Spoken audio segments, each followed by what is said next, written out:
Chapter 1: The Chaotic Sacred Body, Celestial Phenomena. Eastern Wilderness. The Ancient Sacred Land. The Sisonoft Hay Tree Great Cultivation Sanctuaries in Eastern Wilderness, where a countless prodigy outstay Kepradine be in Gable to enter ancient sacred land for training. A thismament, outside death the sacred grounds, a bustling crowd throngs, the air filled with the cacophony of voices. Today marks the day when ancient sacred land opens its doors to accept disciples. Inio nu hoken past he sesmin twilbegrinted into sacred premises. Yisu and fine shimself squeezed among the throngs, laborious lie pushing through tech road, his eyes glimmering with anticipation. Heisa transmigrant, without parents, utterly unremarkable. Having traversed Totha's realm for 3 years, Hadance believed that the Kudral Jonas system to become invincible, shattering the heavens and earth, sweeping away the celestial prodigy so followers. Yet, 3 years shave past, and the system yet will arrive, gradually eroding his grand ambitions. Thus, Heckin only Kamato the ancient sacred land in Circo Fortune. Before him, in the plaza, stands a high platform. Upon this platform, an elder with an air of feather real grace presides, Wiley Ugerlander go sat test off her spiritual roots. Thagirl play share palmopana crystalline epiler, and in the next instant, with Erson anthem, Thepilar Arapt Cinerati and Torrent light, soaring to a high toft twozang, eliciting a collective as from onlookers below. Qualification insufficient next. Fielder's voicey scold Dan merciless, leaving the girl's delicate face light lapale, her gaze dimmed. Pouting, Shegreet share teeth and descends from the platform, disheartened. The ancient sacred land Trula live Juptoits, reputation azonoft hay tree great cultivation, sanctuary a soft eastern wilderness the standards are indeed stringent. Indeed, at Wozanger Angeli tall reedy qualify as a savorage aptitude. Shiku de salige wanacum and secte sanin or disciple, yether reshifles the assessment. Isotani surprise? If the assessment soft hay tree great sanctuaries were in a triggerous, would they still be considered read? A brief silences followed ba surge of catter from the road. Men youths awaiting their assessments grow increasing like sias. Yizu and observes the scene, his she art fluttering with trepidation. A sad transmigrant devoid of face system, the ancient sacred land represent Shisalel the path to invincibility. I fails the aesthesement, Hugh ill trilibifated to remain powerless, merely languishing through life. The assessments continue, with the young men and women taking turns at the platform, yet very few succeed. At last, Ida sees on stern. Guided by a Ferendra Fineds near Zisteroth he sacred land, he gradually ascends the high platform.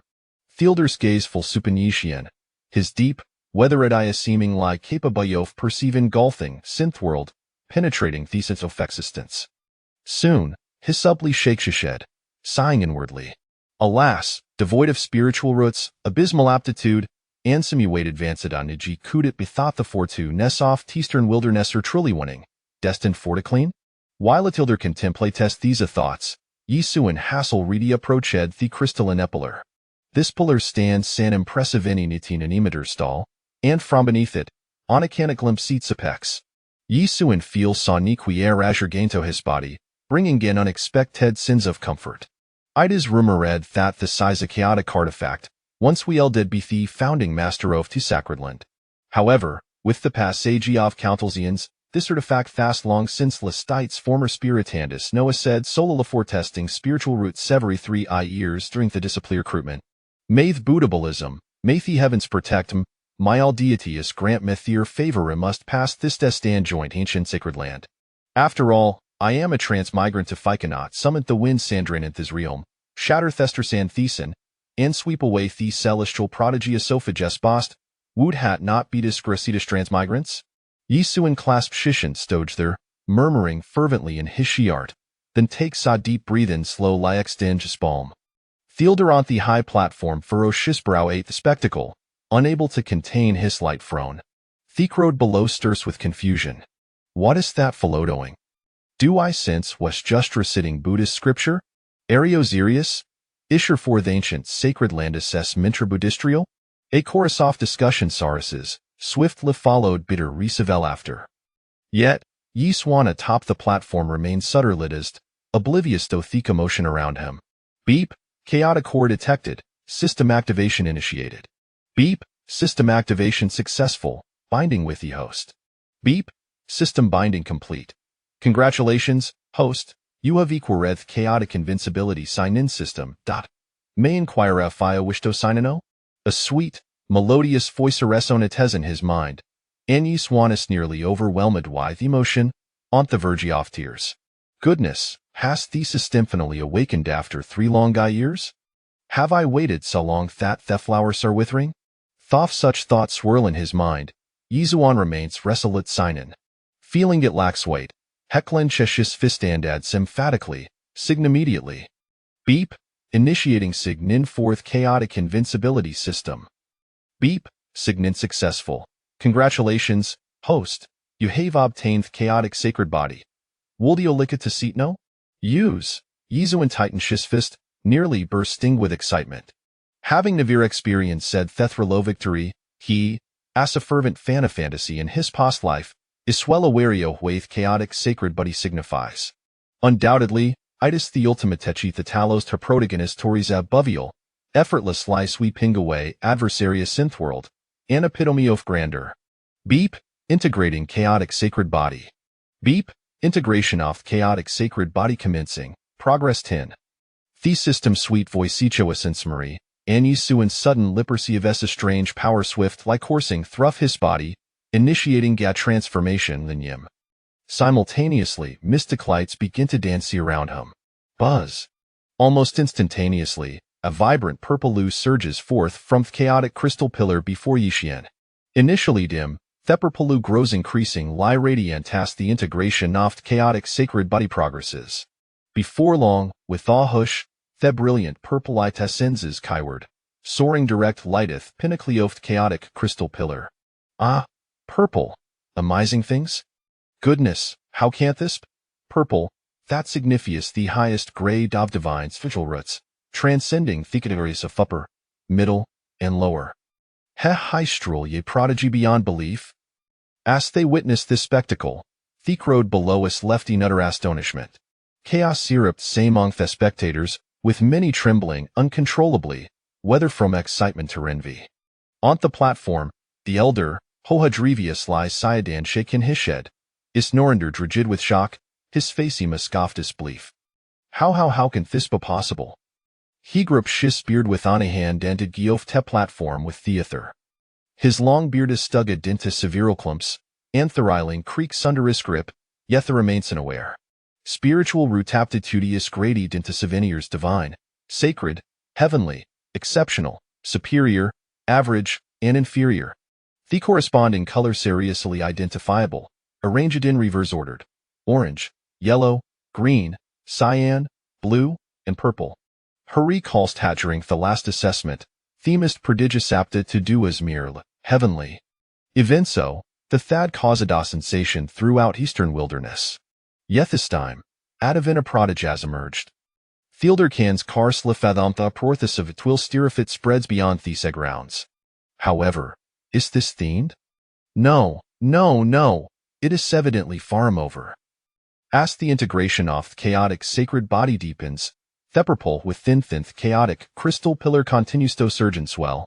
Even having reached the pex, it appears no Bethlehem. Theric purple color resembles Sane and Ray get a vine dragon, relentless libottering against the chaotic crystal pillar. It seems stober restrained, yearning to break free from the pillar and so highward. Boom, boom, boom. The chaotic crystal pillar Bajan stow trembly under the force of these impact, causing the entire platform to quiver. Look, what is that? Ah, am I dreaming?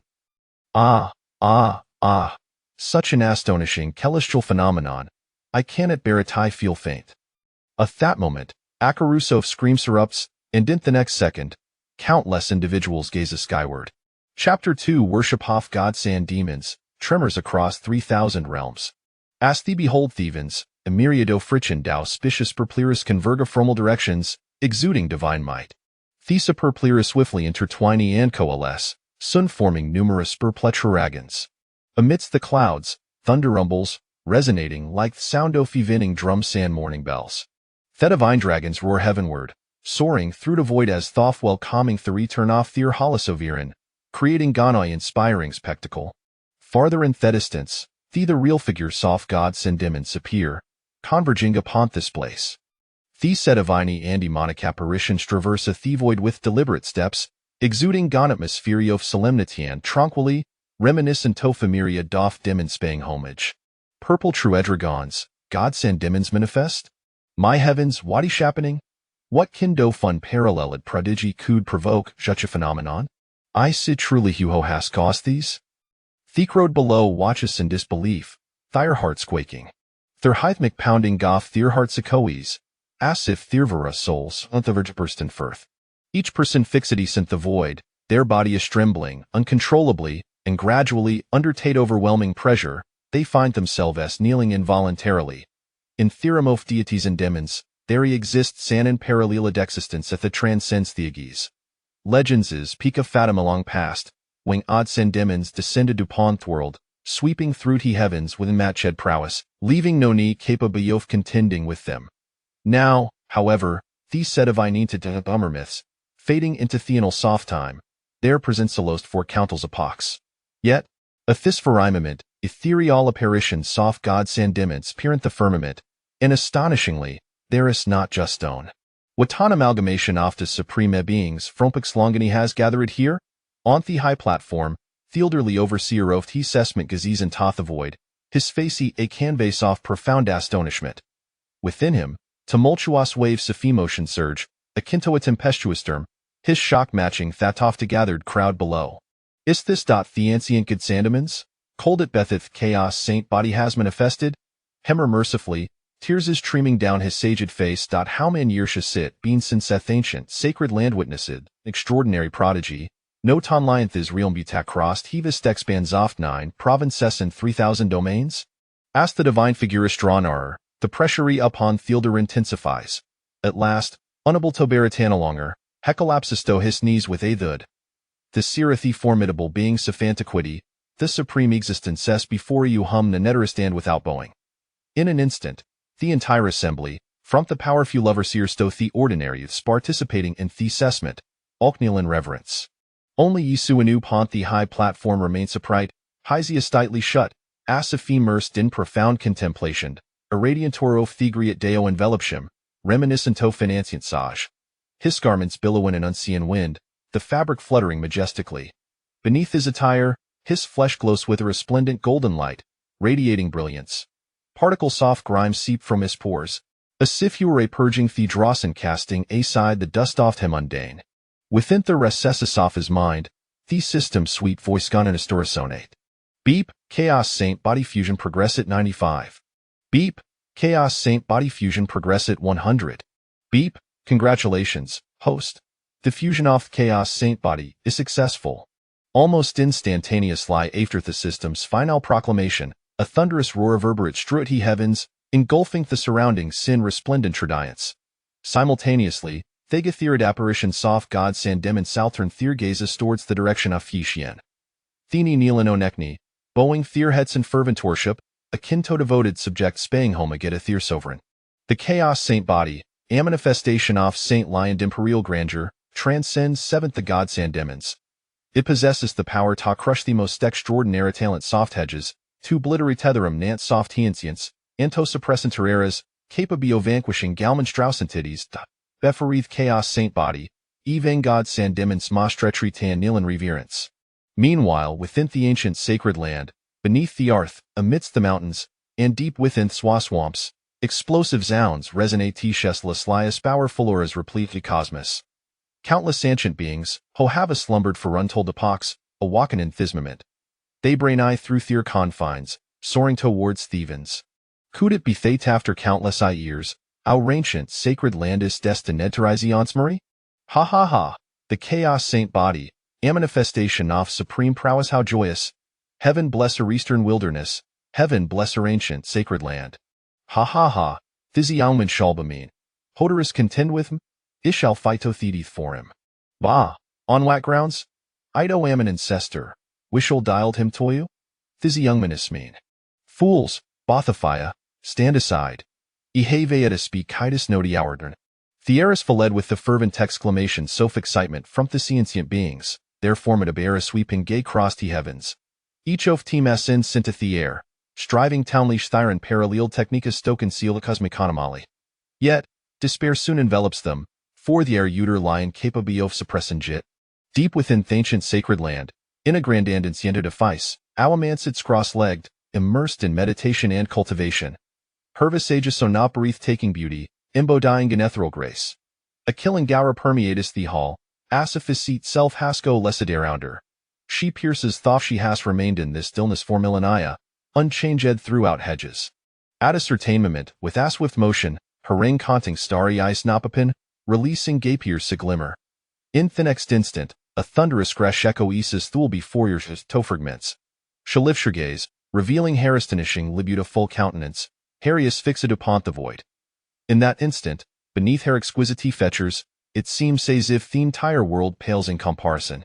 The chaos saint body, theonate deo cud thistru lib the fortune bestowed upon me theoscience, a voice, cold yet sweet, resonates melodious life from her lips. In the next moment, as you'll smile gracier frostkis said face, error bloom among theas. In that fleeting instant, her beauty is sunpearled. Simultaneously, not only within the ancient sacred land, not only in the eastern wilderness, but the entire 9 provinces and 3,000 domains tremble response. Countless ancient beings, who have slumbered for countless years, awaken with fast art, their gazes fixate upon the direction of the ancient sacred land. Anomalies in the heavens, Thetra dragon emerges, God send demons bow in reverence see coud this portent toft chaos saint boda's arrival? The chaos saint boda descends, an extraordinary prodigy is born does to Cheryl the insatof chaos? Investigate, investigate. Ve must uncover the identity of thizzy out hand bring him tome. In that moment, a cacophony of astonished voice and authoritative command syrups from the ancient clans and sects, reverberating throughout 3,000 domains, plunging theme in outer turmoil. Those within the 9 provinces are only what more fortunate. Even if they cannot discern the identity of Thyson parallel genius, they can sense a the general direction. However, those beyond this realm are left in confusion. In the eastern wilderness, these sensation is most acute. Countless ancient beings make their way toward the ancient sacred land. Some so are through the clouds, others ride upon mystical beasts, while still others flee onwards, resembling divine entities. Wherever they tread powerful and terrifying Gaurus gascady downwards. Under the atoft he's formidable energies, Bothaman sand beasts, any onu with a venoma dicum of cultivation, cannot help but prostrate themselves upon the ground, trembling in fear.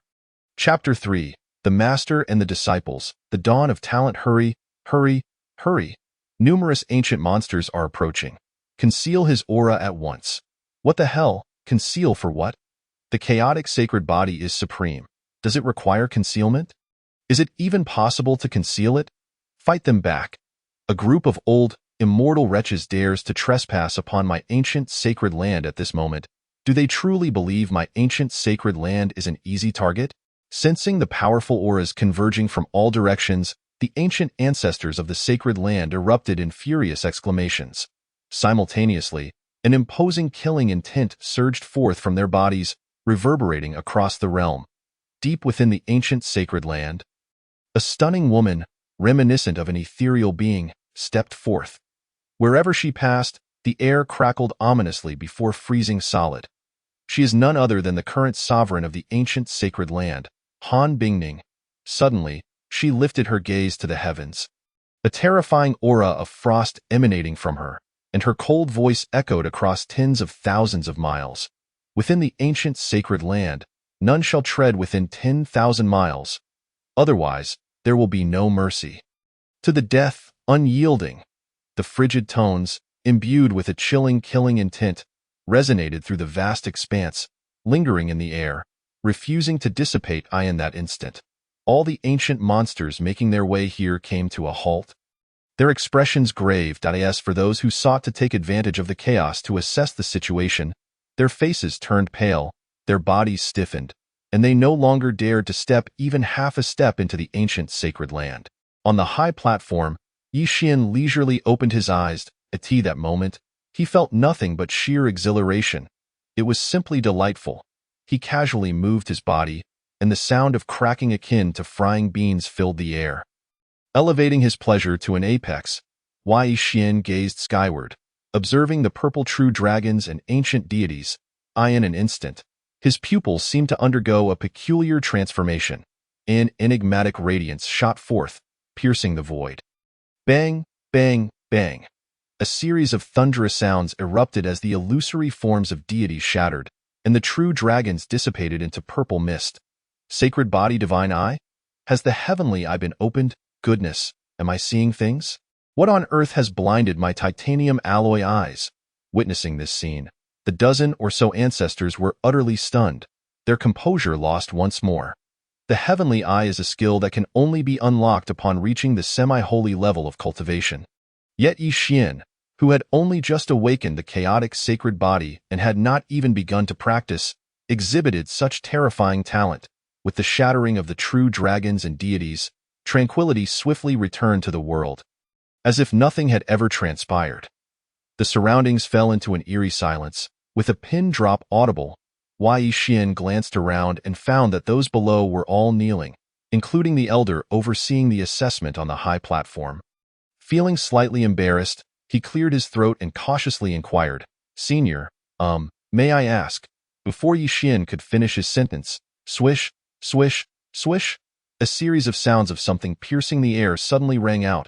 The next moment, he heard the sounds of air vibrating with a thud, thud, thud. "Third elder, I told you, he is mine. I shall take him as my disciple." "Fourth elder, you are dreaming. With such talent, he can only become a peerless prodigy under my guidance." "Humph, I am the true ancestor. How dare you block me? Are you plotting a rebellion?" Then, an avalanche of furious rebukes surged forth. Yi Xian looked up to the sky and saw many disheveled old men engaged in a fierce battle while hurling insults at one another. They glared with bulging eyes, utterly intent on a life-or-death struggle. Yi Xian was taken aback. Where did these old geezers come from? The crowd below was equally astonished. Were these truly the formidable ancestors whose auras once spanned the heavens, instilling fear and awe? At that moment, a breathtaking figure stepped forth from the void. She cast a glance at the old men and said coolly, "Esteemed ancestors, since this young man has manifested in my presence during my stewardship of the sacred land, he is destined to be connected with me. You may continue, but I shall take him with me." With that, Han Bingning waved her hand, and in the blink of an eye, Yi Xian felt a blur before his eyes, and he vanished from his place. "What? You are taking him away? On what grounds?" "Xiao Bingning, it has been years since we last met, and your audacity has grown. Hey, you little girl, when I was the sovereign, you were still in diapers. How dare you compete with me for a disciple? This infuriates me." Once more, a chorus of roars filled the air. Soon, their voices, along with the old men, disappeared into the void. The elder presiding over the assessment on the high platform couldn't help but twitch his mouth. He glanced around, noticing that the crowd below remained kneeling, gazing upward, oblivious to his presence, and he finally let out a sigh of relief. He discreetly stood up and turned to the crowd, saying nonchalantly, "The assessment shall continue. Next, the Hall of the Sovereign. This is the place where the sovereign practices in seclusion, rich in spiritual energy." Yi Xian was brought here by Han Bingning. At this moment, the previously damaged walls had been restored, showing no signs of previous destruction. Han Bingning gazed at Yi Xian, examining him from top to bottom, a scrutiny that made Yi Xian feel somewhat uneasy. "Sister, beautiful lady, could you please refrain from staring so intensely? I might get hys." Yi Xian endured her gaze. He silently complained while maintaining an obedient demeanor. What a joke. If his assumptions were correct, this lady was none other than the sovereign of the ancient sacred land, Han Bingning, a true top-tier existence in this realm. Even though he had awakened the chaotic sacred body, he had yet to begin his cultivation. Should he provoke her, a mere slap could easily end him. After a long moment of scrutiny, Han Bingning finally spoke. "What is your name? Are you willing to take me as your master?" Yi Xian was momentarily taken aback. Not only had he just joined the ancient sacred land and awakened the chaotic sacred body, but now he was being offered the chance to take the stunning sovereign as his master. Without hesitation, his face alight with joy, he nodded fervently. "I am Yi Xian. I pay my respects to my master." Seeing Yi Xian's perceptiveness, Han Bingning felt even more pleased. A smile blossomed on her face, radiant and warm. In that case, from today onward, you shall cultivate under my guidance. Yi Xian nodded repeatedly. He felt no resistance to having such an exquisite master, which was far preferable to following those old geezers. Just as they were conversing, 12 ancestors appeared in the grand hall. They emerged silently, like phantoms. Upon their arrival, they first chastised Han Bingning without reservation before discussing Yi Xian's circumstances. After some time, they reached a decision. In 3 months, a grand ceremony would be held to confer Yi Xian the title of Saint Son of the ancient sacred land, making him the foremost among the disciples. The descent of the chaotic sacred body could no longer be concealed. It was time to confront it openly. After deliberating, the 12 ancestors generously left behind some cultivation resources and techniques before departing. Once the ancestors had departed, Han Bingning produced an ancient scroll of techniques and presented it to Yi Xian, solemnly stating, "This is the Tai Xian Canon, the sacred cultivation method of our ancient sacred land, created by our founding ancestor. The reason our founding ancestor was able to dominate the 9 regions and instill fear across 3,000 realms was due to the foundation laid by the Tai Xian Canon. This technique can only be cultivated by successive sovereigns and the saints' sons and daughters. No others may attain it. You must vow to keep it secret." Yi Xian accepted the technique with a serious nod. "Rest assured, Master, I will not disclose it." Han Bingning nodded in satisfaction. With Yi Xian possessing the chaotic sacred body, remaining humble and composed, he was indeed a worthy disciple. She noticed Yi Xian had begun to study the technique and couldn't help but smile. Continuing, "Do not rush. This technique is exceedingly difficult to cultivate, especially the initial stages. When I first began my training, it took me a full 3 months to make any progress, which was considered extraordinary talent, rarely seen in the sacred land for millennia." However, just as her words fell, a tremendous sound erupted from within Yi Xian, and the next moment, spiritual energy converged as a vast spiritual vein manifested within him. Chapter 4. 9 Realms in a Day? Once again astonishing, Han Bingning clearly witnessed a massive golden spiritual vein emerging from within Yi Xian. The spiritual energy of the world was drawn in, flowing into Yi Xian's body and rapidly circulating through the newly formed vein. Watching this scene, her mouth twitched, her expression one of utter disbelief. What? Has he entered the initial stage already? Is he truly that abnormal? Is he really that much of a slap in the face? Is the chaotic sacred body this extraordinary? In that moment, even Han Bingning, with her profound composure, could not help but feel her cheeks flush with embarrassment. She felt as though her face had been slapped. Had there been a crack in the ground, she would have undoubtedly dove in without hesitation. Yi Xian also sensed the robust spiritual vein within him, along with the immense waves of spiritual energy. At that moment, he felt an overwhelming surge of power coursing through him. A single punch could easily fell 10 oxen. Yes, such a crude analogy suffices. After a moment, Yi Xian opened his eyes and weakly inquired, "Master, what just happened? Did I enter the initial stage?" As Han Bing listened to these words, her countenance instantly turned as frosty as ice. She bit her crimson lip tightly, her cold gaze fixated on Yi Xian. She was eager to discern whether Yi Xian was being intentional, mocking her mediocre talent. Yet, gazing into Yi Xian's clear eyes and earnest expression, she managed to suppress the impulse to slap him. Gritting her teeth as she replied, "Well, I suppose it can be considered a modest entry." Upon hearing this, Yi Xian couldn't help but shiver, a wave of goosebumps washing over him, as if the world was rife with malice. However, he felt somewhat bewildered, questioning what he had done wrong. It seemed he had done nothing at all. After a prolonged hesitation, he cautiously inquired, "Shall we continue?" Han Bing coldly responded, "The day is waning. I shall escort you to the Holy Sun's palace for rest.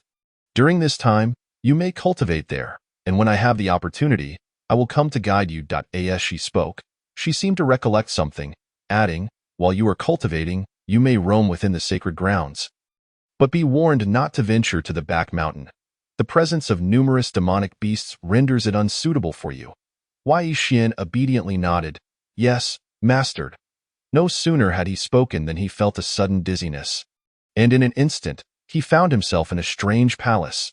The palace was resplendent and luxurious, impeccably clean, yet devoid of life, clearly having been uninhabited for quite some time. Han Bing stood before Yi Xian, her tall and graceful figure accentuated by an air of authority that radiated from her exquisite visage. She regarded Yi Xian and said nonchalantly, "This shall be your residence." With that, she casually waved her hand, leaving behind some food before departing with an air of elegance. Yi Xian found himself momentarily dazed. Was that all? His stunning master seemed rather unreliable. Nonetheless, he dismissed such thoughts, first wandering around the palace before finding a room where he sat cross-legged on the floor. Commencing his cultivation, the 12 elders had provided him with ample cultivation resources and numerous martial arts techniques, so he lacked for nothing in that regard. Meanwhile, upon returning to the Holy Master's palace, Han Bing set up a formation and then began to vent her frustrations. How outrageous! The chaotic sacred body thinks it can act with such impunity? Infuriating. She unleashed her pent-up emotions, clearly unsettled after having suppressed her feelings earlier.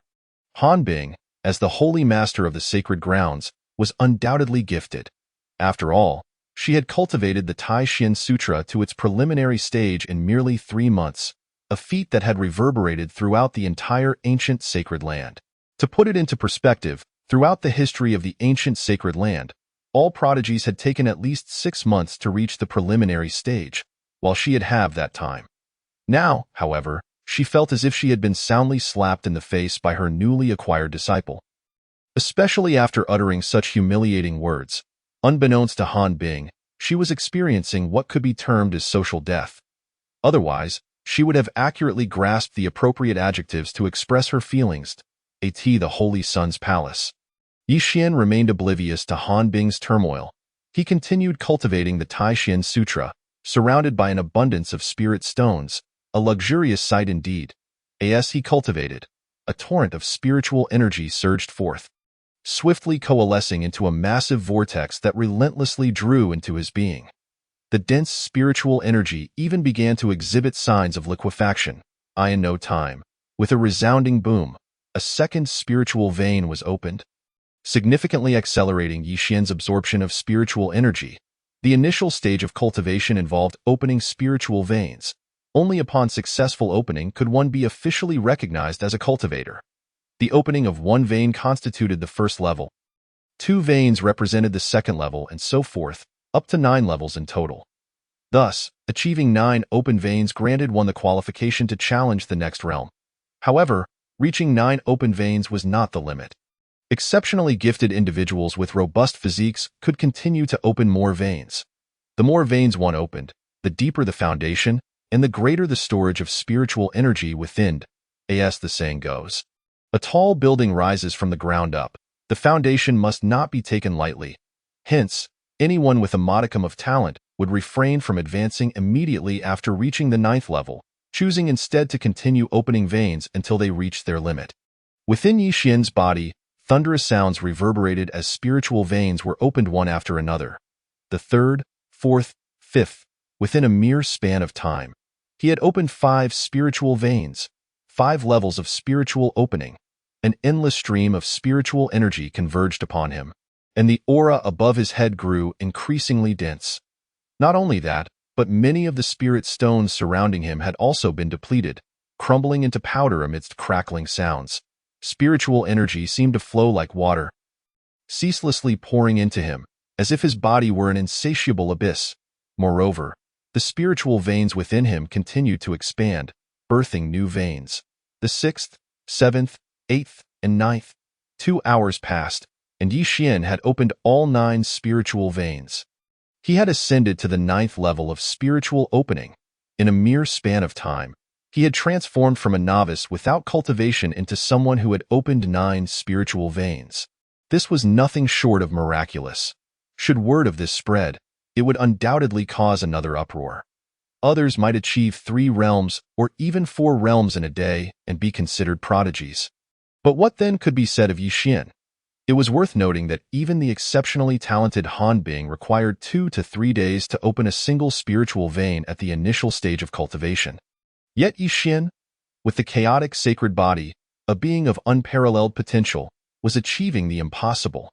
Outside the ancient sacred land, the sound of whooshing air filled the atmosphere as the elders, who had just returned to their secluded chambers, were once again astounded as they emerged from the palace. What on earth is happening? Such a terrifying rate of spiritual energy absorption. What is going on? Could it be that there are other prodigious talents concealed within our ancient sacred land? Each elder murmured in disbelief, their faces painted with shock, and in the next moment, they all appeared above the Holy Sun's palace. Their gazes swept over the grand hall, piercing through everything to witness the unfolding events within. In an instant, they stood agape in astonishment. Yes, that young man. One elder lamented, I regret not taking action sooner. I must seek out that young girl Bing Ning to discuss this. Such a prodigy must be taken under my wing. In less than 3 hours, he had opened 9 spiritual veins and cultivated the Tai Shin Sutra to the 2nd layer. This was simply extraordinary. Meanwhile, Han Bing had just finished venting her frustrations, finally calming her heart when she too was struck by the shocking scene. She found herself hovering above the Holy Sun's palace, and upon seeing what transpired below, the tranquility she had just achieved was once again thrown into turmoil. In the briefest of moments, Yi Xian had opened 9 spiritual veins, and the Tai Shin Sutra had advanced to the 2nd layer, all while absorbing spiritual energy at such a rapid pace. The chaotic sacred body was indeed so awe-inspiring. What manner of prodigy had she taken under her wing?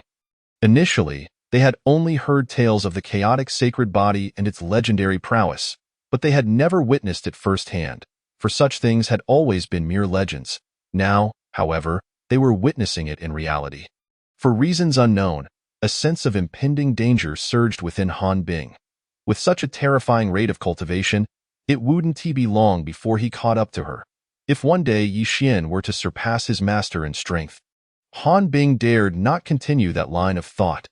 Frustrated, she stamped her foot in midair, snorted coldly, and swiftly returned to the Holy Master's palace to commence her own cultivation. The 12 elders, after a prolonged period of sighing and lamenting, quickly set up formations and scattered a plethora of cultivation resources from afar before departing.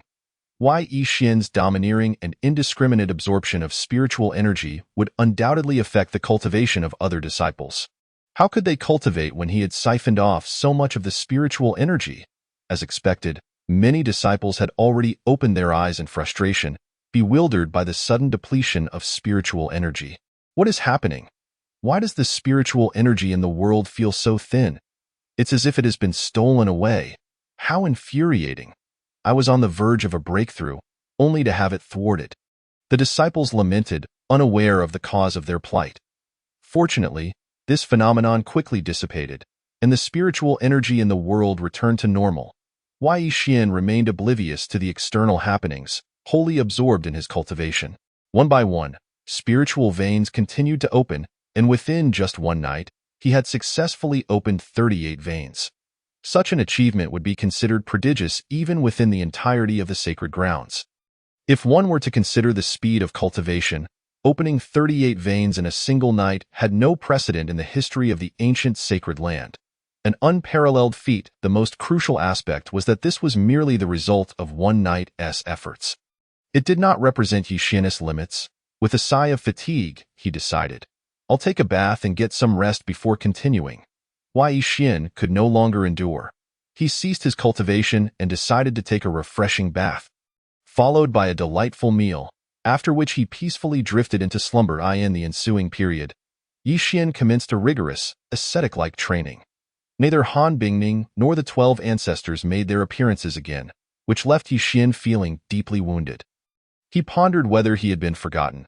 Why had that stunning master left him here, neglecting him? Wasn't she supposed to cultivate alongside him?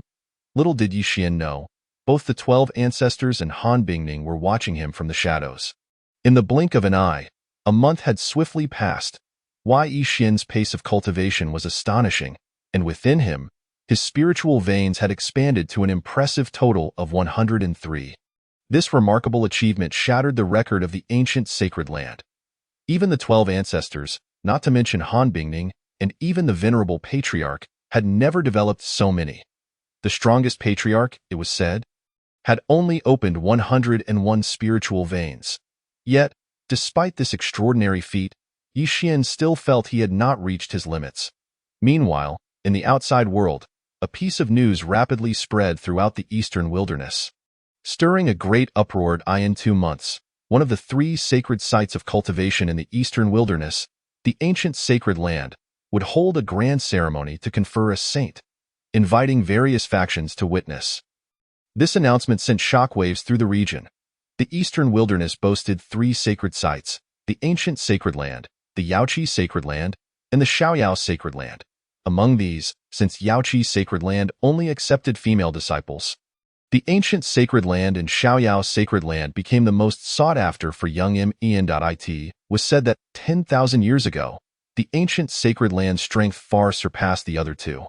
In the face of the ancient sacred land, both the Yaoqi and Xiaoyao sacred lands had to bow their heads. However, as the ages passed, the ancient sacred land gradually declined, now merely standing on equal footing with the other 2.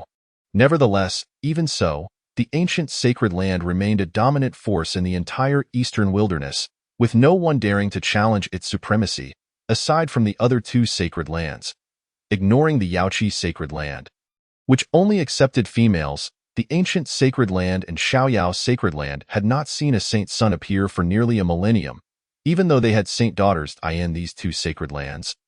The significance of a saint son far outweighed that of a saint daughter, as the former was destined to inherit the position of the saint lord, embodying the potential to become a saint. Without the aptitude to become a saint, one could never be a saint's son. This was the ancestral decree.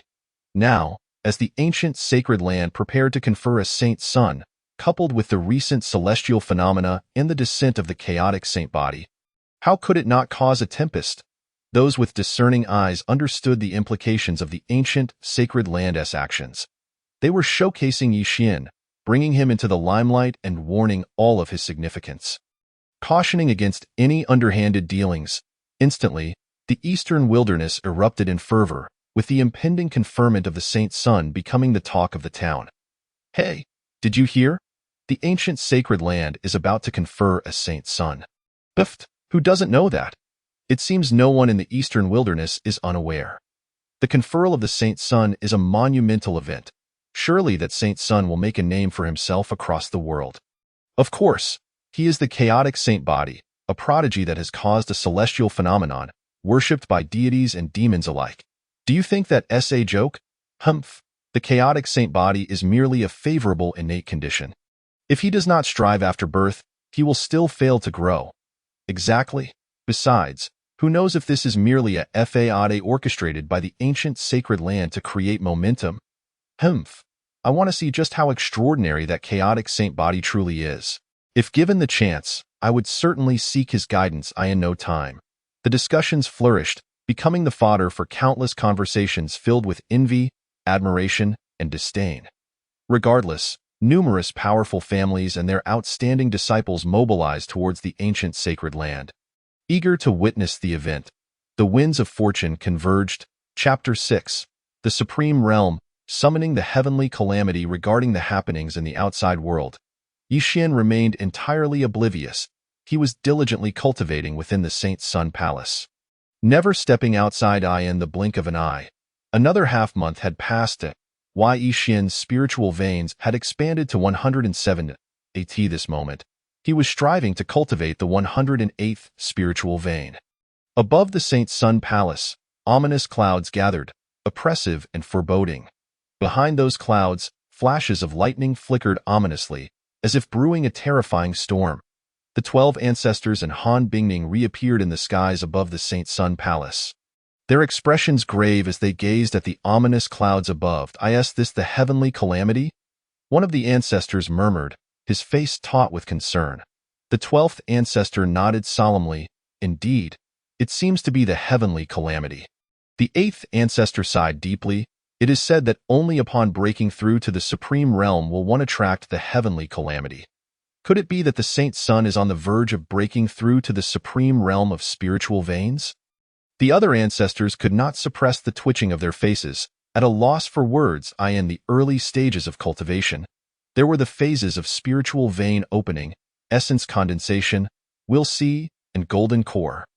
It was rumored that only by transcending the first three realms and reaching the Golden Core stage could one hope to touch the Supreme Realm, which would then unlock this legendary state. Yet, the idea that one could touch or even attain the Supreme Realm merely through the opening of spiritual veins was something they had never heard of, let alone the opening of spiritual veins. Even reaching the Supreme Realm at the Golden Core stage was a rare achievement.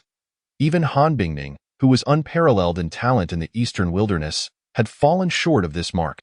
Han Bingning's expression was tense as she exclaimed, "Given the power of this heavenly calamity, it should be sufficient to strike down a Golden Core cultivator. If he truly breaks through, can he withstand it?" The other ancestors fell silent. How could a cultivator at the spiritual vein opening stage withstand a heavenly calamity powerful enough to kill a Golden Core cultivator? It was utterly ludicrous. After all, aptitude is one thing and cultivation is another. Even if Yi Xian possessed the chaotic saint body, an unparalleled talent, his current cultivation level was merely at the 9th stage of spiritual vein opening. How could he possibly withstand a heavenly calamity strong enough to obliterate a Golden Core cultivator? The hot-tempered 5th ancestor could no longer contain his anger, cursing vehemently, "How infuriating is this heavenly Tao! As one breaks through to the supreme realm of spiritual veins, why must you conjure a heavenly calamity potent enough to slay a Golden Core cultivator? How despicable!" The others remained silent, lost in contemplation of a countermeasure. This heavenly calamity posed a significant threat to Yi Xian, yet for them, it was hardly a concern. However, they could not interfere. Should they do so, the heavenly Tao would unleash a calamity capable of extinguishing them all. In that case, not only would Yi Xian perish, but they too would likely meet their demise. In that moment, this group of ancient beings, having lived for countless years, racked their brains yet found no solution. The chaotic saint body, could it be destroyed before even rising to prominence? Indeed, such an extraordinary talent was bound to be repelled by the heavenly Tao. It seemed only fitting in the Saint's Sun Palace. Yi Xian remained entirely unaware that the heavenly Tao was brewing a thunderous calamity. At this moment, he was still tirelessly striving to open his 108th spiritual vein. At a certain moment, a low rumble echoed from within him. The 108th spiritual vein manifested. In that instant, a phenomenon erupted, and fierce winds howled. Crack! The thick, long lightning that had been brewing for a long time suddenly illuminated the void. Tearing through the clouds and crashing down, the thunderous sounds echoed as the lightning struck the Saint's Sun Palace with a clear intent, directly targeting Yi Xian. The 12 ancestors witnessed this scene, their expressions shifting. Some ancestors surged with powerful auras, preparing to rush out, but were firmly restrained by their fellow ancestors beside them. "What are you doing? Do you wish to harm him? Do you wish to doom us all? Do you wish for the ancient sacred land to be extinguished?" The furious rebuke echoed, causing the few ancestors who had intended to intervene to wilt in their resolve. Their eyes burned with anger. Desperate as they cried, "Must we truly watch as he is struck down by the heavenly calamity?" The ancestors who had blocked their way also had reddened eyes. "What can we do? What other options do we have? This is something he must face alone." Within the palace, Yi Xian had also opened his eyes. He gazed at the heavenly calamity descending from the heavens, his deep, dark eyes suddenly turning icy. Sacred armor. A voice escaped his lips, and suddenly, a resplendent golden armor adorned his form. This was the armor he had obtained a few days prior, capable of withstanding attacks from a saint. Originally, Yi Xian had planned to wear it during his trials or in the event of a life-threatening crisis. Yet he never anticipated that it would come into play now. Barely had the sacred armor enveloped him when a tremendous thunderbolt struck him fiercely. A terrifying force surged forth, yet it was completely absorbed by the sacred armor. Even so, the immense shockwave still caused Yi Xian's body to sway slightly. Yet, he firmly controlled himself, managing to remain steadfast, not yielding an inch. While the sacred armor could withstand lethal force, it could not negate the impact of that force. A heavenly calamity potent enough to slay a Golden Core cultivator naturally carried immense shockwave power. With a mighty roar, Yi Xian suddenly rose, boom. As soon as he had barely risen to his feet, a bolt of thunder struck him once more. Yi Xian's body swayed again. Yet he stood resolutely upright, unyielding as a towering pine, not moving an inch. His defiance seemed to enrage the heavenly tribulation. The subsequent thunderbolts instantly grew more terrifying and frenzied. Boom, boom, boom, boom, boom, boom. The bolts of lightning seemed to vent their fury, unleashing an overwhelming and terrifying force that relentlessly battered down upon Yixian. Clenching his fists tightly, he braced himself, refusing to retreat even a single step. He lifted his gaze to the void above, his eyes defiant.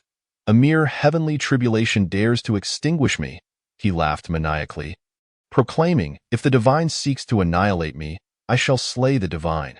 If heaven seeks to destroy me, I shall obliterate heaven. He recalled a classic saying and added, the youth who slays gods shall inevitably become a demon. Boom! As his words fell, the final bolt of lightning descended. Wei Xian could no longer contain himself and was propelled backward. Damn it, that hurt! He collapsed onto the ground, unable to suppress his grievances. The heavenly tribulation had dissipated, and no further lightning fell. Whoosh! A fragrant breeze suddenly appeared, and Yixian found himself enveloped in a gentle embrace. Are you all right? A cool voice drifted forth, laden with deep concern. Wei Yixian looked up and beheld the exquisite figure of his master. Han Bingning died in that moment. Her gaze was as gentle as water.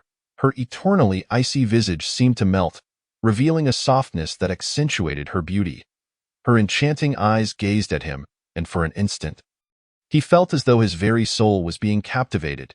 A tremor coursed through Yixian's heart, a warm current washing over him, and he instinctively embraced his master tightly.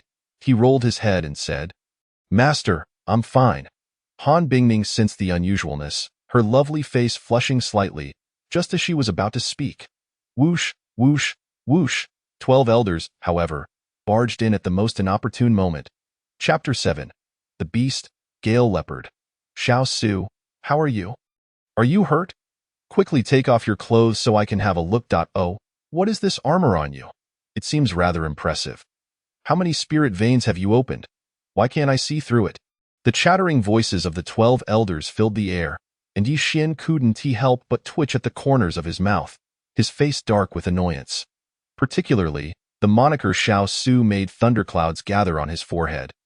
And he felt an urge to strike back. Ahem, elders, I'm fine.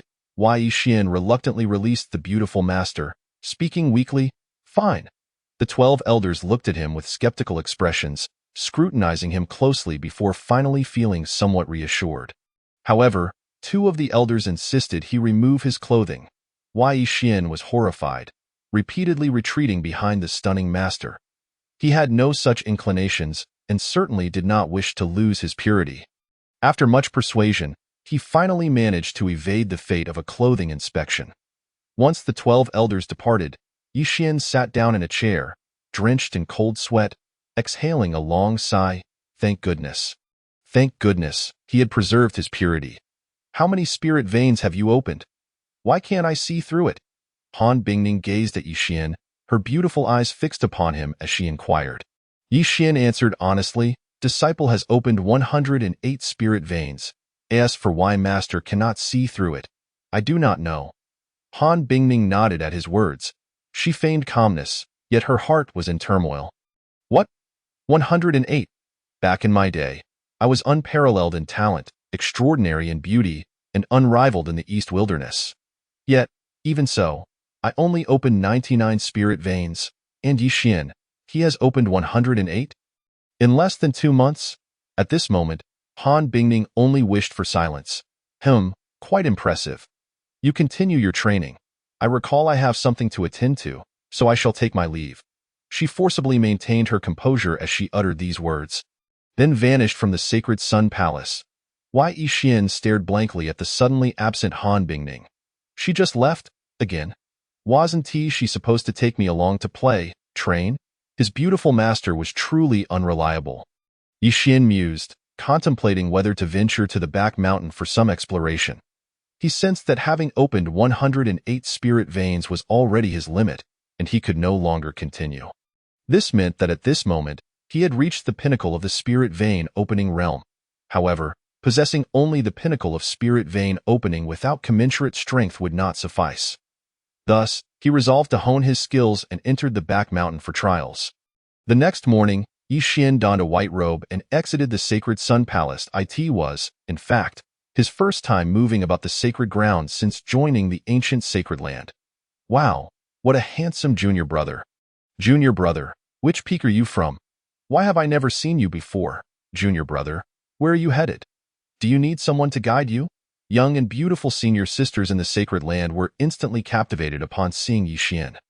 Some bolder sisters, unable to restrain their excitement, surrounded him, chirping like birds. It was inevitable. Such a strikingly handsome junior brother was a rarity indeed. Clad in white, he bore a striking visage, fair skin, red lips, and white teeth, with eyes that sparkled like stars. His gaze seemed almost to speak, and simply looking at those senior sisters sent their hearts racing wildly to Yi Xian. Feeling their warmth, couldn't he help but lower his head shyly. He weakly clasped his hands and said, "Disciple Yi Xian, greetings, senior sisters. I wish to go to the back mountain. May I trouble you for directions?" In his heart, he was exclaiming, "Wow, so many beauties, though they may not surpass the stunning master. They are undoubtedly goddess-level figures. If I were in my previous life, they would be absolute goddesses, and no matter how much I fawned, they probably wouldn't even glance my way. But now, how warm and welcoming they are. Junior brother, the back mountain is quite perilous. Are you truly set on going? Do you need a senior sister to protect you?" One senior sister exclaimed, her eyes sparkling with a fierce protective instinct. "Indeed, indeed. The back mountain is teeming with ferocious beasts. It is quite dangerous. Coincidentally, I need to train as well. Shall we go together?" Another senior sister chimed in brightly. Yi Xian quickly waved his hands in refusal. "No, no need. Senior sisters, just point me in the right direction. I can manage on my own." He had initially thought that upon leaving the sacred Sun Palace, he might encounter some brazen individuals who would provoke him, sneer at him, and then resort to violence to showcase their power. After all, that is how the fantasy novels of his previous life portrayed it. Yet, he never anticipated that reality would be so incongruous. Their warmth was truly overwhelming. "Over there, be careful." The senior sisters, hearing Yi Xian's words, couldn't help but feel a tinge of disappointment, but still pointed him towards the entrance of the back mountain. Yi Xian hastily made his escape, quickly vanishing from their sight. The senior sisters were far too warm. This might not be good. Speaking of which, those few senior sisters were quite beautiful, Yi Xian thought gleefully. Soon arriving at the entrance of the back mountain. Along the way, he encountered several fellow disciples but faced no provocation or bullying.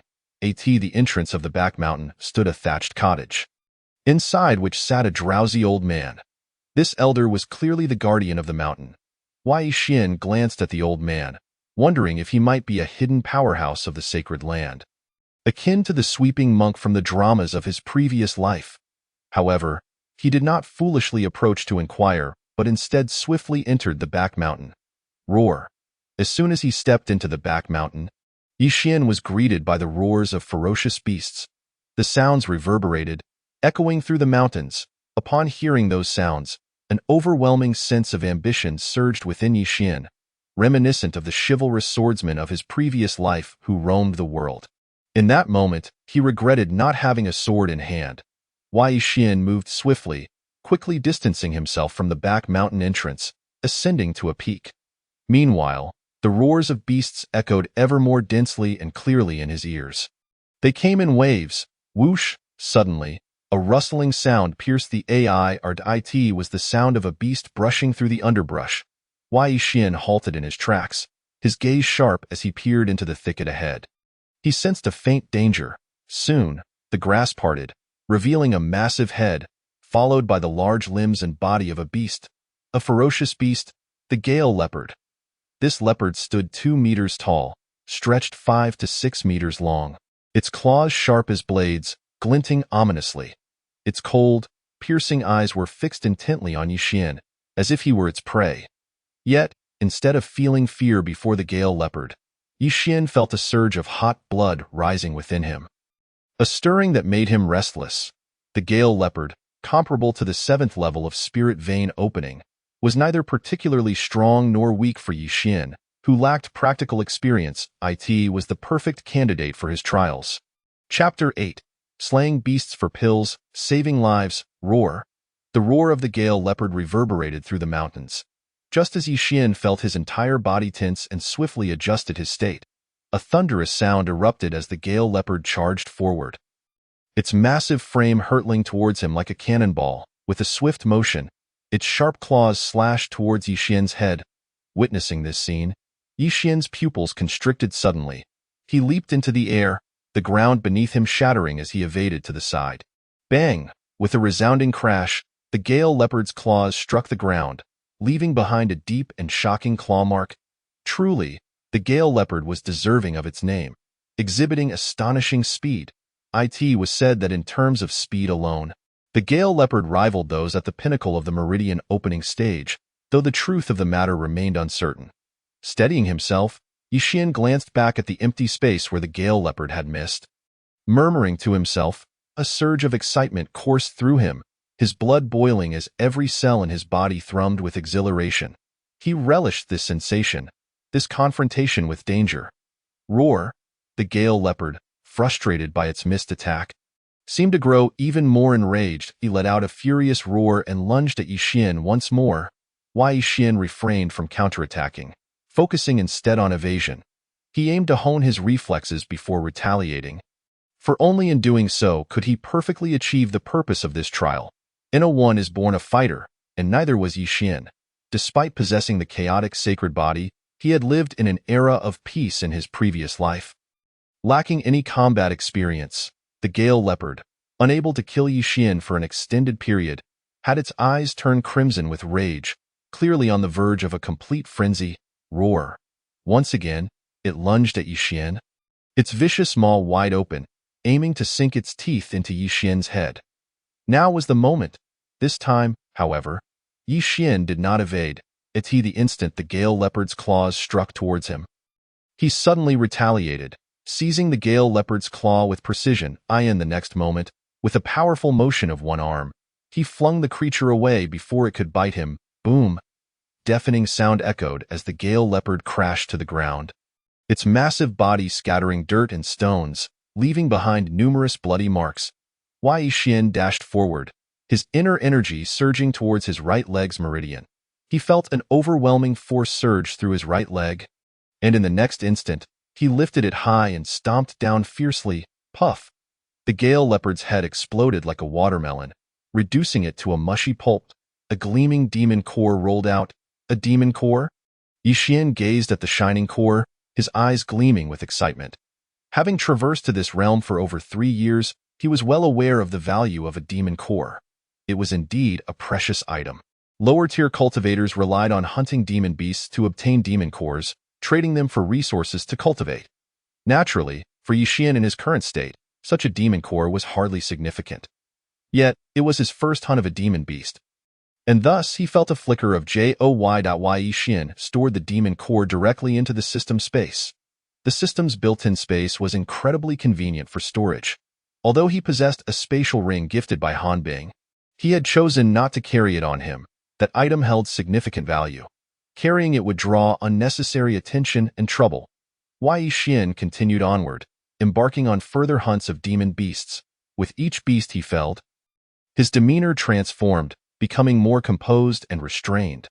Bloodthirst began to emanate from him, rendering him no longer the innocent fledgling he once was. Help! Help! A fragmented voice suddenly pierced the air, causing Yi Xian's expression to change drastically as he swiftly moved towards the source of the sound. His speed was astonishing, gliding along the winding path as if traversing flat ground, covering dozens of meters with a single leap. In no time, Yi Xian arrived at an open area, witnessing the unfolding scene. Several young disciples clad in outer sect attire were frantically fleeing, panting heavily, their faces etched with terror. Some of their garments were tattered, their bodies marred with blood. Behind them, a colossal male lion was pursuing them with relentless determination. Strangely, the lion's fur was not golden but jet black, a demon beast, the black-maned lion. This creature was equivalent to those at the 9th level of the meridian opening stage, yet its combat prowess far surpassed that of an average human at the same level. Under normal circumstances, even two ninth-level cultivators would be hard-pressed to match it, barring exceptionally talented individuals. Help! Help! Junior brother! Save me! Save me! Just as Yi Xian beheld the frantic disciples, they too noticed him. Instantly, their expressions shifted to one of desperation as they cried out for assistance. Their eyes filled with glimmers of hope, akin to drowning souls grasping at a final lifeline. Roar! At that moment, the black-maned lion suddenly erupted in furious roars. It first directed a couple of roars at Yi Xian. Then, with a swift motion, lunged towards a female disciple trailing at the back. Sensing the impending danger, the already pale-faced girl turned even paler, her eyes filled with despair. She couldn't help but scream in terror. And in her panic, she stumbled and fell to the ground. The fleeing disciples ahead, upon witnessing this scene, became even more frantic. Instead of turning back to help, they fled with all their might, as if terrified of being caught in the chaos. The fallen female disciple, in utter despair, turned her tear-streaked face, only to behold a gaping maw dripping with blood, the black-maned lion's mouth perilously close to her. "No, please, no," she screamed in her heart, yet no sound escaped her lips. Just as the blood-red maw was about to engulf her, a thunderous sound erupted like a clap of thunder, and in the next moment, she saw a young man appear behind the black-maned lion. This young man had a strikingly handsome face, yet his gaze was chillingly fierce. Like a bolt of lightning, he dashed to the lion's rear, delivering a powerful punch that struck with brutal force. A faint glow of fist energy appeared, and a piercing sound of explosion filled the air. Bang! With a tremendous crash, the young man's fist connected with the black-maned lion, which let out a pitiful howl as it was sent flying through the air. In that fleeting moment, the lion's sharp fangs were merely inches from the girl's face. A droplet of viscous saliva mixed with blood splattered onto her visage, rendering her entire body frozen in shock. Yi Xian, having sent the black-maned lion flying with a single punch, offered it no respite, as the ground erupted in dirt and stone. He charged forth like an arrow released from its bow. Continuing his assault on the beast, bang, bang, bang. A series of explosive sounds echoed, accompanied by the lion's agonizing roars as it quickly succumbed to the relentless onslaught, its body reduced to a bloody mess. Lifeless, the female disciple watched in awe, instinctively covering her mouth, as if she had forgotten her fear, her expression filled with shock. Meanwhile, the other disciples had long since vanished without a trace. Chapter 9.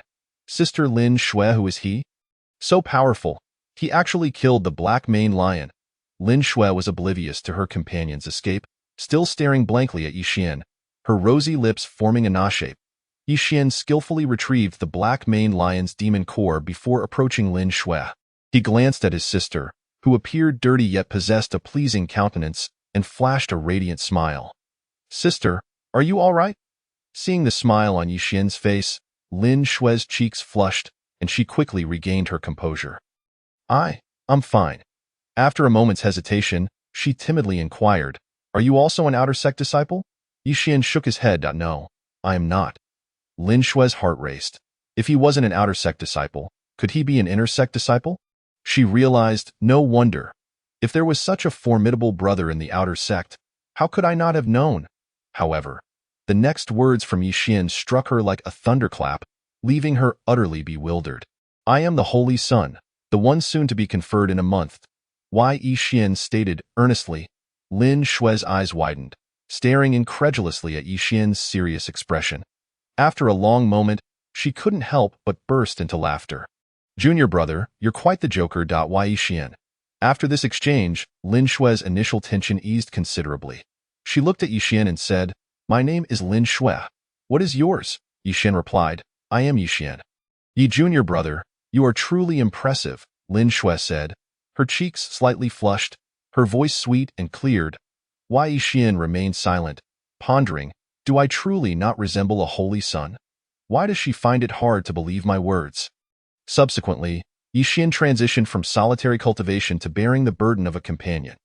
Initially, he had intended to escort Lin Shui away, but after some contemplation, he deemed it a waste of time and decided against it. Lin Shui, lacking the courage to return alone, could only rely on him for guidance. "Why, Shidi, have you encountered our esteemed Saint Sun?" she inquired. It is said that on the day of the sect's assessment, he awakened the chaos sacred body, triggering celestial phenomena that had even deities and demons in reverence. Lin Shui, despite being a girl, was quite loquacious and continued. "Allegedly, it startled numerous ancient ancestors from the sacred grounds. What a pity that I was not present at the sect during that time. Otherwise, I would have surely wished to witness our Saint's Son and behold his extraordinary grace." As she spoke, Lin Shui's eyes sparkled with excitement, reminiscent of an infatuated maiden speaking of her beloved. Observing her radiant gaze, Yixian felt a twinge of bashfulness. With utmost sincerity, he remarked, "I have indeed seen that Saint Sun. His demeanor is unparalleled, his elegance transcends the mortal realm, and his allure is unmatched. Indeed, he is strikingly handsome." Lin Shui. From that moment on, Yixian's trials transformed from mundane to vibrant. Were it not for the occasional roars of ferocious beasts echoing nearby or the sporadic encounters with such creatures, he might have thought he was merely enjoying a leisurely outing with a beauty. Lin Shui was undeniably beautiful, albeit of a gentle and delicate charm, akin to an endearing neighbor girl. Her incessant chatter was not only endearing but also exuded warmth. When confronted by ferocious beasts, she would scream in fright, and when Yixian vanquished them, she would leap with excitement.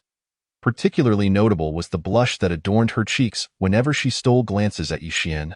Only to be caught in the actin response, Yixian could only sigh. Ah, such is the burden of extraordinary handsomeness. What girl does not harbor a crush? After all, I am simply too striking for my own good. Meanwhile, on the other side, Shui Yong and his companions had come to a halt. The black-maned lion had not pursued them. Could it be that it had been slain by that Shidi? Shui Yong was still trembling with fear, his eyes reflecting trepidation.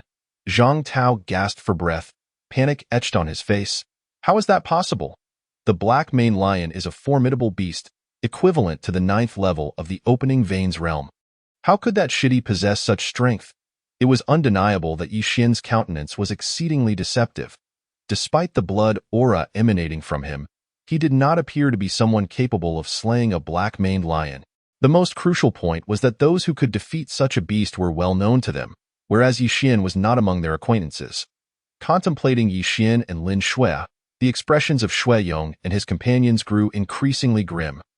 Yixian was one matter, but Lin Shui was renowned as a beauty of the outer sect. How unfortunate it would be if she had perished at the hands of a beast. At that moment, a sound of footsteps approached. They looked up to see a young man with a long sword strapped to his back, clad in the attire of an outer sect disciple.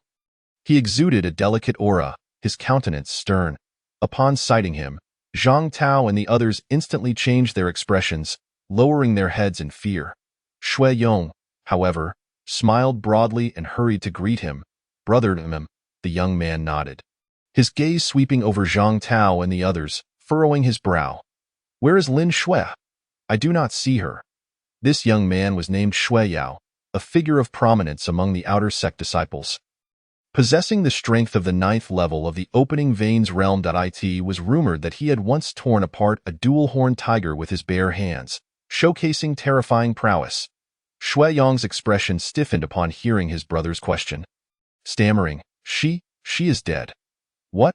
Shui Yao's expression changed dramatically. "Dead? How could that be? She cannot possibly be dead." This trial had been initiated at Shui Yao's behest, inviting Lin Shui to join him, but he had been delayed due to unforeseen circumstances. Seeing his brother's expression, Shui Yong felt a chill run down his spine. Acutely aware of his brother's temperament, he swallowed hard and managed to explain. "She was devoured by the black-maned lion." As he spoke, Shui Yong recounted the events in a concise manner, omitting the detail of his inaction during her peril. "Let us go inside and investigate," Shui Yao said, his expression darkening, icy resolve in his voice. Shui Yong and the others dared not defy him, merely nodding in agreement. Before long, they arrived at the area where they had encountered Yixian. Upon witnessing the slain black-maned lion, they were utterly astonished. Rendered speechless. "How is this possible? Who was that young man? How could he have killed the black-maned lion? Thus, it dawned upon them that Lin Shui, their junior sister, might still be safe.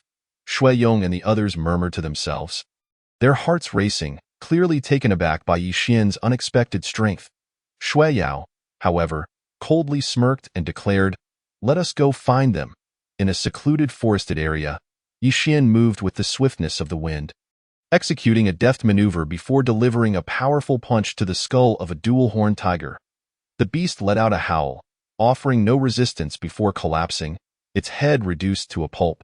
Yi Xian skillfully retrieved the beast's core, while Lin Shui, standing some distance away, exclaimed with delight, "Yi Xian Shidi, you are truly remarkable."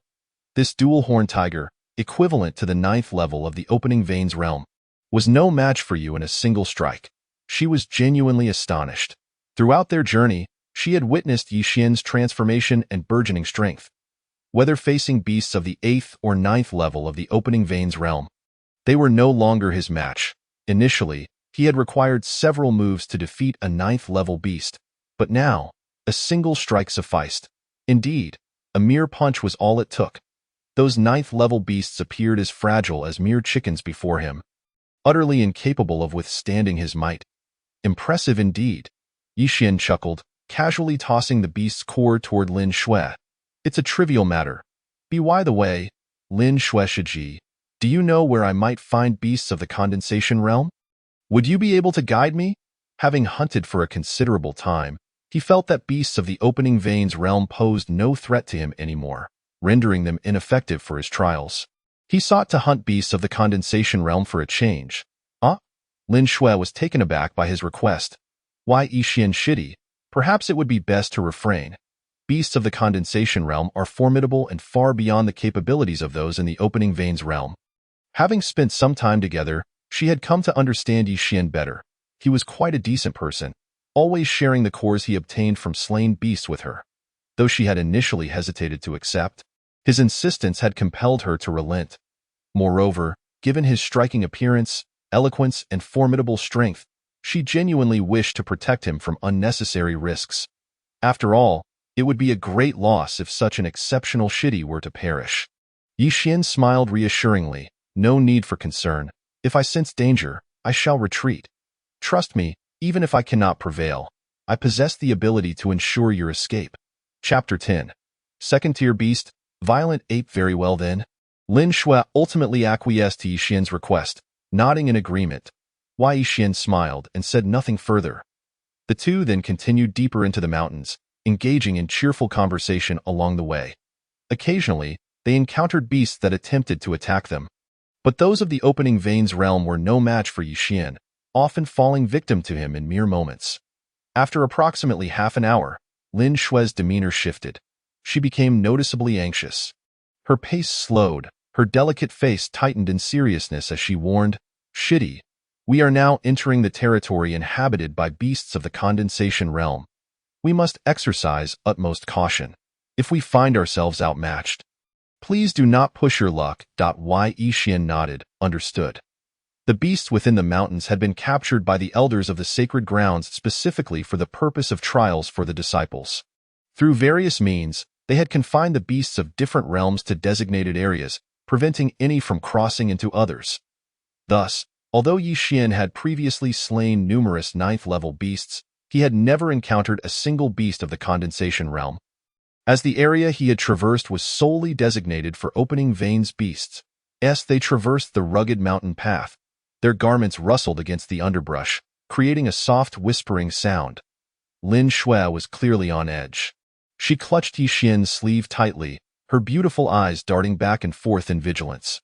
Suddenly, a piercing sound of air being cut through rang out, and in the next moment, a ferocious beast lunged from the thicket ahead.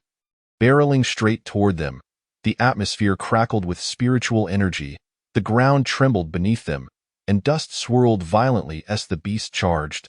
The grass was flattened, and even trees it collided with shattered with a resounding crack. This was a second-tier beast, the violent ape, equivalent to the second level of the condensation realm. Lin Shui gazed upon the monstrous beast, her countenance transforming to a pallid shade in an instant. Yi Xian remained silent, and almost the moment Lin Shue's voice pierced the air, he swiftly spun his left hand, encircling her slender waist. In the next heartbeat, he gathered the spiritual energy within his body to his right leg, forcefully stomping it onto the ground. Boom! As the spiritual energy surged forth, he and Lin Shue soared into the air, ascending towards a towering tree. Roar! The raging ape swung its massive fists, delivering a crushing blow to a boulder. With a resounding crash, the stone shattered into countless fragments. After missing its target, it lifted its head, its bloodthirsty gaze fixated on Yixian and Lin Shui, exuding an even greater ferocity and madness. Without a moment's pause, it charged forward, barreling straight towards the tree where the two were perched. Yixian was momentarily taken aback, but quickly regained his composure. He once again embraced Lin Shui and leapt to another tree with agile grace. Thunderous! Just as he made his leap, the ferocious ape collided with the tree they had just vacated. The ground trembled violently as the tree shook violently before ultimately cracking and toppling over. The ape roared in a frenzied outburst, stomping the ground repeatedly as it continued its relentless assault, its speed astonishing. This time, Yixian did not evade, instead swiftly declaring to Lin Shui, "Stay put here. I shall vanquish it, trust me with that." He unleashed the spiritual energy within him, diving down like a soaring eagle towards the raging ape. Seeing Yixian charge, the beast's eyes glinted with heightened bloodlust as it let out a thunderous roar that shook the heavens. As its powerful legs pounded the ground, its enormous fists tore through the air, hurtling towards Yixian with ferocity. Observing this spectacle, Yixian unleashed all 108 meridians within him, allowing a torrent of spiritual energy to coalesce. Rather than meeting the beast's punch with his own, he propelled himself upward using his left leg. In the next moment, his right leg straightened, snapping out like a steel whip. Buzz! The spiritual energy coiled around his right leg, producing afterimages and a sonic boom, boom.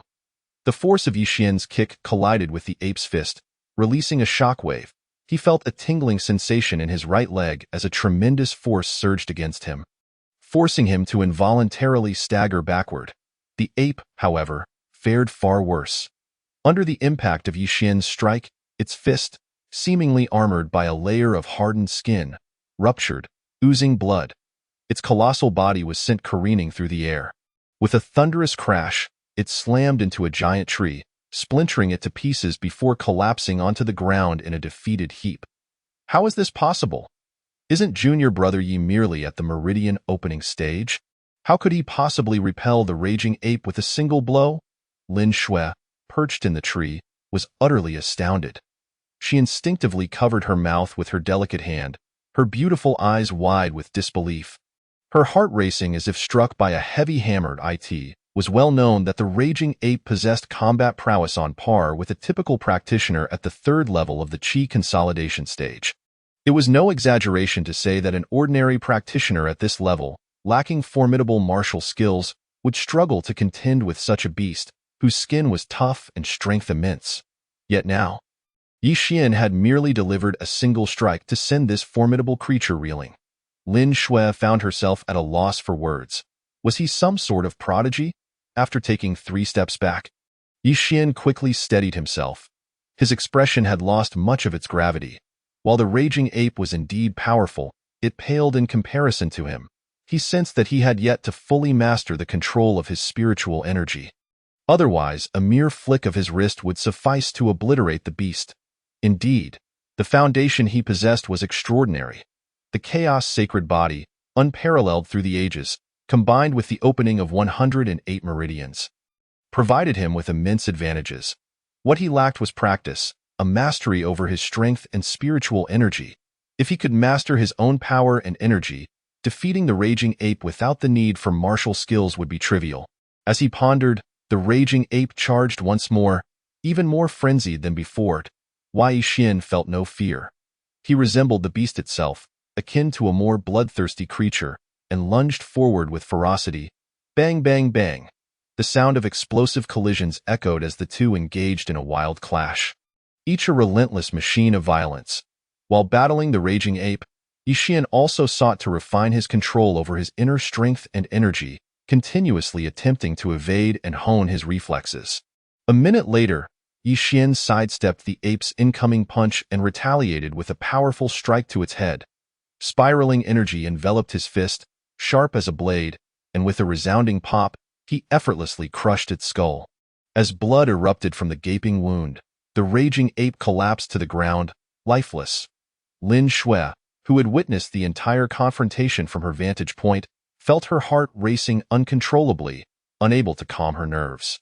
When she saw Yi Xian obliterate the beast, she could no longer contain herself and erupted into cheers, eyeing her excitement. She seemed in that fleeting moment. Zhao Hong and his companions could not help but twitch at the corners of their mouths. Gazing at Yi Xian as if he were a fool, Lin Shui's delicate face flushed crimson, unable to resist tightly clutching the hem of Yi Xian's garment, as if to remind him not to boast recklessly. What a jest! Such grandiose claims should not be made lightly. If the esteemed Lord Saint were to learn of this, would one still dare to live? After a prolonged silence, Zhao Hong finally succumbed to his amusement. The first to let out a derisive snicker. His eyes danced with disdain as he cast a sidelong glance at Yi Xian, scoffing, "You, a disciple of our great saint? Do you truly believe you are worthy?" Zhang Shan erupted into hearty laughter, tears nearly spilling from his eyes. "Kid, are you out of your mind? Do you think you're someone significant?" Shui Yao and the others joined in, chiming in with their mockery. "Indeed, do you fancy yourself the legendary Chaos Saint Body, soon to be ordained as the Holy Sun? Madness. The ranks of lunatics grow ever thicker, and this year has seen a particularly bountiful harvest. To think you would claim to be a disciple of our great saint is truly laughable. You are utterly oblivious to the danger you court. Do you know the consequences of tarnishing our saint's reputation? According to the sect's laws, do you know how you ought to be dealt with?" A cacophony of voices drowned Yi Xian in a tide of ridicule. Why Yi Xian remained silent, for he truly was a disciple of Han Bingning, and indeed the one soon to be ordained as the Holy Sun. Why was it that when he spoke the truth, no one ever believed him? Since no one would listen, he decided to take Lin Shui and leave. As the saying goes, when conversation fails to resonate, there is little point in prolonging it. Since they did not trust him, what purpose was there in staying? Stop. Just as Yi Xian had taken a couple of steps with Lin Shui. Zhao Hong and his entourage blocked their path. Why Yi Xian halted, turning his gaze toward Zhao Hong, his eyes narrowing slightly. There's something you need. Zhao Hong sneered. "Leave behind your spatial treasures, surrender Lin Shui, and be on your way. Otherwise, do not blame me for my lack of courtesy." Yi Xian, realizing that Zhao Hong had no regard for his background, felt a surge of defiance. "What? You intend to rob me?" Lin Shui, alarmed, exclaimed, "What are you planning? The sect forbids disciples from harming one another. If discovered, you will face execution." She then turned to Shui Yao and his companions. "Shui Yao, Zhang Tao, I must have been blind to associate with such scum. Yi Shidi saved you, yet you repay kindness with malice. You are less than beasts." Lin Shui was genuinely incensed. Although somewhat naive and innocent, she was far from foolish. How could she be unaware that all of this was the doing of Shui Yao and his companions? Given that they had chased from the outskirts, they must have seen the corpses of the demon beasts, at the very least. They knew that Yi Xian had slain more than one, yet now? He bore no backpack to hold the demon cores, as they were obviously stashed within his spatial treasures. Perceptive Lin Shui had long since noticed this detail, but to avoid misunderstanding, she had refrained from asking or mentioning it. Upon hearing Lin Shui's words, Shui Yao and the others' faces flushed with embarrassment, only to quickly shift to expressions of greed and malice. Zhao Hong shot a cold glare at Lin Shui, barking. Two formidable masters at the 5th level of the condensation realm were effortlessly and ruthlessly vanquished? Who, pray tell, is truly the one in the condensation realm, and who is merely a pulse-opening disciple? They stood there, dumbfounded, gazing at the proud figure of Yi Xian before them, feeling as though everything was utterly surreal. For a fleeting moment, the atmosphere fell into a brief silence. The sound of a pin dropping could be heard. Lin Shui couldn't help but cover her rosy lips with her small hand, her breath quickening, her chest heaving violently. Even though she had absolute faith in Yi Xian's strength and recognized him as a prodigy, she had never anticipated that he would be so extraordinarily formidable. To reverse the odds from a pulse-opening disciple against those at the peak of the condensation realm, and to do so with such apparent ease. It was simply, who are you? How on earth did you accomplish this? Zhao Hong was the first to regain his senses, his face a mask of shock as he fixed his terrified gaze on Yixian. A mere pulse-opening disciple had actually overthrown both him and Zhang Shan. This was no feat an ordinary disciple could achieve. Yixian sneered, utterly dismissive of the query. He turned his attention to Shui Yong and the others, casually inquiring, "Do you wish to make a move as well?" Upon hearing this, Shui Yong and his companions felt as if struck by lightning, chills running down their spines. They hastily shook their heads. No, no. Yixian's smile blossomed even more radiantly. If that is the case, then relinquish all your resources and be gone. To these insignificant beings, Yixian could not be bothered to lift a finger. They were simply too feeble. He intended to repay their actions with their own coin. Shui Yong and the others exchanged glances, their expressions shifting slightly. Yet, fearing to utter another word, they ultimately gritted their teeth, surrendered their resources, and quickly fled with Zhao Hong and Zhang Shan and TOW. Wei Yixian paid them no mind, glancing at the sky before turning to Lin Shui. "It's getting late. We should head back." Lin Shui nodded, though her demeanor felt less than natural, tinged with nervousness and unease. Chapter 13. Signing in for the true Sunfire in the blink of an eye, half a month had swiftly passed. During this time, Yixian had been making daily excursions to the rear mountains. He utilized the beast there to refine his own form, honing his physique. Although his cultivation had not significantly advanced in that half-month, his combat prowess had seen astonishing improvement. With his current strength, dealing with cultivators at the peak of the condensation realm was no longer a challenge. Ding! The system sign-in count has refreshed. Would you like to sign in now? One day, while Yixian was contemplating his gains, the system's cold voice suddenly echoed, bringing him immense joy. "Sign in. Ding! Congratulations, host. You have acquired the true Sunfire. Would you like to use it now?" As the system's voice faded, Yixian immediately sensed a flame materializing within the system's space. The flame radiated an overwhelming heat, leaving Yixian ecstatic. True Sunfire. This was truly a remarkable treasure. Born from the sun, it was a creation of heaven and earth. A legendary artifact. Most importantly, the true Sunfire not only could refine the body and enhance one's physique, but could also be wielded offensively against enemies, making it a rare find indeed. Use, Yixian chose without hesitation. Boom! Almost the moment he made his choice, the true Sunfire within the system's space vanished. Merging into his body, the wave of heat surged through him, coursing along his meridians. Damn, that hurts. The searing pain struck him, causing Yixian to grit his teeth, his brow furrowing deeply. However, the intense agony soon began to subside. Wei Yixian distinctly noticed that his spiritual veins, meridians, and bones were expanding at a visible rate, becoming more resilient and solid than ever before. Translucent and radiant. What a splendid treasure! Yixian couldn't help but exclaim as he continued to manipulate the true Sunfire to refine his physique. Though he possessed the chaotic sacred body, which provided him with an inherent advantage, he understood that without diligent effort in honing himself afterward, he could easily find himself outmatched by formidable prodigies or the powerful descendants of divine beings. This cultivation lasted several days. Meanwhile, the day of the sealing of the Holy Sun in the ancient sacred land drew ever closer. One day, as Yixian was preparing to venture out, a stunning figure appeared before him. The woman, clad in white like snow, exuded an air of noble elegance. She resembled a snow lotus standing atop a mountain peak, captivating yet untouchable, exquisite and unparalleled. Upon seeing Han Bingning, Yixian immediately rose and approached respectfully. "Master." Han Bingning, upon noticing Yixian, revealed a breathtaking smile that lit up her icy, beautiful visage, making her appear utterly enchanting. She nodded with a smile. "Only half a month remains until the day you are sealed as the Holy Sun. Are you prepared?"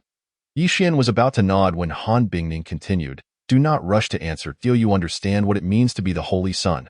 Without waiting for his reply, she elaborated, "The Holy Sun represents the leader of all disciples of our ancient sacred land. It means that all disciples will look to you as their head.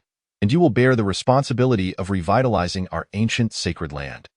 As the saying goes, to wear the crown, one must bear its weight. Once you become the Holy Son, you will undoubtedly receive unprecedented glory and recognition, along with the full support of our ancient sacred land. However, correspondingly, you will also shoulder the immense pressure and face various life-threatening crises that come with the title. At this juncture, Han Bingning's expression turned serious. Let me ask you once more. Are you ready? Without a moment's hesitation, Yi Xian replied firmly, I am ready. His voice was resolute and steadfast. As the saying goes, opportunities do not simply fall from the sky. Yi Xian understood this principle well, Tio Gain. One must be willing to give. Seeing the seriousness etched on Yi Xian's face, Han Bingning smiled once more, this time more genuinely and radiantly. Then let me take you to select a few martial techniques. She stated, on the day you are sealed as the Holy Son, various forces will undoubtedly challenge you, so it is essential to cultivate some martial techniques for self-defense. Yi Xian nodded again. A few minutes later, they arrived at the martial arts building. The martial arts building comprised 9 levels. It was a significant location within the ancient sacred land, housing the accumulated knowledge of thousands of years in addition to some exceedingly rare martial techniques. Most of the martial arts acquired by the ancient sacred land over the years could be found here. The exterior of the martial arts building was heavily fortified. Not only was there a powerful figure stationed visibly, but 2 elders also concealed themselves in the shadows. Additionally, each floor was guarded by a floor master. It is no exaggeration to say that within the eastern wilderness, even the ancestors of the other 2 sacred lands would find it impossible to breach this place. Accompanied by her status as a holy master, Yi Xian had no such troubles. Ordinary disciples, even those who were true inheritors among the elders, could only access up to the 5th floor at most. However, Yi Xian was directly led to the 9th and highest floor. It was worth mentioning that aside from the Holy Master and a few esteemed elders, only those who had made significant contributions to the sacred land could enter this 9th floor. Oh, Xiao Ninger, is this your newly accepted disciple? As they stepped onto the 9th floor, a shrill voice suddenly rang out. Yi Xian turned to see a hunched old man, around 1.60 meters, his frail body suggesting he was nearing the end of his days. He occasionally coughed, as though he might expire any moment as he spoke. His small eyes squinted, scrutinizing Yi Xian with a suspicious glint. Yi Xian couldn't help but inwardly mutter, "What the hell?" before quickly lowering his head and respectfully saying, "Junior Yi Xian, pays respects to the elder." From the old man's address to Han Bingning, Yi Xian discerned that he was no ordinary individual, so he naturally maintained a courteous demeanor. Han Bingning huffed softly, ignoring the squinting old man, and led Yi Xian to a certain area. She pointed at the floating orbs of light ahead and said, "These are the martial techniques suitable for your cultivation. Choose 1 or 2 for yourself." "All right." Yi Xian nodded and raised his gaze toward the luminous orbs before him. The squinting old man chuckled. "Xiao Ninger, are you really going to let him choose like this without assisting him? You should know that these orbs are sealed. Even those prodigies at the peak of the Wheel Sea realm might not be able to break them." However, before he could finish his sentence, his expression suddenly changed. In an instant, a peculiar light emanated from Yi Xian's bright, clear eyes. The next moment, he reached out a hand and grasped one of the luminous orbs. Yi Xian's hand closed around the orb. It seemed to possess a will of its own, radiating a glow and forming a barrier as it began to resist vigorously. Yi Xian sneered, his internal spiritual energy surging forth as the true sunfire flowed through his palm. In the next instant, he exerted a forceful grip. Bang! The luminous barrier enveloping the surface of the sphere shattered instantaneously. Witnessing this spectacle, the elder's smile froze upon his face. After a prolonged moment, he extended his withered finger and, in a rather undignified manner, rubbed his eyes vigorously, then uttered 2 words. "What the hell?" Chapter 14. The extraordinary talent of cultivation. Han Bingning's enchanting gaze was fixed intently on Yi Xian, her eyes brimming with unmistakable astonishment. That was a barrier that even a peak cultivator of the Wheel Sea might struggle to breach, yet it was shattered by Yi Xian, who was merely at the meridian opening stage. Her heart was tumultuous, a tempest of emotions that defied description. In truth, The reason she did not immediately assist Yixin was that she harbored the intent to test him. She wished for Yixin to recognize the difficulty of the task at hand and subsequently request her intervention as a mentor. Such an outcome would allow her to indulge a small bit of vanity. After all, since taking this disciple, she had faced considerable setbacks, leading to a waning of her confidence. She sought to regain some of that confidence through this method. However, little did she know. Alas, Han Bingning's fragile self-esteem was once more shattered, compelling her to silently exclaim, "Freak!" Yixin, oblivious to the thoughts of his beautiful mentor and the old man with thieving eyebrows, was engrossed in observing the martial arts techniques within the luminous sphere. The Emperor's art, a mere 3 words, suggestive of a close combat technique. As for its grade, it bore no inscription. Yixin paid it little heed. Activating his divine pupils and swiftly perusing the scroll as this where the cultivation begins. The old man with thieving eyebrows, witnessing this scene, could not restrain himself from transmitting a thought to Han Bingning. Haste makes waste. Though he is a rare chaos sacred body, to cultivate the Emperor's art is not something that can be achieved in a short span of time. Little Ning, why do you not remind him to return and cultivate at a later time? How are you guiding your disciple? The elder was exasperated, feeling regret for the youth's lack of prudence. Yet Han Bingning chose to disregard him. In the past, she would have surely advised Yixin against overreaching, suggesting he select a few more techniques before returning to practice. However, at this moment, she feared being embarrassed again. Seeing that Han Bingning was unresponsive, the elder's displeasure grew, his anger evident as he puffed his cheeks and glared. Little Ning, what kind of attitude is this? But just as he finished speaking, buzz! A radiant golden light suddenly blossomed from within Yixin. In the next instant, Yixin clenched his right fist tightly and hurled a punch forward. Boom! The golden light dazzled, and a fist-shaped vortex emerged, as if it were a black hole devouring everything in its path. Immediately following, the air erupted, and minuscule spatial fissures appeared within the surroundings. The elder was left dumbfounded, his hunched back instinctively straightening in astonishment. Han Bingning's lips twitched, relieved that she had refrained from uttering anything inappropriate. Otherwise, she would have found herself in an embarrassing predicament. Yixin opened his eyes and swiftly approached the second luminous sphere. He almost effortlessly shattered its barrier and began to cultivate once more. 10 minutes for the Emperor's art, 8 minutes for the Azure Dragon's roar, 6 minutes for the Thunder Goddess palm, and 3 minutes for the deadly sword of fate. Han Bingning and the old man with thieving eyebrows watched in sheer disbelief, their emotions oscillating from shock to madness and eventually to numbness. Until they had fully acclimated to the exceptional scene before them, the elder's gaze towards Yixin became increasingly shifty, his eyes gleaming with intensity. Master, I have completed my cultivation. Shall we return now? Yixin decided against continuing his practice with the luminous spheres, understanding the importance of moderation. Noticing the elder's fervent gaze, he couldn't help but shiver and swiftly darted behind Han Bingning, hastily stating, "What kind of gaze is that? Surely, he doesn't have some peculiar inclination, does he?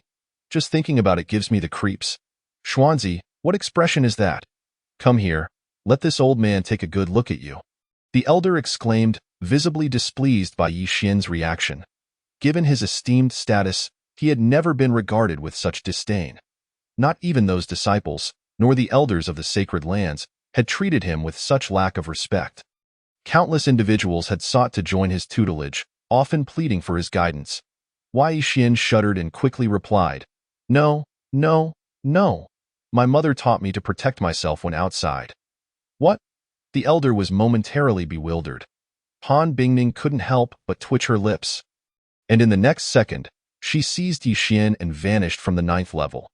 Has the Holy Sun emerged so soon? Alas, it seems the Holy Sun was unable to breach the barriers of those luminous spheres. Who would argue otherwise? I can assure you, the Holy Master must have lent assistance. As Han Bingning and Yixin exited the martial arts building, the idol leaders of the various levels began to communicate telepathically. What a joke! They have only been inside for a brief time. Even if the Holy Sun is exceptionally gifted, it is impossible for him to breach the luminous barriers. As they chatted, a tinge of disappointment mingled with their conversation. In truth, they had hoped to witness the Holy Sun personally overcoming those barriers. Indeed, while the Holy Sun possesses unparalleled talent, his cultivation level remains somewhat lacking. It is only natural that he cannot breach them. There is no need for such disappointment. If he were truly able to breach those barriers on his own, that would be the anomaly, another leader added, and the rest nodded in agreement. Just then, the 9th level leader could no longer contain himself and exclaimed, "You all know nothing." That young lad not only breached 4 luminous barriers, but has also successfully cultivated them. Upon hearing this, the other 8 leaders were left utterly astounded, plunging into a stunned silence. After a moment, one of them spoke up, "No way, Brother Wu. You must be joking, Brother Wu. This jest is far from amusing. You cannot play with such matters, Brother Wu. Have you perhaps consumed some spurious wine and are now a bit delirious?" The 9th level leader, hearing their skepticism, nearly erupted in indignation, baring his teeth in frustration. "Believe it or not, do you think I have the time to jest with you?" With that, he chose to disregard the incessant inquiries from the other leaders, who continued to press for answers. Realizing their senior had fallen silent, the 8 leaders were struck by a sense of foreboding. Succumbing to an extended silence, I in the Holy Sun's palace, Han Bingning instructed, "Yi Xian, you may cultivate on your own. Should you require anything, contact your master. I shall take my leave." After dropping this remark, she vanished, perpetually neglectful of her responsibilities. Yi Xian gazed at the vanishing figure of Han Bingning, feeling quite aggrieved. What could possibly be troubling his master? Why was she always like this? Just as he pondered this, a resounding crash echoed from outside. Yi Xian rushed out to see a palace had collapsed. "Master!" Yi Xian gasped in shock, waving frantically at his beautiful mentor. "I'm fine." "Really? This palace is just too flimsy," Han Bingning remarked coolly, nonchalantly waving her hand as the shattered palace restored itself and subsequently vanished. However, soon after, boom, boom, boom, the distant sound of collapsing palaces reverberated through the air. Yi Xian's lips twitched uncontrollably, struggling to regain his composure. What on earth had happened to his master? Chapter 15. Lin Shue's despair. Outer Sect. Within a cave abode, Lin Shue sat cross-legged upon her bed, yet she found herself unable to concentrate on her cultivation. Over the past few days, she sensed she was being watched. Each time she left the cave, there would be someone stealthily trailing her. Even now, outside her abode, there were still individuals keeping a watchful eye. Lin Shui understood the implications of this situation. Half a month prior, during her training in the back mountain, she had encountered Yi Xian, who had generously bestowed upon her several monster cores. Upon her return, she exchanged them for a substantial amount of spirit stones, which likely triggered this attention. However, she had been exceedingly cautious while exchanging the spirit stones, and typically, as an Outer Sect disciple, she attracted little attention. Thus, upon further reflection, she deduced that it must be the handiwork of familiar faces like Shui Yong and his associates. What a bunch of scoundrels! Lin Shui bit her crimson lip, seething with fury. It was one thing for them to be ungrateful, but to audaciously follow and surveil her upon her return was intolerable. What were they scheming? As Lin Shui mulled over these thoughts, a faint sound of footsteps reached her ears, causing her expression to shift slightly. Before she could discern further, a tremendous crash resonated, followed by the explosive shattering of the stone door as several figures stormed in. At the forefront was Shui Yao, a prominent figure among the Outer Sect disciples, standing at the 9th level of Meridian Opening, followed by Shui Yong and others who frequently accompanied Lin Shui on their excursions to the back mountain. Seeing these individuals, Lin Shui was taken aback and immediately stood up, her face pale as she demanded, "What do you want? Do you not realize that trespassing into someone else's cave is punishable by having one's cultivation stripped away according to sect rules?" Shui Yao merely laughed derisively at her words. Sect rules? Stripped of cultivation? How laughable! His gaze was icy and penetrating as he fixed his stare upon Lin Shui, his countenance contorted with malice. "Lin Shui? You have colluded with outsiders and trespassed into the sacred grounds of our sect. You are the one who has violated the sect's regulations." Boom. Upon hearing these words, Lin Shui's delicate form shuddered once more, her mind echoing with the implications, colluding with outsiders and unlawfully entering the sacred grounds. Such a grave accusation. If this were substantiated, her fate would be sealed. Shui Yao, you are slandering me. Lin Shui's complexion turned ashen as she stumbled backward, her voice ringing out in desperate protest. Why Yixin is not a disciple of the sect? How can that be? If he is not a disciple, how did he gain entry into the sacred grounds and the back mountains? I know for certain it was not I who brought him here. I lack the ability and strength. False accusations? Shui Yao laughed maniacally, his eyes gleaming with insanity. Whether I am slandering you or not, you will find out when you arrive at the law enforcement hall. With that, he waved his hand toward Shui Yong and the others, barking out, "Take her away." Shui Yong and the others hesitated briefly, but their resolve quickly returned. Their inner energy surged violently as they approached Lin Shui, ready to take action against her. Lin Shui's expression changed dramatically. "No, this isn't right. You are making false accusations. You cannot treat me this way," she screamed in despair, her heart plummeting to the depths of hopelessness. What was the law enforcement hall? It was a place dedicated to punishing disciples who had violated the sect's rules. Once there, who knew what fate awaited her? Especially since she was a woman, a beautiful woman at that. Outside the cave, a number of outer sect disciples had gathered, yet none dared to approach. What was happening? Why were senior brother Shui and the others targeting junior sister Lin Shui? Who could say? It was rumored that Lin Shui had unlawfully brought an outsider to the back mountains for trials. Surely not. How could junior sister Lin Shui do such a thing? Besides, she lacks the strength for it. Who knows what the truth is? Regardless, if junior sister Lin Shui entered the law enforcement hall, it would be disastrous for her. Who could argue with that? However, Shui Yao and his group were so arrogant that there had to be someone backing them. Observing this scene, the onlookers murmured amongst themselves. Some sighed. Others shook their heads in disbelief. Some seethed with anger, and others appeared to revel in her misfortune. Yet, none dared to step forward. Shui Yao, being a prominent figure among the outer disciples, was not to be trifled with, especially with the backing of the law enforcement hall. Who would dare interfere? They only heard a series of loud thuds from within the cave, followed by Lin Shui being dragged out by Shui Yong and the others. In that moment, Lin Shui appeared battered and bruised, her hair disheveled, marked by several large footprints. She was a pitiful sight. Clearly, she had been beaten during her resistance. Witnessing this, a surge of anger welled up within the onlookers. But they ultimately suppressed it. "I am innocent. I am innocent. You cannot do this to me." Lin Shui continued to struggle, her face streaked with tears, her eyes filled with despair. Yet, Shui Yao and his companions remained indifferent, ignoring her cries and struggles as they forcibly dragged her toward the law enforcement hall. For over half a month, they had investigated Yixin but found nothing. Why Yixin seemed as though he did not exist. They could uncover no information about him, not even a record within the sect.as for the involvement of the law enforcement hall. It was naturally due to Zhao Hong and Zhang Shan, who, as inner disciples of the fifth layer of the condensing essence stage, had been grievously injured. Such an incident could not be concealed. Upon learning this, one of the brothers from the law enforcement hall, particularly after discovering that Yixin might possess a spatial treasure, immediately harbored ill intentions. Lin Shui struggled, but Shui Yao and his group paid her no heed, continuing to rain down blows upon her. Lin Shui's efforts were in vain, her despair deepening. Suddenly, a flash of inspiration struck her mind, and she shouted at the onlooking disciples.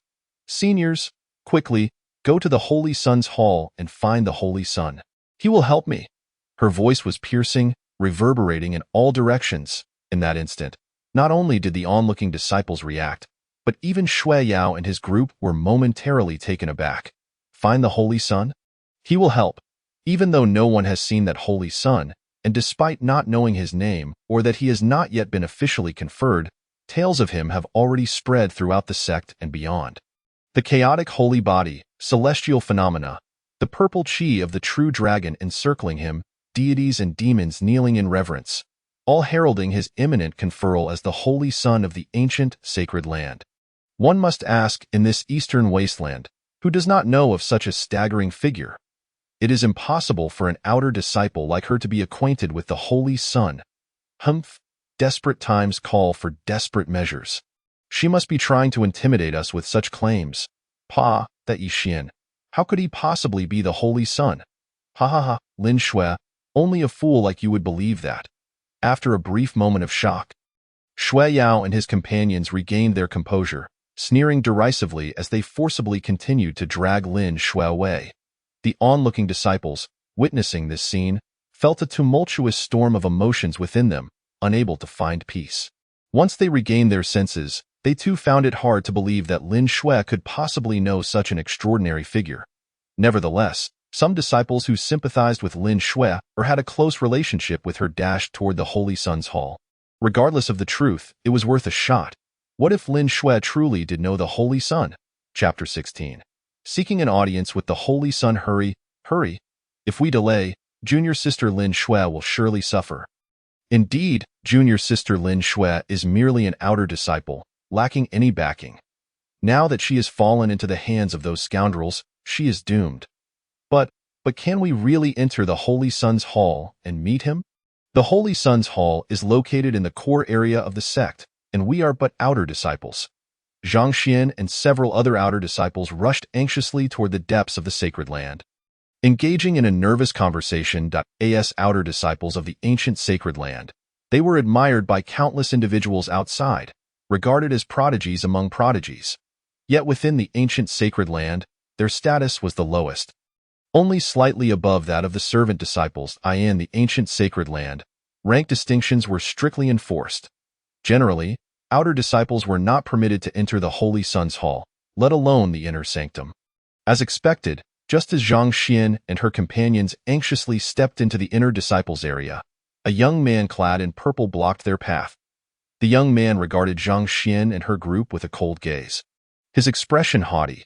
As outer disciples, do you understand that trespassing into the inner disciples area is a violation of sect rules?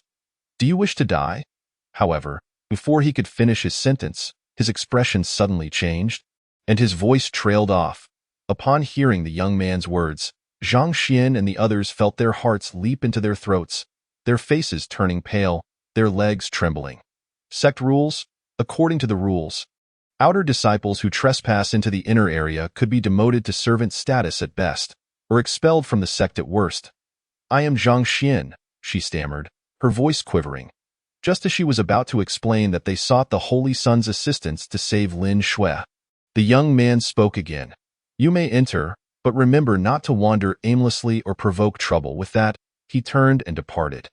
Zhang Xian and her companions were left utterly bewildered. What was happening just moments ago?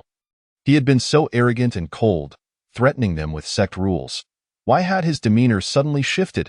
However, due to the urgency of the situation, they did not dwell on it and hurried toward the Holy Sun's hall. They traversed through the inner disciples area and entered the true disciple zone without encountering any further obstacles.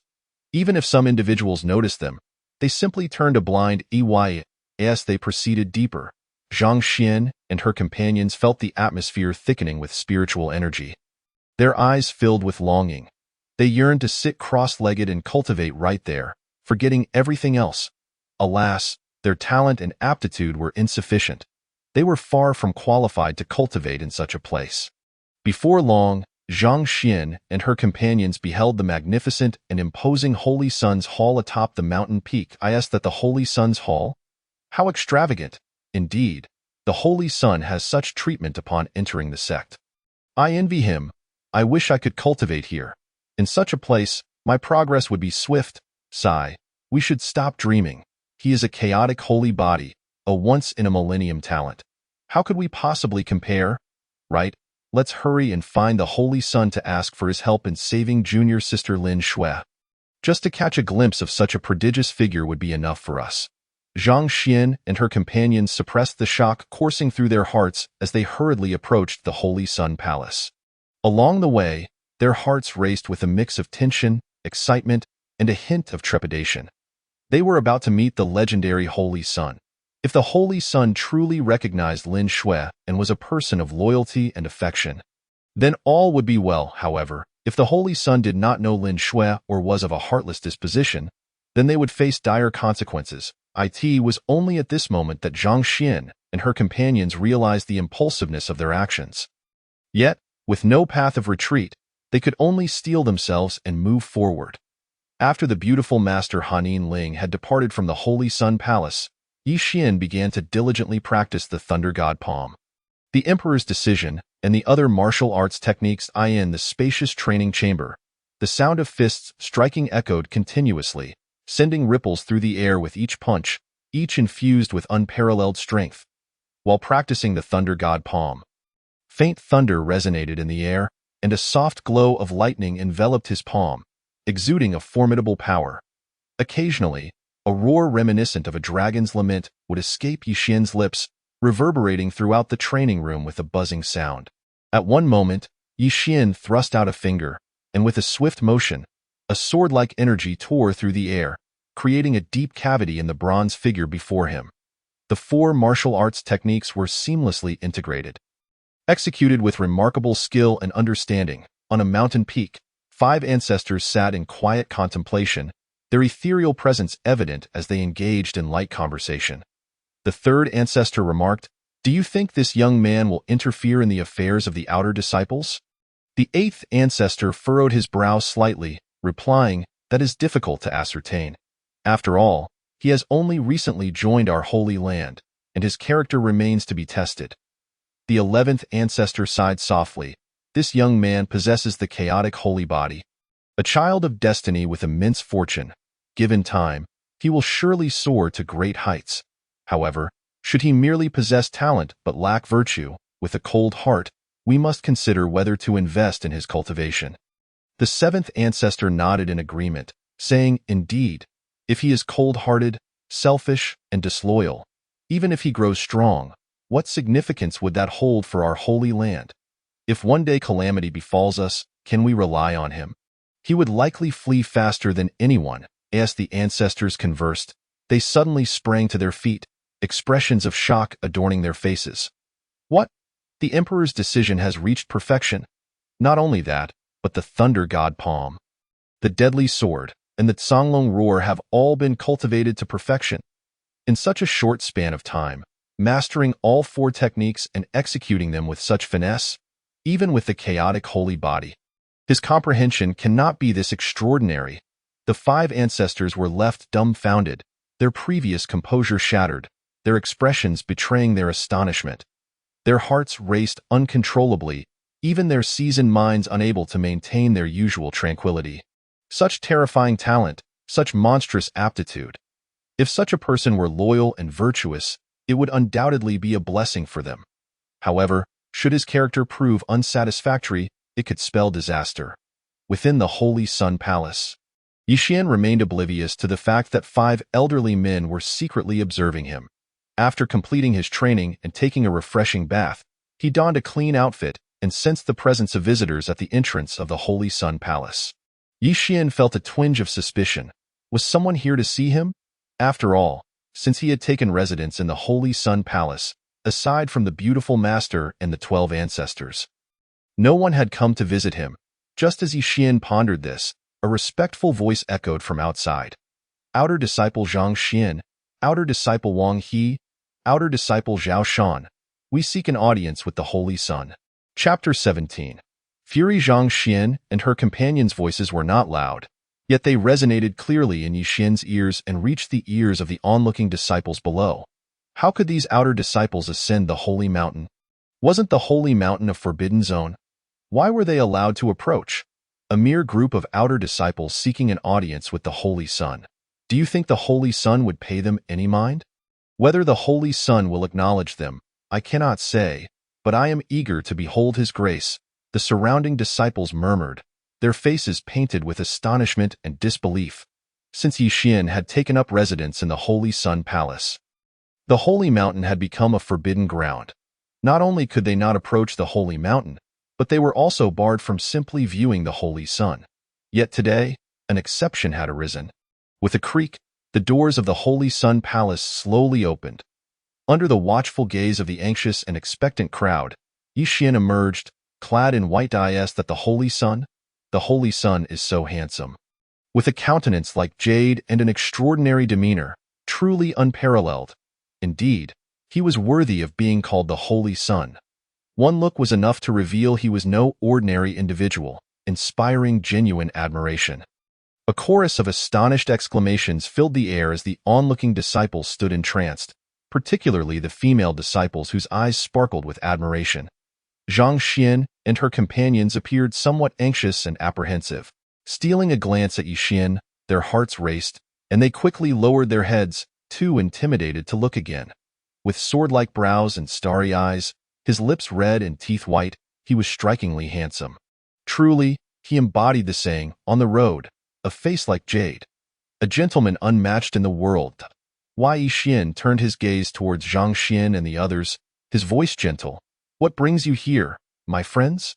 Hearing this, Zhang Xian did not dare to look up, but mustered her courage to say, "Holy Son, Lin Shui has been taken away by the law enforcement hall, and her situation is precarious. She sent us to seek your assistance." Boom!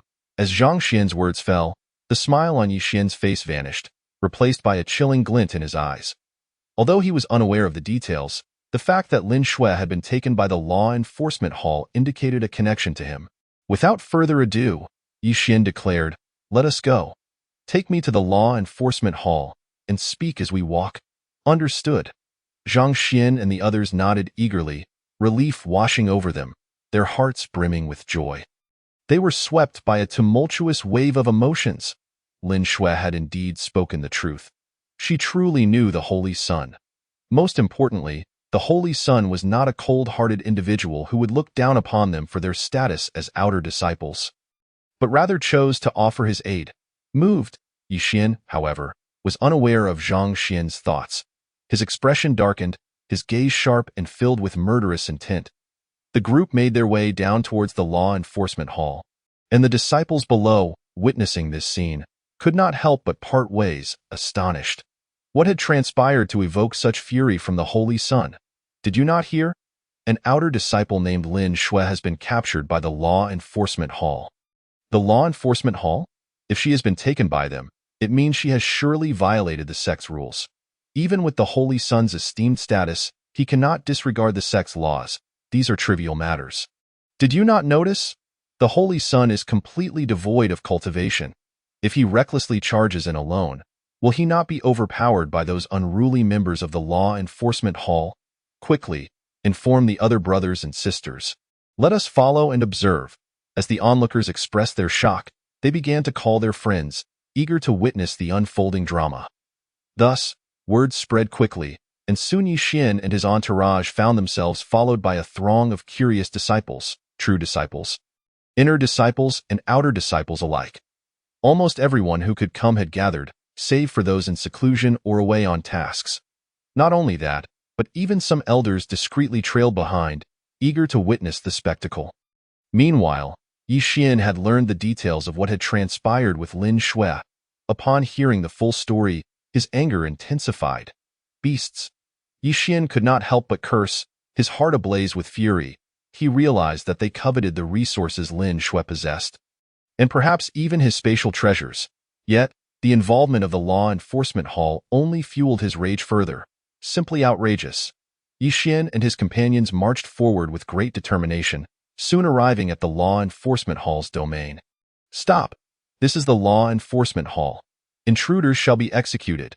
A disciple stationed outside called out sternly as he stepped forward to confront Yixin and his group.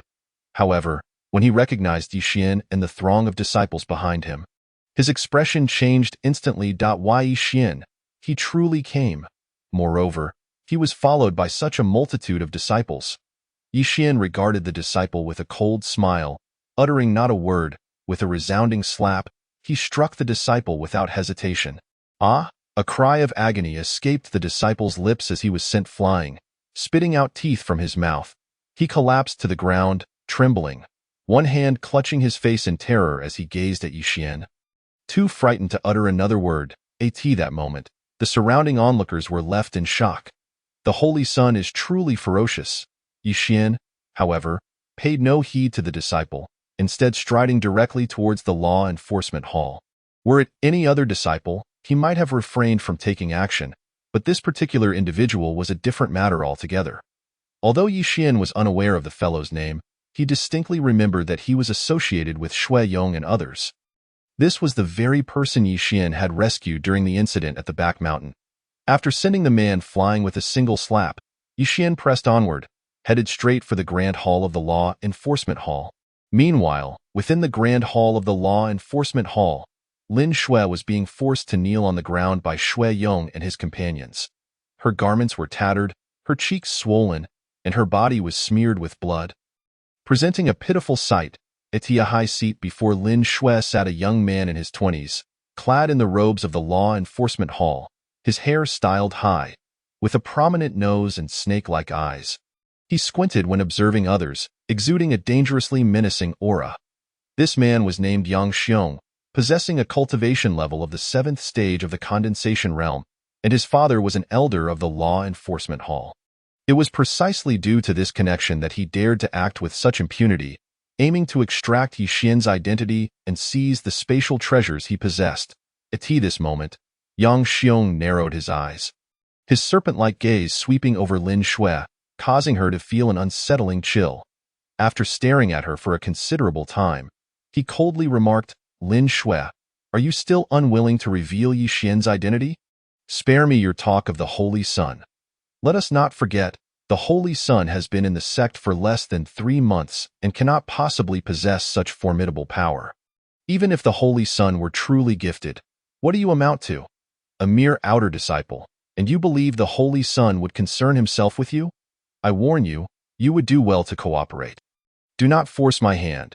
The methods of the Law Enforcement Hall are not something you can endure." Lin Shui struggled desperately, tears streaming down her face. I don't know. Let me go, please.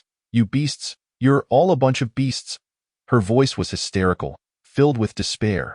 This group of brutes was utterly outrageous, deserving of 1,000 cuts. Upon hearing this, Yang Xiong lost all patience, his expression turning icy as he declared, "You refuse to heed my warnings. Since you are so ungrateful, do not blame me for being merciless. Strip her of her clothing." At his words, Lin Shui trembled, struggling even more fiercely. "Beasts, if you have the ability, just kill me. Just kill me." Shui Yong and the others wore vicious grins, preparing to tear Lin Shui's clothes off. But just then, a thunderous noise erupted as a disciple stationed outside flew through the open door, landing heavily in the center of the hall. Chapter 18. A bite back. Yang Xiong, witnessing this, was instantly consumed by rage. Who dares? Concurrently, everyone within the Law Enforcement Hall turned their gaze toward the entrance, their hearts seized by shock. They had not anticipated that someone would dare to intrude upon the Law Enforcement Hall and resort to violence. Thud, thud. The sound of heavy footsteps echoed, growing louder with each stride. It was as if the rhythm of a heavy drum reverberated through the air, each step resonating like a thunderous roar, stirring the hearts of those present. Accompanying this sound was a figure clad in white, exuding elegance yet bearing an air of ferocity, who soon entered the hall. Yi Xian. Upon seeing him, Shui Yong and the others turned ashen. Shui Yao reacted the quickest, immediately pointing at Yi Xian and exclaiming to the seated Yang Xiong, "Brother Yang, this is Yi Xian." Yang Xiong, upon hearing this, abruptly raised his head, his piercing, serpent-like eyes locking onto Yi Xian. Yet, Yi Xian paid no mind to Yang Xiong. His gaze fell upon Lin Shui, who was in a wretched state at the center of the hall. "Lin Shui, you." Upon seeing Yi Xian, Lin Shui immediately broke into tears, unable to contain herself. In the face of calamity, she felt both hope and despair at Yi Xian's appearance, her heart torn. If Yi Xian were to arrive, she would worry, feel guilty, and fear that he might become entangled in her predicament, just as she was. Yet, if he did not come, she would feel despondent. Yi Xian looked at Lin Shui, his heart filled with murderous intent once more. Yet he suppressed it. He managed to muster a smile, approaching Lin Shui while gently saying, "It's all right, it's all right. It's my fault for getting you into this mess." Upon hearing this, Lin Shui cried even harder. After all, she was merely an outer disciple. When had she ever encountered such a situation? Shui Yong and the others, akin to seeing a ghost, recoiled in fear, no longer daring to approach Lin Shui. With each step Yi Xian took forward, they retreated in tandem, as if confronting a primordial beast. What a joke! Back at the mountain, Yi Xian had effortlessly incapacitated Zhao Hong and Zhang Shan, both in the fifth stage of the condensation realm. They were merely in the meridian opening realm and certainly not at its peak. How could they dare provoke Yi Xian? Yang Xiong had already risen, coldly staring at Yi Xian as he inquired. Are you Yi Xian, the one who conspired with Lin Shui to seriously injure Zhao Hong and Zhang Shan? At this statement, the hall fell into stunned silence. Even Lin Shui was momentarily taken aback. However, it did not take long for everyone to regain their composure. Yang Xiong was indeed clever. He sought to establish a justification for taking action against Yi Xian. Regaining her senses, Lin Shui erupted in fury. No, that's not how it happened. They harbored ill intentions and attempted to harm Yi Xian, which is why he defended himself and injured them. Silence. Yet, before Lin Shui could finish, Yang Xiong cruelly interrupted her. He glared at Lin Shui, stating coldly, "You conspired together, so naturally, you must speak in his favor." There were others present at that time, not just the two of you. As he spoke, Yang Xiong turned his gaze toward Shui Yao, Shui Yong, and the others. What is the truth of the matter? Upon hearing this, Shui Yao immediately replied. On that day at the back mountain, we were hunting together when we encountered a raging ape and found ourselves in a perilous situation. At the critical moment, it was Zhao Hong and Zhang Shan who happened to pass by and intervene to save us. At this point, Shui Yao's expression shifted to one of ferocity. He trembled, pointing at Yi Xian, and exclaimed in a shrill voice, "But this scoundrel!" He repaid kindness with malice. He first incited Lin Shui to seduce Zhao Hong and Zhang Shan, leading them to let their guard down, only to ambush them and inflict severe injuries upon them. This person is unworthy of being a disciple of our holy land. I am utterly ashamed to be associated with him. He deserves to be subjected to 1,000 cuts. Flayed alive! Boom! At Shui Yao's words, Lin Shui felt her mind go blank. She stared at Shui Yao in disbelief. I seduced Zhao Hong and Zhang Shan? Yi Xian ambushed them? How could there be such shameless people in this world?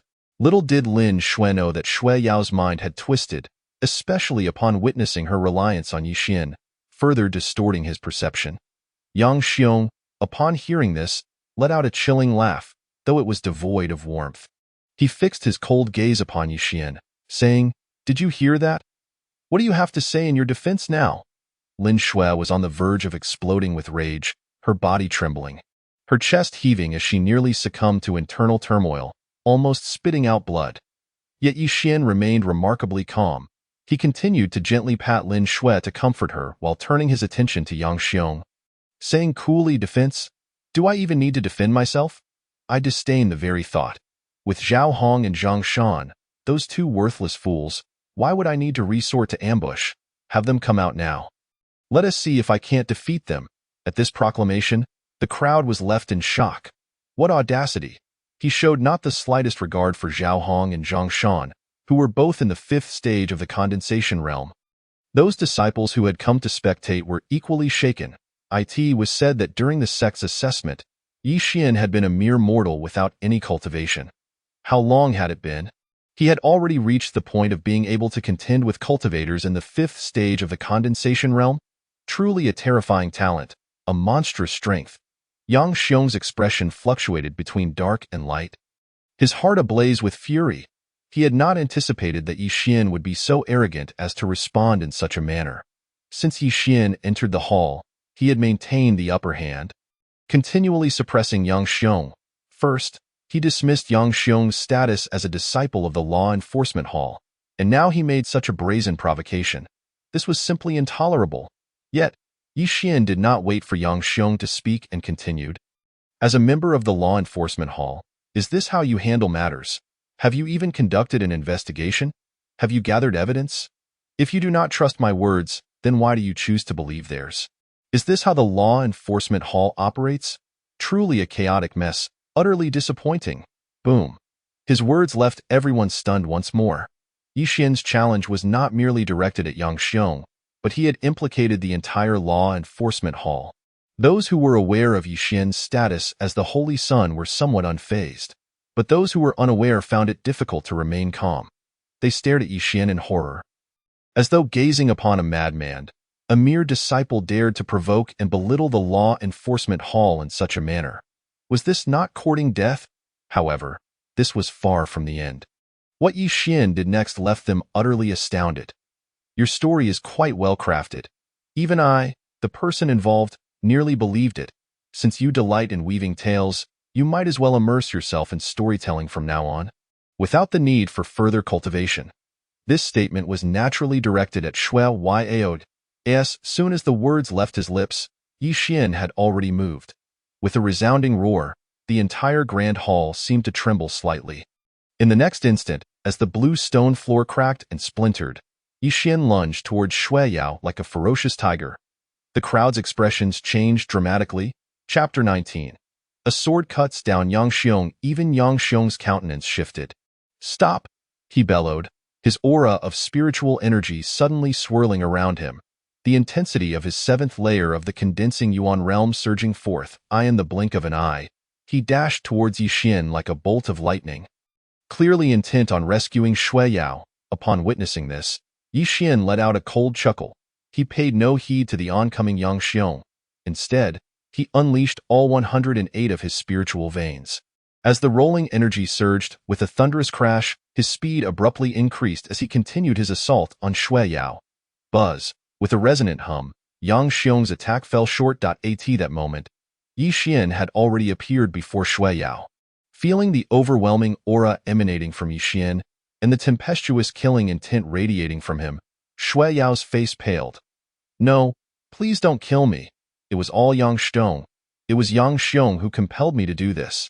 He shrieked in a fit of hysteria, his eyes filled with terror as he frantically retreated. Yet, how could his speed compare to Yi Xian's? Yi Xian's gaze was cold and merciless. He uttered not a word of frivolity. His right palm already striking towards Shui Yao's dantian.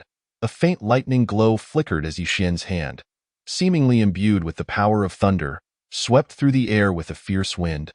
Striking terror into the hearts of onlookers, thunder god palm, bang.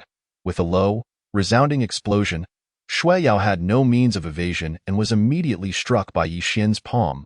A horrified scream escaped his lips as he was sent flying, crashing through a table with a resounding thud before collapsing to the ground like a lifeless Diojai. In that moment, his dantian shattered, and his eyes brimmed with despair, unwillingness, and resentment. He looked up, fixing a murderous glare on Yi Xian, his eyes seemingly wishing to devour him. He could hardly fathom that he had been utterly incapacitated. After cultivating for over a decade, he had reached the 9th layer of the opening veins realm, one of the illustrious figures among the outer disciples. He was certain he would enter the inner sect during the year-end assessment in 6 months. Yet now, he had been rendered useless, reduced to a mere husk. All hopes and aspirations had evaporated into thin air. The hall was engulfed in a deathly silence. The sound of a pin dropping could be heard. Although the disciples had witnessed Yi Xian's dominance and arrogance, they were still unprepared for his decisiveness and ruthlessness. There was no hint of hesitation. He acted as he declared, without an ounce of mercy. Gulp. The sound of gasps echoed as the surrounding disciples cast uneasy glances at Yi Xian, their expressions shifting. There was admiration, fervor, respect, and also feared. A strong individual, regardless of where they tread, commands respect. Shui Yong and the others were utterly paralyzed with terror. Their legs turned to jelly, their bodies crew observing Lin Shui's tear-streaked visage. Yi Xian felt the anger that had only just subsided surge once again. What a remarkable girl she was, yet she had been so cruelly mistreated, cowering before these bullies who wielded their power unjustly, all because of him. Were it not for the fact that the instigator, Yang Xiong, was already deceased, he would have been tempted to exact vengeance once more. Lin Shui, you truly are in a state of desperation. How is it that this fool cannot grasp the situation? Astonishment swept through the crowd, some of whom were unaware of Yi Xian's identity. This fool truly feared nothing, brazenly inflicting harm within the law enforcement hall and even going so far as to slay Elder Yang Kaidi's son with a single stroke of his sword. Did he not comprehend the magnitude of his actions? If not now, then when would he flee? Escape? Ha! I shall relish the spectacle of watching where you might go. To commit murder openly in the law enforcement hall. To scorn the sect's regulations and laws is nothing short of lawlessness. You wish to depart? Such a dream is absurd. As the crowd continued to murmur in shock, a cold voice suddenly pierced the air. In the next moment, a terrifying aura manifested, and a middle-aged man, appearing to be in his 50s, entered with two companions, clad in a blue robe with a vividly embroidered sword upon his chest. He exuded a chilling gaze and an overwhelming presence, brimming with murderous intent. It was none other than Elder Yang Kaidi, the father of Yang Xiong. Accompanying him were a man and a woman. The man was dashing and handsome, while the woman was both beautiful and delicate. Yet, both carried an air of arrogance, their chins held high, regarding Yi Xian with disdainful sneers. Elder Yang Kaidi. To think that Elder Yang would arrive so swiftly. It appears these two are doomed. Having killed Elder Yang's son, did they truly believe they could escape unscathed? Even if they attempted flight, where could they possibly go? Indeed, it was said that Elder Yang was particularly fond of Yang Xiong, fiercely protective of him. Now, it seemed blood would surely spill. They deserved it. Who could have anticipated such reckless behavior, daring to commit murder within the law enforcement hall? Upon witnessing Elder Yang Kaidi's arrival, some disciples could not restrain their whispers. Their gazes towards Yi Xian and Lin Shui transformed into expressions of pity, sympathy, or even schadenfreude. Clearly, many were oblivious to Yi Xian's true identity. However, the majority of the disciples possessed keen insight, for they were aware of who Yi Xian truly was. Upon hearing the ignorant remarks of their peers, they merely exchanged knowing smiles, uninterested in further elaboration. Go slay the saint's son. What a preposterous notion. Even if Elder Yang Kaidi possessed 100-fold courage, would he dare to do so? Could he even succeed? As the saint's son, Yi Xian undoubtedly had formidable allies safeguarding him in the shadows. Otherwise, would this not be a farce? Moreover, Yi Xian had the moral high ground today.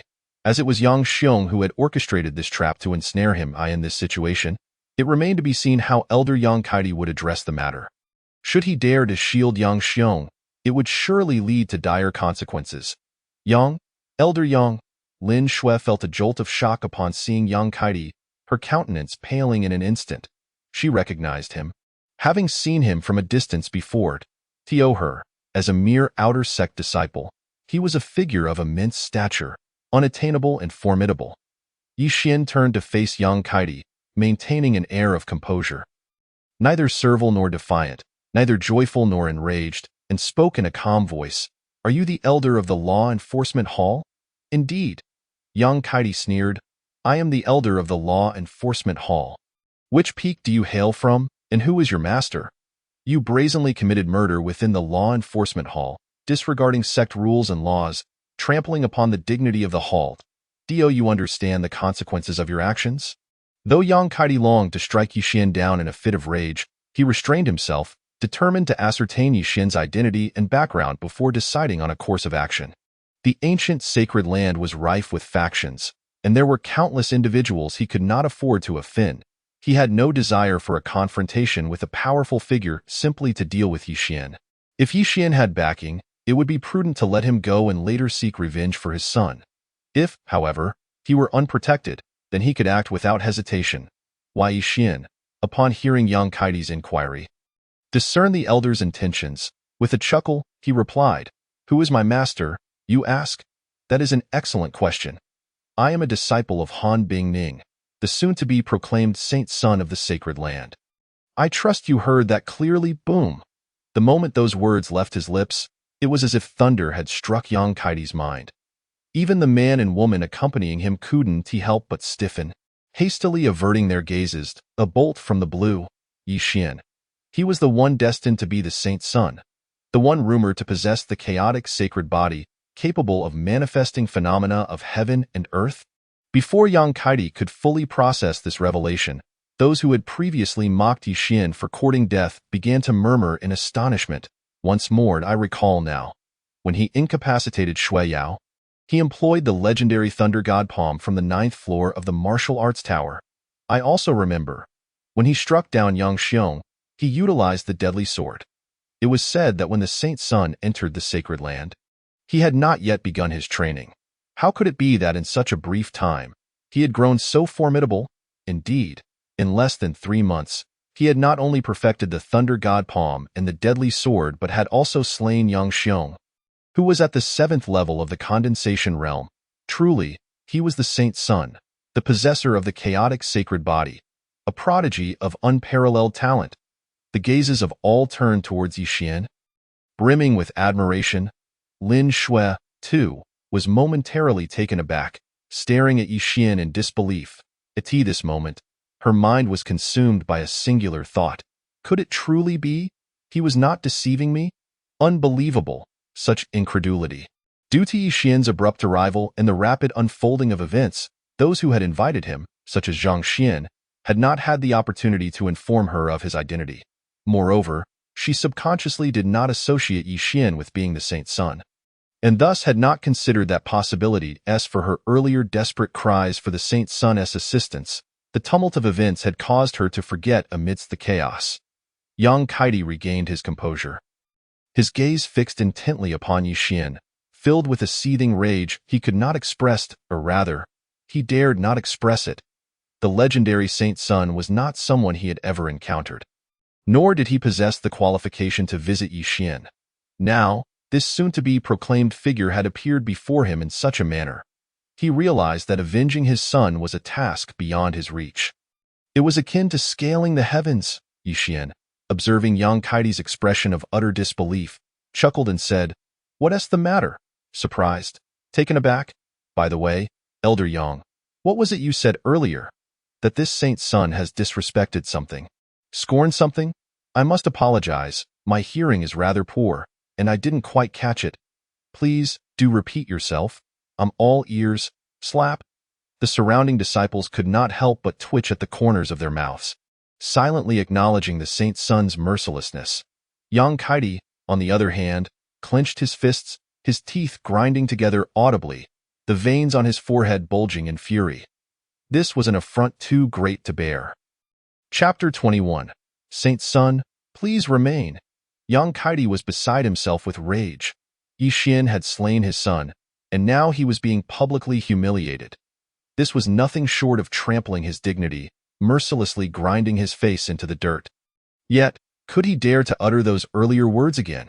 He had no doubt that should he do so, Yixian would summon Han Bingning to intervene. In that case, even if he survived, he would surely suffer greatly.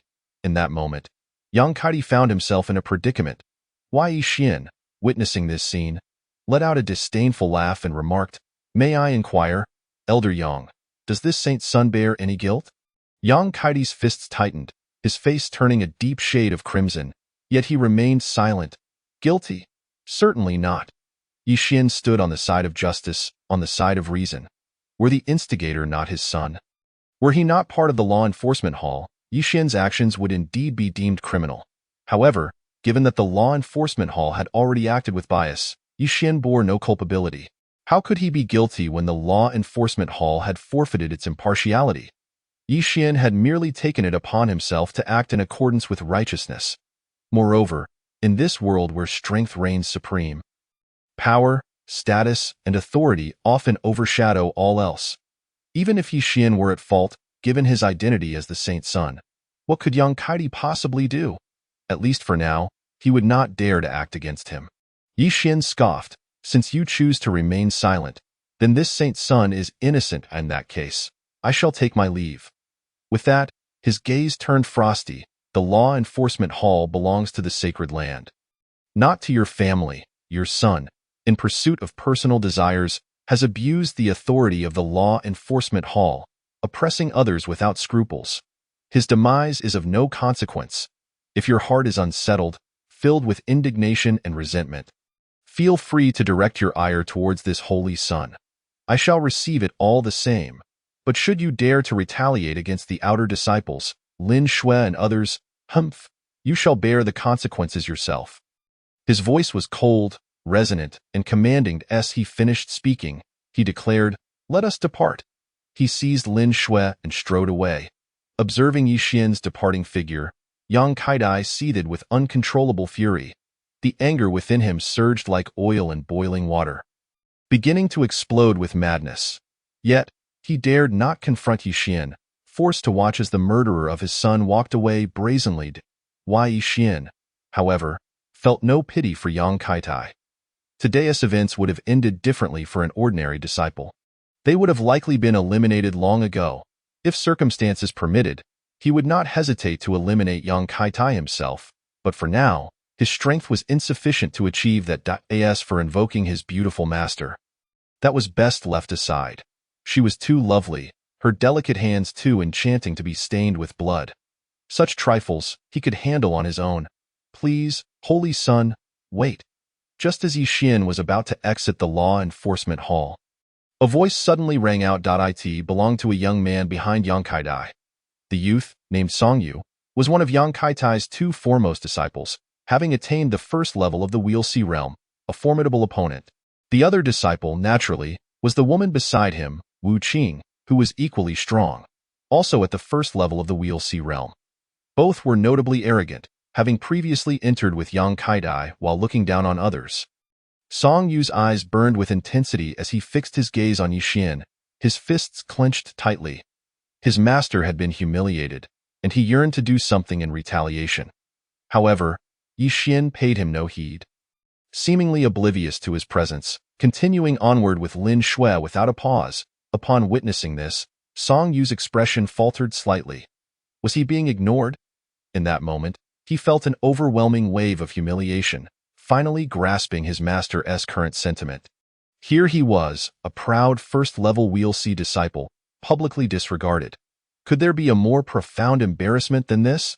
The surrounding disciples exchanged glances, particularly those who had long harbored disdain for Song Yu. Relishing in his plight, as Yi Xian and his group began to fade into the distance, Song Yu clenched his teeth and rasped, "Holy Sun Yi, I, Song Yu, have long heard of your esteemed reputation and know your unparalleled talent. I wish to spar with you, if you would be so kind as to oblige." His declaration plunged the hall into silence. Was Song Yu challenging Yi Xian? A multitude of eyes widened in disbelief. Yet, Yi Xian remained unresponsive, continuing to walk away, seemingly unaffected. Song Yu could no longer contain himself. The fury within him boiled over, feeling more humiliated than ever before, even more so than when faced with Yang Kaitai.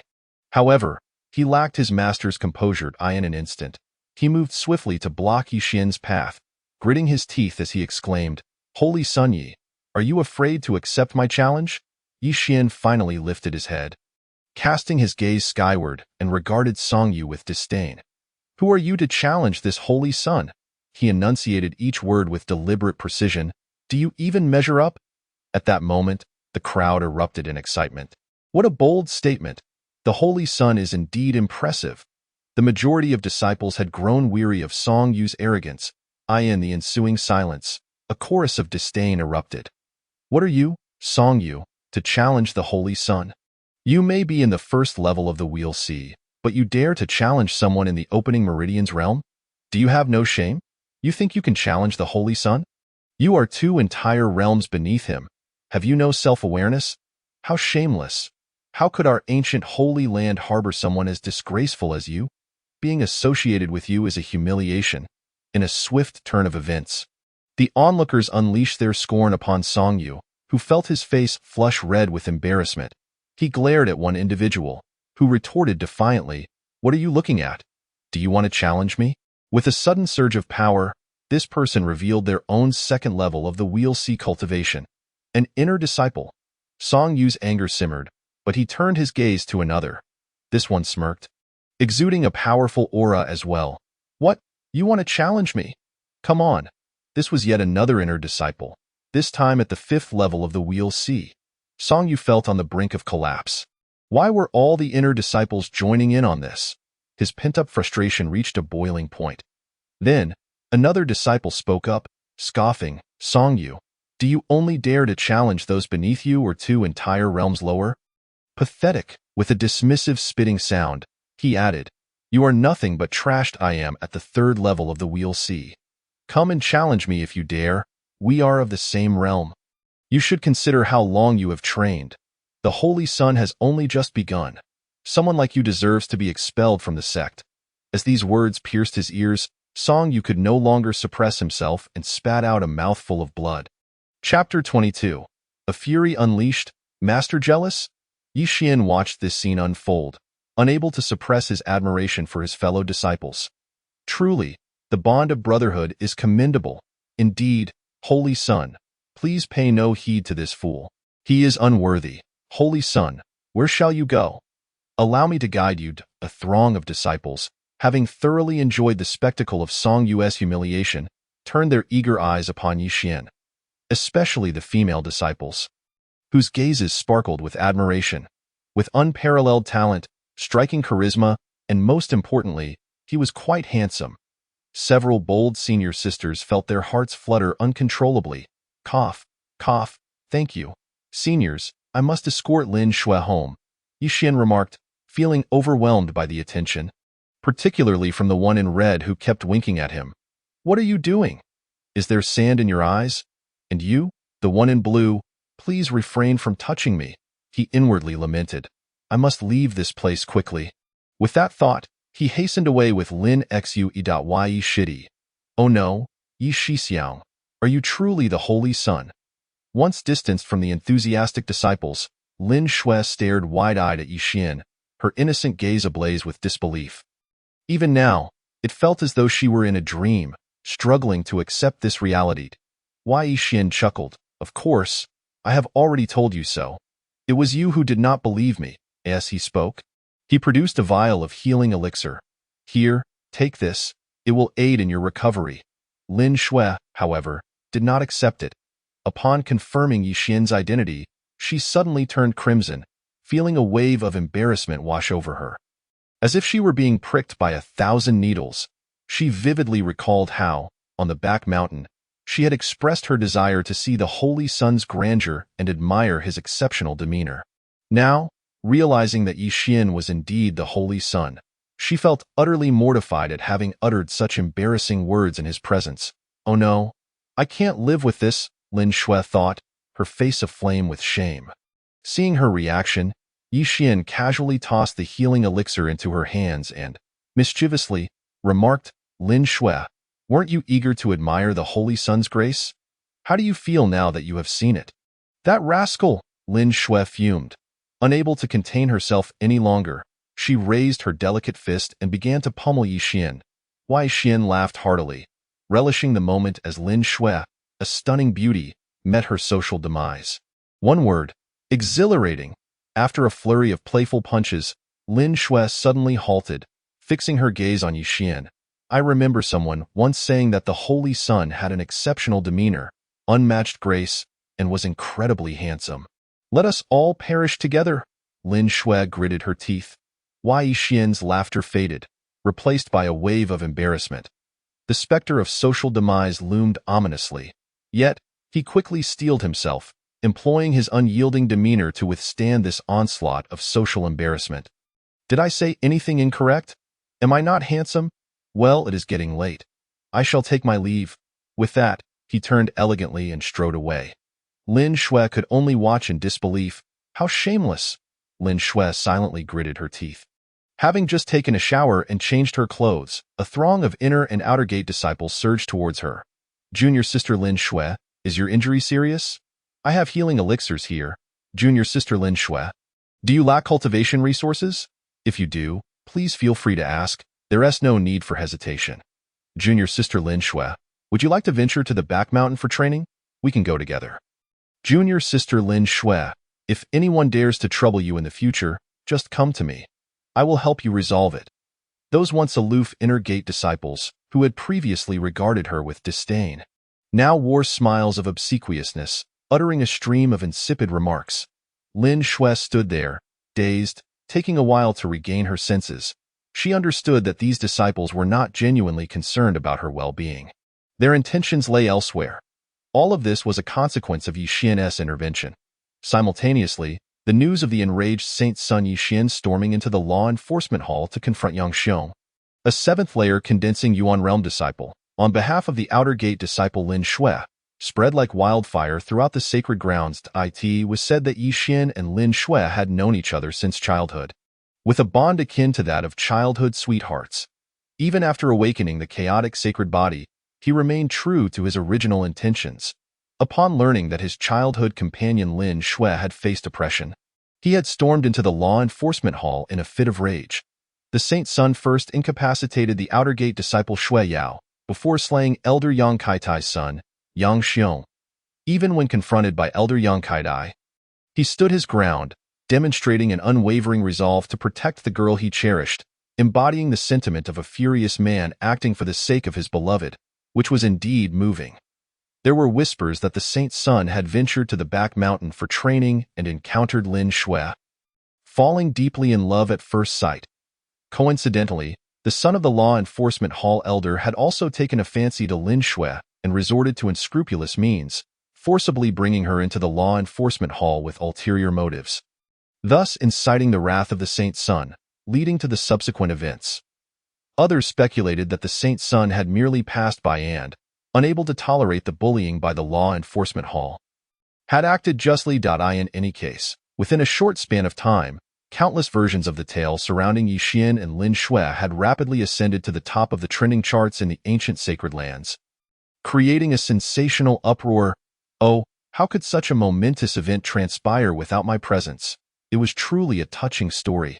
The Saint's son was both passionate and righteous, a true role model for our generation.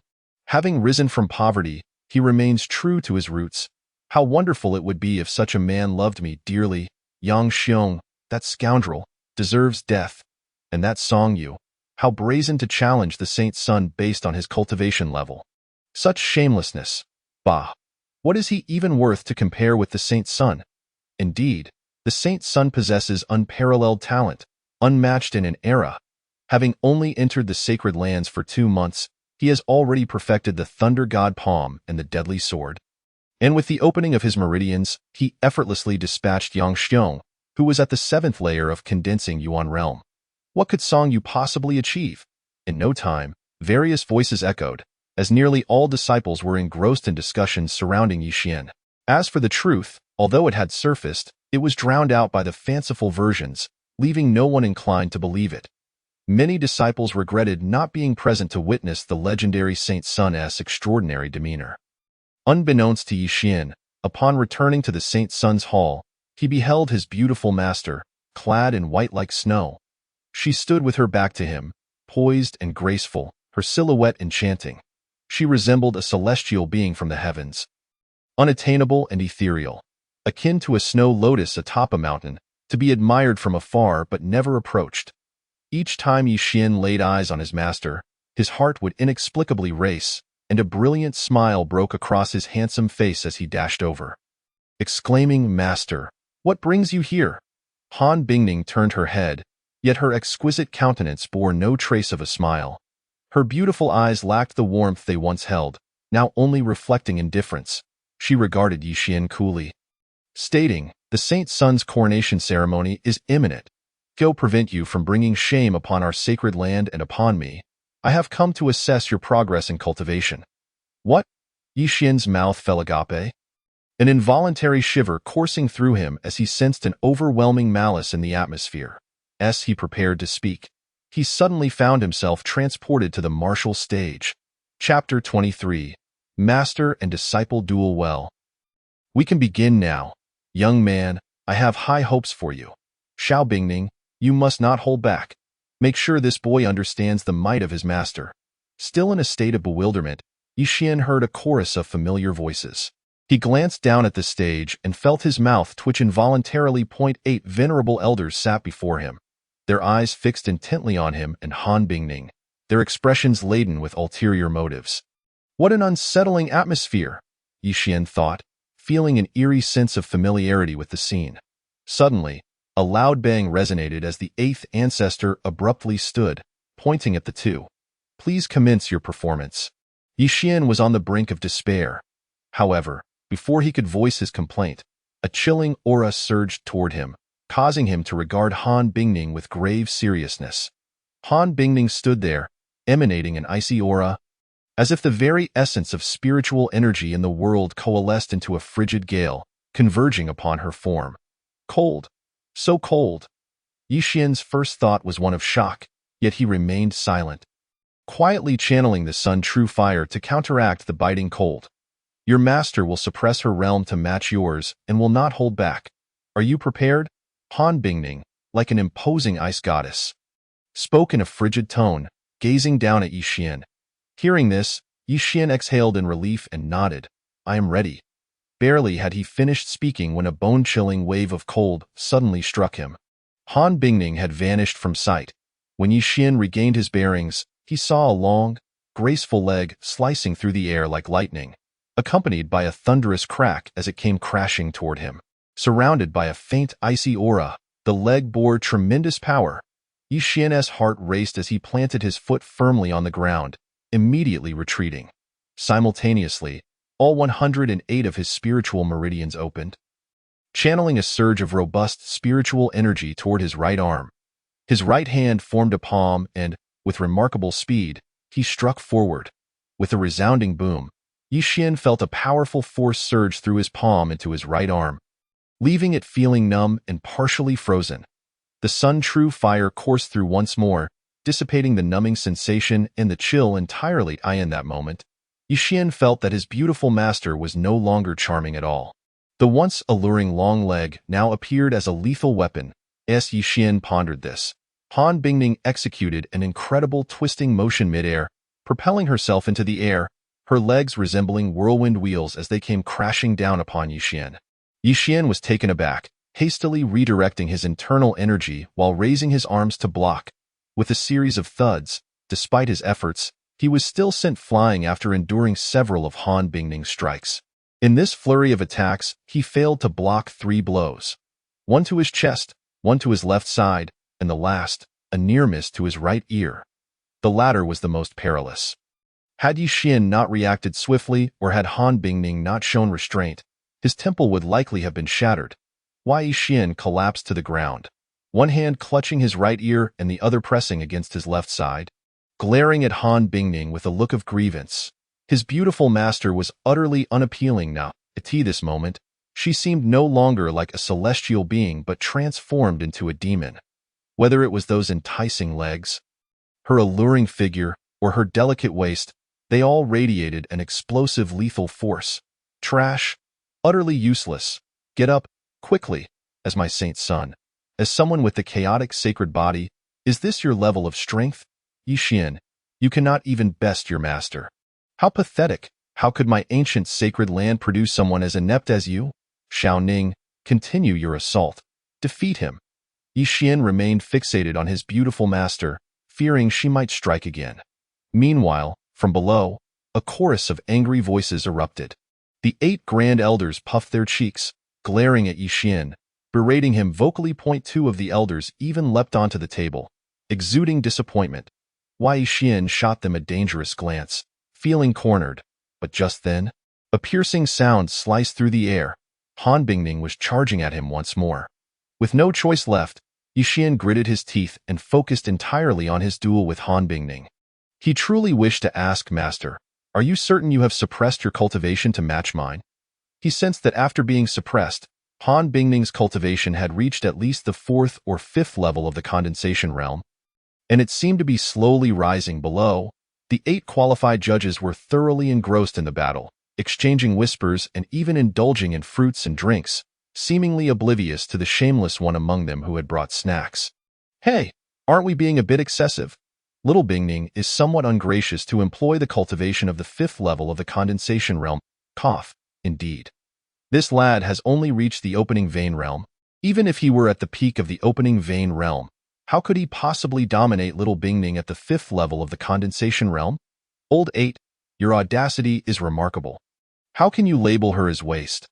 I assure you, even if you suppressed your cultivation to the 5th level of the condensation realm, you might not be this lad's opponent. Humph, how is that possible? Third brother, you call me shameless, but are you not equally so? Who was it that first labeled the Holy Son as waste? If he is waste, then what does that make you? Enough chatter. Look, this lad is quite extraordinary. He was just being pressed earlier, yet now he seems to have the upper hand, and my word, Little Bingning is destined for embarrassment. Could she possibly need to raise her suppressed cultivation further? The 8 shameless old men continued to enjoy their snacks while engaging in light-hearted banter. But the astonishment and awe in their eyes could not be concealed. One must recognize that Han Bingning was the sovereign of the sacred land. and her talent was beyond question.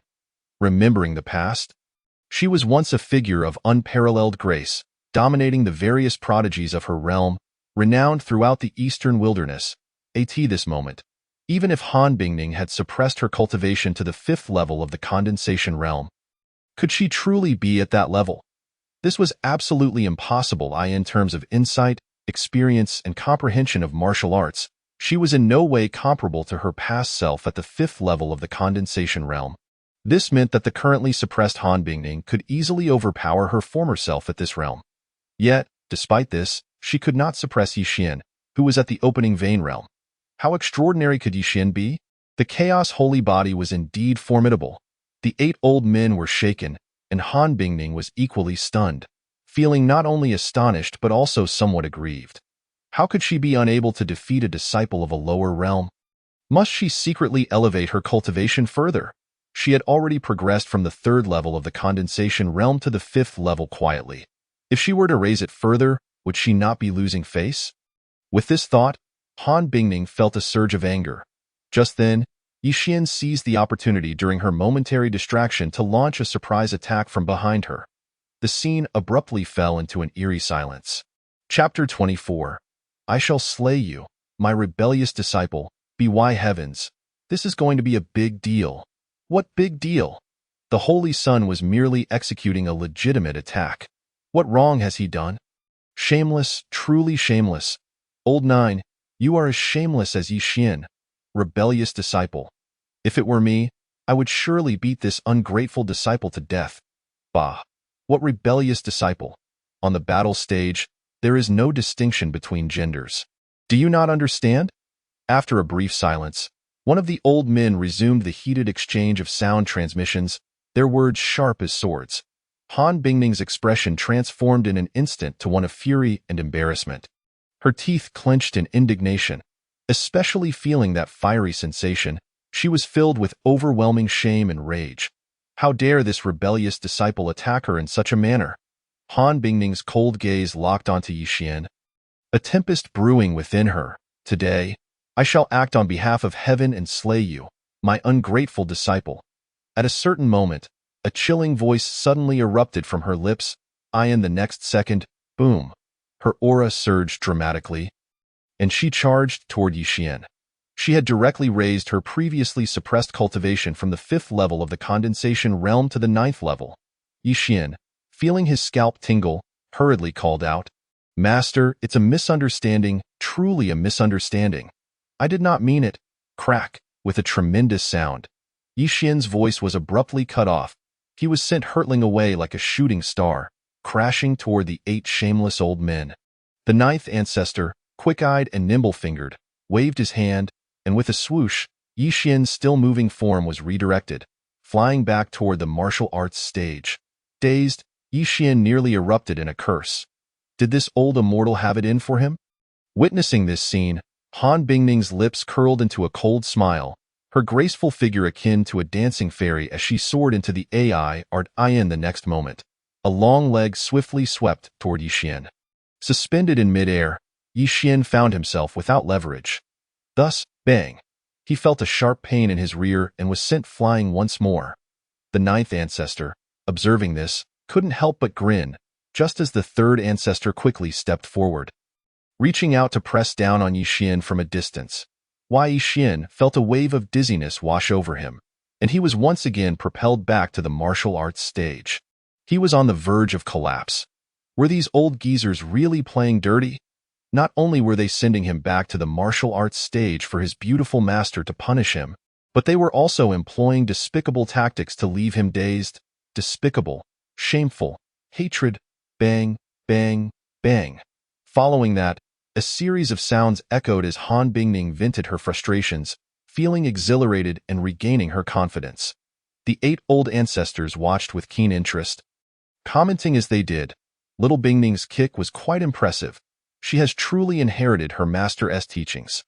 Hey, that slap was executed nicely as well, in terms of power, speed, and precision.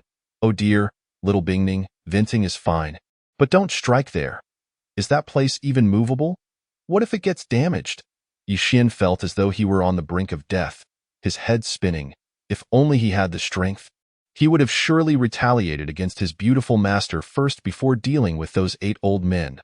A quarter of an hour later, Han Bingning finally ceased her assault. Wai Yixian lay on the ground, questioning his existence. Who am I? Where am I? Why does my entire body ache so much? He raised his head in confusion, only to see a lovely figure and 2 long, jade-like legs. Suddenly, a jolt of realization struck him, and Yixian remembered that he had just been brutally beaten by his beautiful master. How infuriating! One day, I will retaliate, and I will do so from a position of power. While his heart simmered with determination, Yixian wore a smile that was more pitiful than tears. Master, how is my talent? Upon hearing this, Han Bingning's fair face flushed slightly, and the anger that had just subsided seemed to reignite. At that moment, the 8th ancestor exclaimed loudly, after being beaten to a pulp, "What more is there to say? Waste, truly waste." The 3rd ancestor chimed in, "Indeed, with your abilities, how can you aspire to be the Holy Sun? You are a disgrace to our sacred land." The 7th ancestor added, "Indeed, you are somewhat lacking." In the next instant, he turned his gaze toward Han Bingning, his eyes ablaze. "Little Bingning, look at this fellow. Not only is he waste, but he is also utterly ungrateful. He truly does not deserve to be your disciple. Why not let me, 7th ancestor, take him under my wing and train him properly?" As soon as these words left his mouth, the other 7 old ancestors grew anxious. They puffed up their cheeks and glared, their faces turning crimson. "Old 7, how can you still have the audacity? Why would you take such a waste as your disciple? It's better to leave him to me for training." "Nonsense. He is not worthy to be our disciple. That old man over there is in need of a flower-picking boy. I think he is quite suitable." "Shameless! You are truly shameless." Han Bingning gazed at the 8 old ancestors, who were completely unashamed and utterly disregarded their own dignity, and smirked derisively. In the next moment, she seized Yixian and vanished in an instant. The 8 old ancestors, witnessing this, fell silent, dumbfounded.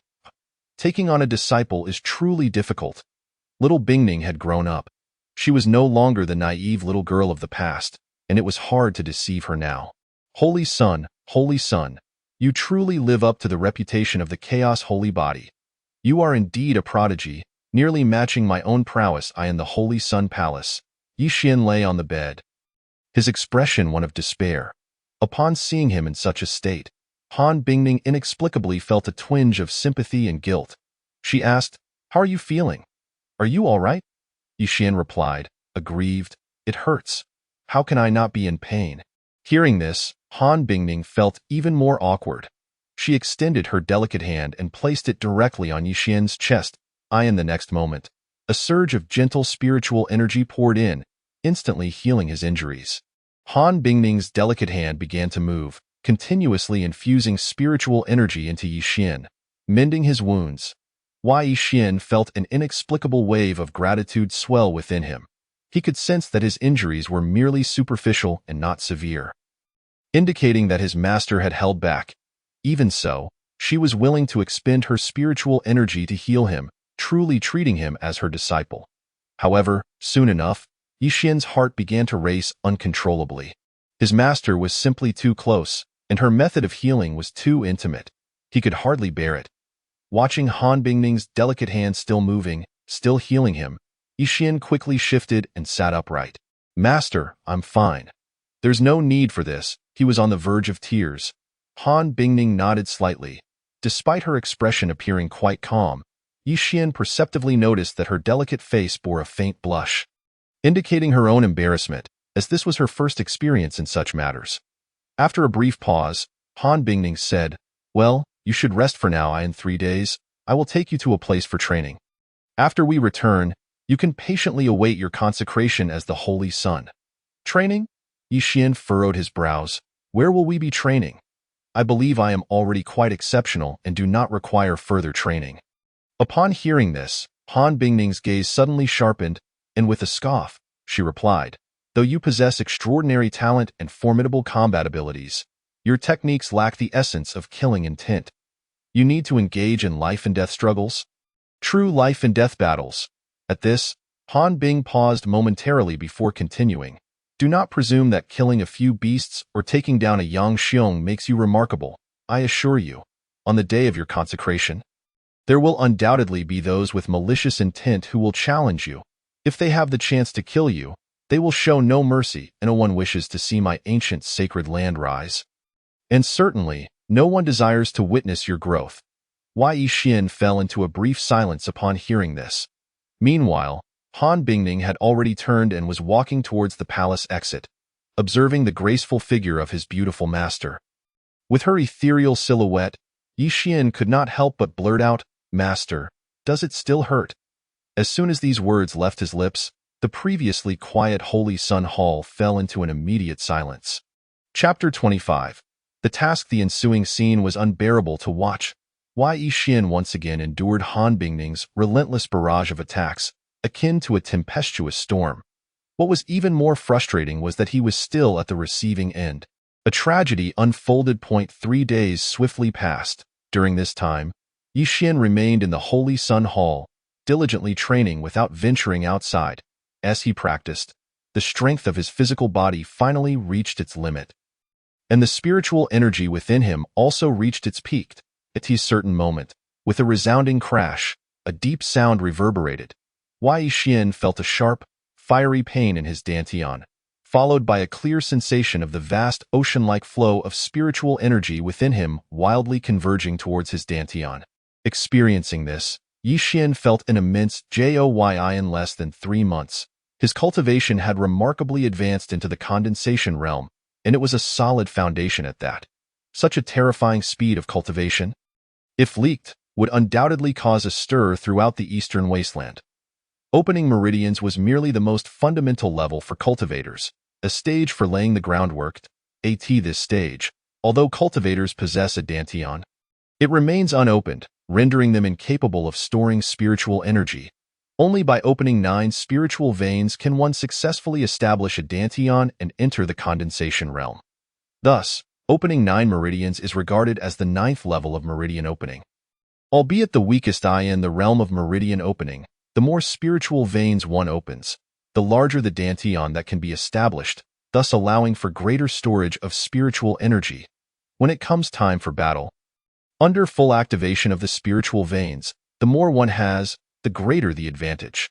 Now that my cultivation has reached the 1st level of condensation, does this mean I can cross realms to slay those in the Wheel Sea?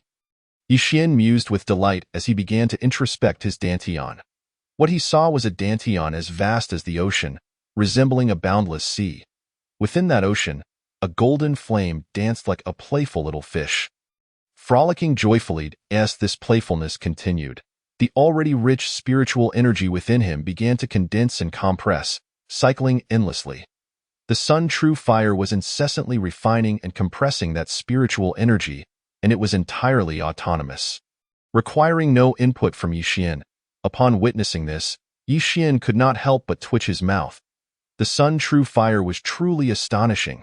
At that moment, his pupils suddenly constricted as he caught sight of the woman who made him feel so small. "Master, master." Gazing at this woman, Yi Xian felt his lips twitch and his expression falter. The look on his face was as if he had recalled something terrifying. Han Bingning, however, transformed her usual icy demeanor, smiling brightly at him and casually remarked, "Who are you calling abnormal?" Yi Xian shivered and quickly responded, "Master, you misunderstood. I absolutely did not mean you. I was referring to myself." He was truly on the verge of tears. He did not wish to be on the receiving end of the beating anymore. He wanted to turn the tables and sing his own praises. Upon hearing this, Han Bingning smiled sweetly. That momentary radiant smile was breathtaking, enchanting the entire world. As the saying goes, a smile can bewitch 100 beauties, rendering the fairest of the 6 palaces pale in comparison. Let us go. I will take you for training. After we return, you can comfortably await your consecration. Han Bingning, seemingly unperturbed by Yi Xian's days, continued, "During this training, I will not intervene, nor should you expect my assistance, unless you encounter someone 3 major realms above you. Even if you are beaten to death, I will not come to your aid." Yi Xian felt a surge of seriousness. He could tell that Han Bingning was not joking, that of course, He understood that she was doing this for his own good. As the saying goes, without experiencing storms and rain, how can one see the rainbow? Without enduring hardships, how can one become a strong individual? If Yi Xian wished to ascend to greatness, sweeping away all ancient prodigies and breaking through the heavens, he could not always rely on protection. Strong individuals are forged through the trials of countless corpses, each having their own tale of blood and tears. Yi Xian looked at Han Bingning with equal seriousness and declared, "Master, rest assured, I do not require protection." In his heart, he added, "I am someone with a system. I am a man who is open to cheat. Heaven has sent me to save the world. How could I possibly need protection?" Han Bingning said no more, lifting Yi Xian effortlessly, and in an instant, they vanished from sight. Yi Xian, being hoisted by the neck, felt a tinge of embarrassment. His master was utterly lacking in grace. How could she do this? Wouldn't it be more pleasant to embrace him? As a wave of dizziness washed over him, he lost track of time. When Yi Xian's vision cleared again, he found himself outside a city. Han Bingning pointed towards the city. "Go, this shall be your place of trial." After her words fell, she vanished in a flash. Yi Xian was somewhat bewildered. What did this mean? Where was the target? What was the task? Could it not be a bit more reliable? As he mentally complained, Yi Xian wasted no time and dashed towards the city. The city appeared somewhat dilapidated, yet many cultivators entered. Yi Xian casually glanced around and noticed that most were at the Meridian Opening and Condensation Realm. While those at the Wheel Sea Realm were few and far between, at the city gate stood several fierce-looking individuals, clad in mismatched armor, their eyes fierce and expressions menacing, glaring at everyone as though they were enemies. They collected entrance fees while scrutinizing those entering. Any male cultivator they deemed unworthy would receive a beating, accompanied by scornful insults and brutish behavior. Conversely, if a female cultivator possessed even a hint of beauty, they would leer and make unwelcome advances. However, regardless of whether the female cultivators were groped or the male cultivators beaten, none dared to voice their anger. Some even suppressed their rage, forcing smiles and apologies. Yi Xian observed this scene, frowning slightly, his heart filled with confusion. The gatekeepers were merely at the condensation realm, yet many of those being bullied were also at that level. Why, then, did they dare not voice their grievances? Regardless, witnessing this, Yi Xian's anger simmered, especially upon seeing the terrified female cultivators who screamed, yet could not escape the clutches of their tormentors. A New Age soul. How could he tolerate such a sight? Suddenly, an out-of-place sound rang out, causing Yi Xian to turn his head. He saw a female cultivator being seized by a gatekeeper, a small portion of her clothing torn asunder. "Senior, please, no, don't." The female cultivator's face turned ashen, her beauty fading as she retreated in horror. Slap. "How dare you resist? You're asking for it." The gatekeeper's hand struck, sending the female cultivator crashing to the ground. Her cheek was swollen, her gaze filled with despair, her entire body trembling violently, overwhelmed by sorrow and helplessness. Meanwhile, those entering the city looked on as if they were witnessing a commonplace event. Not a single person dared to speak out. Instead, some even reveled in the misfortune.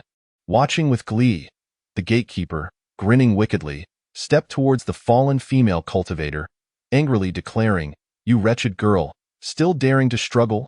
Come with me." With that, he hoisted the female cultivator and made his way towards a nearby building. The girl wished to resist, but as a mere 7th level of Meridian Opening, how could she possibly provoke someone at the 3rd level of condensation?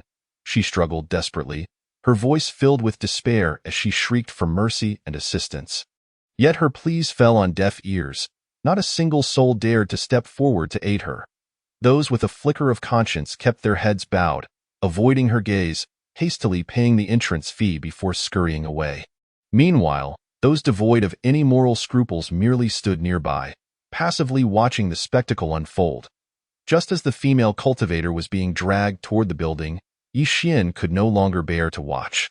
He reached out, parting the crowd that obstructed his view, and strode forward with determination. "Stop." Chapter 26. "I dare to kill you." The words, though softly spoken, resonated clearly in the ears of every onlooker. In an instant, The attention of nearly everyone around shifted to Yixin, their faces etched with astonishment. Who is this kid? Is he courting death? They murmured, noting his youthful appearance, still unblemished by the trials of life. Ha ha ha, it seems there are indeed many who seek their own demise these days. Clearly, this must be his first time here. It should be quite the show. The initial shock gave way to a cacophony of whispers, with gazes directed at Yixin filled with pity, ridicule, or disdain. The gatekeeper cultivator paused momentarily, then turned to scrutinize Yixin. Upon realizing he was merely a young man, a sneer of contempt spread across his face. He discarded the female cultivator to the ground and strode toward Yixin, chuckling as he approached. You dare meddle in my affairs? You must be tired of living with that. He suddenly surged forward, the ground trembling under the force of his advance. The air crackled with the intense energy of his third-level condensing essence realm cultivation, charging toward Yixin like a furious beast. Since you wish to interfere, I shall let you. His deep and menacing voice echoed ominously, sending chills down the spines of many nearby. This is bad. He's gone mad. Oh, that poor young lad. He's doomed. Who told him to stick his nose where it doesn't belong? Can a mere child like him even contend with these men? Indeed, those who dared interfere in such matters before have all met unfortunate ends, their powers stripped away and bodies left hanging from the city walls. The onlookers murmured among themselves, dispersing without much panic, clearly accustomed to such brutality. Yixin regarded the enraged gatekeeper with an unwavering calmness that was almost chilling. Having already reached the first level of the condensing essence realm, he was more than capable of besting a third-level opponent. As the gatekeeper lunged at him, Yixin remained unfazed. Without uttering a single word, he swiftly extended his right hand, grasping the gatekeeper's wrist with a seemingly languid motion that belied its precision.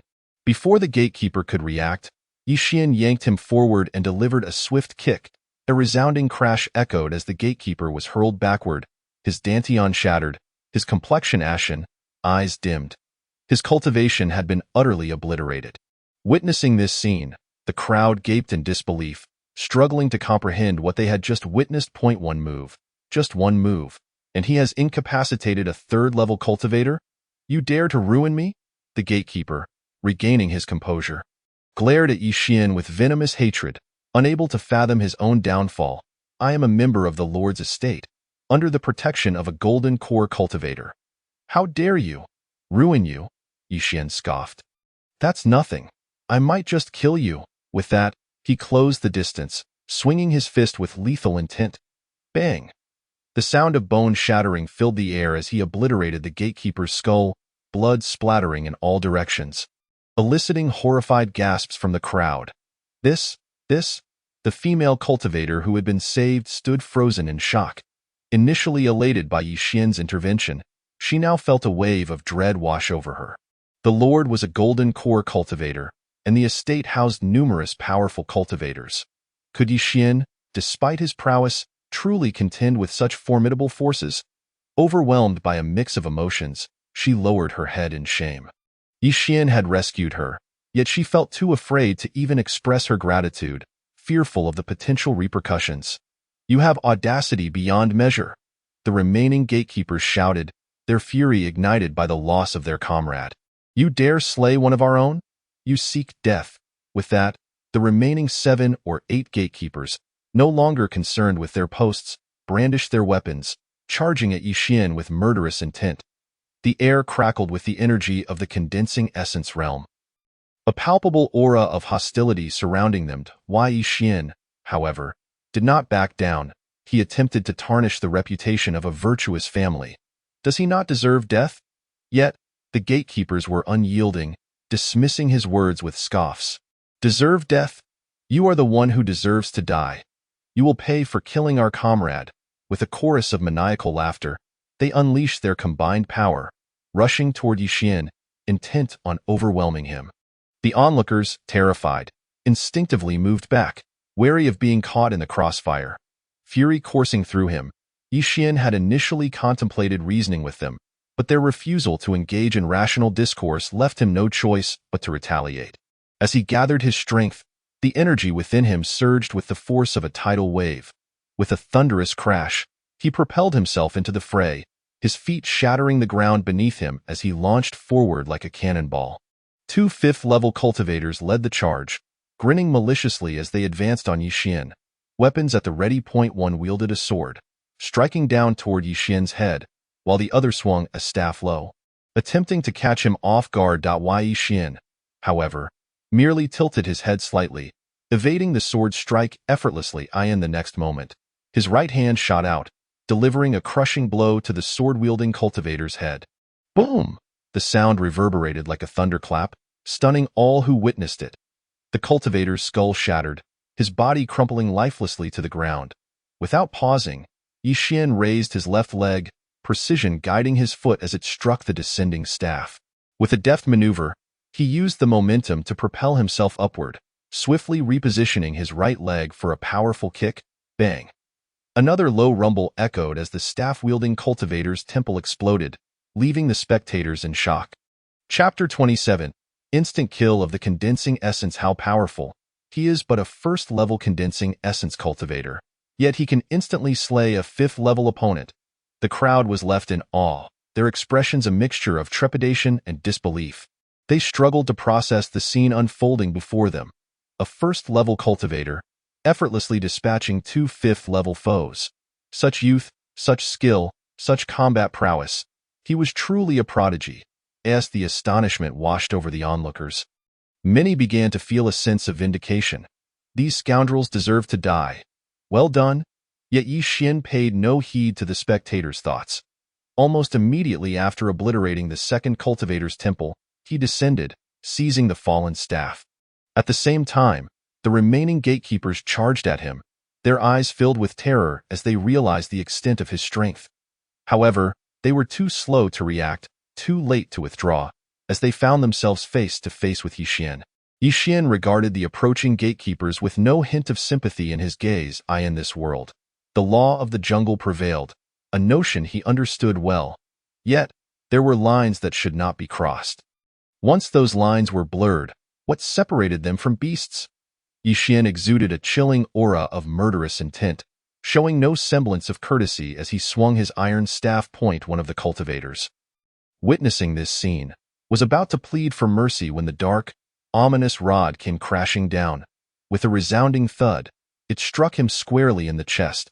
He felt a searing pain coursing through his body, and before he knew it, he was sent hurtling through the air. His bones shattered with a sickening crack, and upon hitting the ground, he lay there convulsing, clinging to the last vestiges of life. Yixin moved with relentless fury, akin to a deity of death, continuing his assault on the others. One man stands against 1,000. The sound of heavy impacts echoed, accompanied by piercing cries of despair. The guards at the gate crumbled like fragile straw beneath Yixin's iron rod, their cultivation realm of condensed essence proving utterly futile against his might. And mere moments, all the gatekeepers lay defeated, their blood staining the ground a vivid crimson. It was pure, unadorned domination. The blood pooled beneath them, while the surviving cultivators writhed in agony, their cries hauntingly tragic as they beheld this horrific scene. A profound silence enveloped the area once more. Yixin's strength surpassed all expectations. Even those who were already aware of his formidable power were left in shock as they witnessed him mercilessly overpower so many masters of the condensed essence realm in such a short span of time. Gasps of disbelief rippled through the crowd. After a brief moment, someone finally regained their composure. The female cultivator whom Yixin had saved mustered her courage and quickly urged, "Esteemed brother, you must leave this place at once. They are all from the Lord's estate, and the Lord is a golden core expert, someone you cannot contend with." Her words were soon echoed by others, well-meaning souls who cautioned him, "Indeed, young hero, you should depart swiftly. The Lord is not to be trifled with. Not only is he a golden core cultivator, but the estate also boasts over 10 masters of the Wheel Sea realm. You see, our Lord is extremely protective of his own and is known for his ruthlessness. He will not spare anyone who dares to harm his people, regardless of the reason. Please, leave quickly. Do not linger here and jeopardize yourself." The cacophony of voices reached Yixin's ears, easing his heart slightly. Thankfully, not everyone was devoid of compassion. There were indeed good people among them. However, the revelation that the Lord was a golden core expert caused him to furrow his brow once more. The golden core realm was a significant leap above his current level, which was merely the first stage of condensed essence. Even with his exceptional talent and numerous techniques, he could only confidently face opponents from the Wheel C realm. As for the golden core, Yi Xian felt little assurance in this world. The chasms between cultivation realms were notoriously challenging to bridge. It was not merely two great realms. Even a single minor realm posed immense difficulty. Were it not for his chaos sacred body and the opening of 108 meridians, reaching an unparalleled state, he would not possess his current combat prowess, let alone the ability to fight across such vast gaps in cultivation. His master had always said that as long as an opponent's cultivation did not exceed 3 great realms above his own, she would not intervene. Had everything been meticulously calculated? Yi Xian sighed inwardly, nearly wanting to exclaim, "Old silver coin." But recalling that it was his beautiful master, he ultimately refrained. That notion could not have originated from her.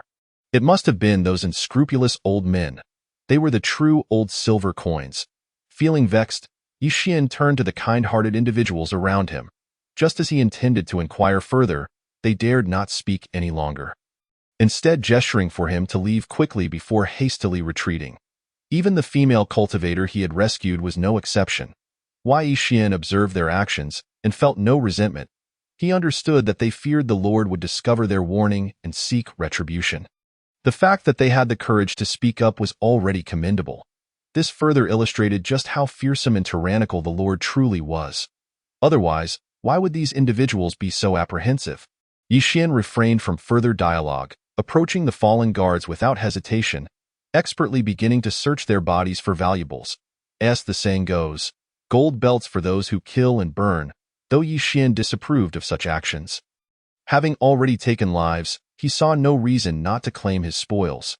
While the deceased cultivators were of little concern, the plight of the living was rather tragic. Those wretched souls, having been tortured to such a degree, were now being robbed of their resources, truly a fate they could not hope to escape. They cursed him vehemently, yet had they ever contemplated the enormity of their own sins, might they not also meet a fitting end? Yi Xian paid them no mind. While he could tolerate the dead, he would not allow any of the living to display dissatisfaction or utter a word of protest. Anyone who dared to do so would receive an immediate slap. The remaining cultivators ground their teeth in frustration, but they had no choice but to suppress their rage, swallowing their anger as they bit down on their own teeth. After years of oppressing others, they were finally experiencing the taste of their own medicine.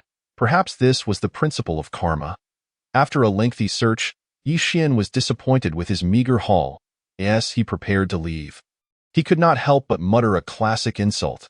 A bunch of poor wretches. The surviving cultivators were on the verge of exploding with indignation. Was there such blatant bullying? It was utterly excessive. Yet, Yi Xian paid them no heed, striding directly into the city, heading straight for the Lord's estate. At this point, he had likely deduced the nature of his task, to slay the Lord and enact justice. In doing so, he would not only complete his trial but also rid the world of evil, restoring a measure of order to the city, an endeavor that served two purposes. As those surrounding him witnessed Yi Xian not fleeing but rather marching with fierce intent towards the Lord's estate, their jaws dropped in astonishment. What is he doing? The Lord's estate? Surely, he must be insane. Does he not realize the Lord is a golden core expert? Who knows? Perhaps he feels no fear. Truly, the impetuosity of youth. Unaware of the vastness of the world, the onlookers could hardly contain their chatter, astonished by Yi Xian's audacity, which they deemed akin to courting death in no time. Many began to follow him at a distance, eager to witness whether this audacious Yi Xian could indeed confront the Golden Core Lord. Although Lord Zhu Pai was notorious for his malevolence, a veritable scourge among cultivators, he was indeed a genuine Golden Core powerhouse. It was said that Zhu Pai had once participated in battles among cultivators, having slaughtered countless foes. He was not an inexperienced fool but a seasoned killer who had risen through bloodshed to attain his Golden Core status. Yi Xian, however, paid little heed to such thoughts and soon arrived at the grand estate. Along the way, he had heard numerous tales of the Lord's misdeeds. arson, plunder, oppression of the weak, and indiscriminate slaughter, in summary. He was the very embodiment of depravity, a villain whose crimes warranted 1,000 deaths. These accounts were shared, whether intentionally or unintentionally, by those who trailed behind him. Yi Xian raised his gaze to the imposing estate before him, took a deep breath, and strode purposefully towards the entrance. At the entrance of the Lord's estate stood 2 guards, both at the 9th level of the condensed essence realm, exuding a palpable aura of bloodlust, clearly seasoned in the art of killing. Upon noticing Yi Xian's approach, they raised their brows, and one of them barked, "Who are you, and what business do you have at the Lord's estate?" Yi Xian replied coolly, "I am Yi Xian, and I wish to speak with your lord." Why, Yi Xian? You wish to converse with our lord? The guards were momentarily taken aback, and after a long pause, they realized the magnitude of the insult. "You insipid little insect, are you mocking us? How dare you?" The 2 guards roared, their spiritual energy surging within them. A mere child, with no experience, dared to seek an audience with their lord. Was this not a jest? In the blink of an eye, the guard on the left drew a long whip that coiled around his waist, unleashing it towards Yi Xian with malicious intent. The whip crackled as it sliced through the air, barreling towards Yi Xian at frightening speed. The onlookers behind him gasped in shock, eager to see if Yi Xian, at the 1st level of condensed essence, could withstand the assault of a 9th level opponent. "Insect? Wretch?" Yi Xian's mood soured further upon hearing their taunts. The instant he saw the guard act without hesitation, his fury ignited. He had initially intended to engage in conversation with the Lord to gauge his character. However, now he was enraged. As the whip hurtled towards him, Yi Xian's gaze turned icy. He took several swift steps back. Thud, thud, thud. As the ground beneath him shattered inch by inch, he deftly maneuvered around the long whip, swiftly closing the distance to the cultivator before him with steps so exquisite they left onlookers astounded. The cultivator, witnessing this scene, turned pale with terror, instantly recognizing that he had encountered a formidable adversary. He had intended to strike back with his whip, but having just unleashed a blow, his spiritual energy was momentarily depleted, leaving him defenseless, and his eyes, filled with dread.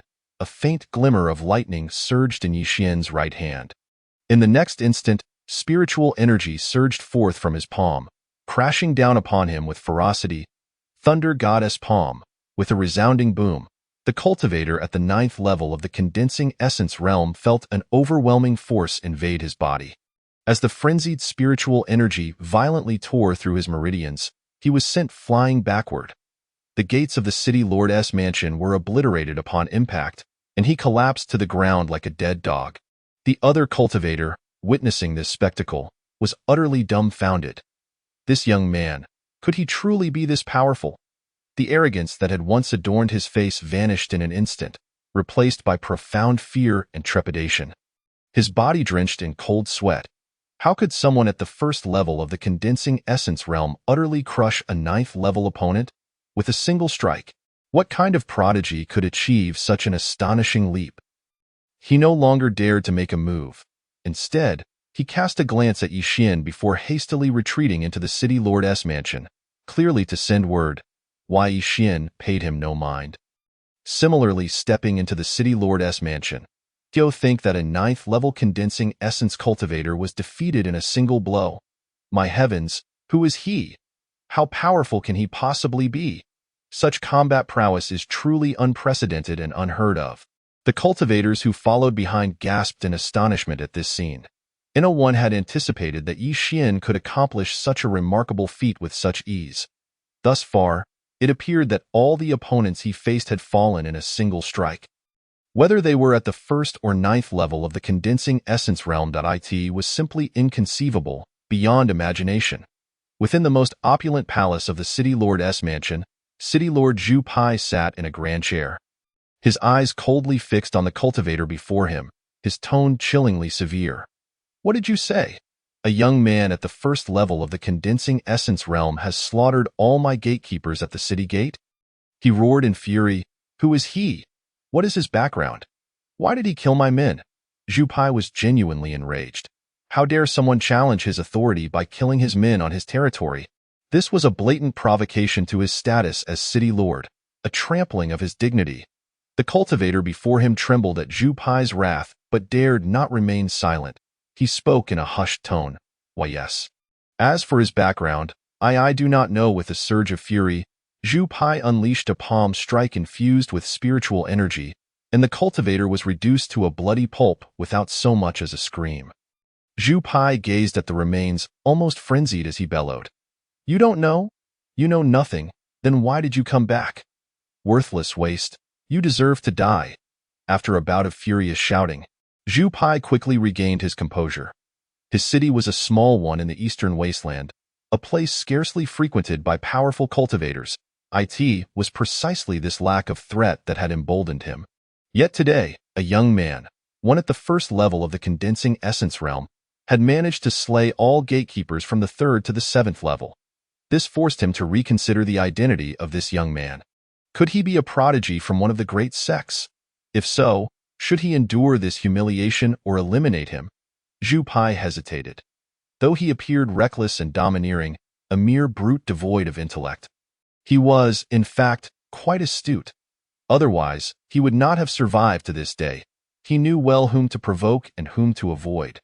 Just as Zhu Pai was mired in indecision, another cultivator rushed toward him in a panic.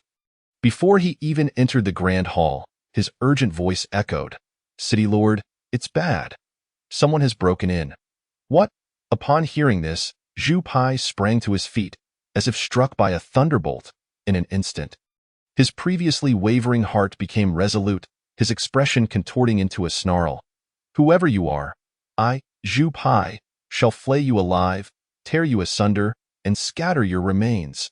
Zhu Pai roared, rallying the strongest within his mansion to charge outside.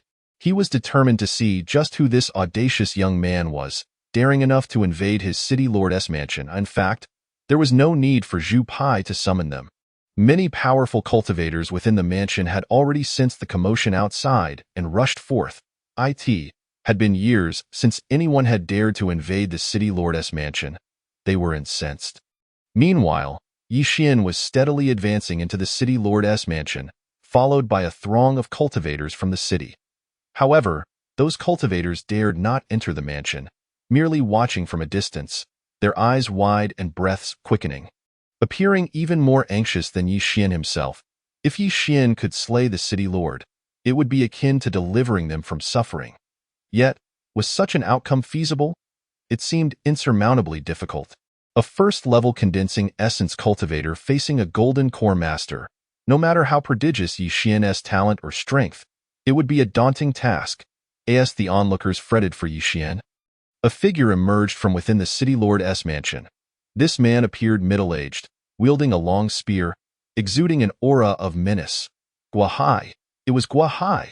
This Guahai was at the 9th level of the condensing essence realm, just a step shy of entering the Wheel C realm.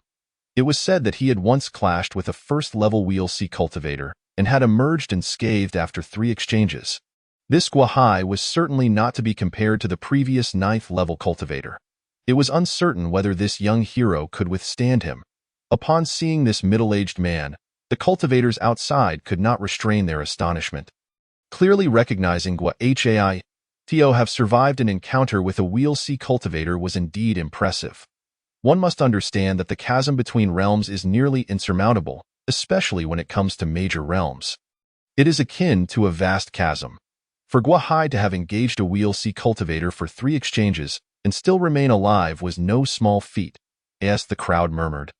Guahai's fierce gaze fixed upon Yi Xian. Pointing his spear at Yi Xian, he coldly declared, You dare to invade my city lord's mansion, you wet behind the ears brat? Today, I shall send you to hell. With that, he thrust his spear with a flourish, unleashing a flurry of spear blossoms aimed directly at Yi Xian. The sharp tip of the spear crackled with spiritual energy, slicing through the air with a fearsome intent. Send me to hell? Yi Xian scoffed, a dismissive smile gracing his lips. I fear you lack the capability to do so.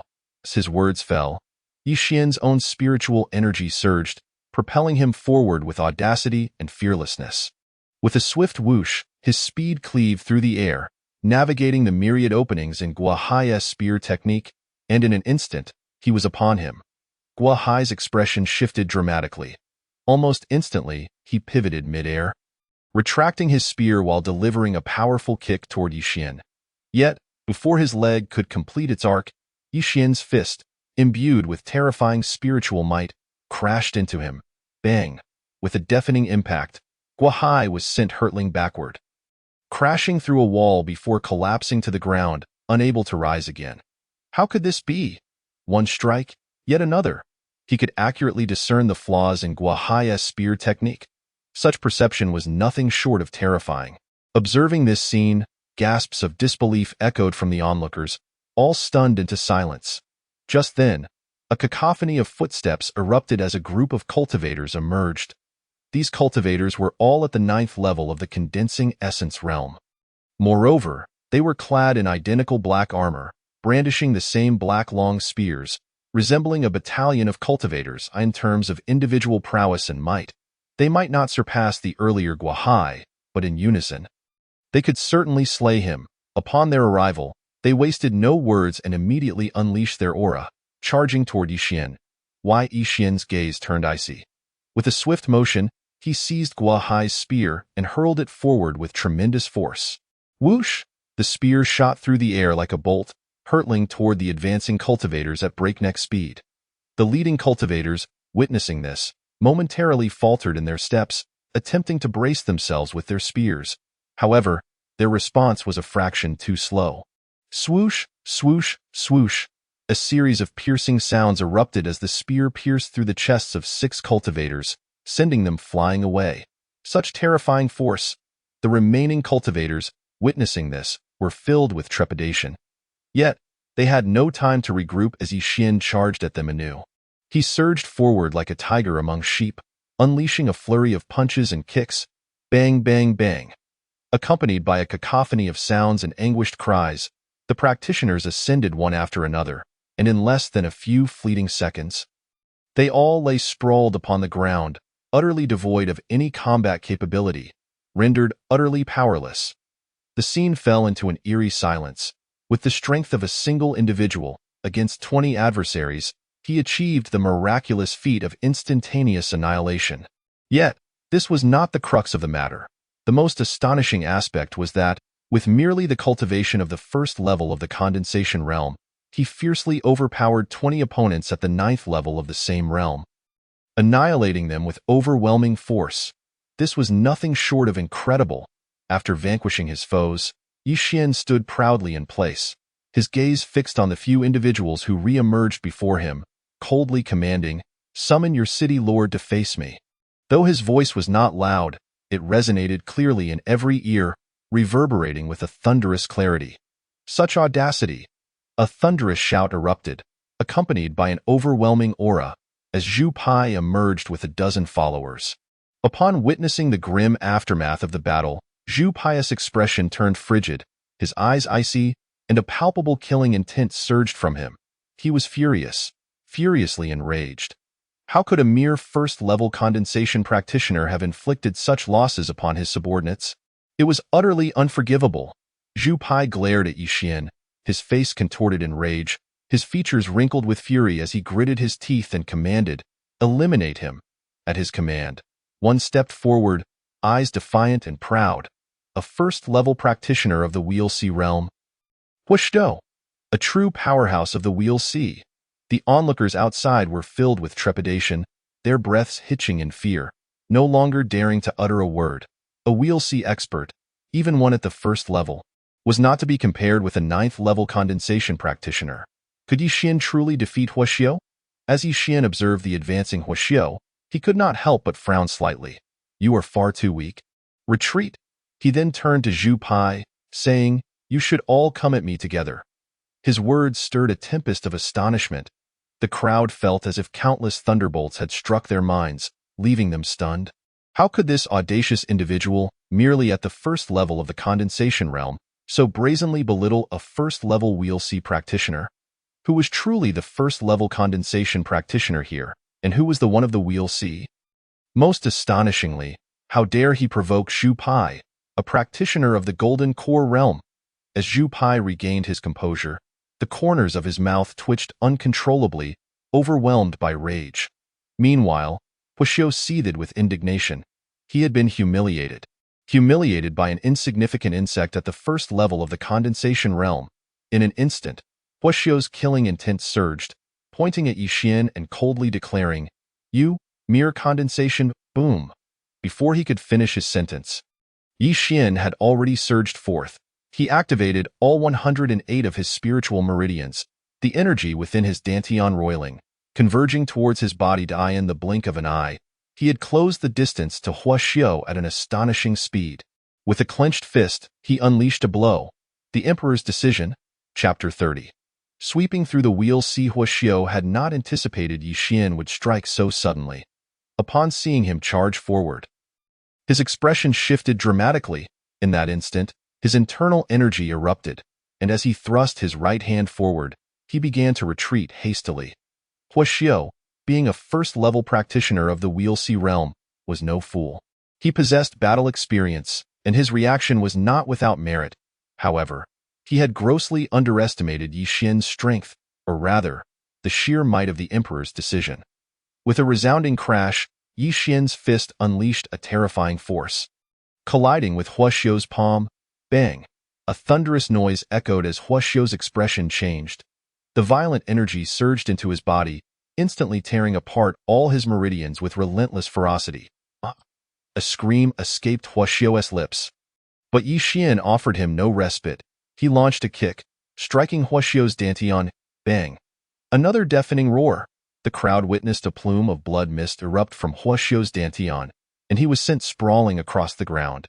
This sight caused the onlookers to gasp in disbelief, their hearts racing. In what seemed like an instant, Huaxiao had been utterly incapacitated. Was it truly 2 moves, or merely one that had brought about his downfall? All they knew was that before Yixian, a first-level practitioner of the condensation realm, Huaxiao, a first-level practitioner of the Wheel C realm, was as fragile as an insect. What an extraordinary display of power! Zhu Pai's expression darkened ominously, especially as he regarded the incapacitated Huaxiao. His murderous intent was now nearly uncontrollable. To have lost another subordinate, to have been so humiliated. These were all his trusted allies. Yixian, however, paid no heed to Zhu Pai's fury. Almost the moment he incapacitated Huaxiao, he flashed toward Zhu Pai. Since Zhu Pai and his followers were not advancing together, he would force them to do so. Seeing Yixian charge towards him, a cruel glint flickered in Zhu Pai's eyes, yet he refrained from acting impulsively. Instead, he ordered, "Everyone, attack together." Though he longed to crush Yixian with his own hands, he was still somewhat apprehensive. The more Yixian defied the odds, the more cautious he became. He did not wish to act personally, nor did he dare risk his own life against such a prodigious talent. While it was clear that Yixian was destined to die, the manner of his demise, by Zhu Pai's hand or another's, was a starkly different concept. Furthermore, by sending others to confront Yixian, Zhu Pai aimed to discern his capabilities and any hidden trump cards. As a practitioner of the Golden Core realm, he understood that the more extraordinary a prodigy, the more hidden strengths they possessed. One misstep, and he could find himself in peril. With Zhu Pai's command, the dozen or so Wheel C practitioners surged forward, no longer holding back, converging upon Yixian. In an instant, the formidable aura of the Wheel C realm enveloped the entire City Lord's estate, casting a suffocating pall over it. The spectators outside felt this oppressive atmosphere, their hearts pounding in terror as they struggled to breathe. With wide eyes, they fixated on the unfolding drama, fearful of missing even a single detail. Could Yixian, at the first level of the condensation realm, truly contend against more than a dozen practitioners of the Wheel C realm, including 3 at the late stage? What were his chances of victory? The odds seemed minuscule. It was not that they underestimated Yixian. It was simply too outrageous. Should Yixian achieve such a remarkable feat, his name would surely resound throughout the eastern wilderness. Even when compared to the soon-to-be crowned legendary saint of the ancient sacred land, he might not pale in comparison. As Yixian observed the dozen Wheel C practitioners charging toward him, his expression turned grave. The energy within his dantian began to surge wildly, quickly reaching its zenith. Foolish madman, a mere condensation practitioner dares to act so recklessly. I shall send you to your doom. A cold snort echoed as a third-level Wheel C practitioner surged forward. Wielding a massive hammer, its weight so great that it sent tremors through the air. This giant hammer was a formidable artifact, its sheer weight exceeding several thousand pounds. It was evident that an ordinary practitioner of the Wheel C realm could not wield such a power-oriented weapon with ease. The wielder swung the enormous hammer at Yi Xian with a thunderous roar, the air seeming to crack under the force of the blow, producing a cacophony of explosive sounds. Should it connect with Yi Xian, he would surely suffer grievously, if not face death. Yi Xian felt the oppressive weight of the attack. Yet, though unafraid, he did not foolishly engage in a direct confrontation. He still intended to eliminate Zhu Pai and could not afford to expend excessive energy before confronting him. Activating his divine sight, the trajectory of the hammer's attack slowed, revealing numerous flaws. With a swift motion, Yi Xian gathered his energy along his meridians, propelling himself like an arrow released from a bow. The hammer narrowly missed him, crashing into empty air, while Yi Xian positioned himself beside the practitioner. A glint of cold light flickered in his eyes, and without a moment's hesitation, he struck with an outstretched palm. Faint arcs of lightning crackling around him, thunder goddess palm, boom. The practitioner's waist was instantly struck, causing his sturdy frame to stagger and collapse to the ground, half incapacitated. Behind him, two more Wheel C practitioners rushed toward Yi Xian. Their imposing auras palpable.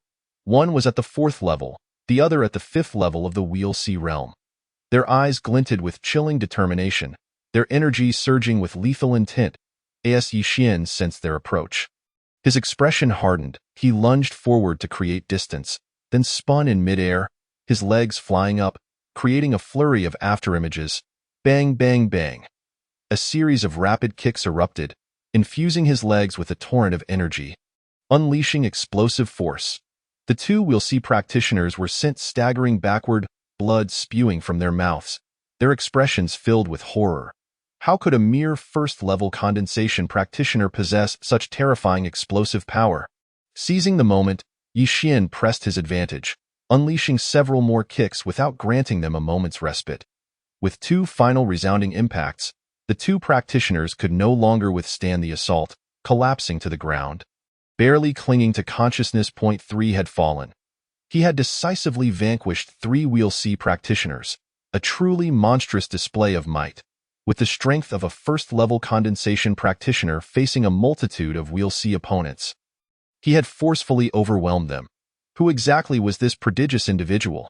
Could he perhaps be a descendant of the 3 great sacred lands? Even though they are the prodigious descendants of the 3 great holy lands, it is unlikely they could achieve such a monumental leap, is it? The hearts of the onlookers trembled, filled with trepidation once more. Yet, Yi Xian paid little heed to their apprehensions, charging towards the other realms of the Wheel C. Upon witnessing Yi Xian's approach, the 3 late-stage Wheel C cultivators maintained their composure, but those in the early stages were visibly distressed. They dared not confront Yi Xian, retreating hastily. However, Yi Xian was relentless. Leveraging his explosive power to unleash a relentless flurry of the Thunder God Palm and the Emperor's decision, in a cacophony of thuds, one after another, the late-stage Wheel C cultivators fell to the ground. Faced with the domineering ferocity of the Emperor's decision and the Thunder God Palm, they were utterly unable to defend themselves, each strike overwhelming. They were akin to fragile creatures, utterly incapable of withstanding the onslaught. The atmosphere had once again turned deathly silent. The gathered cultivators felt as though their very heartbeats were nearing an end. Meanwhile, Zhu Pai and the 3 late-stage Wheel C cultivators wore expressions of extreme gloom. Particularly, the trio felt a profound sense of humiliation, for they had failed to catch up to Yi Xian, who was merely at the initial stage of the condensing essence realm. How utterly ironic. Moments later, as all the early and mid-stage Wheel C cultivators lay defeated, only 4 members of the City Lord's estate remained standing. The 3 late-stage Wheel C cultivators and Zhu Pai of the Golden Core realm. Chapter 31. Battle against the Golden Core. Yi Xian, having decisively overturned the Wheel C cultivators, did not rush to attack again but instead turned his gaze towards Zhu Pai, smiling lightly. City Lord Zhu? What is this? Are you not planning to take matters into your own hands? sending forth mere fodder to their doom. As he spoke, he absorbed the spiritual energy of heaven and earth while swallowing several medicinal pills. Upon hearing Yi Xian's words, Zhu Pai's expression darkened to an almost ashen HUE.AT that moment. He was certain that Yi Xian was indeed a prodigy from one of the three great holy lands, possessing an extraordinary number of open meridians.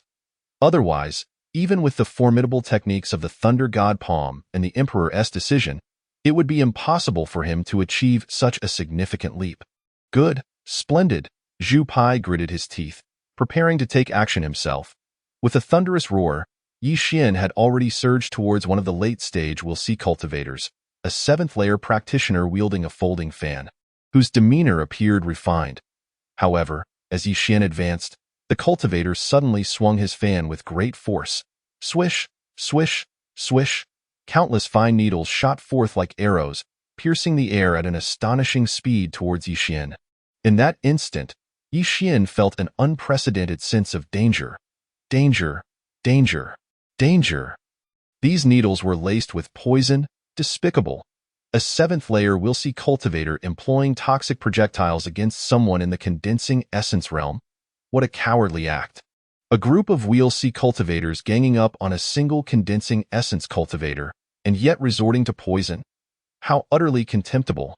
Witnessing this scene, Yi Xian remained composed, yet those outside could no longer contain themselves.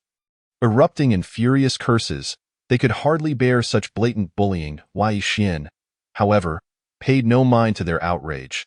As he observed the multitude of poison needles hurtling towards him, he acted without hesitation, swiftly retreating. Simultaneously, he thrust his right hand towards the ground, and with a swift motion, a spear shot forth with remarkable speed. In the next moment, Yi Xian brandished the spear. The sound of the gunshot reverberated, and all present witnessed a flash of light akin to a streak of lightning, only to find everything returning to silence the next second. The deadly strike. Yi Xian executed the deadly strike with a spear. Although the deadly strike was originally a sword technique, it could also be performed with a spear, albeit with reduced power. Naturally, to wield the deadly strike with another weapon required an exceptionally high level of comprehension, at least to the stage of great achievement. Yet Yi Xian had already cultivated it to perfection, thus even when utilizing a spear, its power was not significantly diminished. Meanwhile, the seventh-layer Will See cultivator, who had been wielding the fan, froze mid-motion, his right hand still poised to wave the fan. After a few breaths, he fell to the ground with a thud, blood spurting from his throat like a fountain. He was dead. A seventh-layer Will See cultivator had met his demise. Another strike. The onlookers outside were increasingly filled with confidence in Yi Xian. Their initial doubts had transformed into hope. Perhaps Yi Xian truly could deliver them a miracle. Perhaps he could slay this despicable city lord. Excellent. Well done. These vile creatures deserve death. Eradicate them all. In the wake of a brief silence, someone led the charge, shouting, and soon countless voices joined in unison. The uproar echoed through the heavens. Each one of them appeared tremendously exhilarated and animated. The cultivators in the city were not without their own strength. Even among the Will See realm, many were for mid-chapter 32. The roar of the azure dragon, the fatal sword within the Lord's mansion. The aura surged and the earth trembled. Yi Xian had fully opened all 108 meridians within his body, and he appeared like a fleeting shadow, continuously retreating. Zhu Pai, on the other hand, pressed forward relentlessly, his movements grand and powerful, each strike infused with an overwhelming force. Boy, did you not boast about killing me? Why do you now resort only to evasion? Do you truly believe you can defeat me this way? Zhu Pai sneered, though his heart was ablaze with rage. Before the gazes of many, he found himself unable to eliminate a mere junior at the first level of the condensation realm, which was a profound humiliation for him. With another palm strike, a burst of spiritual energy surged forth, hurtling towards Yi Xian. Yi Xian retreated once more. With a thunderous crash, several palatial structures behind him collapsed into ruins under the force of the immense spiritual energy. Showcasing the devastating power of Zhu Pai, this young hero is in peril. The Golden Core cultivator is truly formidable, utterly invincible. Though the young hero displayed astonishing talent and combat prowess, it was still exceedingly difficult to slay a golden core expert while being at the condensation realm. The onlookers outside, witnessing the scene unfold, continually withdrew. Zhu Pai, a golden core cultivator, was terrifying beyond measure, his internal spiritual energy vast as the ocean, and each of his movements exuded a lethal intent. Even some observing cultivators at the Wheelsea realm felt a strong sense of danger. They dared not confront Zhu Pai head-on. Even the residual force of his attacks sent shivers down their spines. I am curious to see how long you can continue to evade. You, a mere condensation realm ant. Can you sustain this war of attrition against me? Zhu Pai's frustration grew as he roared in anger. This insignificant condensation realm insect had him both furious and astonished. Given his own cultivation level, he ought to have been able to dispatch a mere condensation realm cultivator, or even a peak will see expert, multiple times over by now.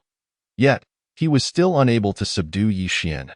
He realized that Yi Xian's explosive power was remarkable. He had opened numerous spiritual veins and his dantian was vast.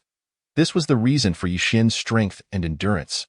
However, to reverse the tides against Zhu Pai with these abilities alone was akin to dreaming.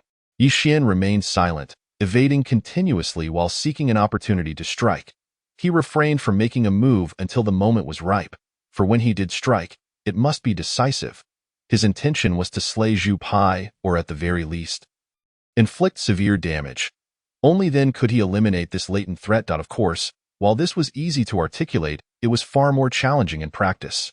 Yet, Yi Xian was not anxious. He still had hidden cards, confidence, and faith. At a certain moment, Yi Xian indeed found himself momentarily hindered in his movements, revealing a clear opening. Zhu Pai seized the opportunity, dashing forward with a fist aimed to kill, die. He spat out coldly, his fist slicing through the air with a murderous intent directed at Yi Xian's head. In that instant, Yi Xian's drooping eyes suddenly gleamed. The next moment, he abruptly looked up, his mouth agape, roar. A resonant dragon's roar erupted from his lips, the sharp sound waves transforming into piercing arrows that shot towards Zhu Pai's mind. The azure dragon's roar. In that fleeting moment, Zhu Pai felt a jolt of pain in his very soul, and his consciousness wavered momentarily.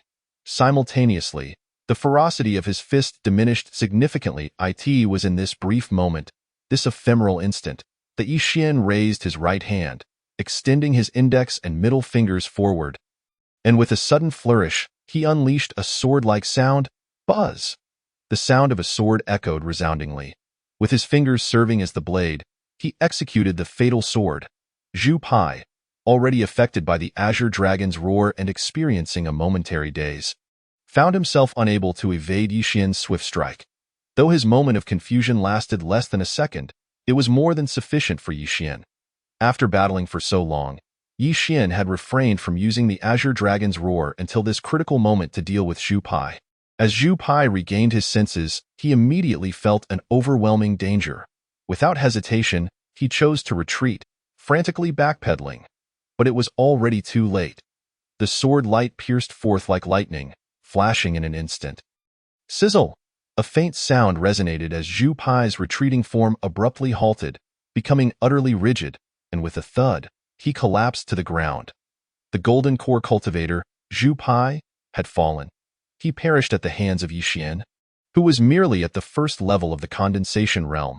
It was only then that the onlooking cultivators outside regained their senses. They too had been momentarily affected by the sound waves of the azure dragon's roar. Their minds clouded for a brief moment. When they came to, Zhu Pai was already dead. As they gazed upon the lifeless form of Zhu Pai, an eerie silence enveloped the scene, so quiet that one could hear a pin drop. It was as if time itself had frozen in that instant. After a brief silence, one of the observing Wheelsea cultivators finally reacted, overwhelmed with emotion as tears streamed down his face. Zhu Pai has died. This vile creature has finally met his end. Thank you, young hero, thank you. His voice seemed to trigger a chain reaction. That old thief Zhu Pai, he deserved it. Thank you, young hero, for delivering justice and slaying this fiend. Ah, Zhu Pai is dead. This scoundrel should have perished long ago. Thank you, young hero, for saving us. You are truly my benefactor, avenging my daughter. Thank you, young hero, thank you. In an instant, all the cultivators in the city bowed in gratitude to Yi Xian, many weeping tears of joy. None knew how they had endured these past years, nor did anyone understand the trials they had faced. Were it not for their ties to this land, were it not for their homes being here, they would have long since succumbed to Zhu Pai's oppression and fled. Taking a deep breath, Yi Xian revealed a smile. He is dead. Finally dead. He had slain a golden core cultivator. With a cultivation level at the first stage of the condensation realm, he had vanquished a golden core expert. Yi Xian had accomplished the impossible. Not far away, two of Zhu Pai's subordinates remained alive. Both were at the 7th level of the Wheel C realm and were Zhu Pai's confidants. With one of his 3 late-stage Wheel C subordinates slain by Yi Xian, the other 2 had escaped death. Witnessing this scene, a tempest of emotions surged within them, their expressions darkening. They had not anticipated that Zhu Pai, a golden core cultivator, would perish here, at the hands of Yi Xian, who was merely at the condensation realm.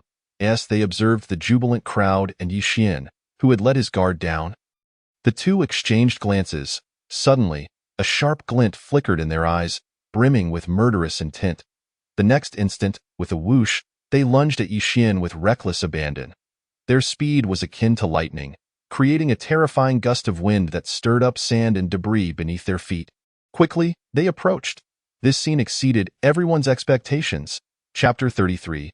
Treated as a deity at the 7th level of the Wheel C realm, their speed was astonishing. In the blink of an eye, they had arrived before Yi Xian. Be careful! The crowd, previously caught up in excitement, turned pale upon witnessing this scene. Especially the leading Wheel C cultivators, their eyes wide with rage, filled with intense killing intent. Why Yi Xian was their benefactor? If he were to be slain by these 2 7th-level Wheel C cultivators, it would be utterly intolerable. However, they were too far away to intervene in time. Having just slain numerous Wheel C cultivators and the golden core Zhu Pai, Yi Xian's internal spiritual energy was likely nearly depleted.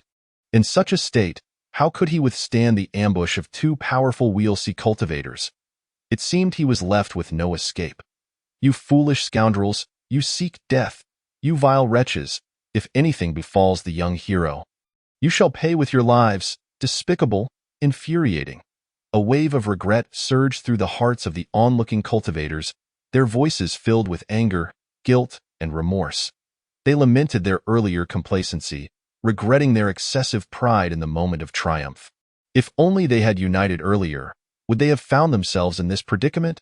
On the mountain peak, Han Bing's beautiful eyes had turned utterly frigid in an instant. You seek death. A cold voice erupted from her lips, emanating an overwhelming pressure that suggested she was about to take action. Yet, at that moment, she seemed to sense something, and the surging spiritual energy within her was swiftly retracted, returning to calm. Within the Lord's mansion, the 2 7th-level Wheel C cultivators had now reached Yi Xian. With sinister smiles on their faces, they let out suppressed, furious howls. No extravagant moves were necessary. Their internal spiritual energy surged as they struck simultaneously at Yi Xian's head from either side. Yi Xian looked up at this unfolding scene, his gaze remarkably tranquil. Suddenly, his previously depleted internal spiritual energy surged back to fullness, and in the next moment, he lunged forward. Bang! A powerful fist swept forth, resonating through the void as it struck the dantian of the cultivator at the 7th level of the Wheel C realm on the left. The unfortunate individual felt a force akin to a tempestuous tsunami surge into his body, resulting in a piercing scream as he was sent hurtling backwards, resembling a shooting star in reverse. His body crashed heavily onto the ground, producing a thunderous sound that reverberated through the hearts of all present. His dantian was shattered, his complexion turned ashen, rendering him utterly incapacitated. Turning around, Yi Xian caught sight of another 7th-level cultivator of the Wheel C realm whose punch had missed its mark, striking the spot where Yi Xian had previously stood. With a resounding boom, a deep crater formed on the ground, stone and soil exploding in a chaotic cloud of dust. Attempting to kill me? Yi Xian sneered coldly. Seizing the opportunity presented by his opponent's missed attack, he lunged forward with the ferocity of a tiger unleashed. His palm crackled with lightning, the air sizzling with energy, a sight both awe-inspiring and terrifying. A thunderous palm strike was unleashed, and before the seventh-level cultivator could react, it struck his head with astonishing speed. Bang! Another resounding impact followed, sending the man flying and crashing to the ground. His head turned to a gruesome pulp. Witnessing this scene, the surroundings fell into an absolute silence once more. The cultivators in the city stared blankly at Yi Xian, feeling as if everything was surreal. A swift kill. Once again, a swift kill. Could it be that Yi Xian's earlier weakness was merely an act?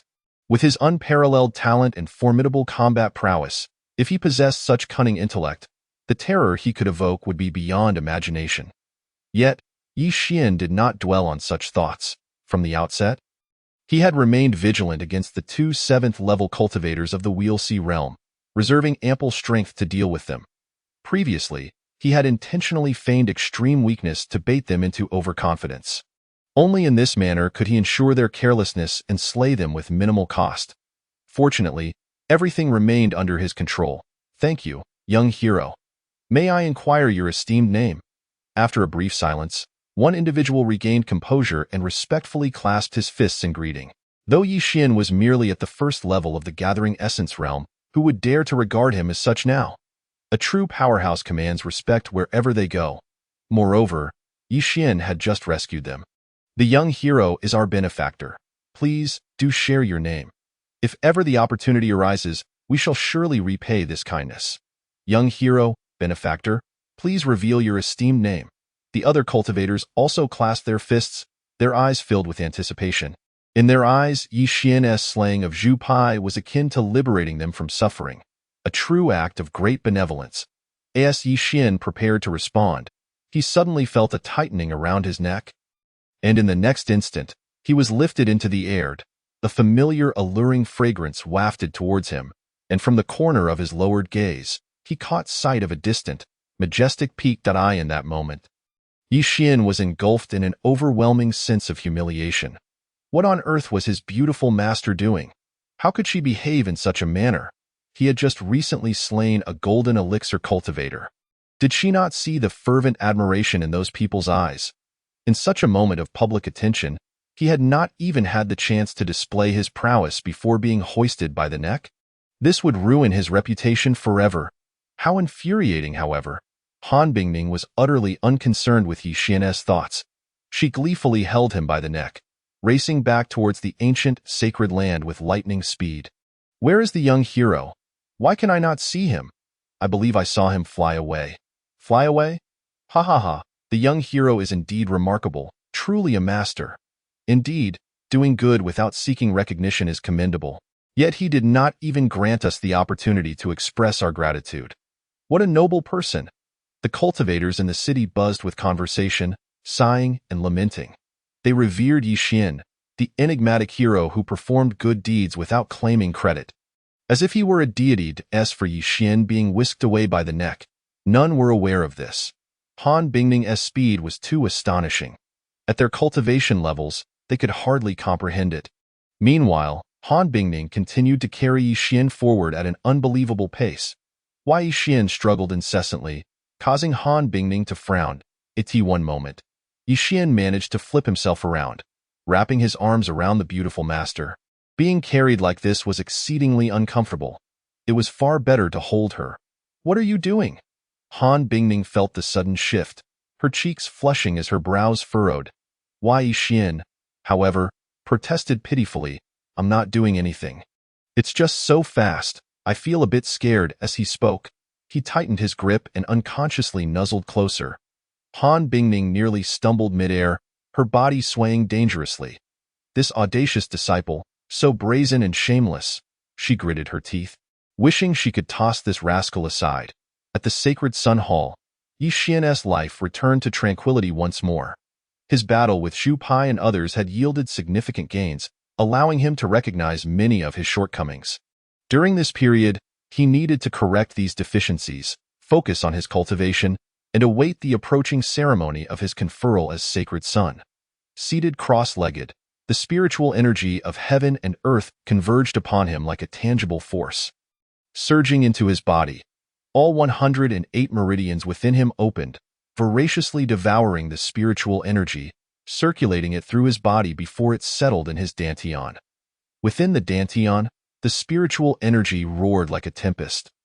Vast as an ocean, the true sun fire danced playfully like mischievous fish, compressing and refining the spiritual energy, rendering it more potent.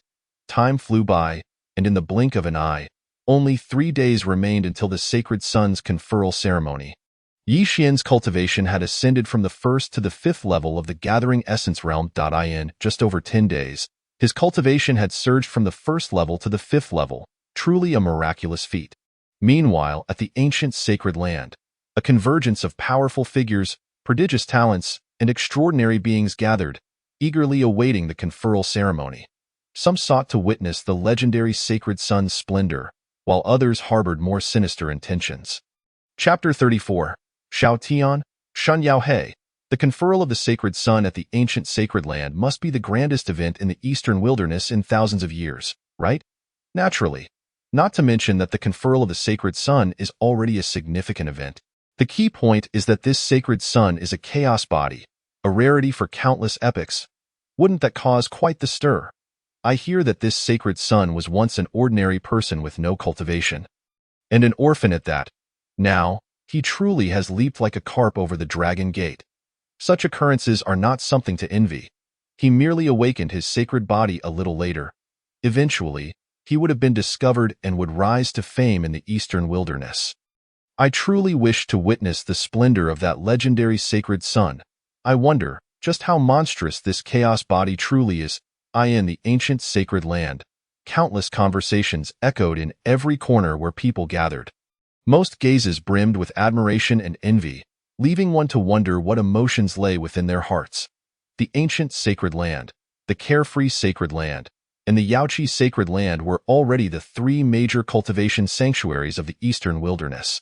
Coveted by countless individuals, now, with Yi Xian being conferred as the sacred son of the ancient sacred land, how could one not feel envious? From an originally unremarkable orphan with no cultivation, he had risen to be conferred as the sacred son of one of the 3 great sacred lands. Such glory, coupled with a legendary tale, not only stirred excitement but also invited envy. In a tavern, a youth with a sharp, chiseled face sat alone at a table. The young man wore a long knife at his waist, exuding an astonishing aura of menace. Even though the tavern was packed, no one dared to approach within 3 meters of him. Listening to the discussions around him, at a certain moment, his brow furrowed, and he slammed his palm down heavily on the table. Instantly, the room fell silent, discussions ceasing abruptly. With a dismissive gaze, the young man swept over the crowd of boastful individuals and remarked nonchalantly, "What of the chaos body? What of being conferred as the sacred sun? Just a mere weed. The chaos body is merely a natural endowment. If one does not strive hard afterward, death is still a possibility. Do not elevate him so high. Can he withstand it? The higher he is raised, the harder he will fall." The room was enveloped in a dead silence. No one dared to respond, for most cultivators had already recognized the figure before them as the exceedingly prodigious Shao Tian from the carefree sacred land. Shao Tian, at the pinnacle of the Wheelsea realm, had once slain a golden elixir cultivator. That was a genuine slaying, not a mere sparring match. With a single knife, he had brutally obliterated that golden elixir expert. His strength was terrifying. Despite suffering severe injuries in that battle, such a feat still sent shockwaves throughout the eastern wilderness. It was from that battle that the name Shao Tian swiftly became known, gaining renown throughout the eastern wilderness. Humph! A bunch of ignorant fools, only knowing how to envy and flatter others while belittling themselves. Rather than wasting time on such matters, you would be better off seeking opportunities to enhance your own strength. People like you are destined to remain weak, forever beneath others, living a life of subservience. Shao Tian observed the silence of those around him, letting out a disdainful snort before rising gracefully to depart. Such a scene was not isolated to this tavern. It had transpired in several others as well. Numerous outstanding prodigies from the eastern wilderness openly expressed their contempt for Yi Xian. They seemed to look down upon this legendary holy son from the ancient sacred land, who had abruptly risen to prominence due to his chaos sacred body, which had garnered worldwide acclaim. Perhaps it was a manifestation of their innate pride as exceptional beings, or perhaps jealousy. Regardless, many prodigies exhibited a palpable disdain towards Yi Xian. Some even boldly declared that on the day of his official anointment as Holy Son, Yi Xian would be reduced to his true form. When others recounted Yi Xian's achievements, such as defeating Yang Xiong, who was at the peak of the Meridian opening stage and had slain a 7th-level condensation yuan, those skeptics remained unimpressed. Some dismissed it as mere rumor, questioning the veracity of such claims, suggesting it was merely an internal affair of the ancient sacred land, perhaps a ploy to bolster Yi Xian's image. Others contended that even if the rumors were true, it proved nothing significant. It merely indicated that Yang Xiong was rather inept. In summary, opinions were rife. Even before the commencement of the Holy Son's coronation, many prodigies had already voiced their disdain for Yi Xian, openly stating that if possible, they would personally confront this Holy Son. Thus, anticipation for the coronation ceremony 3 days hence grew immensely, as it seemed a spectacle awaited. Outside a palace of the ancient sacred land, numerous male disciples lingered, their eyes ablaze with fervor, reluctant to depart. The reason was simple. This palace housed the celestial maidens of the Yaoqi sacred land, in the eastern wilderness. It was well known that the Yaoqi sacred land was home to the most beautiful women. Owing to their exclusive admission of female disciples, it was said that Shan Yao, one of the 3 great beauties of the eastern wilderness and the holy maiden of Yaoqi, possessed a beauty that could eclipse the moon and shame the flowers. And she resided here. Despite her youth, her cultivation had already reached the golden core stage, an impressive feat indeed. Countless suitors pursued her. At this moment, within the palace, a girl with an oval face clad in a yellow dress queried, "Sister Yao, do you think the tale of that Holy Son defeating Yang Xiong is true? Can he really have risen from nothing to the peak of the Meridian opening stage in less than 3 months?" She gazed at the stunning woman before her, her eyes brimming with curiosity. Beside this oval-faced girl were more than 10 other women, each a rare beauty with exceptional grace and talent. Their ability to accompany the elder of the Yaoqi sacred land to witness the ceremony spoke volumes of their prowess. As the oval-faced girl finished speaking, the others began to chatter among themselves. In less than 3 months, from nothing to the peak of Meridian opening. How could that possibly be? Indeed, even if that chaos sacred body were truly miraculous, could his cultivation speed be so rapid? Exactly, even if the ancient sacred land expended vast resources to elevate his cultivation to the peak of Meridian opening, does he have time to hone his martial skills? Rushing growth leads to instability, and such a hollow foundation cannot possibly allow him to defeat someone at the 7th level of condensation yuan. I suspect it is merely the ancient sacred land boasting. Even if they aren't exaggerating, that Yang Xiong is probably a mere waste, perhaps also relying on resources to bolster himself. The group of beauties expressed their disbelief.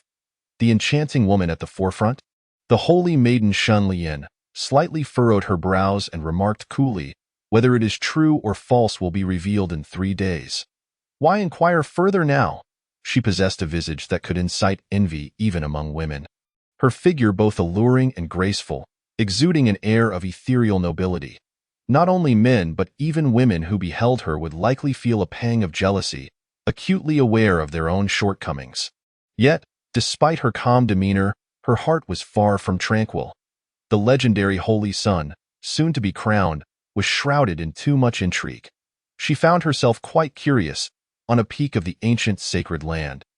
10 youthful prodigies convened. These 10 were the most extraordinary individuals of the ancient sacred land, all true disciples, collectively known as the candidates for the Holy Son. All 10 had reached the golden core stage. They had been honing their skills outside but were summoned back. Chapter 35. The day of coronation arrives. Who exactly is this Yi Xian, who has suddenly awakened the chaos sacred body?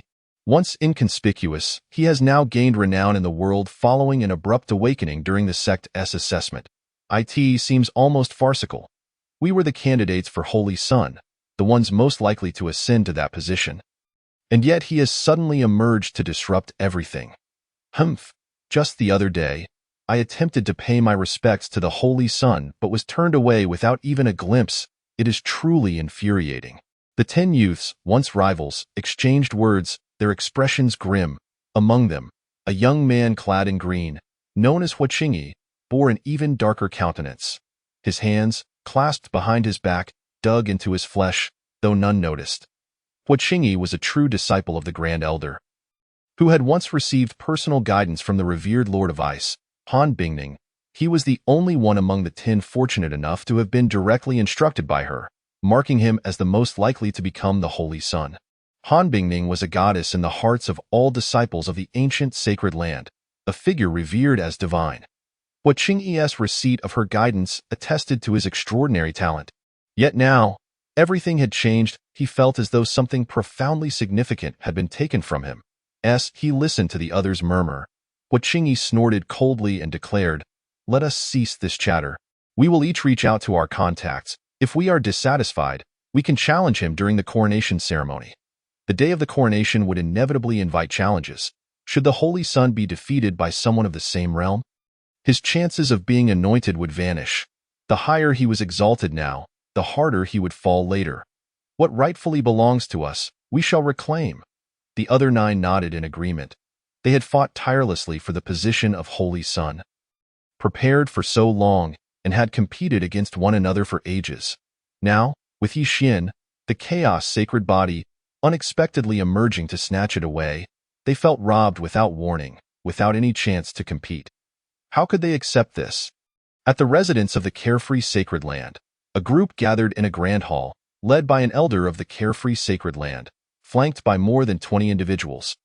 These individuals ranged in cultivation from meridian opening to golden core. They represented the most extraordinary talents of the carefree sacred land in recent years, possessing both exceptional gifts and formidable strength.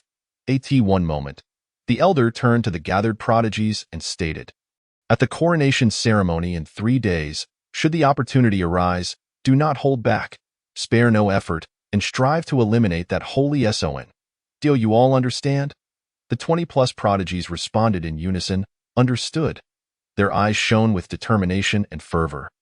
Should they truly succeed in slaying the Holy Son, their names would echo throughout the eastern wilderness.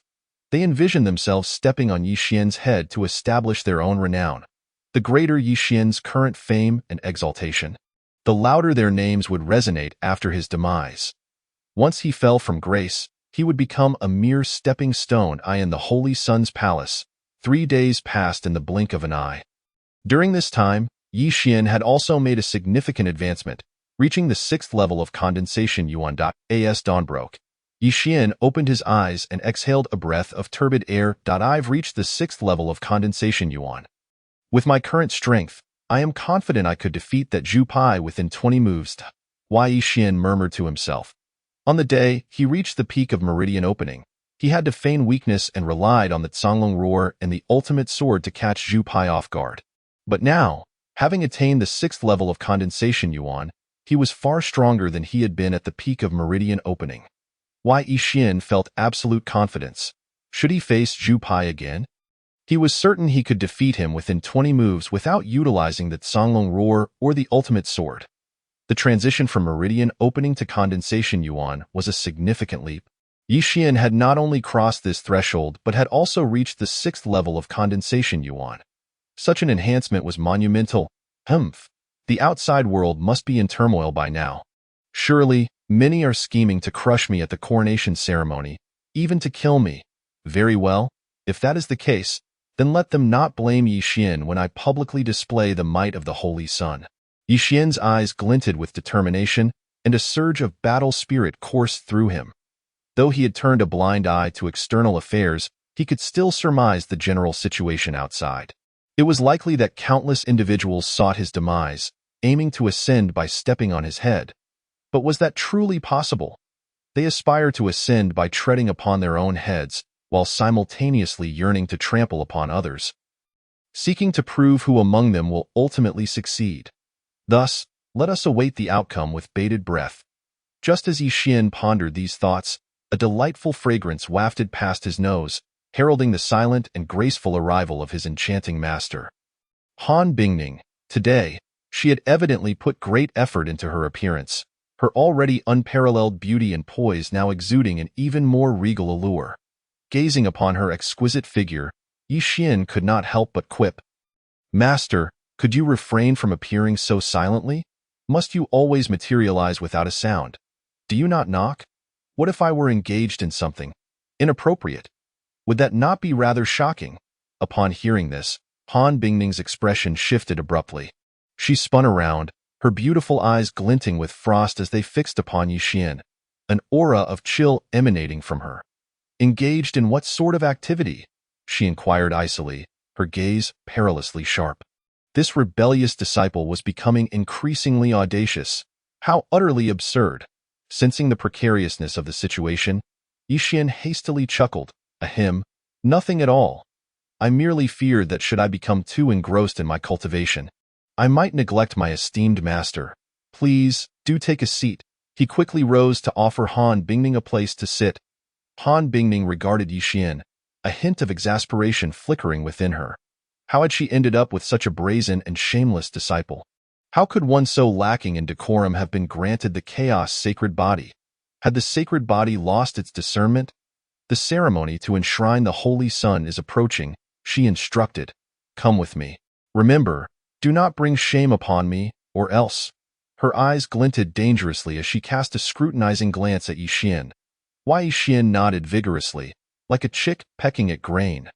Rest assured, master, I shall never bring you disgrace. Whoever dares to challenge me shall meet their demise. Han Bingning scoffed lightly. What if Lin Shui were to challenge you? Or those enchanting maidens from the Yaoqi sacred land? Would you still seek to vanquish them? Yi Xian's lips twitched slightly. He sensed an undercurrent of jealousy in her tone. Nevertheless, he resolutely replied, naturally.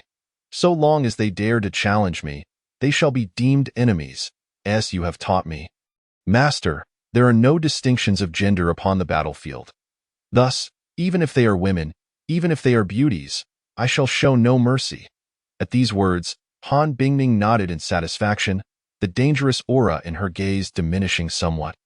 Yet, at that moment, Yi Xian timidly added, however, master, could you possibly refrain from grasping me by the neck as we exit? It would be rather embarrassing. I am a holy son, soon to be enshrined as such. Chapter 36. The Holy Sun outside the ancient sacred land. A vast plaza had been established, leading up to a grand martial stage standing at 99 meters tall. The stage shimmered with golden hues, radiating brilliance, supported by 9 gilded pillars intricately carved with dragons and phoenixes, exuding an air of majesty. The martial stage was flanked by elevated seating areas, prepared for the esteemed dignitaries. Below, the young prodigies of various powerful factions gathered. Though they were not permitted to take seats, a multitude of spectators surrounded the plaza, unable to gain entry. At this moment, the plaza was teeming with people, a cacophony of voices filling the air. What a spectacle! It seems the Holy Sun is destined to make a name for himself today. The chaos sacred body, a talent beyond compare, will undoubtedly draw the gaze of all as the time for the enshrinement approached. Murmurs of anticipation echoed throughout the crowd. Look, the fairies from the Yaoqi sacred land have arrived. At the forefront stood the enchanting saintess Shunyao, her figure graceful and her aura extraordinary, though her face was obscured by a veil. How dare you speak of Saintess Shunyao in such a manner? Amidst the crowd's commotion, a stir arose as a group of ethereal beauties entered, led by a woman of noble bearing and exquisite form. Though she too concealed her visage behind a veil, yet one could discern from her demeanor and figure that the beauty hidden beneath the veil was surely breathtaking. Shunyao and her entourage made their way through the throng, the crowd parting to grant them passage to a prime vantage point. Look, the prodigies of the Shaoyao sacred land have also arrived. Ah, there est Xiao Tian, Zhang Chen, and Hong Fei. How remarkable that these elusive talents have made an appearance. Excitement surged through the crowd as they turned their attention to the Shaoyao sacred lands assembly, each member exuding an air of indifference and superiority, dismissing those around them. Among them was Xiao Tian, who had previously mocked Yi Xian at the tavern. Then, gasps of astonishment rippled through the gathering as renowned prodigies, often elusive, emerged. Such a convergence of talents could only occur at a momentous event like the enshrinement of a holy sun. Suddenly, amidst the awe and discussion, formidable auras surged from within the ancient sacred land. In the next moment, an elderly figure materialized, swiftly ascending to the martial stage. This elder was none other than the revered ninth ancestor of the ancient sacred land. Who is this? Such a terrifying presence. The ninth ancestor, a figure rarely seen, had chosen to preside over the proceedings. The younger generation was taken aback, sensing the elder's unfathomable strength. Meanwhile, those seated above were stirred. The atmosphere charged with anticipation. The 12 ancestors of the ancient sacred land seldom emerged from seclusion, and the fact that the ninth ancestor was personally overseeing the enshrinement of the Holy Sun spoke volumes about the significance placed upon this occasion.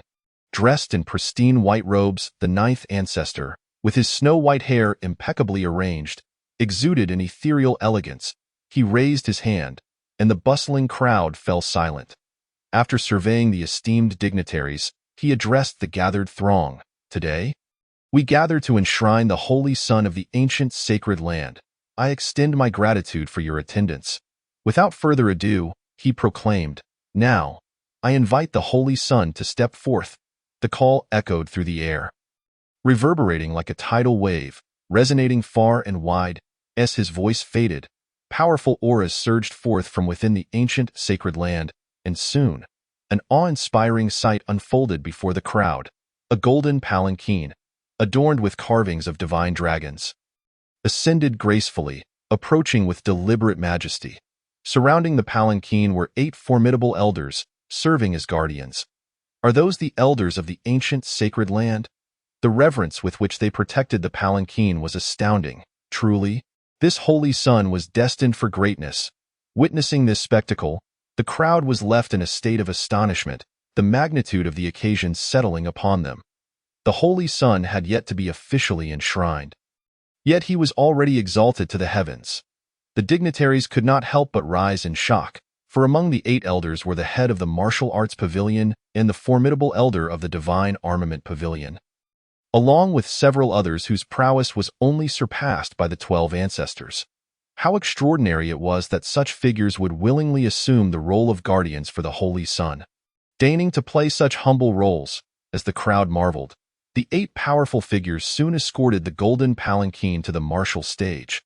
The ninth ancestor's expression turned solemn as he called out once more, "I invite the Holy Sun to step forth." Inside the golden palanquin, Yi Xian could not stifle a yawn before lifting the curtain and gracefully descending. Clad in white, with a visage as radiant as jade, he was strikingly handsome. In that instant, countless men seethed with envy, while numerous women gazed at him with infatuation. Wow, the Holy Sun is so handsome. Indeed, he epitomized unparalleled talent and extraordinary grace. I feel as though I have encountered my very own Prince Charming. Ah, cease your daydreaming, you foolish girl. Do you truly believe he would notice you? Yi Xian, resembling a celestial being cast down to earth, elegantly descended upon the martial stage, his garments swirling gracefully around him. He cast a gentle smile at the gathered crowd below, offering a slight nod that exuded an air of refinement and courtesy, appearing utterly harmless. In an instant, a chorus of gasps filled the air. The presiding elder, the ninth ancestor, witnessed this spectacle and felt an involuntary twitch at the corner of his mouth, inwardly cursing the audacity of this shameless scoundrel. Today marked the day of the saint's coronation, and Yi Xian was to don the sacred crown and robe. Yet here he was, ostentatiously clad in white, displaying an attitude that was simply infuriating. Truly a refined rogue, however, he quickly masked his myriad expressions, turning his gaze towards Yi Xian, and spoke with a detached tone. Don the sacred robe and crown.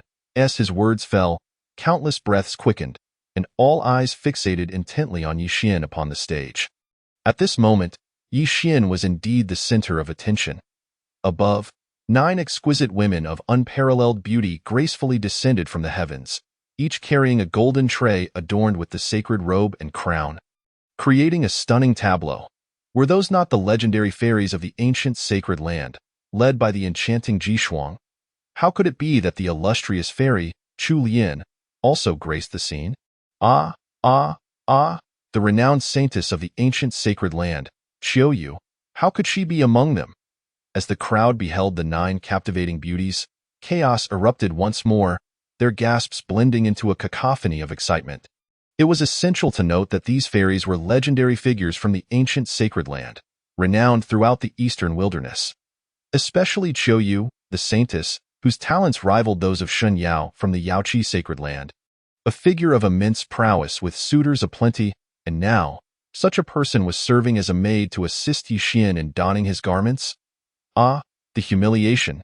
In that moment, many outstanding talents felt their hearts shatter, their resentment towards Yi Xian intensifying. How could this scoundrel, who did not deserve such honor, bask in the attention of 9 beautiful fairies who now adorned him in sacred attire? Notably, Lin Shui, an outer disciple, was also among the 9 fairies. Blushing and feeling as though she were in a dream, she found her heart racing as she stood alongside these stunning senior sisters, feeling disoriented in their presence, figures she had only dared to admire from afar. Now, standing with them, assisting the saint in his crowning, she couldn't help but gaze in awe at the striking young man before her. This young disciple she had encountered on the back mountain was, astonishingly, the legendary saint.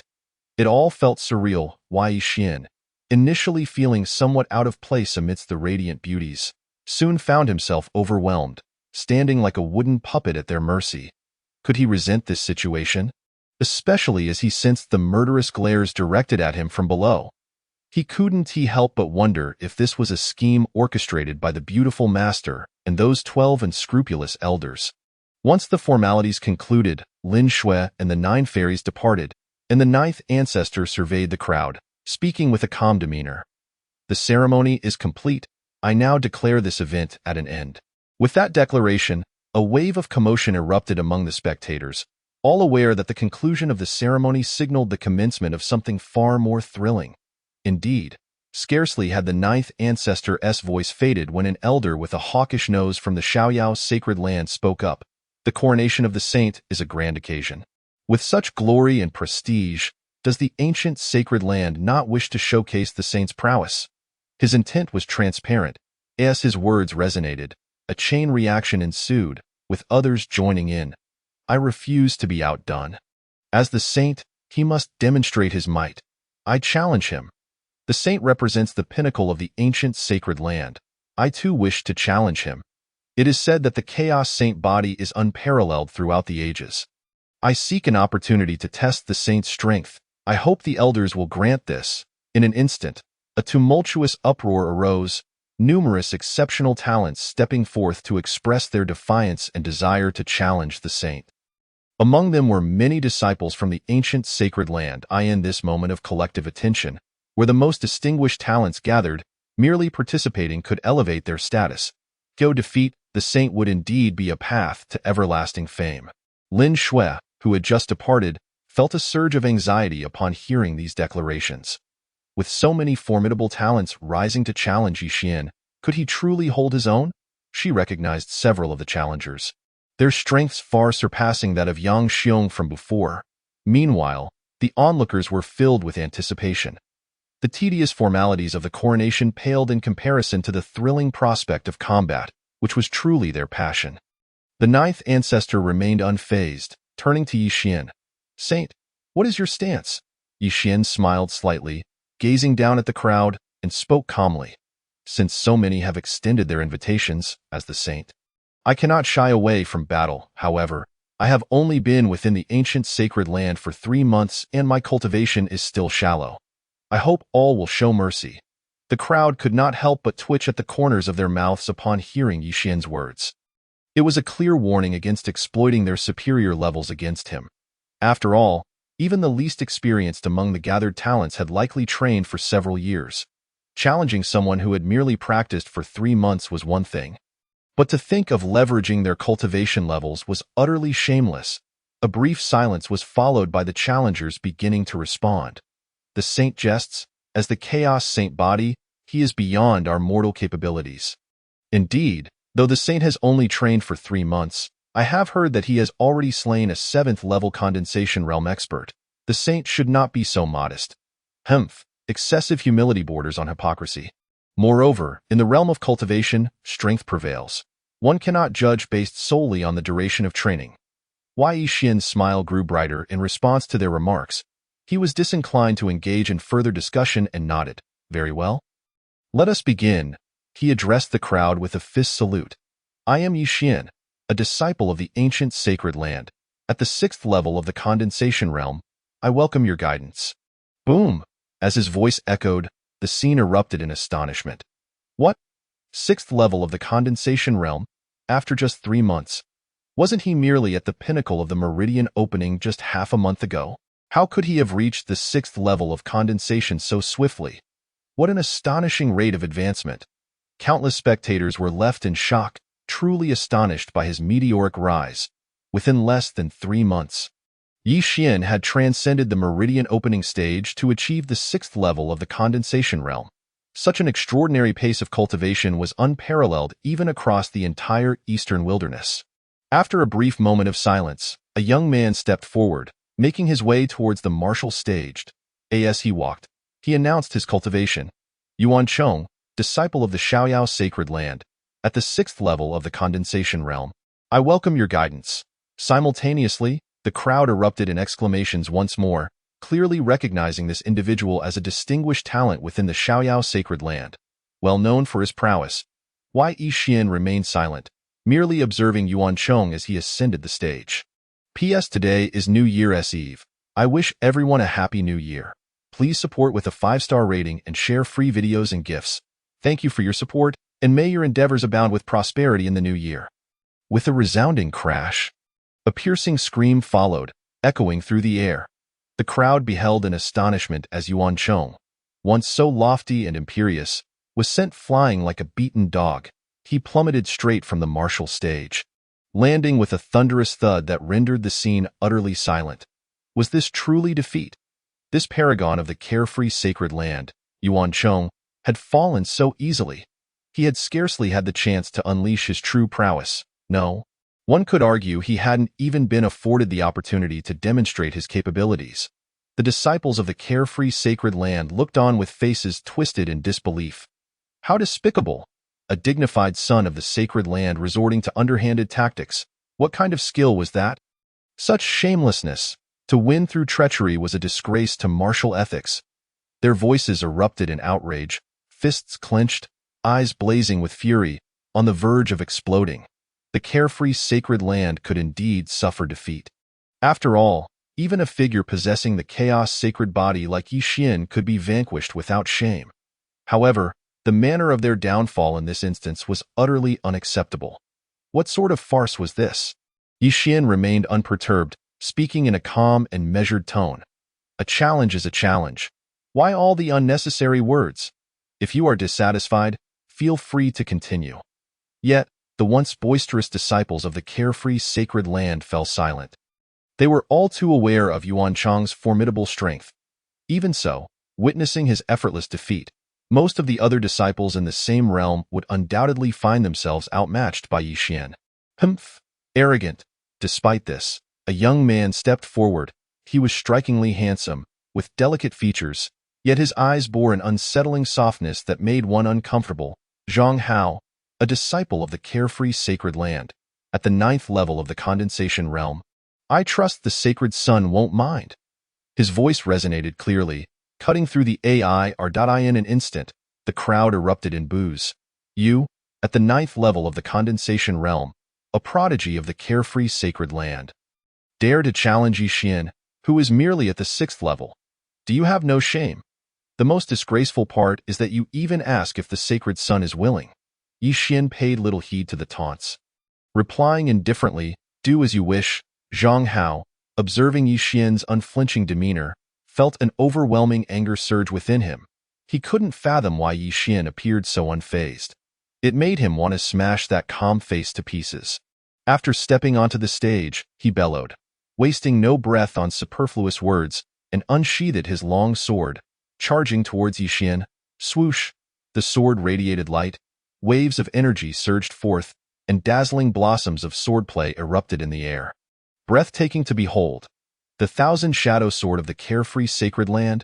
This was their ultimate technique. Surely, the sacred sun would feel the pressure now.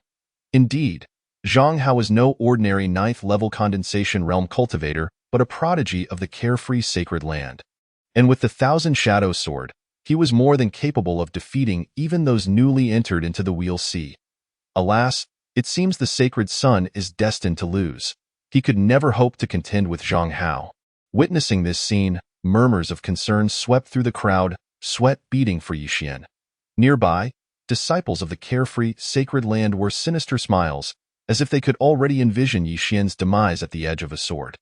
However, their expressions quickly shifted. Yixian faced Zhang Hao's onslaught with unruffled composure. His spiritual energy surged, transforming him into a ferocious beast in an instant. He did not flinch or evade, but charged directly at Zhang Hao. Gasp! The crowd collectively gasped at the audacity of Yixian's actions. Was he truly defying the heavens? How dare he? At that moment, Yixian made his move again.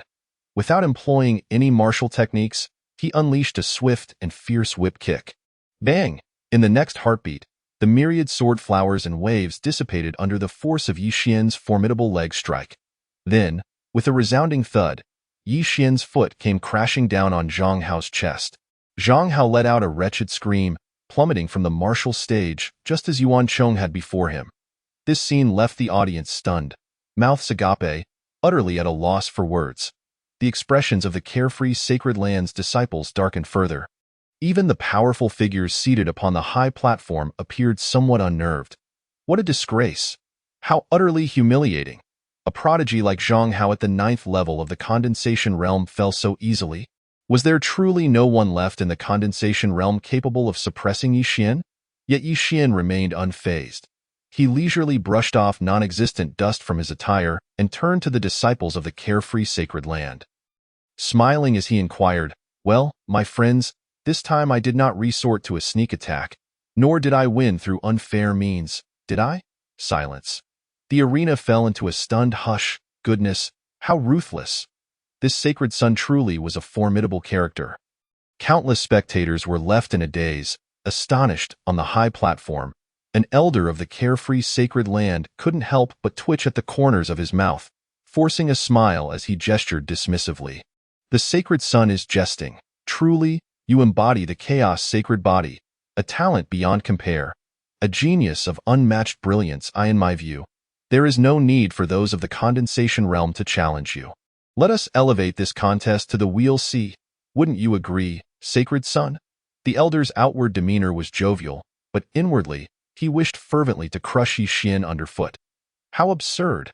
Yixian chuckled lightly. Senior, I am but a mere 6th-level condensation realm cultivator. It hardly seems appropriate to pit me against the Wheel Sea, does it? Perhaps I should challenge a few of your opening Meridian Realm disciples instead? No worries.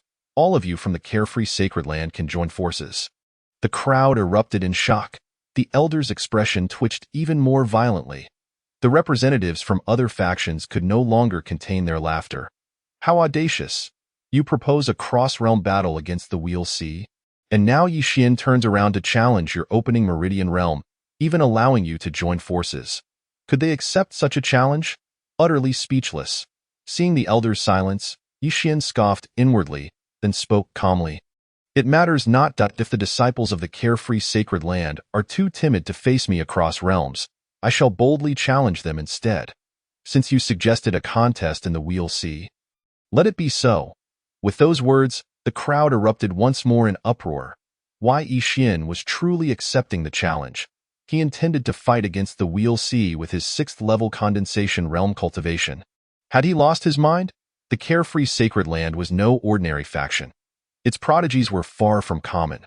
The Wheel Sea of the carefree sacred land was not comparable to any small faction or loose cultivator's realm. It was a force capable of overwhelming any opponent. Furthermore, given Yixian's previous displays of prowess, no one doubted that the carefree sacred land would dispatch its most exceptional Wheel Sea cultivators.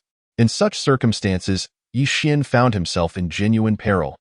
The sacred son is truly impressive. Indeed, he is a force to be reckoned with, unmatched in all ages. He is so domineering. I cannot help but admire him. Countless infatuated female disciples blushed and squealed, finding themselves increasingly captivated by Yixian. Meanwhile, Several Weelsea cultivators from the carefree sacred land exchanged knowing glances, their expressions tinged with disdain and fury. Yet, just as one of them was about to step forward, a figure darted ahead, rushing to the martial stage. Chapter 39. The overbearing sacred son. As this figure surged forward, not only were the disciples of the carefree sacred land stunned, but even those from other factions were taken aback. This individual was none other than a disciple of the ancient sacred land. A disciple of the ancient sacred land dared to challenge Yi Xian at this moment? How intriguing! Below the martial stage, Lin Shui clenched her fists tightly, her face flushed with anger. Song Yu. It was indeed Song Yu, that wretched scoundrel. She felt a surge of indignation. This impatient Weelsea cultivator was none other than Song Yu, who had once sought to challenge Yi Xian in the law enforcement hall but had been humiliated and rejected with the words, "You are not worthy," as the crowd gasped in shock. Song Yu had already ascended the martial stage. He glared menacingly at Yi Xian, proclaiming, "Sacred son, on that day, I sought to challenge you, only to be met with your humiliating rejection. This time, I trust you will not refuse? You yourself stated that those of the Weelsea realm may ascend the stage to challenge." Song Yu's expression was twisted, his gaze icy, brimming with murderous intent. Each recollection of the past humiliation ignited a desire within him to annihilate Yi Xian. Since that day, he had noticed the way his fellow disciples looked at him had changed. Many who had once been friendly now distanced themselves, even mocking him behind his back. This was an unbearable disgrace. And he had long awaited this opportunity.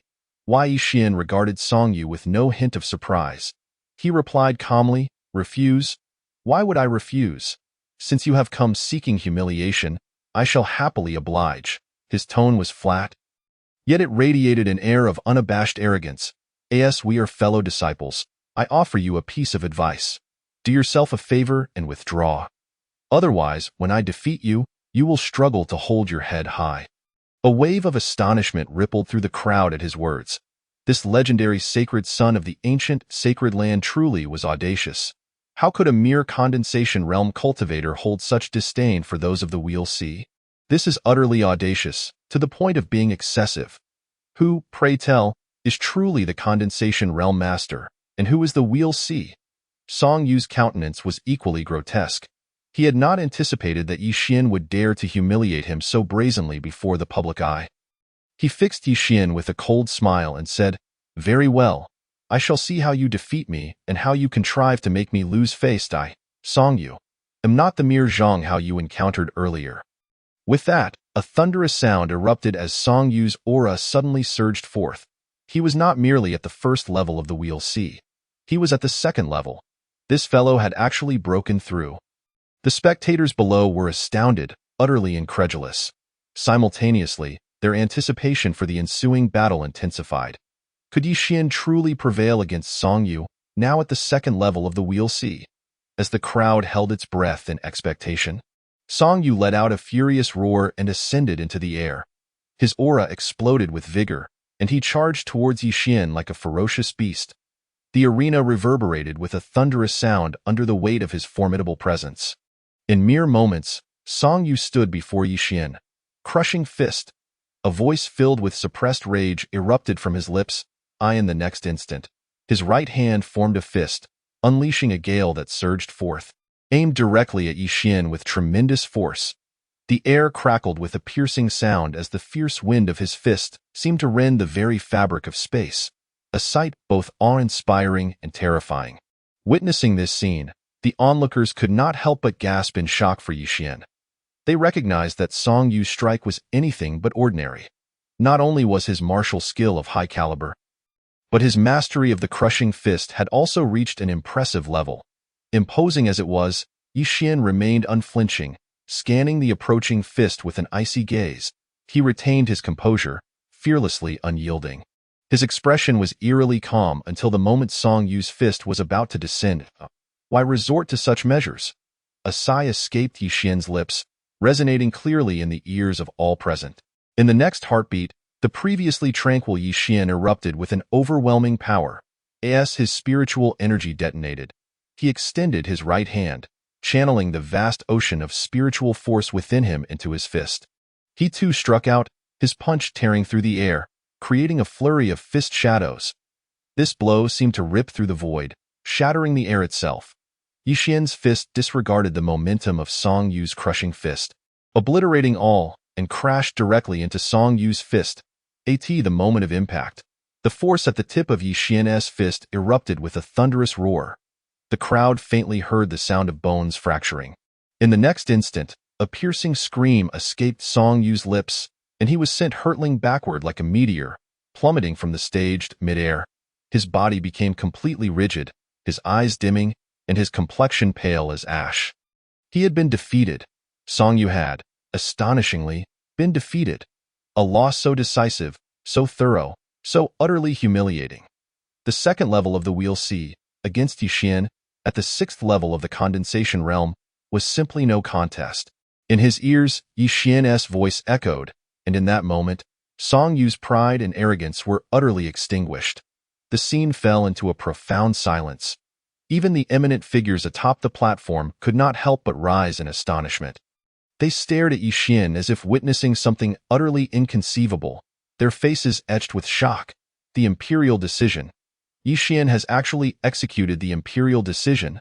Moreover, he did so with such effortless mastery, implying he had reached perfection in his training.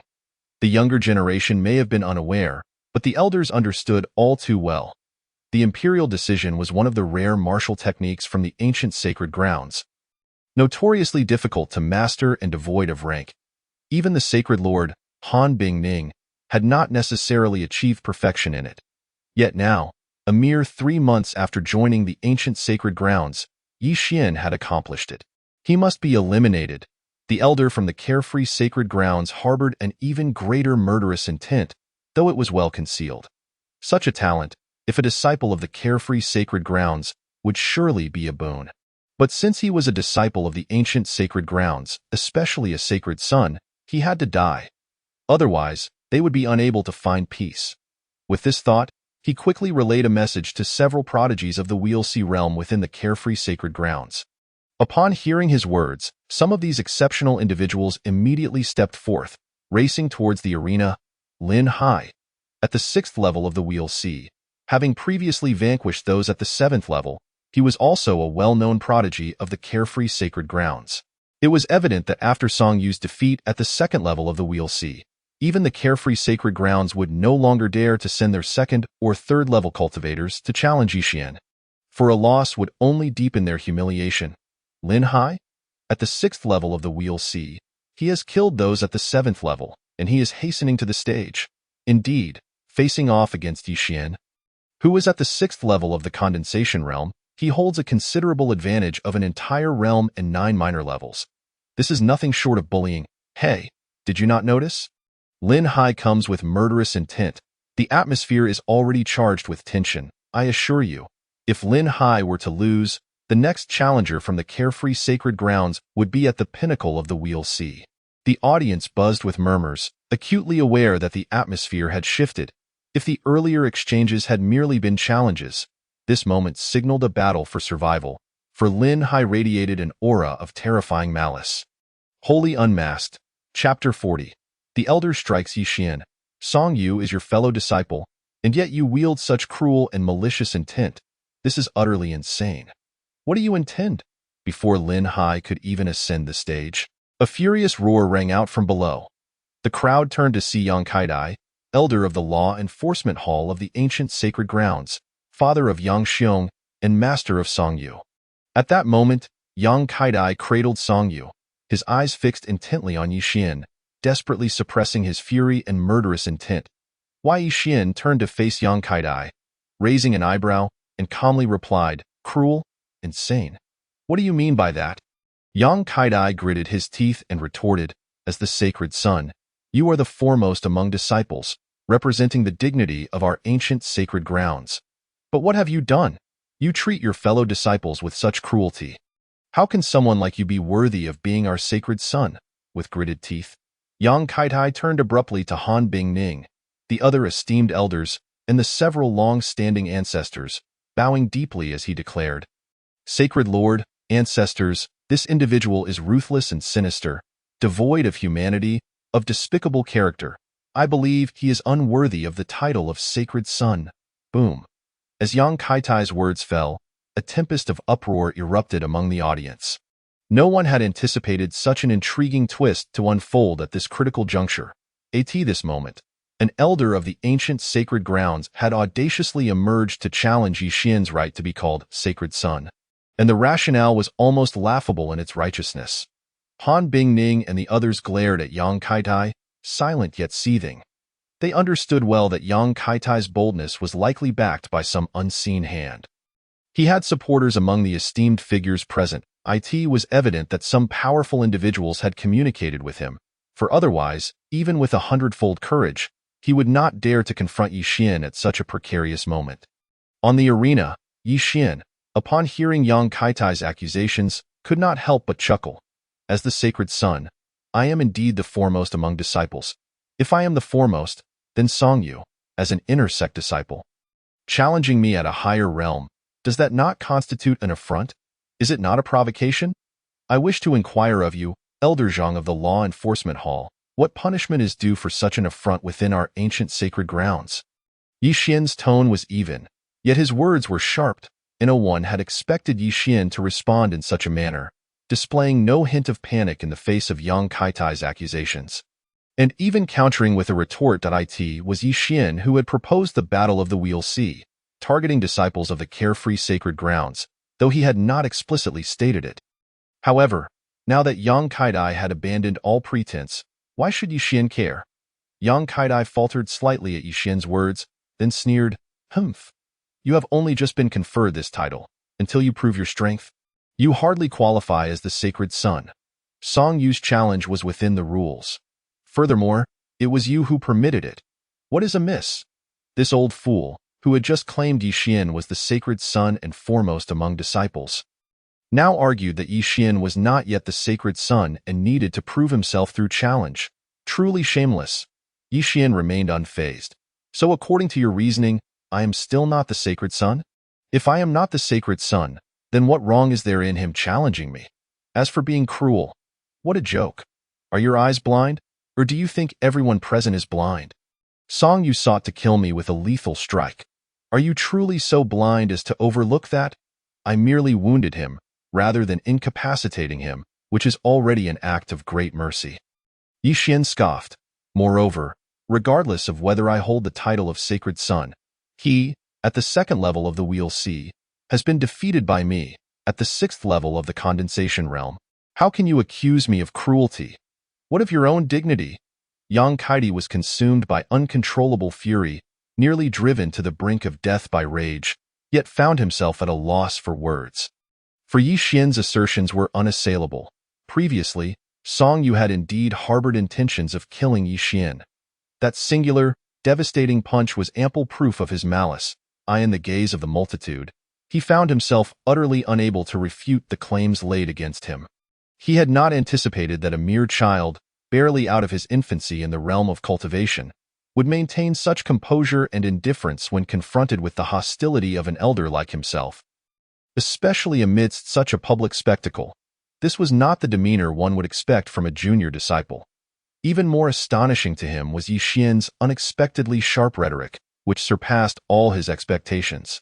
Observing Yang Kaitai's silence, Yixian scoffed, "Elder Zhang, you will soon come to realize just how magnanimous I am towards your disciple, Song Yu.as for whether I am worthy of being the Holy Son. I must clarify that it is not a matter of my disdain for you, but rather that your position as a mere enforcer does not grant you the authority to make such pronouncements." A playful smile adorned Yixian's face as he continued, "If you truly wish to strip me of my title, you must first ascend to the rank of Holy Master. Otherwise, to put it bluntly, you are beneath such a consideration." Boom. His words struck like a bomb dropped into still waters, instantly stirring a tempest of outrage.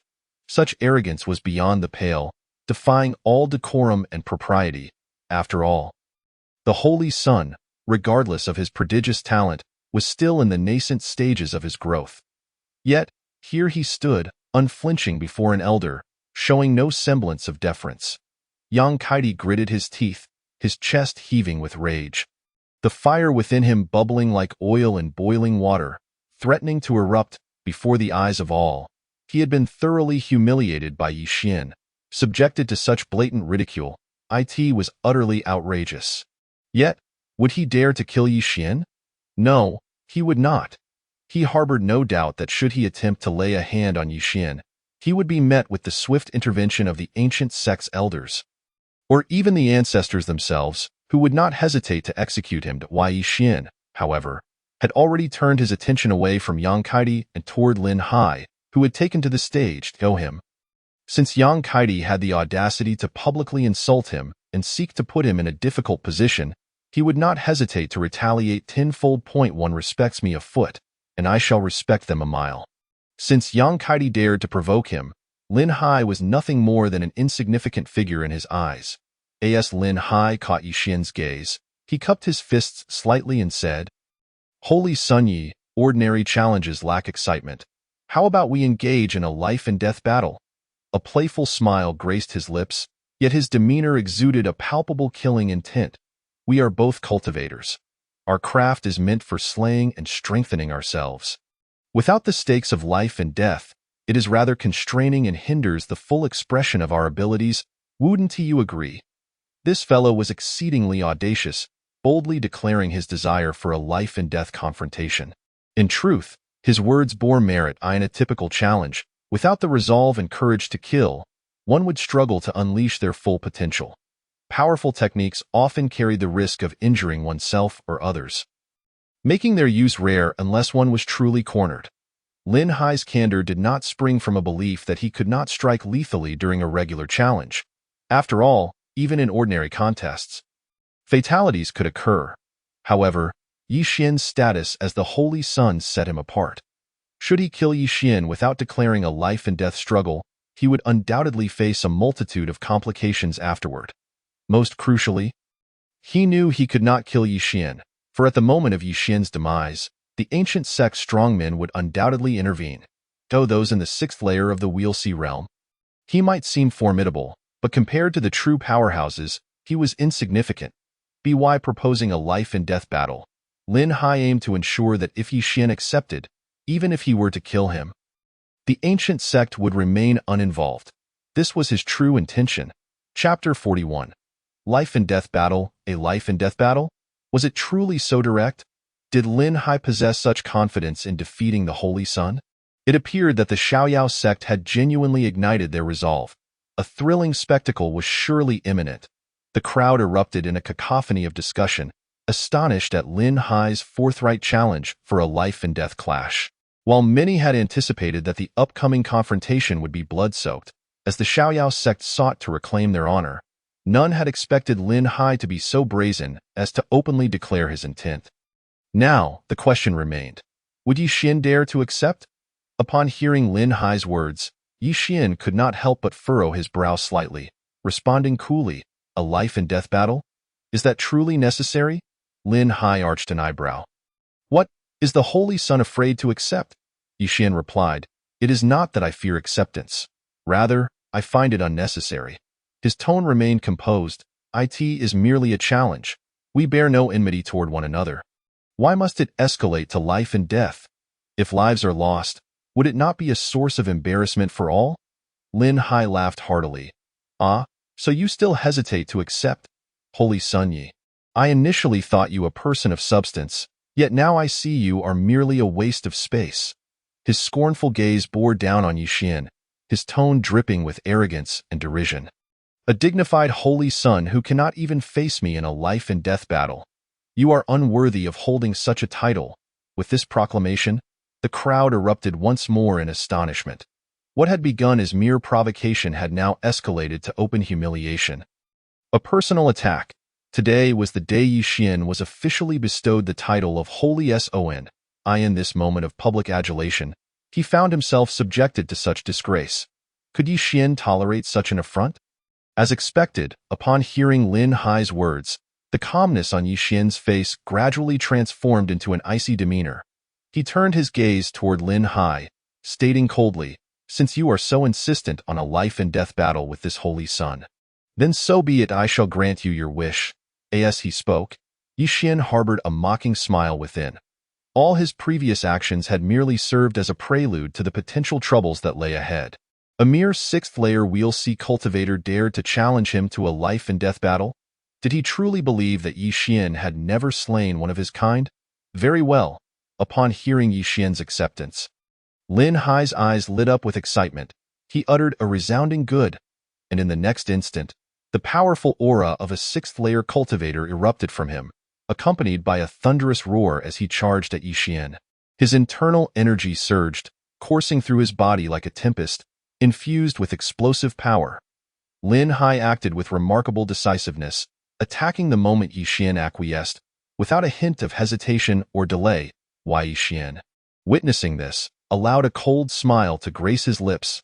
His 108 spiritual meridians flared to life, and as the energy within his dantian roared to life, he surged forward like a raging tiger. Intent on meeting Lin Hai's assault head dash on in a mere heartbeat, they collided at the center of the martial arts platform. Lin Hai brandished a flaming red long knife, cleaving through the air and unleashing a torrent of violent spiritual energy as he struck out at Yi Xian. The air erupted with a deafening crack, a vivid crimson blade of light slicing through the atmosphere. Yi Xian stood unperturbed, swiftly evading Lin Hai's attack, the long knife whistling past him and crashing down onto the platform with a resounding bang, sending sparks flying.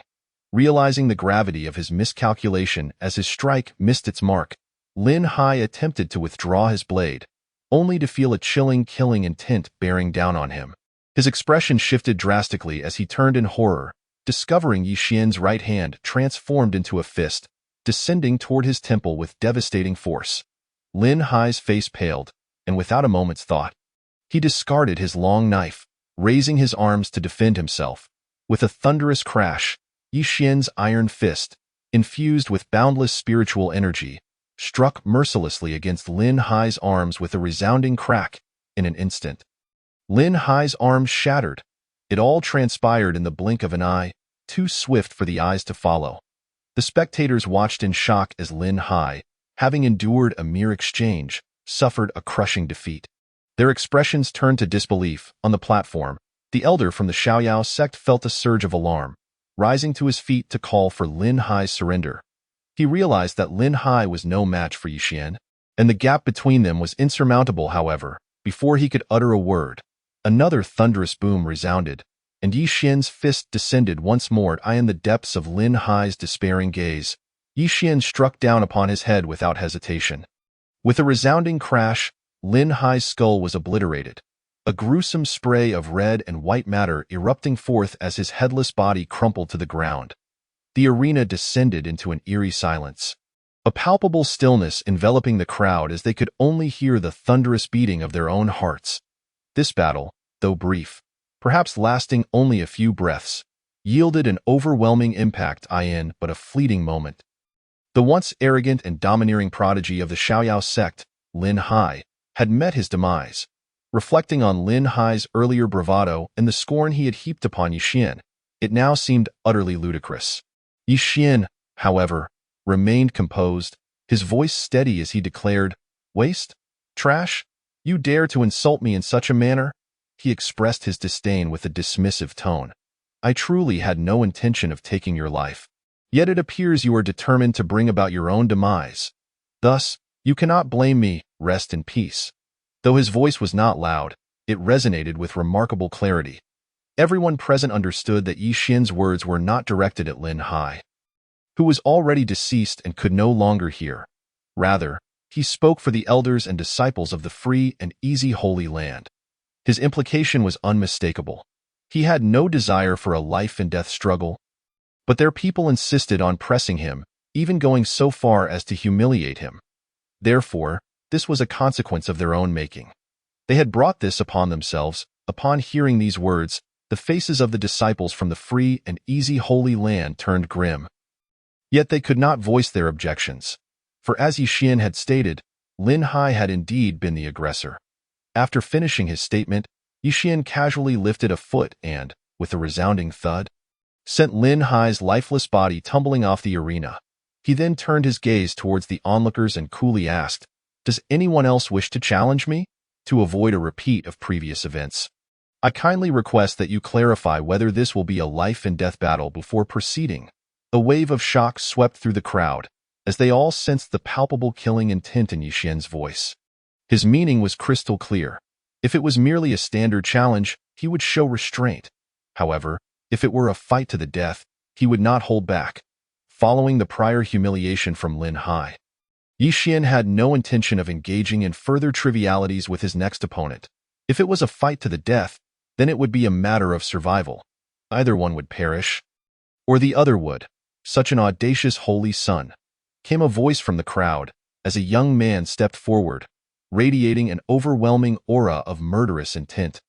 Even before he reached the arena, his presence surged, and by the time he stood upon the stage, his killing intent had reached a fever pitch. Xiao Tian, the prodigy of the free and easy Holy Land, at the pinnacle of the Wheel Sea realm. Xiao Tian. Chapter 42. Battle with Xiao Tian. It's Xiao Tian, the pinnacle of the Wheel Sea realm. Is he really about to make his move so soon? Xiao Tian was undeniably an exceptional talent within the free and easy Holy Land. Having genuinely slain golden core powerhouses with his Wheel Sea cultivation, could the Holy Sun truly be his match? This time, it seemed the Holy Sun was genuinely in peril, as the free and easy Holy Land clearly harbored a deadly intent towards him. As Xiao Tian ascended the battle stage, his aura emanated with lethal energy, inciting a flurry of discussion and gasps among the onlookers. Xiao Tian was at the pinnacle of the Wheel Sea realm, a being capable of defeating golden core cultivators, far surpassing the likes of Lin Hai and Yi Xian. No matter how formidable, was merely at the 6th layer of the condensed essence realm. Despite repeatedly defying their expectations with his extraordinary talent and unparalleled combat prowess, could he truly contend with someone like Xiao Tian, who had the capability to slay golden core beings? Most likely, Yi Xian would face defeat. The idea that a condensed essence cultivator could overcome a Wheel Sea powerhouse was already astonishing. But to suggest that Yi Xian could slay someone like Xiao Tian, who had vanquished golden core cultivators, was simply beyond belief. Xiao Tian, disciple of the free and easy Holy Land, I challenge you to a life-and-death battle. Xiao Tian declared as he took his position before Yi Xian, his cold and fierce gaze fixated upon him, with no attempt to conceal his murderous intent. Yi Xian regarded Xiao Tian with a nonchalant expression and inquired, "What is your cultivation level?" Xiao Tian narrowed his eyes, and the crowd below was momentarily taken aback. What did Yi Xian mean by asking this? But soon, they grasped his intent. Yi Xian was deliberately insulting Xiao Tian, aiming to undermine his dignity. The reason Xiao Tian had not proclaimed his cultivation level was to create an illusion that he and Yi Xian were equals in strength. In truth, many present were somewhat swayed by this perception. However, upon Yi Xian's utterance, they quickly recognized the disparity between the two. Just as Xiao Tian was about to respond, Yi Xian interjected, "Do not take offense. I was merely inquiring. After all, this Holy Sun has stated that it is merely a battle within the Wheel Sea. What if an unashamed golden core cultivator were to step up? Would that not violate the rules? If a powerhouse above the golden core level were to challenge me to a life-and-death battle, would I not be unjustly condemned?" The audience was left speechless, struck by the logic in his words. Indeed, the free and easy Holy Land had evidently ignited true fury. Should a golden core participant be rash enough to enter the arena? It was not out of the realm of possibility. Yi Xian nearly pointed an accusatory finger at the free and easy Holy Land, exclaiming, "You have truly lost all sense of shame." Xiao Tian gritted his teeth, but reluctantly revealed his cultivation level. Xiao Tian. At the 9th layer of the Wheel Sea realm. 9th layer of the Wheel Sea realm. Yi Xian exhaled in relief. Thank goodness, not a golden core. With a courteous gesture, he introduced himself. I am Yi Xian. At the 6th layer of the condensed essence realm. Please, enlighten me. The crowd exchanged peculiar glances, marveling at how utterly charming the Holy Sun was. His ability to humiliate others was simply unmatched. Observing the expressions of the free and easy Holy Land disciples and the elders on the high platform, it was evident that their faces had darkened to an alarming degree. Here was a confrontation between a pinnacle Wheel Sea cultivator and a mere condensed essence practitioner, and yet, the latter had boldly initiated a life-and-death battle. Even before a blow had been struck, the free and easy Holy Land's reputation had already suffered a severe blow. Regardless of the outcome, the consequences for the free and easy Holy Land would be dire. Xiao Tian, seething with rage, let out a cold snort, refusing to grant Yi Xian another moment to speak. Almost as soon as Yi Xian's voice faded, a thunderous roar erupted as Xiao Tian launched himself at Yi Xian. In the next instant, a gleaming blade swept through the air, aimed directly at Yi Xian with a tremendous force that eclipsed Lin Hai's previous strikes. Upon witnessing Xiao Tian's charge, Yi Xian sneered, and with a swift motion, summoned a long sword to his hand. This was a high-grade artifact known as Yaoguang, a gift from Han Bing. Wielding Yaoguang, Yi Xian flickered forward, charging at Xiao Tian in return.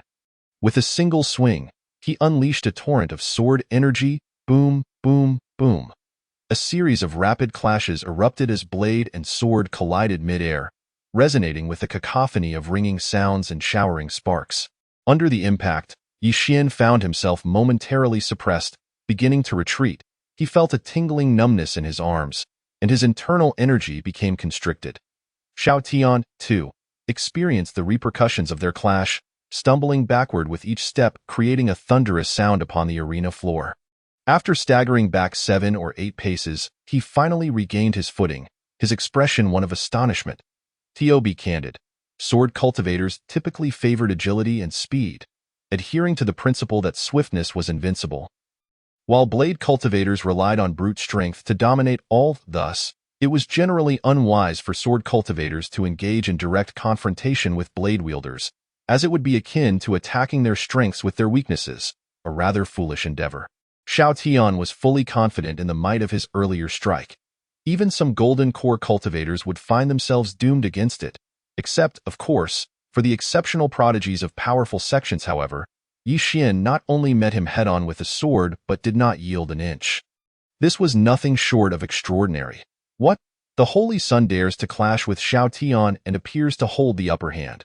What kind of explosive power does he possess? How many meridians has he opened? This is terrifying. Xiao Tian was a formidable opponent, and yet, in a direct confrontation, he failed to gain the advantage. The audience was once again captivated, with many unable to restrain themselves from rising to their feet, their hearts racing and minds aflame with disbelief. They held their breath, fixated on Yi Xian atop the arena, finding the scene utterly surreal and simply inconceivable. Yi Xian, however, paid little heed to the astonished expressions around him. He focused intently on Xiao Tian, mocking him. Is this the strength of the free and easy Holy Land's prodigy at the pinnacle of the Wheel Sea? I initially expected you to be formidable. Yet it seems your prowess is comparable to that of Lin Hai. While Yi Xian spoke with bravado, internally he was equally astonished. Xiao Tian was undoubtedly far stronger than the Golden Core practitioner Zhu Pai he had previously dispatched.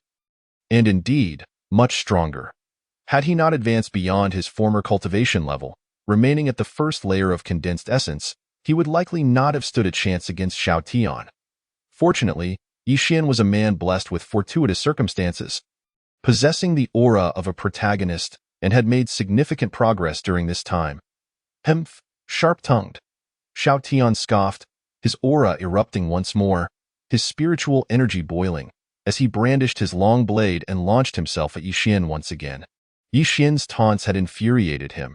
He was determined to eliminate Yi Xian. Moreover, if he failed to do so, he would find it impossible to face anyone ever again. Boom, boom, boom. As Xiao Tian unleashed his fury, a barrage of blade light enveloped the entire arena, akin to a tempest, relentless and impenetrable. The blades surged towards Yi Xian with ferocious intent, as if seeking to engulf him and reduce him to ashes. Yi Xian let out a chilling laugh, his eyes gleaming with an otherworldly light as his divine eyes activated in an instant. In the next moment, wielding the divine sword Yaoguang, he surged forward with incredible speed. A thunderous sound reverberated as Yi Xian's foot struck the ground, causing the entire arena to tremble. In the eyes of the astonished crowd, he broke through the layers of blade waves, appearing before Xiao Tian in the blink of an eye. In the next heartbeat, a flash of sword light ignited, akin to lightning cleaving the void, vanishing in an instant. The Sword of Demise. Chapter 43. A sword strike against Xiao Tian, a soft sound pierced the air, causing Xiao Tian's expression to suddenly freeze. In the next moment, with a thud, he instinctively lunged forward a short distance before crashing to the ground, life extinguished. Witnessing this scene, the atmosphere fell into a long silence, only to be broken moments later by gasps of astonishment. Xiao Tian, he actually perished. The peak genius of the Wheelsea realm, Xiao Tian, who had once dared to challenge Golden Core powerhouses, had he truly been defeated? Such swiftness in the sword, as fast as lightning, akin to a startled swan, a single strike to seal the throat. This is the deadly sword. Countless onlookers stared blankly at the figure sprawled on the martial stage, their hearts racing, unable to regain their composure for an extended period. It could be said that the shock from this match far surpassed all of Yi Xian's previous battles combined. Xiao Tian, a genius who had slain Golden Core cultivators, had been vanquished by Yi Xian, the sword moving like flowing shadows, a single strike to the throat. Such prowess implied that Yi Xian had already attained the ability to slay weaker Golden Core cultivators. Merely at the 6th level of the condensation realm, he possessed such power. What does this signify? Amidst the crowd, Lin Shui could not help but cover her mouth tightly. She gazed at the extraordinary figure on the martial stage, her mind a blank slate. This handsome junior disciple she had encountered by chance had indeed delivered a profound shock, far more impactful than she had anticipated. Not only Lin Shui, but even Shen Yao, the saintess of the Yaoqi sacred land, exhibited astonishment in her beautiful eyes. If one were to consider Yi Xian's prior performances, she had only been slightly impressed, but now she began to regard the remarkable figure on the martial stage with newfound seriousness.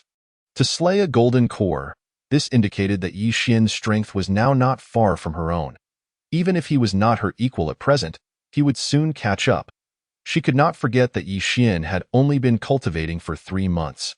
In just 3 months, he had achieved such terrifying combat strength. After another 3 months, would she, Shen Yao, still be his match? In any case, at this moment, everyone was utterly astonished, thoroughly shaken. Upon the high platform, the elders and prominent figures of the Xiaoyao sacred land wore somber expressions, their eyes flickering with a hint of cold light. The death of Xiao Tian was not a small loss, even for the Xiaoyao sacred land. His defeat was not merely a personal failure. It was a significant blow to the face of the Xiaoyao sacred land. A prodigy at the 9th level of the Wheelsea realm, Xiao Tian, had been bested by Yi Xian, who was merely at the 6th level of the condensation realm. And all of this unfolded before the eyes of the masses, with a single strike to the throat. What a disgrace on the martial stage! Yi Xian stood elegantly, appearing unfazed, clad in flowing holy robes that danced with the wind. He exuded an air of charm and nonchalance. After slaying Xiao Tian, he seemed to regard it as an inconsequential feat. He spoke calmly. Is this truly the extent of the strength at the 9th level of the Wheelsea? Is this the courage to propose a life-and-death battle? He turned to face the direction of the Xiaoyao sacred land, his smile warm yet tinged with a hint of iciness. I ask you, Xiaoyao sacred land, have you not sent forth your true prodigies? Do you look down upon this holy sun? Without waiting for a challenge from the Xiaoyao sacred land, Yi Xian declared, I, Yi Xian, at the 6th level of the condensation realm, wish to challenge the prodigies of the 9th level of the Wheelsea from Xiaoyao sacred land to a life-and-death battle. Do you dare accept? His unassuming voice echoed throughout the venue, once again igniting a wave of astonishment. If previously Yi Xian had merely accepted challenges passively, he was now taking the initiative. Especially given that he had just slain Xiao Tian, the aftershock of his victory lingered in the air. In such a context, would the Xiaoyao sacred land dare to accept his challenge? Accepting would imply courting death. One might jest that while Xiao Tian may not have been the strongest among the 9th level cultivators of the Xiaoyao sacred land, he was certainly among the top 5. Moreover, Yi Xian had, in the strictest sense, used only a single strike to achieve this. The initial clash hardly counted. It was evident to all that had Yi Xian unleashed his deadly sword from the beginning, Xiao Tian would have perished much earlier. Such power was beyond even the 4 prodigies of the Xiaoyao sacred land who were stronger than Xiao Tian in this situation. Even if those 4 prodigies stepped forth to challenge him, would victory be guaranteed? Most likely, they would simply offer their heads on a platter. Yet, if they refused, the Xiaoyao Sacred Land would suffer tremendous humiliation. When you, Xiaoyao Sacred Land, challenged me, a mere 6th-level condensation realm cultivator, you sent forth those at the pinnacle of the condensation realm and the Wheel Sea realm, shamelessly demanding a life-and-death battle. Now, I wish to challenge your pinnacle cultivators with the handicap of a lower realm. Don't you have any reason to decline?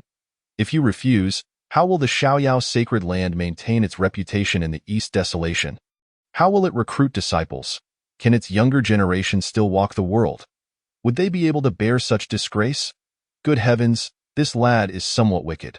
Not only wicked, but also rather arrogant. I knew he was no ordinary person.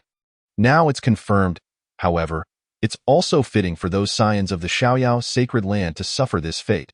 I relish it. On the high platform, several elders could not help but exchange glances, their expressions twitching with delight. Well done. This is how one should deal with those scions of the Xiaoyao Sacred Land. Han Bingning maintained an expressionless demeanor, exuding the authority of a sovereign. In truth, she was not entirely pleased. Originally, she had envisioned a prodigy from the Yaoqi Sacred Land challenging Yi Xian, only to be soundly defeated, which would have brought her joy. After all, the prodigy of the Yaoqi Sacred Land, though not as beautiful as her, shared her renown. The crux was that it was Yi Xian who had spoken. He would defeat any woman daring enough to challenge him. Regrettably, the young women of the Yaoqi Sacred Land had not issued any challenges, depriving Yi Xian of the chance to best them. This was a rather disappointing turn of events.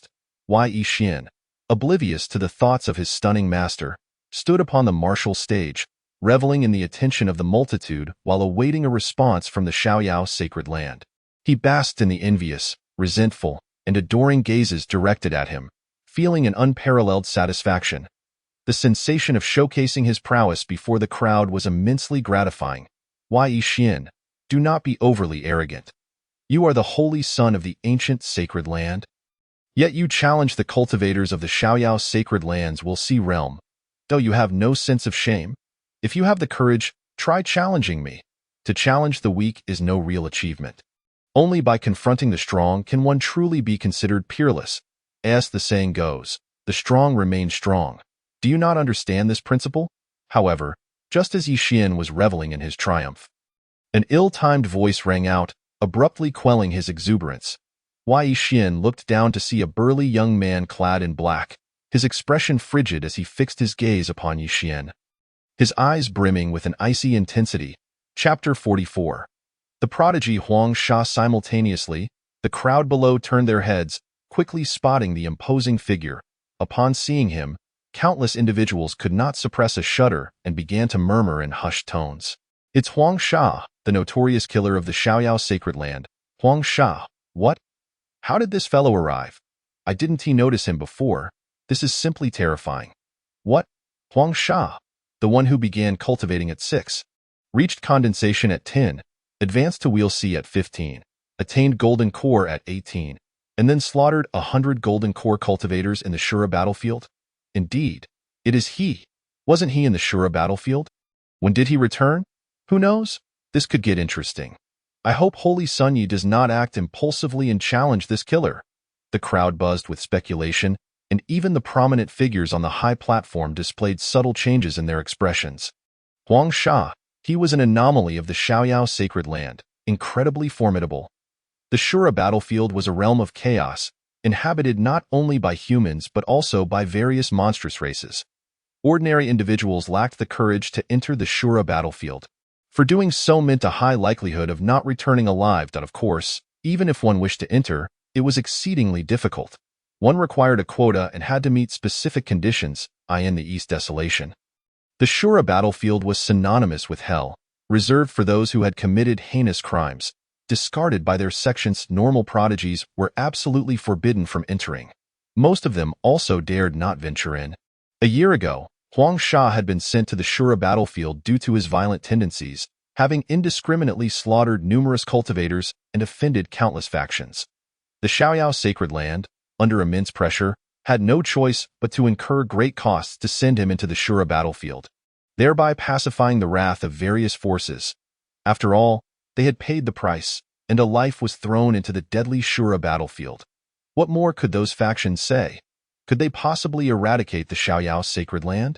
One can only relent, yet now, Huang Sha has returned, astonishingly alive and present here. Compared to a year ago, his aura has grown more subdued, entirely devoid of the previous arrogance and domineering presence. However, this also signifies that he has become all the more formidable. In this moment, even Han Bingning and the ancient ancestors of the ancestral sacred land could not help but cast their astonished gazes upon Huang Sha. They had previously paid little heed to the disciples below and had not scrutinized their surroundings closely. Thus it was only now that they became aware of Huang Sha's existence.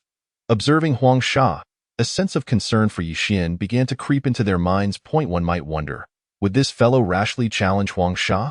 If granted another 10 years, no, just 1 year, Yixin would undoubtedly not find it difficult to slay Huang Sha. However, at present, he still appears quite far from that goal. On the martial platform, Yixin naturally overheard the discussions of those beneath him. Yet he paid them no mind.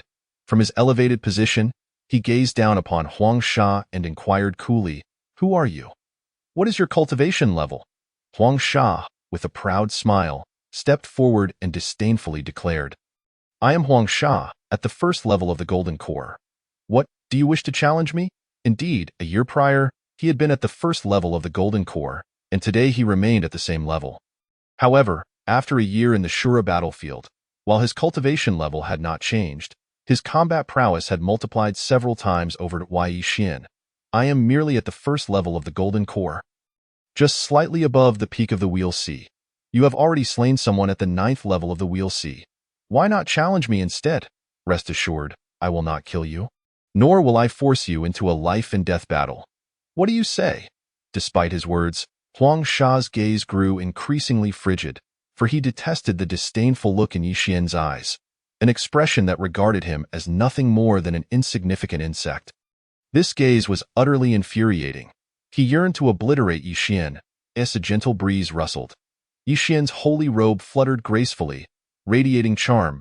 He regarded Huang Sha with a smile, saying, "The first level of the Golden Core. Splendid. Is there a heavenly position elder present from our ancestral sacred land?" Huang Sha was momentarily taken aback, and the crowd below was equally bewildered. What could this imply? Not even the elders of the ancestral sacred land, nor the holy master Han Bingning and several ancient ancestors, could comprehend his intentions.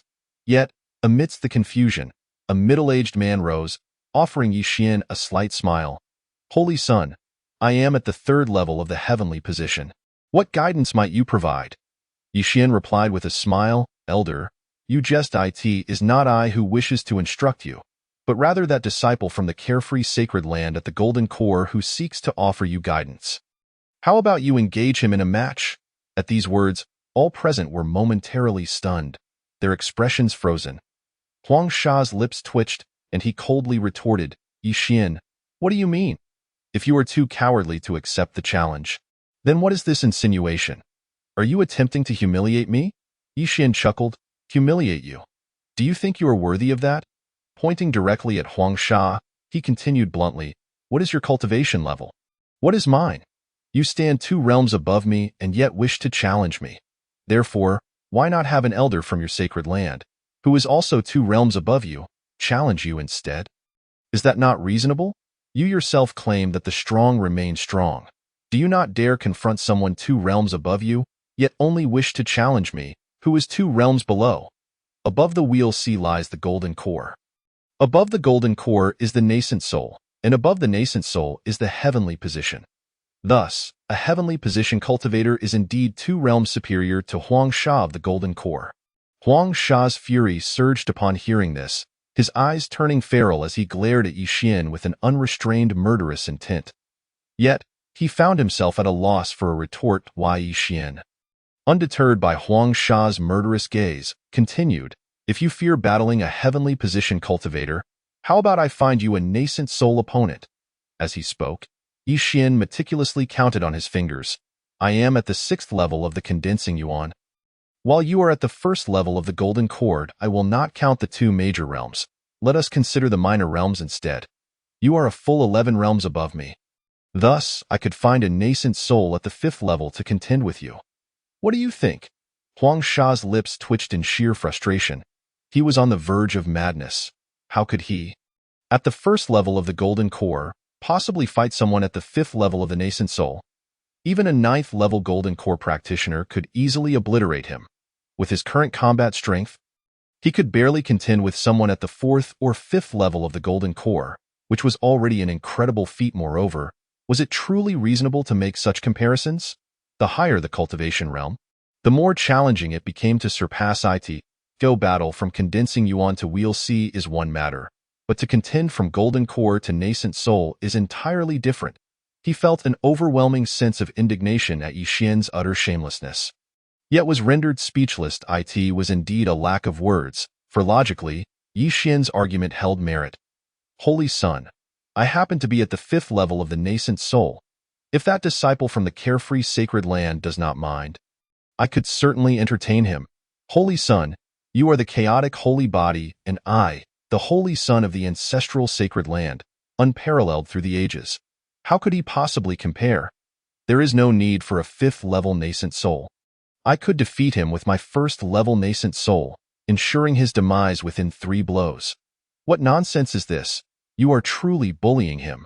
What is he to be compared with the Holy Son? The Holy Son can transcend realms. Can he? I am at the 9th level of the Golden Core, and I am willing to duel him at the same realm. Rest assured, if I do not defeat him within 10 moves, I will willingly forfeit my cultivation and withdraw from the sect. The arena fell into a profound silence. What an awkward predicament. Would Huang Sha dare accept the challenge? Huang Sha's face fluctuated between shades of green and red, becoming increasingly unbearable to behold. His heart seethed with rage, wishing to strike Yi Xian dead immediately. He had initially stepped forward to force Yi Xian into a duel, intending to vanquish him. Now, however, he found himself ensnared in Yi Xian's clever trap, making it impossible to retreat.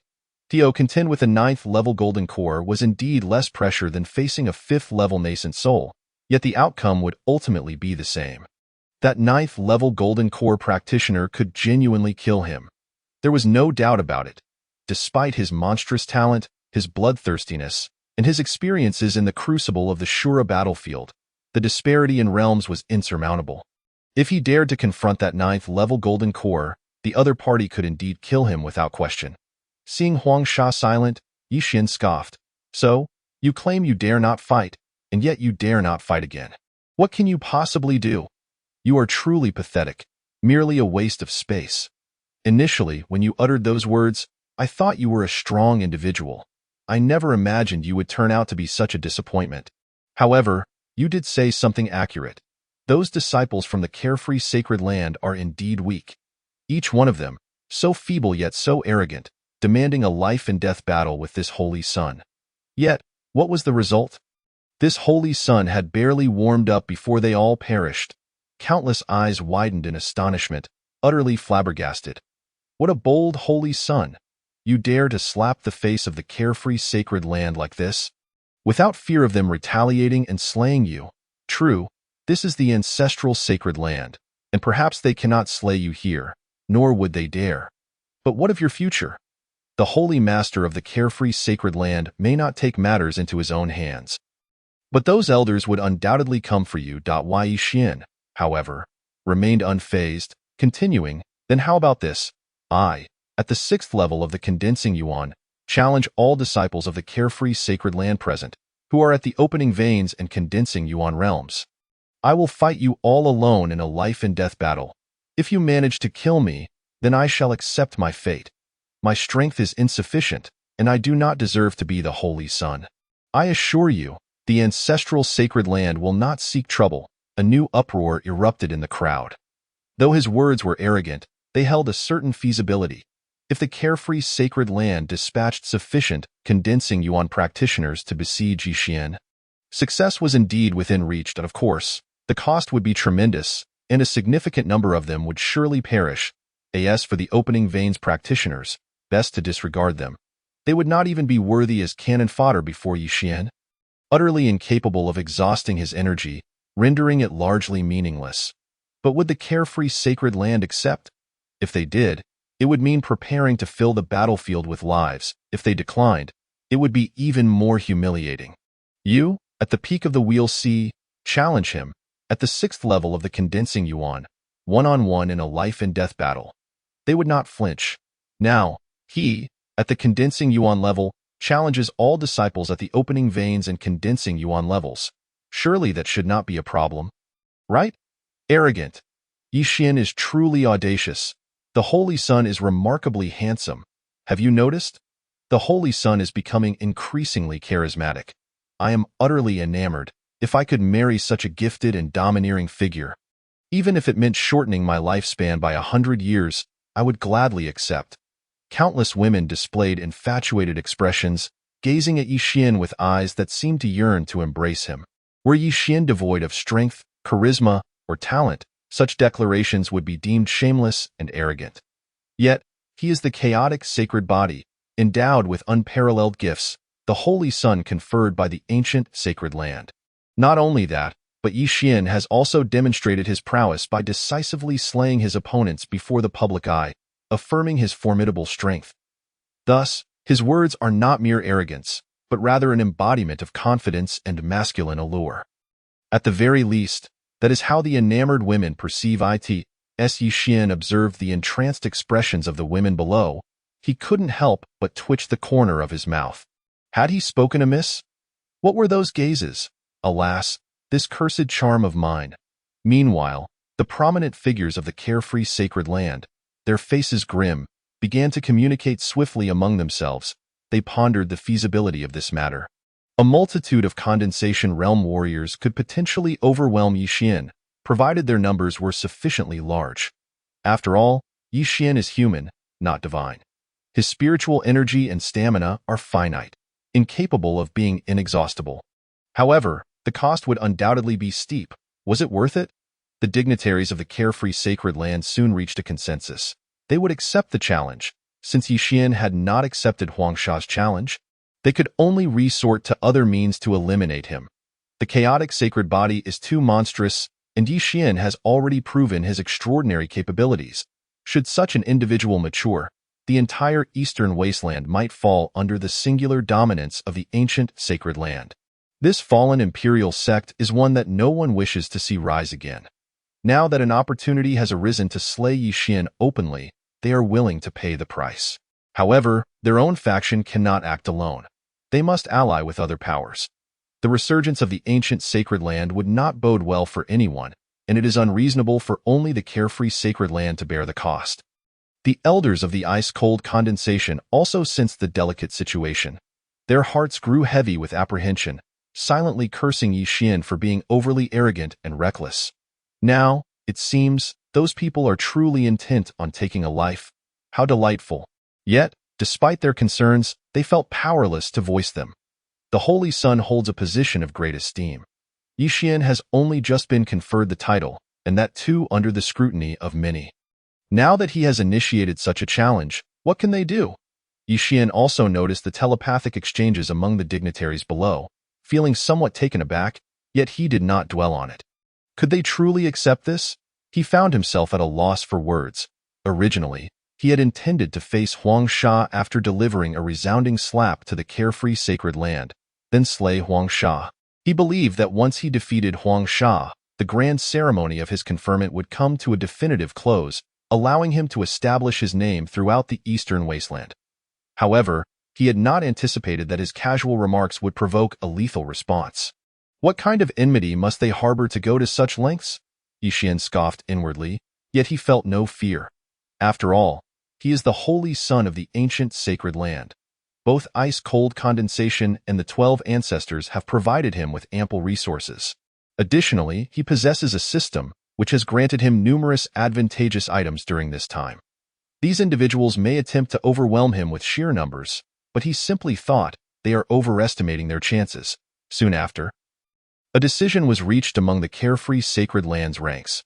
The elder who had harbored a desire to eliminate Yi Xian from the outset spoke, "Very well, since the Holy Sun insists, we of the carefree sacred land cannot refuse. However, I wonder, can the Holy Sun truly represent the sacred land? What if the Holy Sun were to perish on the arena? How would the ancient sacred land respond? As he spoke, his gaze shifted towards ice-cold condensation and several ancestors nearby, clearly seeking their approval. This was no jest. Their nod was imperative. Otherwise, should they suffer substantial losses and, just as they were on the verge of exhausting Yixian, ice-cold condensation and the others intervene? It would be a tremendous loss. On the high platform, ice-cold condensation and the other ancestors were expressions of unease. They were visibly troubled. If they agreed, and Yixian were killed, the consequences would be intolerable. Yet, if they refused, the challenge was initiated by Yixian himself. If he were merely an ordinary disciple, they could easily decline on his behalf. However, as the Holy Sun, he represents the dignity of the ancient sacred land. His every word and deed cannot be taken lightly. Wei Yixian seemed to perceive the dilemma faced by his beautiful mentor and smiled. Master, do not fret. Accept their challenge. I wish to prove myself. His tone was unusually earnest as the Holy Sun.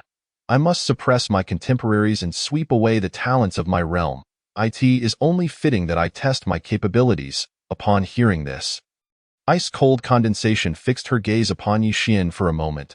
Observing his resolute expression and unwavering eyes, she ultimately nodded and addressed the elder of the carefree sacred land. The Holy Sun can indeed represent the ancient sacred land. Should he fall on the arena, it would merely indicate that he was outmatched and unworthy of the title. The ancient sacred land shall not pursue any further inquiries. This declaration, the crowd erupted in astonishment. They truly accepted the challenge? The prominent elders of the carefree sacred land appeared somewhat elated.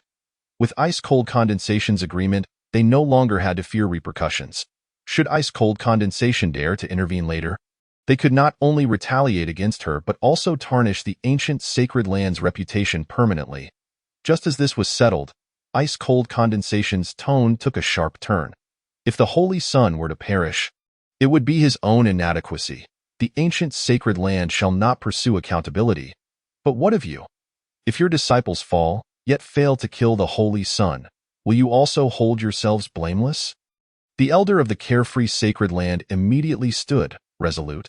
That is only natural. The challenge is witnessed by all factions. Should any fall, it is solely due to their lack of skill, and no one shall be held accountable. Excellent. Ice-cold condensation nodded. If that is the case, let the challenge commence. In the arena, beyond the combatants, no one is permitted to intervene. Otherwise, they shall face death. As the final word echoed, a formidable aura erupted from ice-cold condensation. A murderous intent soaring to the heavens. All present felt the weight of that murderous energy, their gazes towards her filled with admiration and reverence. This breathtaking sovereign of the ancient sacred land is indeed one of the most remarkable women in the eastern wasteland. Unparalleled in her grace, in contrast, the holy maiden of the Yaoqi sacred land pales in comparison. The elder of the carefree sacred land scoffed, dismissing any further pleasantries, and declared, "Challengers, ascend the arena." With his command, a cacophony of powerful auras surged forth, and numerous figures stepped out from the crowd, making their way towards the highest arena. Each of them exuded a potent energy, all at the peak of the condensation realm. With not a single one beneath that level, upon closer inspection, there were exactly 100 of them, not one less, not one more. What is more alarming is that they are not solely from the carefree sacred land. They comprise individuals from a total of 36 factions. It can be said that 80% of those present today, at the peak of the condensation realm, have stepped forward. Zhang Hong, Zhuo Yao, Wang Shan, are they all joining forces? 100 peak condensation realm warriors are set to confront the Holy Sun, who is merely at the 6th level of the condensation realm, in a battle to the death. This is utterly terrifying. Can the Holy Sun withstand this? Witnessing this scene, countless spectators felt their hearts race, their breaths quicken, their gazes fixated on the singular figure standing on the arena. Despicable, shameless. These are not merely disciples of the carefree sacred land. They are clearly representatives of other factions as well. Amidst the throng, Lin Shui clenched her fists tightly, her heart heavy with concern for Yixian. Han Bingning likewise fixed her icy gaze upon the assembly, yet remained silent, for she had beheld the unwavering determination in Yixian's eyes. Clearly, Despite the circumstances, Yi Xian was undaunted. He was prepared to engage in battle. Soon, individuals began to ascend the stage one after another. Exuding an aura that soared to the heavens, their expressions cold and resolute. Some bore expressions of excitement, as if anticipating the impending slaughter of the Holy Sun, while others wore grim visages, evidently coerced by their sections. Nevertheless, they had all arrived. Yi Xian surveyed these challengers, extending his finger. 1, 2, 3, 4, 5. 100. Ah, the celestial sanctuary truly possesses grand ambitions. Managing to summon 100 peak condensation realm practitioners to slay me, how intriguing. Yet, alas, these 100 inept individuals hardly seem worthy of the task. As his words echoed, Yi Xian's foot suddenly struck the ground, and with a resounding roar, he charged towards the few who had taken to the martial stage. Wielding the Yaoguang sword, he resembled a streak of lightning, his speed ghostly swift. In an instant, he was upon two of them. The moment they caught sight of Yi Xian's approach, their faces blanched, and they instinctively sought to retreat. However, all they perceived were two flashes of sword light, cutting through the air with blinding speed. In the next heartbeat, their bodies stiffened, and they collapsed to the ground, dead. Yi Xian did not pause, nor did he show mercy. Almost simultaneously with the slaughter of those two, he executed a sweeping strike, unleashing a blinding torrent of sword energy, his internal spiritual energy surging forth like a tidal wave. Puffed, puffed, puffed. The few individuals behind them, still reeling from the shock, were either cleaved in half or directly slain. Crimson blood erupted, raining down like a torrential downpour, saturating the air with a metallic scent. Observing this scene, those below were gripped by terror. Their hearts pounding like thunder, they trembled uncontrollably, feeling as though their breaths would cease altogether. It was utterly savage, unbearably bloody. A senior elder from the celestial sanctuary, witnessing this spectacle, could no longer contain his fury. He leapt to his feet, bellowing, quickly ascend the stage and encircle him. Chapter 47. 1 against 100, Part 2. The elder from the celestial sanctuary was beside himself with rage, nearly driven to madness. 100 peak condensation realm practitioners. What a formidable array! Yet now, 10 of them had fallen to Yi Xian's 2 strikes, a staggering 1/10 of their number. What infuriated him most was that these 10 had achieved nothing, barely exhausting Yi Xian's spiritual energy at all. Their deaths were an utter humiliation. The remaining 90-odd condensation realm elites were equally stunned by this turn of events. Previously, they had envisioned basking in the glory of slaying the Holy Sun under the gaze of countless spectators, an act that would surely elevate their names to legendary status. They reveled in the adulation of the masses, unaware that Yi Xian would strike first. Should they not have waited until they ascended the stage, exchanged pleasantries, and then proceeded to battle? Such brazen disregard for decorum. Without needing to be prompted, they surged towards the martial stage, spurred on by their elders' exhortation. Among them, a dozen or so, filled with indignation, charged directly at Yi Xian. Excitement surged through them. Slaying the Holy Sun was a momentous feat. However, their exhilaration was short-lived. What utter incompetence! Yi Xian's maddening voice rang in their ears. In the next moment, all 108 of his spiritual veins erupted forth, propelling him towards the dozen assailants. He surged forward like a raging beast, the air around him crackling with energy, creating a cacophony of sound. In an instant, he was upon them, the Yaoguang sword sweeping through the air like a tempest, sword waves crashing with relentless force. The assailants, having anticipated his attack, swung their artifacts in defiance. Boom, boom, boom. The explosive sounds reverberated. Yet once the din subsided, the dozen were sent sprawling, their artifacts severed by the Yaoguang sword, some wounded, others lifeless on the ground, utterly devoid of combat capacity. They were but a feeble opposition. Those watching from below could hardly believe their eyes. Their hearts racing wildly. 1 strike. Yet another strike. One stroke had decimated over 10 peak condensation realm practitioners, including one of their own renowned prodigies. It was simply unfathomable. Yi Xian, adorned in his flowing holy robe, stood proudly upon the martial stage, a light laugh escaping his lips. 100 peak condensation realm practitioners, and this is all the strength you possess. You have not even managed to exert the slightest pressure upon this holy sun. How dare you claim to be prodigies, to be paragons? His calm words struck like thunder, causing many influential figures upon the high platform to wear expressions of extreme displeasure. Among the slain peak condensation realm practitioners were their own disciples, some of whom were truly exceptional, regarded as notable figures in the eastern wilderness. Yet today, in comparison to Yi Xian, they appeared utterly insignificant, unworthy even to be mere supporting characters. Of the 100 prodigies, after the loss of over a dozen, fewer than 80 remained capable of fighting. At this moment, the remaining 80 encircled Yi Xian, yet their earlier excitement had evaporated. Some bore expressions of rage, while others were overtaken by fear. Faced with such a formidable Yi Xian, could they truly slay him? Even if they could, at what cost? How many lives would be lost? Most infuriating of all was the public humiliation Yi Xian had inflicted upon them.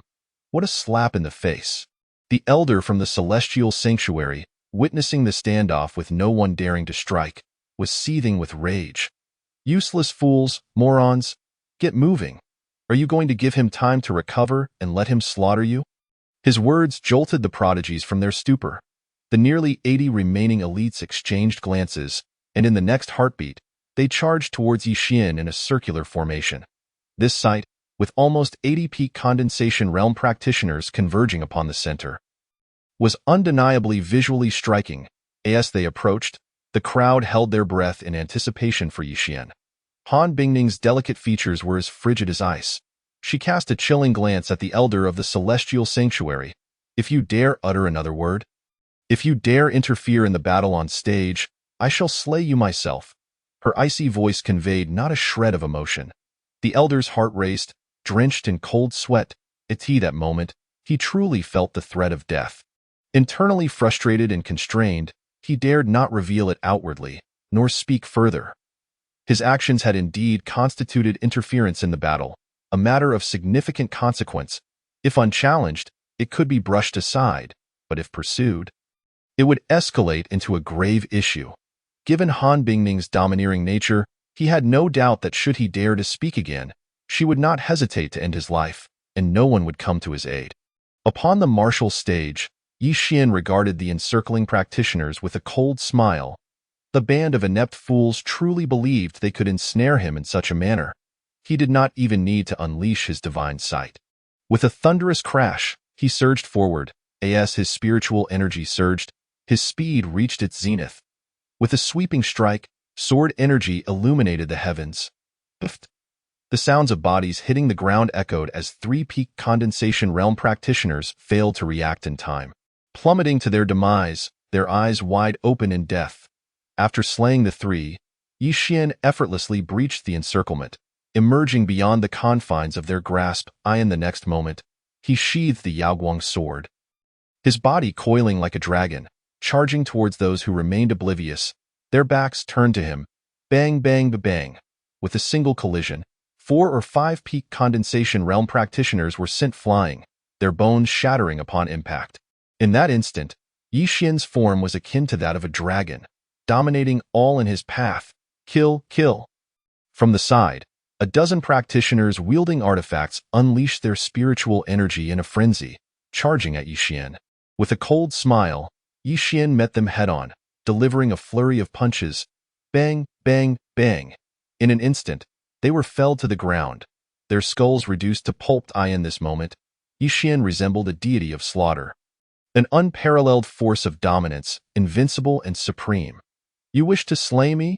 You dare? This holy sun merely jested. You truly believe I possess a gentle disposition and would refrain from annihilating you? Yi Xian chuckled coldly. Weaving through the ranks of peak condensation realm practitioners, as if entering a flock of sheep, he was demonstrating to the onlookers what it meant to be crushed, what it meant to be mercilessly slaughtered. To Yi Xian, these peak condensation realm practitioners were as inconsequential as ants in the face of such trash. He need not resort to his deadly sword strikes, nor employ the Songlong roar, nor unleash the Emperor's decree, nor invoke the thunder god's palm. Bang! Yi Xian delivered yet another punch, sending a youth crashing to the ground, his dantian shattered. The youth, Shuiyao, stared with a complicated expression at the proud and unassailable figure before him, his eyes reflecting both fear and resentment. He, Shuiyao, had been the undisputed number one among his peers at the celestial sanctuary, unmatched in his stature. He had reveled in glory, pride, and even harbored the arrogance to believe himself the foremost figure in the eastern wilderness. And now, before Yixin, the Holy Sun, who was merely at the 6th level of the condensation realm and not even at its peak, everything seemed like a child's play, utterly ludicrous and pathetically weak. Did he truly deserve to be called a prodigy? If he was a prodigy, then what could be said of Yixin? Yet, Yixin did not even cast a glance at Shuiyao. It was simply because he did not recognize him, nor did he regard Shuiyao as formidable. He had already targeted others once more. Bang, bang, bang. With a sweeping strike, over 10 individuals were sent flying, crashing to the ground. Their anguished wails echoed as they writhed in pain, the ground beneath them soaked in crimson. The spectators, witnessing this scene, were on the brink of numbness in less than a few minutes. Of the 100 peak condensation realm cultivators, fewer than 20 remained standing. Moreover, those 20 appeared ashen, utterly devoid of any fighting spirit. Their eyes were filled with despair and terror, their mental defenses completely shattered. The others lay scattered on the ground, most of them dead beyond revival. Even those who were still alive were either incapacitated or gravely injured, barely clinging to life. In stark contrast, Yixin remained poised and graceful, his holy robe billowing, untouched by any filth. This fellow, rather ostentatiously, had conjured a protective shield around himself, ensuring that none of the blood tainted his sacred attire. Chapter 48. Decisive in battle, too arrogant? How powerful is the Holy Sun? The energy within him surged ceaselessly, a phenomenon that seemed impossible. How many spiritual veins had he opened, and how vast was his dantian? Below, the onlookers gazed at the imposing figure standing on the battle stage, their hearts trembling uncontrollably, their pulses racing tumultuously. This spectacle was utterly shocking, beyond imagination. One individual, standing against 100 peak condensation realm cultivators, demonstrated such overwhelming dominance. It was simply inconceivable. Wai Xian stood tall, his holy robe fluttering, exuding an air of invincibility. With penetrating gaze, he regarded the remaining 20 so-called prodigies and calmly stated, "Will you leave on your own?" The faces of these 20 prodigies turned an ashen hue upon hearing his words. Yet none dared to retort in anger. Inferior in strength, they could only endure the humiliation. Yixin stepped forward, each footfall resonating like thunder in their ears. They fixated on Yixin, their faces pale, hearts racing, their bodies trembling uncontrollably. With each step he took, they instinctively retreated, moving in perfect unison. This scene appeared rather peculiar to the spectators below. The members of the free and unfettered sacred land, along with the titans of the 36 powerful factions, were equally flustered. With each step back taken by the 20 prodigies, they felt a burning shame wash over their faces, as though they were being dealt resounding slaps, leaving them utterly humiliated, wishing to vanish into the ground.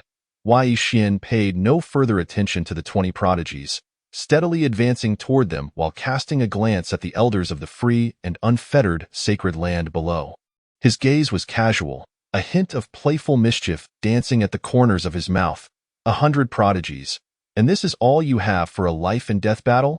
He pointed a finger directly at the elder who had been so vocal earlier. Is there truly no one in your free and unfettered sacred land capable of restraining a mere condensation realm cultivator? The elder's face darkened considerably upon hearing this, and he rebuked Yixin. Do not be so arrogant. Whoosh. Just as his words fell, Yixin had already unsheathed his sword. Swish, swish, swish ahead. Over 10 prodigies fell once more, their heads severed. The remaining few could no longer withstand the pressure and collapsed onto the stage. Devoid of any fighting spirit, Wai Yixin turned his gaze toward the elder of the free and unfettered sacred land. Arrogant? This Holy Sun is precisely this arrogant. What can you do about it? With disdain, he continued, not convinced? Then send someone stronger. Below the golden core, This holy sun is invincible. You may come at will. Yi Xian's voice thundered, resonating throughout the area. 100, 200. Feel free to come. This holy sun shall welcome you. Today marks the day of my ascension, and I do not mind climbing to power over the corpses of your so-called prodigies to prove myself. Boom! The crowd erupted in uproar. What does it mean to be arrogant? What does it mean to be presumptuous? What does it mean to be invincible? This is it today. The holy son of the ancient sacred land was undeniably arrogant and tyrannical. Go think that a mere condensation realm cultivator would tread upon the corpses of all cultivators beneath the golden core to affirm his strength. What audacity! The elder of the free and unfettered sacred land was trembling with rage, his aged face contorted in fury. If he could, he would have personally taken action to crush Yi Xian. Yet, he did not dare, be it as it may. If you are unconvinced, continue sending people up, below the golden core. Anyone willing to face me may come. If you fear for your life, then remain silent. Yi Xian showed him no mercy, his tone icy and unyielding. If you wish to rely on numbers to kill this holy sun, very well, I grant you the opportunity. The scene once again ignited a fervor. All eyes were fixed on the proudly imposing figure, breaths nearly suspended. Some felt their blood boiling, considering the holy sun to be truly formidable, believing that as cultivators, they should act in such a manner. Others, however, thought Yi Xian overly arrogant, utterly tyrannical and unrestrained. Yet regardless of their sentiments, Yi Xian remained indifferent. The free and unfettered sacred land had made their intentions clear to eliminate him, unwilling to witness his rise and growth. In light of this, why should he feign ignorance? Since they wished to kill him, he would offer them the chance. He was eager to see just how many they could send for him to slay, and whether they could bear the consequences. Yi Xian was acutely aware that with the chaotic sacred body combined with the status of the holy son of the ancient sacred land, he had been thrust into the spotlight. Even if he desired to remain low-key, it was nearly impossible, and it had lost its significance. Since that was the case, why not make a grand display? If others sought to ascend over him, he too would tread upon the corpses of others to validate his own existence. Only by showcasing formidable strength and demonstrating decisive action could he instill fear in those of ill intent. Yi Xian could not afford to bring shame upon his beautiful mentor, nor could he tarnish the reputation of the ancient sacred land, the elder of the free and unfettered sacred land. Upon hearing these words, was on the verge of exploding with fury. He ceased using sound transmission and instead turned to the 36 powerful factions he had previously contacted, declaring, "Let us go directly to the Round Sea and eliminate this scoundrel." What do you all think? The titans of the 36 factions furrowed their brows at this suggestion, inwardly cursing the elder for his foolishness. Was it appropriate to be so direct? Did he not realize how obvious this was? Furthermore, they had already suffered considerable losses from the earlier casualties among the condensation realm cultivators. If they ventured into the Round Sea again and faced more deaths, what would they do? Their factions were not as formidable as the free and unfettered sacred land, nor did they possess such deep foundations. If too many peak condensation realm cultivators fell, it would create a severe gap, harming their foundations significantly. Yi Xian, however, paid no heed to the elder of the free and unfettered sacred land, and instead turned to the 10 or so individuals before him, coldly declaring, "Self-destruct your cultivation and leave, or else face death." His voice was frigid, devoid of any softening.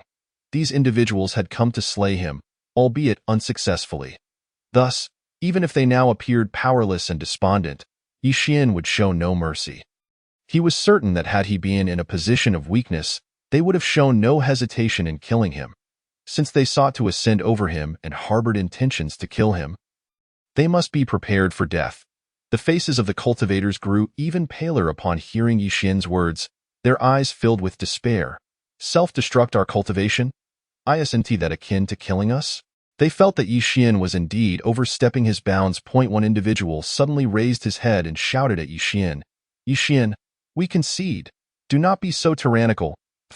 However, as soon as he spoke, his head was sent flying. Yi Xian scoffed, "Overstepping? I am indeed doing just that. What can you do about it?" A profound silence enveloped the area. The remaining few, witnessing this scene, were engulfed in despair. As for the elders and titans of their factions, they were seething with rage, veins bulging in frustration. Chapter 49. Come up. They felt that Yi Xian was indeed overstepping, clearly intent on forcing the peak condensation realm disciples on the stage to their demise.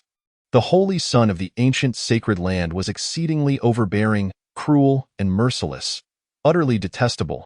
However, this was the ancient sacred land, and Yi Xian was its holy son. Thus, even in their utmost indignation and fury, they could only endure. Why, Yi Xian, we bear no grudges. Why must you do this? After a moment, another condensation realm disciple gritted his teeth and spoke, seemingly unwilling. Yet, before his words could fully escape his lips, his head too was severed in an instant. Why, Yi Xian coldly chuckled. No grudges? What a grand jest. If there are no grudges, why unite 100 of you to battle me in a life-and-death struggle? Silence reigned. All fell silent. The formidable forces present could hardly restrain their clenched fists, their teeth audibly grinding in agitation, yet they managed to suppress their outrage. Such a moment, speaking would only serve to deepen their humiliation. Suddenly, a deafening crash echoed as a certain cultivator abruptly raised his fist and struck his dantian. In an instant, a violent explosion erupted from within, rendering him powerless as he collapsed, with gritted teeth. He lifted his gaze, his face a mask of venomous resentment directed at Yi Xian, and growled, "Are you satisfied now?" His spiteful tone suggested that Yi Xian was compelling a virtuous man to his doom. Yi Xian replied coolly, naturally, "I am satisfied. You may leave, and do refrain from regarding me with such absurd eyes. You came here with the intent to kill me, seeking to elevate your own reputation at my expense. This is your own doing, and you deserve no sympathy." The man's complexion drained to a ghastly pale, yet he bit his teeth hard, staggering away from the martial stage. Why, Yi Xian had ruthlessly struck at his heart, leaving him no shred of dignity. While he was indeed weak, did he merit sympathy? Clearly not. The expressions of the others were equally grim. With one leading the way, they ceased their chatter, despairingly choosing to forfeit their own cultivation before vacating the martial stage. Thus, of the 100 challengers, only a mere dozen remained alive, the rest having perished. Yi Xian did not cast another glance at the elder from the celestial sanctuary, but instead addressed the crowd below, proclaiming loudly, "Is there anyone else who dares to challenge this holy son? Let me reiterate, anyone below the golden core stage may step forth. It is a life-and-death battle. Those unafraid of death are welcome to come. This holy son will accept all challengers." Silence enveloped the arena, no one daring to speak. Had Yi Xian not effortlessly crushed 100 peak condensation realm cultivators, perhaps someone might have taken up the challenge. Yet, following the earlier bloodshed, even the most daring among them would think twice before confronting Yi Xian again. His ruthlessness was unparalleled. He was decisive in his actions, showing no mercy. To face Yi Xian in battle. Even if one could succeed, many would undoubtedly perish.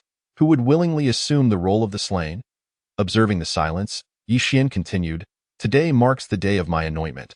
I had no intention of spilling blood indiscriminately. However, some insist on seeking my demise. In light of this, I must not diminish the prestige of the Holy Son, nor that of the ancient Holy Land. Now, I grant you half a stick of incense's time. Should no one dare to challenge after that, I shall no longer accept any further challenges." With that, Yi Xian turned, hands clasped behind his back, striding to the center of the martial stage. The sunlight cascaded upon him, rendering him resplendent, strikingly captivating, and exuding an aura of carefree defiance.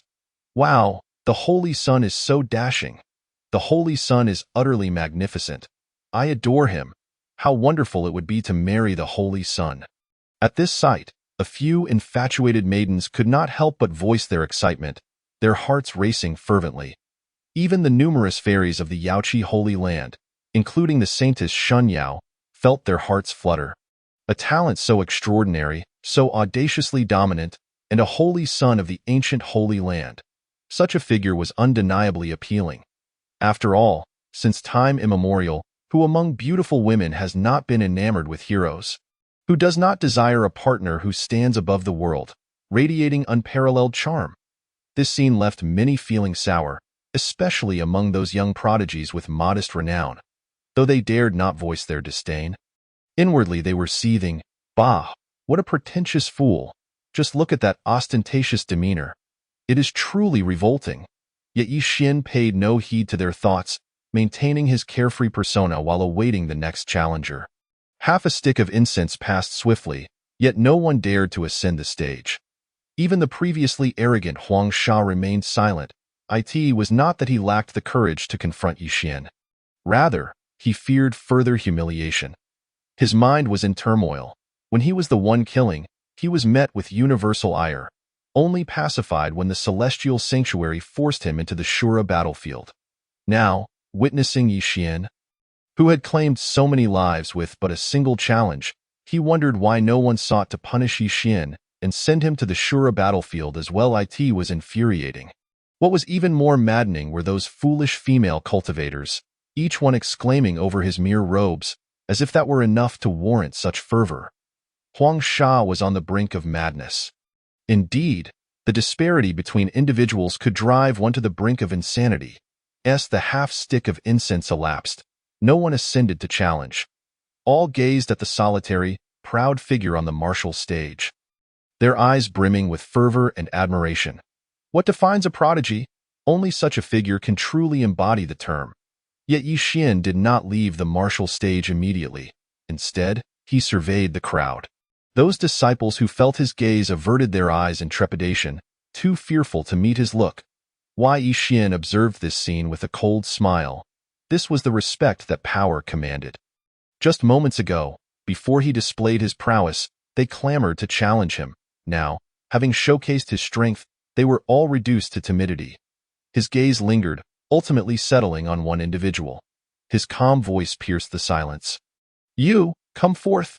Those 5 words struck like a bolt from the blue, reverberating in the hearts of all present. In an instant, countless eyes followed Yi Xian's gaze, finally settling on a burly young man clad in black. Seeing this youth, the hearts of the onlookers, which had only just settled, began to tremble once more. Huang Sha. It is Huang Sha. Yi Xian was challenging Huang Sha. Indeed, Yi Xian sought to confront Huang Sha. While he would no longer accept challenges, this did not preclude him from issuing one. Since Huang Sha wished to take his life, Yi Xian would first eliminate this lingering threat. He intended to conclude the day's anointment with Huang Sha's life. To ascend to divinity through this battle. Huang Sha slowly raised his head, his eyes sharp as blades, fixating on Yi Xian. He questioned whether he had misheard. Yi Xian was audaciously challenging him. As realization dawned, he could not suppress a sneered, "It seems you have grown arrogant. If you seek death, then I shall oblige." As he spoke, Huang Sha's murderous intent surged forth, striding toward the martial stage. His aura of slaughter was palpable, and within him, a tempest of rage brewed. For Huang Sha, challenging Yi Xian was a different matter altogether than being challenged by him. Should he challenge Yi Xian, it would imply respect for Yi Xian, an acknowledgement of his strength. That Yi Xian had previously refrained from accepting challenges indicated his apprehension and fear of Huang Sha. Thus, despite being of a higher cultivation, Huang Sha remained proud. Now, however, Yi Xian had the audacity to challenge him, commanding him to come forth. This was nothing less than an affront, an insult. Before the watchful eyes of the crowd, a dignified golden core cultivator was being called out by a mere condensation realm insect. What a profound disgrace! I will make you understand what true suffering is. Huang Sha's voice was icy, his murderous aura overwhelming. With each step he took toward the martial stage, the weight of his presence intensified. Each footfall resonating like the beating of a war drum, causing hearts to quake on the martial stage. Yi Xian remained unnervingly calm, watching Huang Sha approach with an expression of indifference, as though he were gazing down upon an insignificant insect. In truth, every one of his 108 meridians was fully opened, and the spiritual energy within his dantian surged like a tempest, each muscle cell in his body coalescing with power. Faced with Huang Sha, he held no absolute confidence in victory. Thus, he must be thoroughly prepared and exert himself to the utmost. Is this lad being a tad too reckless? Can he truly stand against Huang Sha? Should I intervene? The ninth ancestor grew anxious, transmitting thoughts to Han Bingning and the other ancestors. Huang Sha is no ordinary opponent. He is formidable. Intervene? How could we? Everyone is watching. The eighth ancestor was at his wit's end. This reckless boy truly deserves death. A mere condensation realm cultivator dares to challenge Huang Sha. Does he think Huang Sha is a trivial opponent? The fifth ancestor's face was a mask of worry and anger. Han Bingning listened to the exchanges among the several ancestors without participating, her beautiful eyes glinting with cold light as she gazed at the extraordinary figure on the martial stage. Regardless of others' decisions, regardless of whether the ancestors would intervene, should Yi Xian find himself in peril, she would not hesitate to step in and save him. He was her disciple, her only disciple. He could not perish. Meanwhile, the elders of the celestial sanctuary were also engaged in hushed discussions, albeit with a tinge of schadenfreude. Now he must surely meet his end, one remarked. Humph, challenging Huang Sha, he truly does not know the heavens from the earth. Originally, I thought there would be no opportunity today, yet unexpectedly, he came to me willingly. The elders and titans of the carefree sacred land were exchanging pleasantries, while simultaneously uniting with 36 other prominent factions, subtly locking their sights on Han Bingning and the several ancient ancestors of the wasteland. Why Yi Xian's reckless actions were indeed deserving of his fate. If Han Bingning and the others dared to intervene later, they would undoubtedly step in to obstruct them. Meanwhile, Huang Sha's momentum had already surged to its zenith as he ascended the martial platform. His robust physique seemed to be infused with explosive power. The spiritual energy within him roared and surged, fully manifesting outward. The formidable aura of the first layer of the golden core stage erupted violently, enveloping the entire martial platform while pressing down fiercely toward Yi Xian. He raised his head, gazing at Yi Xian with a sinister grin, declaring, "Challenging me, Huang Sha, is the most foolish decision you could make. I shall make you aware of the cost of opposing me." Boom, however, no sooner had his words fallen than Yi Xian, who stood before him, vanished without a trace. What a verbose fool! A voice, indifferent and detached, resonated through the air as if thunder rumbled in the heavens. In the next moment, Yi Xian shot forth like a bolt of lightning, appearing before Huang Sha. Within him, the 108 spiritual veins surged with energy, akin to a tidal wave roaring and coursing through him. His fists tore through the air, creating a thunderous sound as they relentlessly struck at Huang Sha. Huang Sha sensed the ferocity of Yi Xian's attack, his eyes narrowing. He stomped his foot against the ground, charging forward rather than retreating, lunging at Yi Xian with the intent to kill. Bang, bang, bang. The sound of explosions echoed as the two figures converged in the center of the martial platform, colliding repeatedly. Those of lesser strength could barely discern their movements, only hearing the resounding crashes in the blink of an eye. The two figures abruptly separated. Yi Xian stood with his hands behind his back, maintaining an air of nonchalance, while Huang Sha's expression twisted with rage, his fists a flurry of shadows, appearing somewhat disheveled. Could it be that Huang Sha had fallen into a disadvantage, such formidable strength? Could it be that the Holy Sun could genuinely contend against Huang Sha? How could this be possible? Observing this scene, gasps of astonishment arose from below. Only those with keen insight, along with the titans on the high platform, wore knowing smirks. On the surface, it seemed Yi Xian held the upper hand, yet in truth, he was being utterly suppressed. For, behind his back, Yi Xian's hands trembled slightly, unable to contain the torrent of violent energy surging into his arms.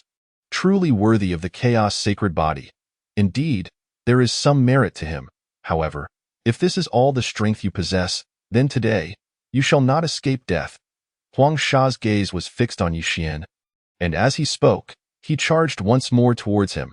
He was a maniac forged in the crucible of slaughter, and thus would grant Yi Xian no respite, coupled with his formidable golden core cultivation. His spiritual energy was inherently more robust than Yi Xian's, compelling him to eliminate Yi Xian in one fell swoop. Yi Xian remained indifferent, his demeanor calm. "Oh, is that so? I shall see how you intend to kill me." As his detached words fell, Yi Xian vanished like a specter. With a thunderous sound, Huang Sha leaped into the air, his foot crashing down where Yi Xian had stood moments before, causing the entire martial platform to tremble violently. Realizing the precariousness of his situation as his attack missed, Huang Sha felt a sharp energy slicing toward him from behind. Without a moment's hesitation, he executed a powerful kick to the side. Bang! A long blade shattered beneath his foot, but at that instant, a fierce sword energy surged toward him. Huang Sha's heart sank. Countless brushes with death had taught him he was in grave danger. Without a hint of hesitation, he pushed his speed to the limit, his spiritual energy swirling around him as he retreated frantically. He needed to escape, to evade. Only by dodging this immediate crisis could he hope for a chance to turn the tables. Yet, after retreating a few steps, he felt a chill at his throat.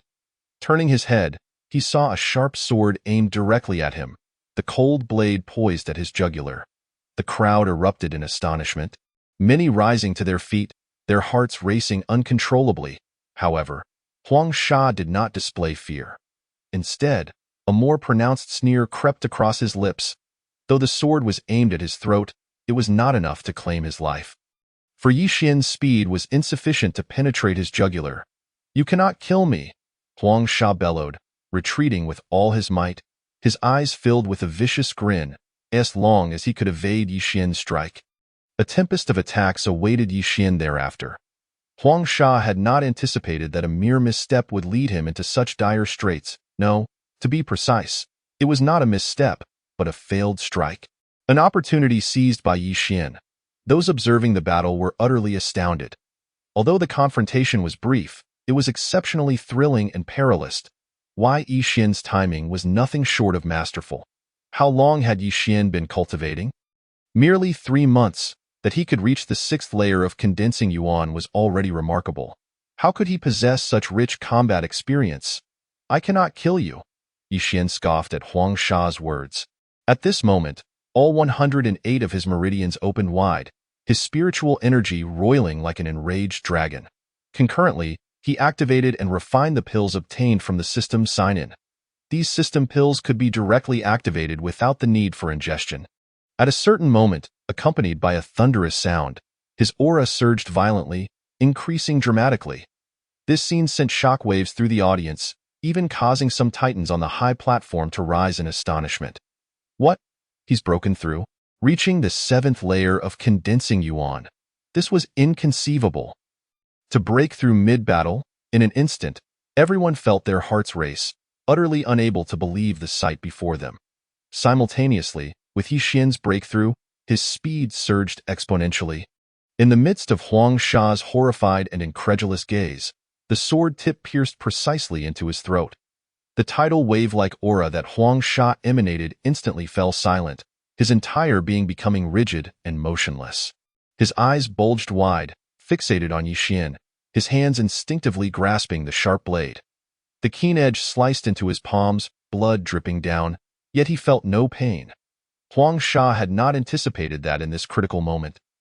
Yi Xian would break through and ultimately kill him. A single stroke to the throat. He felt a sense of unwillingness. He could not close his eyes in death. "You, Huang Sha, shall not escape my gaze." He struggled to utter, but his voice could not escape. Only his lips moved. Yi Xian, however, could not be bothered to regard him. With a swift motion, he drew back, and a jet of blood spewed from Huang Sha's throat. With a thud, Huang Sha collapsed, his life force extinguished. Yi Xian sheathed his sword, casually kicking Huang Sha's lifeless body as if it were refuse, sending it flying off the martial platform in that moment. The arena fell into a profound silence. Huang Sha, the unparalleled prodigy of the carefree sacred land, the notorious killer of the eastern wasteland, had perished. He had actually died at the hands of Yi Xian, who had only reached the 6th layer of condensing yuan. Oh no, now it should be the 7th layer. This was utterly shocking, simply unbelievable. With this battle, Yi Xian was destined to achieve legendary status. Thereafter, his name would echo throughout the world. To have reached the 7th layer of condensing yuan and to have defeated Huang Sha, a mere 1st layer of golden core. Such an accomplishment was beyond the capabilities of an ordinary individual. A killer like Huang Sha, such a prodigy, let alone in the condensing yuan realm, Even in the fourth or fifth layer of golden core, it would be exceedingly difficult to slay him, as the crowd gazed upon the figure on the martial platform.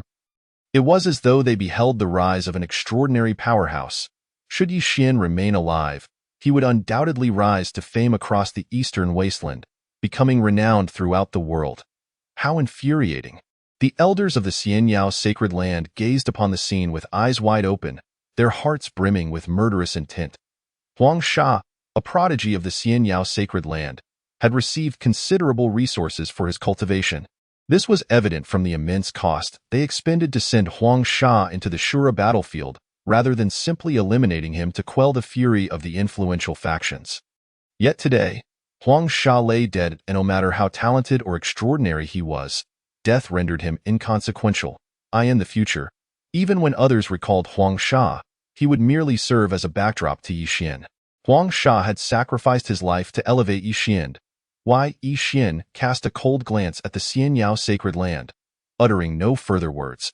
With a single leap, he departed from the martial platform. The spectators watched his graceful retreat, rendered speechless for a long time. With the departure of the Saint's son, it was clear that the consecration ceremony had come to a close. Members of various factions gradually dispersed. Yet their hearts remained tumultuous in many minds. That exceptional figure had become indelibly etched, impossible to erase. In the Saint's son's hall, the once desolate atmosphere was now vibrant with the presence of numerous beautiful maidens. Creating a picturesque sight from afar, having seen the Saint's son return, these maidens curtsied in unison. Yi Xian surveyed the scene, nearly convinced he had wandered into the wrong place. Everyone, please rise. There is no need for such formalities. He feigned a demeanor of nonchalance, though internally he couldn't help but scoff at the lack of decorum displayed by the female disciples. Do they not know to adjust their collars while bowing? How disappointing! The lead maiden, adorned in a green dress, stepped forward boldly, her voice tinged with shyness as she spoke. Saint's son, we are but servant disciples, chosen by the elders to attend to your daily needs. Should you require anything, feel free to call upon us, and we shall strive to ensure your satisfaction.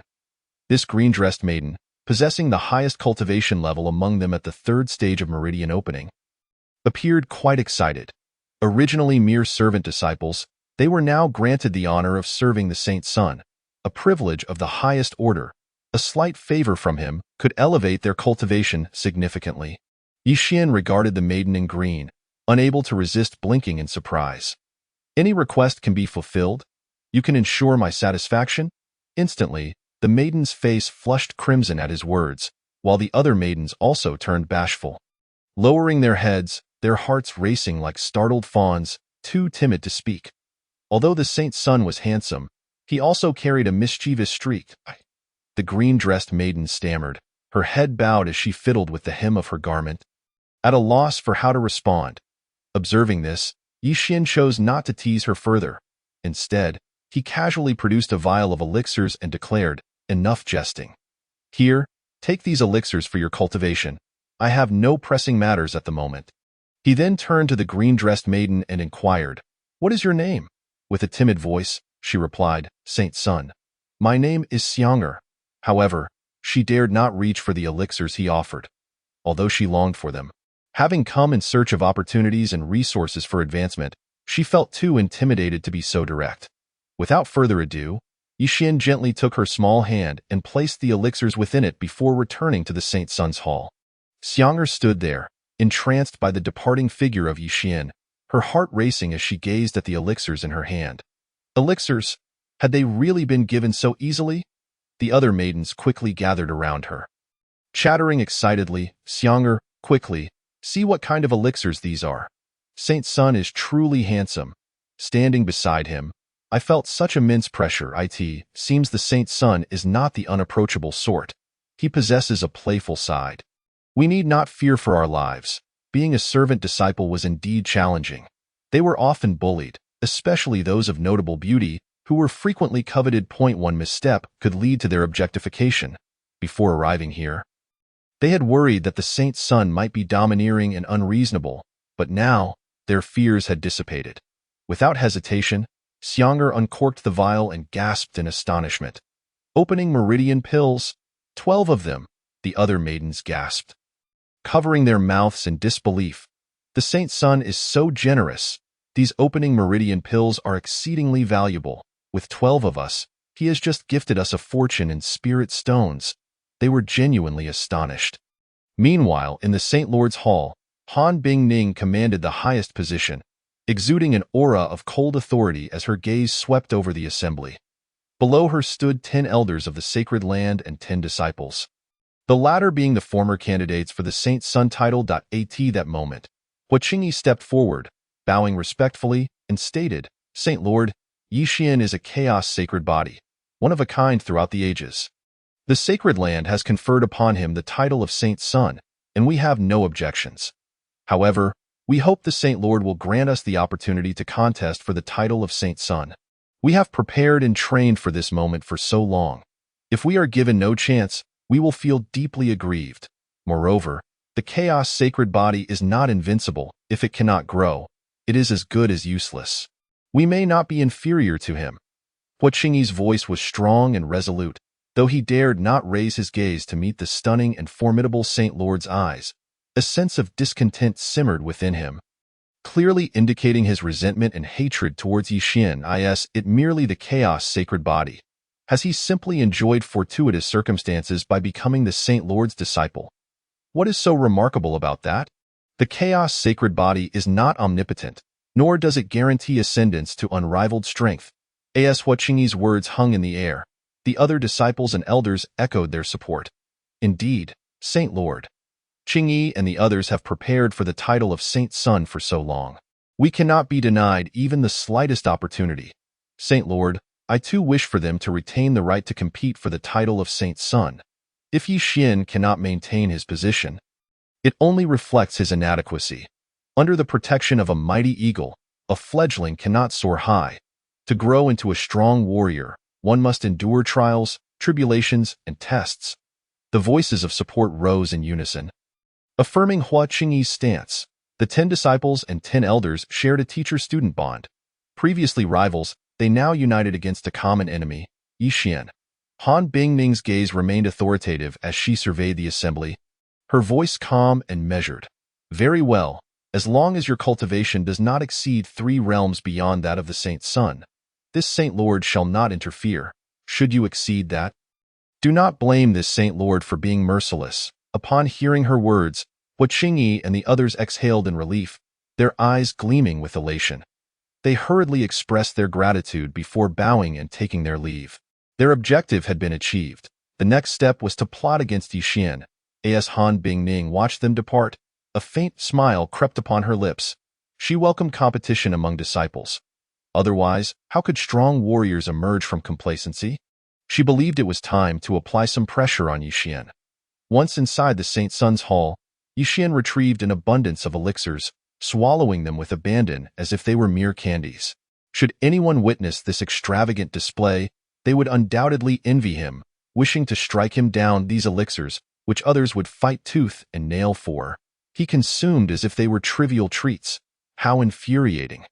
Yet Yixian paid little mind to such opinions.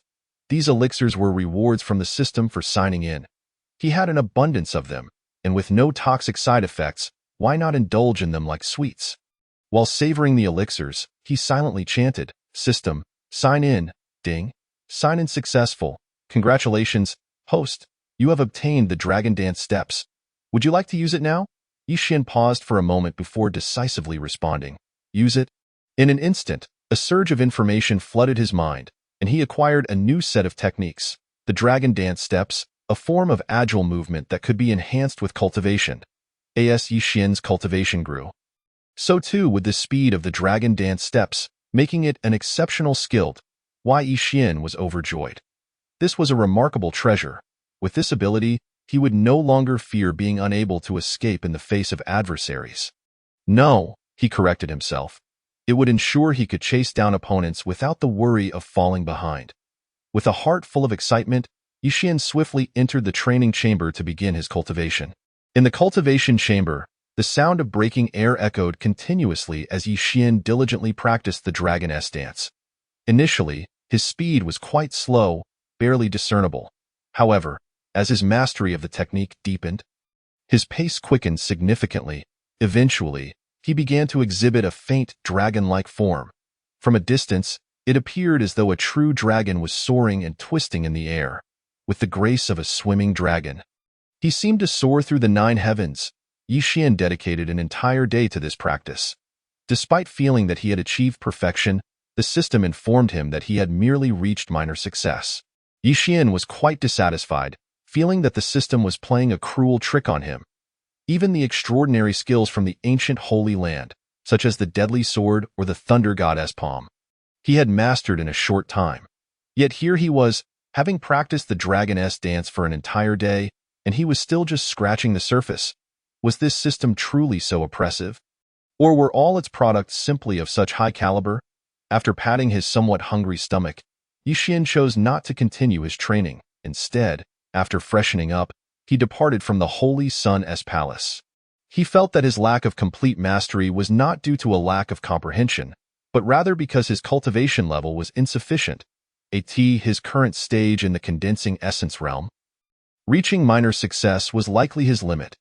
Outside the Holy Sun's palace, Xiang Er and the others were seated in meditation, diligently cultivating, being mere servant disciples assigned to attend to Yi Xian's needs. They had no right to enter the Holy Sun's palace, as dictated by the sect's rules. However, a small hut had been constructed nearby for their accommodation. At this moment, Xiang Er and her companions appeared quite excited. Thanks to the opening meridian pills and the rich spiritual energy in this area, they could undoubtedly open another meridian in a short time. With a stroke of good fortune, it was even possible to open several spiritual veins. The number of spiritual veins in the opening meridian realm was crucial. It formed the foundation and depth of a cultivator's abilities, and no one underestimated its importance. Yet, just as Xiang Er and the others reveled in their thrilling cultivation, a figure approached from a distance. Clad in a blue robe, the individual had a rather handsome visage, though a slight, arrogant curve graced his lips. He raised his gaze to the majestic Holy Sun's palace, and a flicker of envy and jealousy flashed in his eyes, quickly masked by a facade of indifference. In no time, he was within 100 meters of the Holy Sun's palace, a distance that even Xiang Er and her companions could sense. They were suddenly alarmed and quickly stood up. Xiang Er rushed forward, clasping her fists. Is Senior Brother Zhao here to see Holy Sun Yi? Holy Sun is currently in meditation. If Senior Brother Zhao has matters to discuss, please inform me, and I will convey your message. Her tone was exceedingly polite, as she recognized the individual before her. Zhao Long, an Inner Sect disciple. Zhao Long was among the strongest within the Inner Sect, ranking within the top 5, with cultivation reaching the peak of the Wheel Sea realm. Zhao Long glanced at Xiang Er, then swept his gaze over the remaining 11 beautiful servant disciples, his jealousy intensifying. The Holy Sun truly enjoyed great fortune. Residing in such a magnificent palace, cultivating in an environment rich with spiritual energy daily was one thing. But now he even had such stunning maidservants attending to him. It was utterly irksome. If the Holy Sun had been born into nobility, it might have been acceptable. Yet curiously, before awakening, the Holy Sun had merely been an ordinary commoner. Such a background, coupled with such treatment, drove Zhao Long's jealousy to its peak. Why should this be? Chapter 53. Do you dare to touch me? You wish to convey my message. Zhao Long's gaze fell upon Xiang Er, and in the next moment, he strode forward with determination. Seeing the fierce glint in Zhao Long's eyes, Xiang Er felt a chill run down her spine and instinctively began to retreat. However, just as she took a step back, Zhao Long lunged forward, closing the distance between them, and raised his hand. Smack! A resounding slap struck Xiang Er's delicate face. She let out a pained cry, blood streaking across her cheek as she was sent flying, crashing heavily to the ground in disarray. She had only just entered the opening meridian realm, while Zhao Long had already reached the pinnacle of the Wheel Sea realm. The disparity between them was monumental and utterly incomparable. Had Zhao Long not refrained from delivering a fatal blow, that single strike would have likely been enough to end her life. Senior Brother Zhao, what are you doing? Senior Brother Zhao, this is the Holy Sun's palace. How can you act recklessly? Senior Brother Zhao, don't you fear punishment from the sect? The other maidservants were horrified by this scene. their faces pale as they rushed to help Xiang Er while gritting their teeth in anger. They were seething within. Zhao Long was utterly bullying them, resorting to violence at the slightest provocation, treating them like mere playthings. Yet, lacking the strength to confront him, they could only muster a few feeble protests. Unable to do anything more, Zhao Long sneered, "The Holy Sun's palace? Reckless? Sect punishment? Ha? Are you threatening me?" As he spoke, he suddenly channeled spiritual energy through both palms, striking forward repeatedly, bang, bang, bang. A series of sounds erupted, accompanied by cries of anguish and shock as all the maidservants were sent sprawling to the ground, landing heavily in a state of utter disarray. They lay on the ground, looking utterly wretched, their faces filled with terror as they stared at Zhao Long, their anger only intensifying. This was truly too much. Could an inner sect disciple behave so tyrannically? Zhao Long, however, was unfazed. Gazing down at Xiang Er and her companions as if they were mere ants, he coldly mocked, "I wish to see the Holy Sun. Yet you lowly creatures dare to obstruct my path. Are your eyes blinded, or do you believe me to be easy prey?" He pointed disdainfully at Xiang Er and the others, "Just a bunch of servants, now reduced to mere maidservants, and you dare to stop me, Zhao Long? I have spared your lives out of respect for the sect. Do you not understand what it means to respect your seniors and honor the strong?" With that, Zhao Long turned his attention back to Xiang Er. "And you? What do you amount to? I wish to see the Holy Sun. Do you have the right to convey that message? What is your status compared to mine? What qualifications do you have to relay my message to the inner sect? Do you think you are worthy?" Xiang Er and her companions clenched their fists, their faces ashen, their lips drawing blood from their bites. Yet, looking at Zhao Long's twisted smile, they could only endure the humiliation in silence. Seeing their plight only fueled Zhao Long's arrogance further. "Do you really believe that serving the Holy Sun here means he will regard you as human? Do you think that if I were to kill you, the Holy Sun would come to your aid? You are nothing but trash oblivious to your own status, mere playthings." Hearing such degrading words, Xiang Er and her companions felt as if they might burst from rage. This was an Zhao Long's attitude towards Yeshuan, while significantly more favorable than his demeanor towards Xiang Er and others, still fell short of being respectful. Moreover, by invoking Qi Yao, he was clearly reminding Yeshuan of his allegiance, cautioning him to weigh the implications of crossing someone associated with Qi Yao, who was, after all, one of the original 10 candidates for the title of Saint Sun. What? Qi Yao? Upon hearing that name, Xiang Er and her companions' expressions shifted dramatically. To them, he represented a true heavyweight, an unattainable figure. Yeshuan, however, displayed little change in countenance as he stepped closer to Zhao Long. Scoffing, "Is that all you've got?" He sneered, "What do you think you are?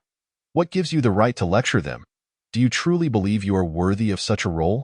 Zhao Long's face paled. Retreating in panic, "What do you intend to do?" "I am under the protection of Qi Yao, and I have come to issue a challenge.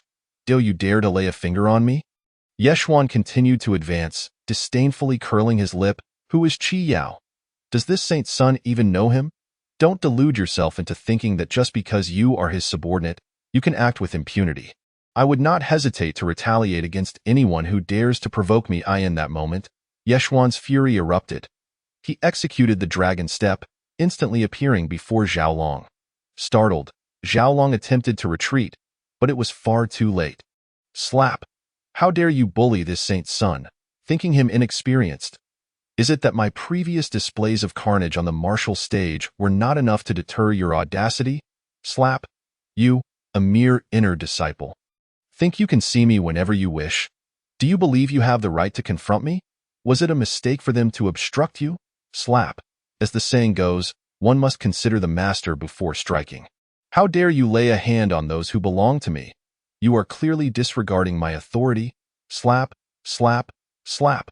Like a frenzied tempest, Yeshuan unleashed a barrage of slaps, raining down upon Zhao Long's face until it was swollen beyond recognition. Chapter 54.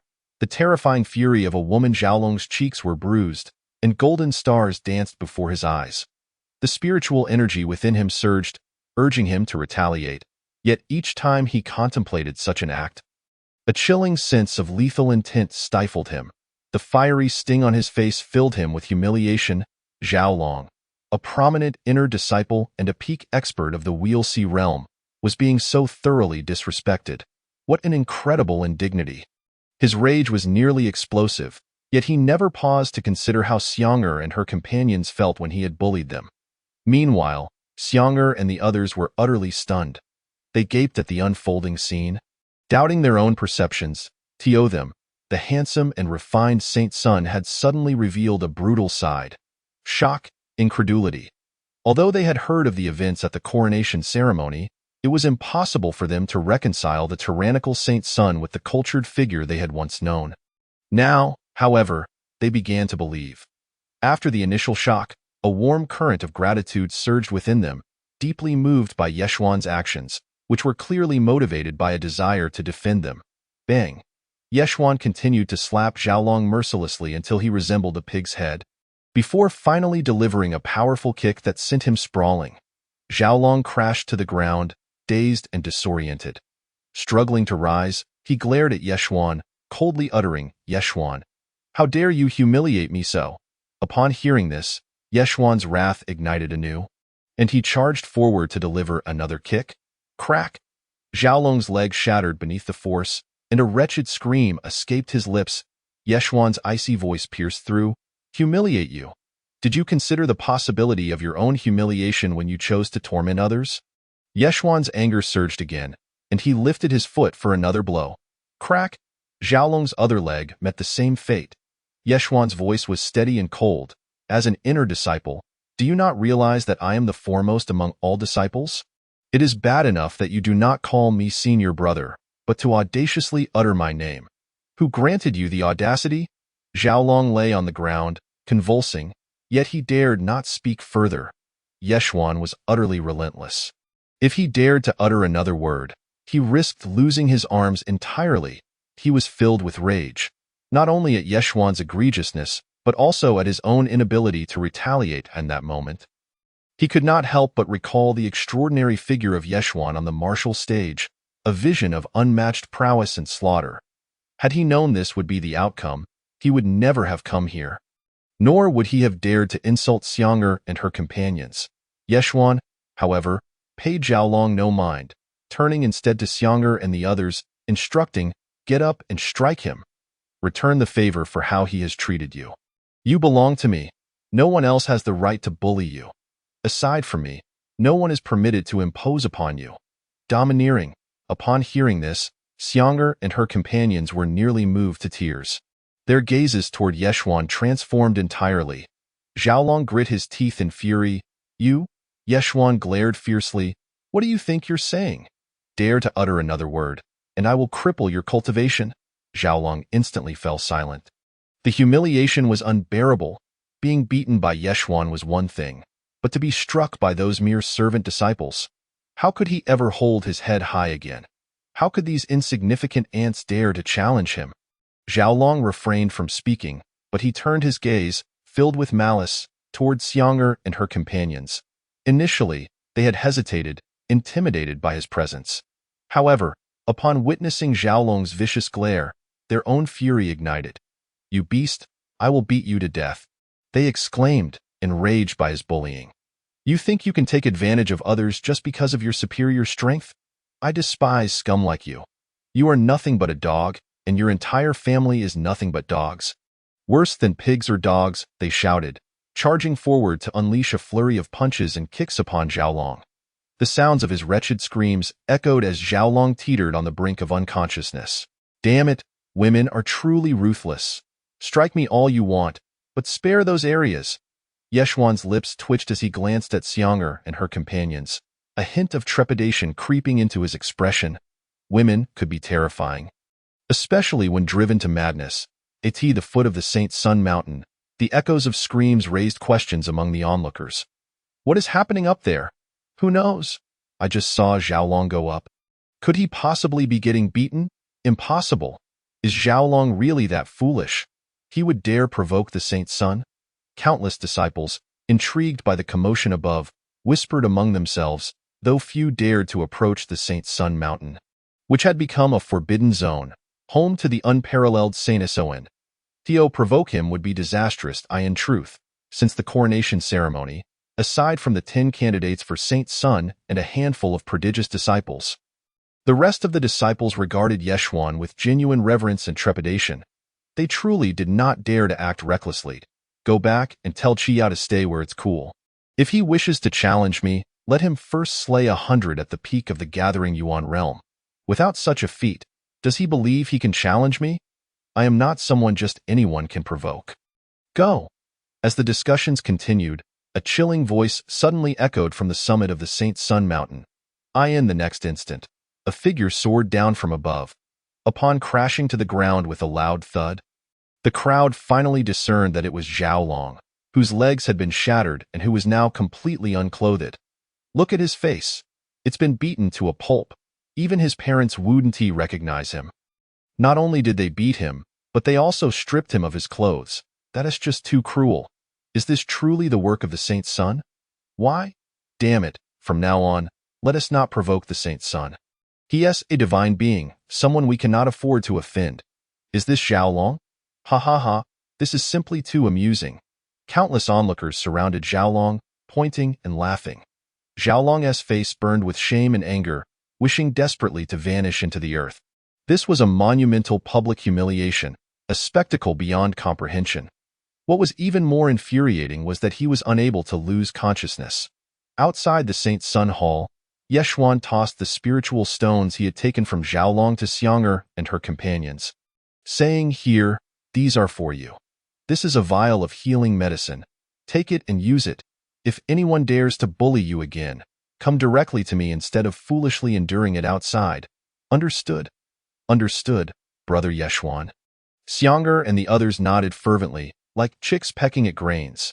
Yeshuan said no more, turning to return to the Saint Sun Hall.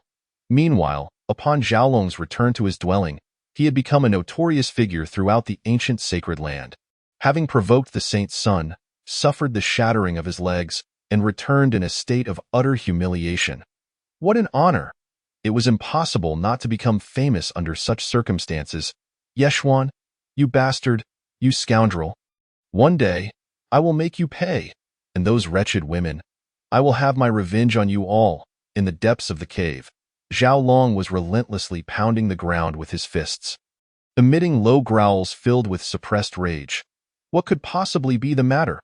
At that moment, a voice, devoid of emotion, echoed through the chamber, followed shortly by the entrance of a young man, none other than Qiyao, one of the 10 candidates for the position of Holy Sun. Dressed in a flowing purple robe, Qiyao possessed a handsome visage, yet at this moment, his striking features bore a shadow of gloom. Zhao Long, a loyal subordinate, had been dispatched by him to the Holy Sun's palace. However, he returned not only with his legs shattered, but also stripped of his clothing, crawling back like a dog. Such humiliation was tantamount to a slap in Qiyao's face. Though Qiyao's strength was relatively lesser among the 10 candidates, his temperament was notoriously volatile, and his cunning was shallow. Thus, without hesitation, he took the lead among the 10, the first to confront Yixin. Upon seeing Qiyao's arrival, Zhao Long immediately suppressed his fury, adopting an extremely respectful demeanor. Bowing his head, he gritted his teeth and proclaimed, "Brother Qi, that Yixin is utterly arrogant, disregarding you entirely. I have taken the liberty of issuing a challenge on your behalf. Yet he not only refused to accept, but also claimed you were unworthy. To add insult to injury, he commanded his underlings to thrash me. This fellow is insufferably domineering. He relies on the Lord's favoritism and the privilege of being a holy son, behaving as though he is above reproach." Zhao Long's words flowed with embellishment, naturally omitting the fact that he had instigated the humiliation of Xiang'er and her companions. Moreover, knowing Qiyao's character, he was certain that Qiyao would not investigate the matter further. Choosing instead to believe him, as Zhao Long recounted the events, Qiyao's anger flared upon hearing his narrative. "What?" he bellowed, his handsome features contorting into a fierce grimace. "How presumptuous of that holy son! Does he truly believe that achieving the title of Holy Son makes him untouchable? We can contend for the position of Holy Son. This is a fact explicitly sanctioned by the Lord." With a twisted expression, Qiyao spoke, his formidable aura uncontrollably radiating from him. He was at the 4th level of the Golden Core realm. Among the 10 candidates for the Holy Sun, each was a prodigy, a powerful individual. Their cultivation, while perhaps not the strongest among the disciples of the sacred land, was undeniably marked by exceptional talent and potential. Otherwise, they would not have been selected as candidates. With Qi Yao's innate gifts combined with his current 4th-level cultivation, it would not be an exaggeration to assert that he could easily overpower Tin Huangsha. While Huangsha was indeed strong, he paled in comparison to a genius like Qi Yao. Even if they were of equal rank, Qi Yao would still dominate Huangsha. Otherwise, the concept of Holy Sun candidates would be rendered trivial. Observing Qi Yao's fury, Zhao Long slightly altered the sequence of events, embellishing his account further. This only fueled Qi Yao's indignation. Although he recognized that Zhao Long had likely distorted the truth and exaggerated his words, the undeniable fact remained that Zhao Long had returned with his legs broken and stripped of his clothing, which he could not dismiss. Had Yixin hailed from a noble lineage, wielded a prominent status, and possessed superior strength, Qi Yao might not have been so enraged. However, the crux of the matter was that Yixin was merely a commoner. How could such a lowly individual become so brazenly arrogant upon gaining power? This stark contrast was intolerable to him. "Take these elixirs for your recovery. I must take my leave," Qi Yao stated curtly, leaving behind a vial of medicinal pills before turning to depart. Meanwhile, news of Zhao Long's broken legs and public humiliation swiftly spread throughout the sacred land like wildfire. What? Such a thing occurred? The Holy Sun is truly tyrannical, indeed. We are all fellow disciples. Why must the Holy Sun act in such a manner? Does he not value the bonds of brotherhood? Bonds of brotherhood? The Holy Sun has only just joined the sacred land. What bonds could possibly exist? Moreover, is the Holy Sun truly arrogant? I believe his actions were justified. Exactly. What is Zhao Long, after all? You all know his character. He had it coming long ago. Bah, that Zhao Long relied on his inner sect status and Qi Yao's backing to bully us outer disciples. He deserves every bit of this retribution. Why did the Holy Sun not take his life? The disciples, upon learning of the incident, could not help but engage in animated discussions. Initially, some voiced their concerns over Yixin's ruthless behavior. Yet their sentiments were swiftly drowned out by the opinions of others. The sheer humiliation Zhao Long endured, without garnering any sympathy, illustrated just how despised he was in the Holy Sun's palace. Yixin remained indifferent to the external tumult, wholly focused on his cultivation. He understood that with his rise during the coronation ceremony, there would undoubtedly be those plotting his demise. Given the immense power he had recently displayed, any would-be assassin would likely possess formidable strength. At least surpassing that of Huang's Hid in such circumstances, he could only enhance his own cultivation to ensure his survival. Although the ancient sacred land was indeed a splendid place, often filled with enchanting mentors and delightful junior disciples, Yixin had no desire to remain confined within its walls. When the time came to venture out and explore, he would do so without hesitation. The Xianyao sacred land's relentless targeting of him could not go unanswered. It was imperative that he hunted down some of their prodigies. Thus, days slipped by, and Yixin's cultivation progressed from the 7th level of the Gathering Yuan realm to the 9th. For most, the 9th level represented the pinnacle of achievement. However, for Yixin, it was merely a stepping stone, as there lay a higher realm beyond. With the soft sound of footsteps approaching, Yixin opened his eyes. He was aware that unless something significant had occurred, Xiang'er and the others would not dare to disturb him. The footsteps outside indicated that another event was unfolding.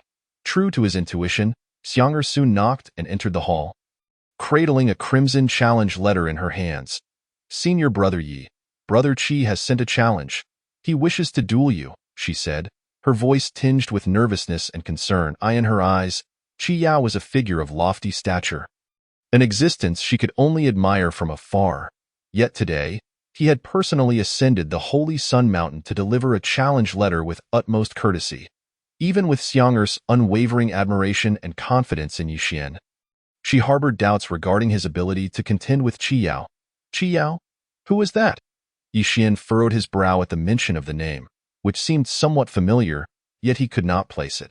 Xiang'er widened her eyes, almost incredulous at his lack of recognition. Does senior brother Yi truly not know who Brother Qi is? Did Zhao Long not mention him during his last visit? Nevertheless, she respectfully elaborated. Brother Qi is one of the 10 most gifted prodigies in our ancient sacred land. Before you were conferred the title of Holy Son, he was also among the 10 candidates. While I am not entirely certain of his cultivation level, he is undoubtedly far stronger than Huang Sha. Zhao Long's previous visit was indeed under his orders. Upon hearing this, Yi Xian's understanding crystallized. He waved his hand dismissively. What 10 gifted prodigies, what candidates for Holy Son? Tell him to get lost. With a tone laced with disdain, he declared, I, Yi Xian, am the most gifted individual within the ancient sacred land, bar none. Besides, I am now the Holy Son. With that title bestowed upon me, why would I require any candidates for Holy Son? Those idle fellows spend their days plotting against one another. What purpose does that serve? They ought to direct their efforts towards slaying the prodigies of the Xianyao sacred land instead. As Xiang'er stood in stunned silence, she struggled to process the audacity of Yi Xian's words. It was beyond her comprehension that he would dismiss Qi Yao's challenge so flippantly. However, she refrained from arguing and instead nodded respectfully before retreating. In truth, she harbored fears about the impending duel, apprehensive that the Holy Son might face danger. After all, finding another Holy Son of his caliber would be no easy feat should Qi Yao severely injure him. They would once again be relegated to the role of servants, subject to humiliation. Yi Xian, on the other hand, had given the matter little thought, viewing Qi Yao's challenge as inconsequential. He did not perceive his actions as arrogant. After all, Qi Yao had come to challenge him, and previously sent Zhao Long to flaunt his power. Such individuals had never shown him any respect as the Holy Son. Thus, why should he extend any courtesy in return? Outside the Holy Son's palace, Qi Yao remained adorned in his purple attire, exuding an air of refinement. Following Zhao Long's brutal treatment, he had taken it upon himself to come in person. He treated Xiang'er and the others with courtesy. Maintaining an air of politeness throughout, a throng of disciples had gathered behind Qi Yao, drawn by the spectacle, eager to witness the unfolding drama. As the moment arrived, a soft creaking sound echoed, causing everyone to startle and turn their heads. They soon beheld Xiang'er emerging, holding the challenge letter while keeping her head bowed and walking briskly. Qi Yao, catching sight of the letter in her hands, furrowed his brow slightly. You did not find the Holy Son? He refuses my challenge? Xiang'er bowed her head respectfully and said, the Holy Son's senior brother is currently in meditation. He mentioned that he has no time. These words were uttered by Xiang'er with great reluctance, for she would never dare to relay Yi Xian's original words to make Qi Yao roll away. What? No time? Does he look down on me? Despite her apprehension, Qi Yao's expression still shifted. He personally delivered the challenge. Yet Yi Xian did not even acknowledge it. This was utterly outrageous. The surrounding disciples were equally astonished. Wow, the Holy Son's senior brother is so imposing, damn, truly worthy of the title of Holy Son. He is indeed extraordinary. The way the Holy Son's senior brother handled that was splendid. Are you looking to get yourself killed? How dare you say such things? Aren't you afraid Qi's senior brother will end your life? Listening to the discussions among the disciples, Qi Yao felt an uncontrollable surge of fury within him. He was utterly humiliated. This was an affront to his status as a candidate for the Holy Son. Taking a deep breath, he forcefully suppressed his anger and declared, Tell Yi Shengzi that this challenge is sanctioned by the Holy Lord. He has no justification to refuse my challenge. Unless, of course, he relinquishes his position as Holy Son. Boom! The moment these words were spoken, it was akin to thunderclaps, sending ripples through the crowd. The disciples around once again fell into a state of shock. Sanctioned by the Holy Lord? The Holy Lord agreed to such a challenge? This was something none had anticipated. Xiang'er's expression also changed. With this, Yi Xian truly had no reason to refuse. Though anxious, she had no choice but to nod. All right, I will report this to the Holy Son. With that, she hurriedly returned to the Holy Son's palace, her heart in turmoil. Inside the Holy Son's palace, Yi Xian was just about to commence his meditation when he noticed Xiang'er returning, a challenge scroll in her hands. Yi Xian frowned. What is going on? Did Qi Yao give you a hard time? Did he refuse to leave because I wouldn't he accept the challenge? He felt a bit annoyed. What a nuisance. Xiang'er replied, no, Qi Yao said, this challenge is approved by the Holy Lord. The Holy Lord? Xiao Han coughed, my master. Yi Xian's frown deepened. Yes, Xiang'er was left astounded. What? Xiao Han? The Holy Sun is truly defying the heavens. If the Holy Lord finds out, he will surely be furious. After a moment of contemplation, Yi Xian reluctantly nodded, very well, keep the challenge scroll. Inform him that within a month, this Holy Sun will accept his challenge. Xiang'er promptly nodded and departed swiftly. After receiving this response, Qi Yao felt a twinge of dissatisfaction but chose not to linger and left instead. This Yi Xian truly considered himself a significant figure. He had the audacity to ignore Qi Yao's challenge, which was delivered in person. Such arrogance. Meanwhile, as Yi Xian dismissed Xiang'er and prepared to meditate, a graceful figure suddenly appeared before him. She was an exquisite beauty, enchanting beyond compare. Her skin was delicate, her figure statuesque, with alluring red lips and eyes like stars. Her only flaw was her chilling demeanor. At that moment, she stood before Yi Xian, hands clasped behind her back, as if she had always been there, utterly motionless. Unbeknownst to her, this pose accentuated her flawless form even more. Yi Xian stole a glance, then hastily averted his gaze, only to steal another glance and quickly look away again. After several furtive glances, he finally managed to smile. Master, what brings you here? Please, have a seat. Inside, he was anxious. Why did she choose this moment to arrive? Moreover, he hoped his earlier utterance of Xiao Han had not been overheard. Otherwise, it would be quite terrifying. Han Bingning regarded Yi Xian with a seemingly calm exterior, yet her heart seethed with anger. Such insolence. What kind of gaze was that? She felt an overwhelming urge to gouge out this scoundrel's eyes. The most infuriating part was that this rogue had just referred to her as Xiao Han. Who did he think he was? Did he think he could fly solo now? Under the intense scrutiny of Han Bingning, Yi Xian felt a chill run down his spine. He hurriedly changed the subject. Master, what is the situation with Qi Yao in this challenge? Why would you agree to such a trivial matter? Han Bingning, upon hearing this, chose not to pursue Yi Xian's disrespect any further and replied coolly, they have been preparing for the position of Holy Sun for many years. Should we not grant them an opportunity? She moved gracefully to the chair and sat down. Moreover, without some pressure, how can you grow? Her expression turned serious. Yi Xian, although you are now the Holy Sun, it does not guarantee your position is secure. Should you lose, it would undoubtedly be a devastating blow to you. If you perish, nothing remains. Thus, if you wish to maintain your position and continue to grow, you must persistently strive for improvement. Yi Xian felt a twitch at the corners of his mouth. His master was truly sparing no effort to push him, showing no concealment whatsoever. As the saying goes, internal strife and external threats, with countless foes seeking to end his life. Even within the ancient sacred land, there were 10 candidates for the Holy Sun eyeing his position, eager to eliminate him. In this context, his survival and retention of the Holy Sun title hinged upon relentless effort. Otherwise, he might indeed be cast down. Or worse, perish. Yi Xian was left speechless. Fortunately, he possessed a system that aided him. Otherwise, how could he possibly navigate this perilous situation? Han Bingning had one more thought unspoken. That since the ceremony of enfeoffment concluded, she sensed the ancient sacred land had been infiltrated, with some individuals being bribed. Thus, she sought to leverage Yi Xian to stir the waters and unearth those treacherous spirits. After her departure, Yi Xian resumed his meditation.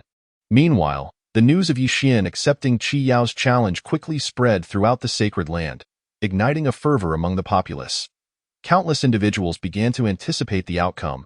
They were eager to witness whether their legendary Holy Sun could triumph over Qi Yao, one of the 10 candidates for the Holy Sun, and if he could once again forge a legend.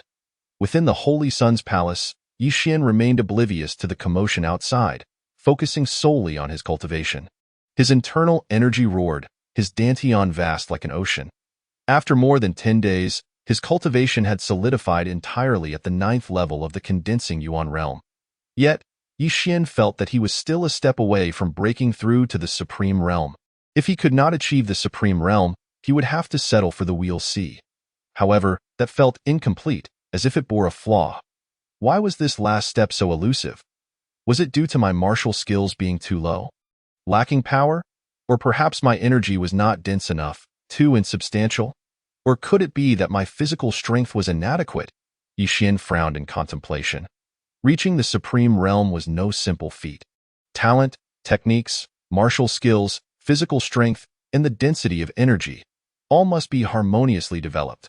Only by achieving perfection in all aspects could one shatter that barrier and ascend to the supreme realm. It was indeed a daunting challenge. If I cannot reach the supreme realm, defeating Qi Yao will be exceedingly difficult, given he is at the 4th level of the Golden Core realm and one of the 10 candidates for the Holy Sun. Possessing talent and strength far surpassing Huang Sha.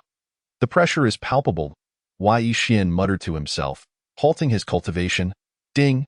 The system's sign-in count has refreshed. Would the host like to sign in now? At that moment, a melodious voice echoed in his mind, and Yi Xian felt like cursing. This dog of a system was truly a burden, unlike other systems. His sign-in lacked any regularity. Initially, he could sign in once a day. Then there were times he could sign in twice, but occasionally, he wouldn't be able to sign in for 2 days. Since the last sign-in for the Dragon Step, quite some time had passed before this refresh. Sign in. Yi Xian decisively chose to sign in. Ding. Sign-in successful. Congratulations, host. You have obtained 10 drops of divine demonic blood and the primitive body refinement technique. Yi Xian was left in a daze upon hearing the voice in his mind. Divine demonic blood? Primitive body refinement technique? This aims to enhance his physical form. So, the reason he was unable to break through to the supreme realm of the condensing yuan was due to insufficient physical strength? Contemplating this, Yi Xian wasted no time and immediately clicked to use a drop of divine demonic blood, as well as the primitive body refinement technique. Boom. Almost the instant he clicked to use them, an excruciating, searing pain surged within him, nearly causing Yi Xian to leap up in agony. He felt as if flames were igniting inside him, scorching every cell and every inch of skin. This searing pain was exponentially worse than the torment he experienced when he first signed in for the Sun True Fire. Yi Xian could not afford to slack off. He quickly endured the agony while practicing the primitive body refinement technique with the information flooding his mind. It took him a full 2 hours to barely refine 1 drop of divine demonic blood. Though the pain was unbearable, the results were astonishingly formidable. 1 drop of divine demonic blood, combined with the primitive body refinement technique, had made his physical form at least several times stronger than before. What a remarkable treasure! Yi Xian was filled with an indescribable excitement. Gritting his teeth, he resumed the arduous process of refining his physical body with the essence of divine and demonic blood, as well as the primal techniques of body tempering. Each of these elements would undoubtedly create a sensation throughout the eastern wilderness. Take, for instance, the divine and demonic blood. It could only be condensed after slaying a deity or demon. Who among the living could possibly obtain such a thing? Deities and demons are exalted beings, revered by countless cultivators as if they were gods themselves. The notion of killing such beings to refine their blood is utterly absurd. At the very least, there are no deities or demons in the eastern wilderness, nor has anyone ever laid eyes upon them. It is said that they made a single appearance tens of thousands of years ago. But those beings were unparalleled powerhouses, nearly invincible. They looked down upon all, slaughtering indiscriminately, their mere presence inducing terror. It would be a blessing if they refrained from killing others. Who would dare to slay them for their blood? Or rather, who could possibly defeat them to acquire such a prize? As for the primal body tempering technique, it requires no further elaboration. It is a legendary practice akin to the chaos sacred body. Most contemporary cultivators have only encountered sporadic mentions of it in ancient texts, never witnessing the true primal body tempering technique. Yet, Yi Xian was unconcerned by such matters. He was wholly immersed in his cultivation. With each drop of divine and demonic blood refined, his physical form grew increasingly formidable. After refining 10 drops, a thunderous sound erupted, and strange phenomena manifested in the sky. However, this time, as soon as the phenomena appeared, Han Bingning had already materialized above the Saint Sun's Hall. She waved her jade hand, sealing the surrounding void, and of course, she could not completely seal the void or the phenomena, but she could distort the perceptions of some elders and disciples within the sacred grounds. Simultaneously, Yi Xian abruptly opened his eyes, a fierce light shining within them. The ultimate realm. Was the boy, who had vanquished gods, about to become demonic? Come forth. This is the perfect opportunity to draw upon the thunder to temper my body. He murmured to himself, rising to his feet, his gaze both disdainful and defiant as he looked toward the impending thunderous tribulation. Had he not acquired the primal body tempering technique, he would never have dared to act so recklessly. Even during his last encounter with the thunder tribulation, he had relied on the sacred armor obtained through signing in. Yet this time, he was fearless, even too lazy to don the sacred armor. The thunder tribulation seemed to sense Yi Xian's provocation and descended with increased fury. With a resounding crash, a thick bolt of lightning struck Yi Xian, sending him flying, nearly scorching him. However, he endured the searing pain and fervently operated the primal body tempering technique. Drawing upon the tribulation to refine his body, Han Bingning, witnessing this scene, could not help but twitch her lips. Is this boy mad? Drawing upon the thunder tribulation to temper his body? Is he courting death? Yet, soon she was left in awe, for she clearly sensed that Yi Xian was unharmed, having absorbed and refined nearly 80% of that bolt of lightning. The roar of thunder echoed continuously, and soon another bolt descended. Yi Xian stood tall, his body unwavering as he confronted the storm. Come forth, for this Saint Sun possesses a system. With a thunderous boom, another bolt of lightning struck, sending him flying once more. Damn it, this Saint Sun has activated his cheat. How could such a trivial lightning strike extinguish me? The thunder tribulation, seemingly enraged by Yi Xian's taunt, unleashed yet another strike. With a resounding crash, Yi Xian was sent flying again. Damn! Yi Xian gritted his teeth, unable to suppress his curses. Han Bingning was left dumbfounded. Is this even human? Despite his dire situation, Yi Xian remained unafraid, gazing defiantly at everything. The thunder tribulation grew increasingly ferocious. As if intent on obliterating everything in its path, a total of 18 bolts descended before finally ceasing. Yi Xian collapsed to the ground. On the verge of exhaustion, I feel as though I am on the brink of ascension. Damn, the thunder tribulation is truly terrifying. I must not engage so recklessly again, he muttered, quickly suppressing the pain as he sat in meditation to continue his cultivation. Han Bingning, seeing Yi Xian unharmed, felt a tumult of emotions swirling within her. What manner of prodigy is this? Can he truly still be considered human? She stifled her astonishment, waved her hand to lift the seal, and vanished in an instant. Days passed in the blink of an eye. Yi Xian's cultivation was thoroughly stabilized, and he emerged from the Saint Sun's Hall. Chapter 58. Not a single one left behind. I have now reached the supreme realm of the essence condensation stage. I wonder if I can withstand Qi Yao's might with this strength. Yi Xian pondered as he descended from the Saint Sun's mountain. His eyes glimmered with determination, intent on venturing to the rear mountains to seek out a few 4th or 5th tier golden core beasts to test his skills.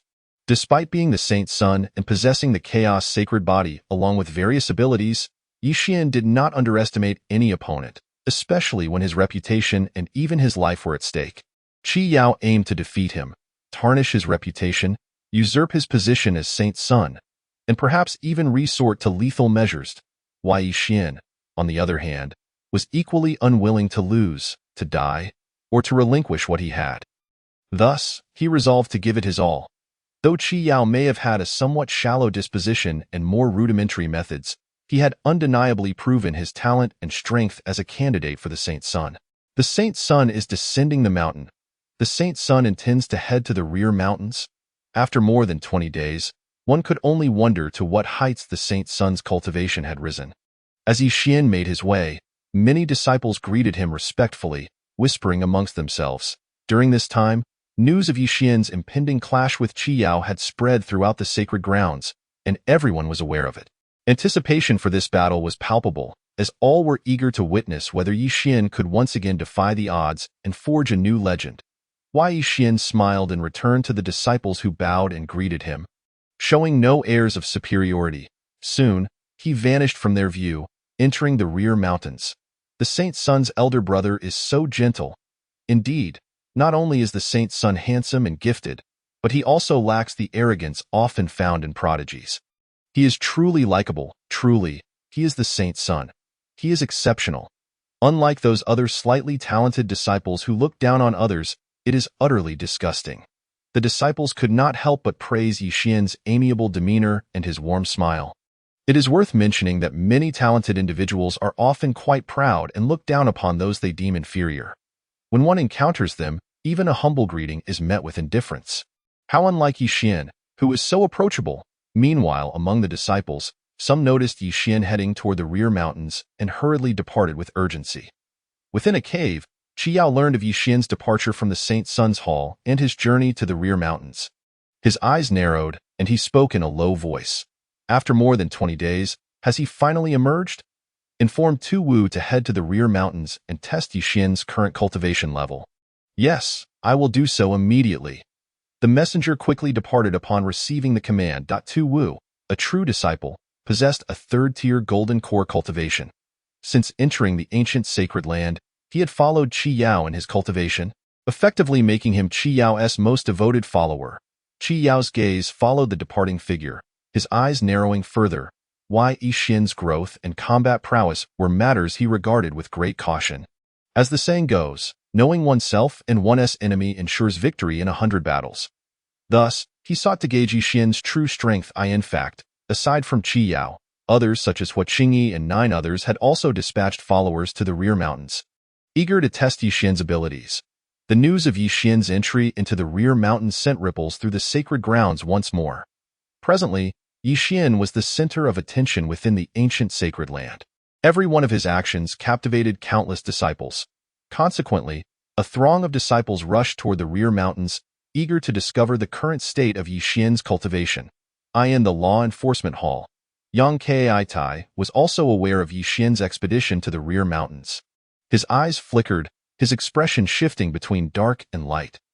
Ever since his brazen provocation of Yixian during the last ceremony, his standing within the sacred grounds had begun to decline. Not only that, but Yixian's ruckus within the law enforcement hall had turned him into a figure of ridicule. Now, many disciples no longer held him in the same esteem as before. The rear mountains? Huh? Yixian, if only you had remained in the saint's son's hall, perhaps I would not have had a chance. But since you have left, do not blame me for being ungracious. Yang Kai gritted his teeth. And soon a message was sent forth in the ancient sacred land. Yang Kai naturally could not take action against Yixian. Firstly, he lacked the courage, and secondly, he did not possess sufficiently formidable subordinates. As for personally intervening, that would be tantamount to courting death. However, he could relay the information to the carefree Holy Land, where someone would undoubtedly devise a way to deal with Yixian. Whether or not it would succeed was beyond his control, but it was likely that the odds were in his favor. At the same time, within the Holy Master's hall, Han Bingning sat across from the 8th ancestor. The 8th ancestor clicked his tongue, saying, "Is he already so impatient? The young lad has yet to leave the sacred grounds, yet I wonder how many malevolent spirits are lurking within this conflict." The icy figure, Han Bing, disdainfully remarked, "Humph, just a bunch of vermin. Should they dare to show their heads, none shall remain." Though her tone was unremarkable, her voice resonated with an icy chill, imbued with a palpable aura of lethal intent. Upon entering the rear mountains, Yixian swiftly raced deeper into the shadows. He executed the dragon's dance technique, moving with the grace of a dragon, as swift as a specter. The lesser beasts scarcely had time to react before he vanished from their sight. Yixian was disinterested in exterminating these lowly creatures. Moments later, he found himself within the territory of the Golden Core realm beasts. This should suffice. I shall slay a few early-stage Golden Core beasts to hone my skills. Yixian murmured, slowing his pace as he ventured forth. The rear mountains were perpetually shrouded in an eerie gloom, towering trees reaching skyward. The wind howled, rustling the leaves in a cacophony, and the sporadic roars of beasts reverberated through the air, sending chills down one's spine. Roar! Yixian had scarcely taken a few steps when a beast's roar suddenly echoed. In the next instant, a massive rhinoceros burst forth from the dense thicket. Crashing through the underbrush, the creature was formidable, adorned with two horns atop its massive head. Its bloodthirsty gaze fixated on Yi Xian, as if it intended to devour him whole. Almost immediately upon its emergence, it stomped its hooves, channeling its spiritual energy with a thunderous roar as it charged toward Yi Xian.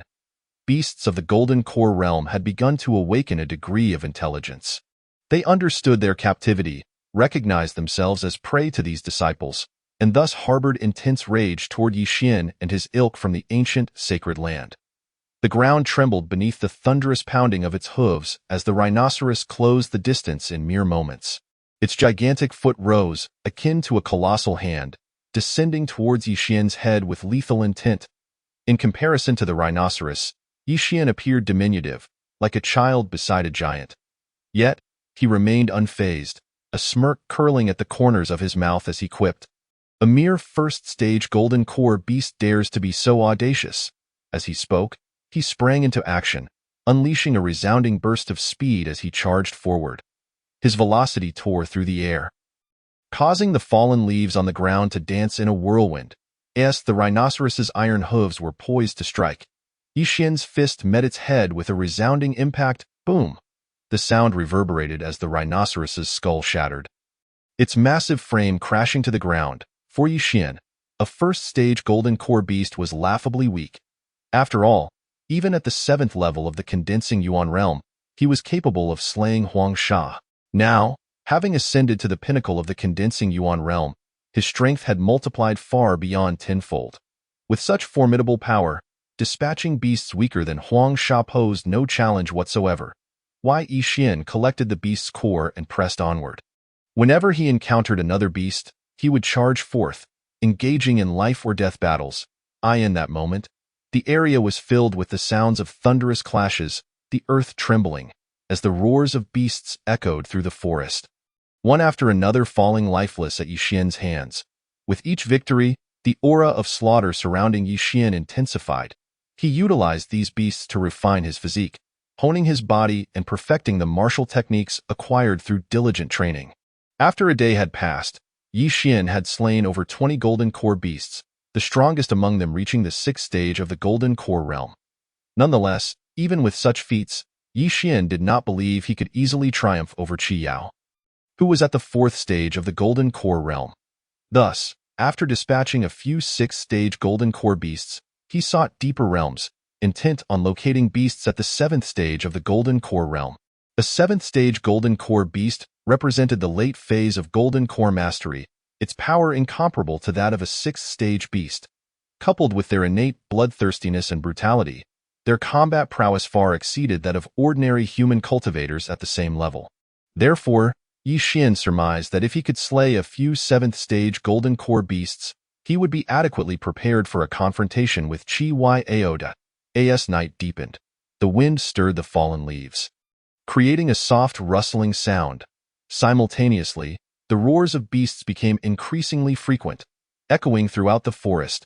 Yi Xian treaded lightly upon the dry leaves, making only the faintest sound. He moved with a deliberate calm, his snow-white attire unblemished, exuding an air of nobility, as he scanned his surroundings with resolute and fierce eyes in search of prey. Yet, in an instant, Yi Xian's expression shifted dramatically as he abruptly turned his head toward a specific direction.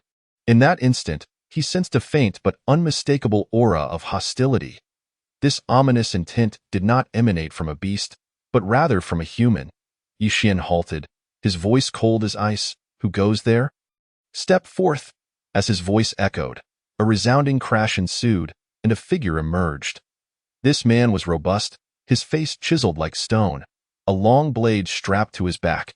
His gaze bore into Yi Xian with icy ferocity, exuding an overwhelming presence, revealing him to be a formidable 3rd-stage Golden Core cultivator. Tu Wu. Tu Wu's cold gaze scrutinized Yi Xian, a sinister smile creeping upon his lips. "Truly deserving of the title of Holy Son. Your perceptiveness is indeed remarkable." He was somewhat taken aback, having believed he had concealed his presence expertly. Yi Xian, however, was impatient, his voice icy as he retorted, "Do you wish to kill me?" He was not surprised by Tu Wu's arrival. After all, within the sacred land, countless individuals harbored a desire to eliminate him, aspiring to rise to fame atop his downfall, not to mention the 10 candidates for the Holy Sun and Yang Kaitai, who surely wished for his demise as well. Tu Wu offered no response, but he had already drawn his long blade from his back. In an instant, his aura surged, becoming even more ferocious as he lunged forward. A dense spiritual energy enveloped him, and with a thunderous roar, he charged like a furious beast, wielding his blade aimed at Yi Xian's head. In that moment, a wave of blade energy howled forth, the fierce wind stirring the fallen leaves into a frenzy. A blade of light, several zhang long, shot through the air, rapidly approaching Yi Xian's head. Yet, Yi Xian remained unfazed, executing the dragon's dance technique to swiftly evade the attack. With a thunderous crash, the blade energy cleaved into the ground, causing the earth to crack and tremble. Tu Wu's expression shifted slightly, clearly unprepared for Yi Xian's unexpectedly elusive and intricate movements that enabled him to evade the strike. Without wasting a moment, Tu Wu retracted his blade and, with a powerful stomp, charged once more toward Yi Xian, delivering a second strike. In an instant, the blade light illuminated the air, ferociously aimed at Yi Xian. Tu Wu's swordsmanship was masterful, embodying an overpowering force, each slash infused with terrifying strength. While Yi Xian faced the torrential onslaught of blade strikes, his expression unwavering, choosing to evade rather than counterattack. Tu Wu was exceptionally strong, and Yi Xian felt he was not in the least inferior to Huang Sha, particularly in the speed and ferocity of his blade. However, Yi Xian did not rush to retaliate. Instead, he utilized Tu Wu as a means to refine his own dragon's dance technique. Tu Wu's relentless assault far surpassed that of any beast and was markedly quicker. As Tu Wu grew increasingly frustrated by his inability to land a hit, he roared in exasperation, "Yi Xian, as the Holy Sun, do you dare not to face me head-on?" His anger was palpable. Being a cultivator of brute strength, he thrived on direct confrontation.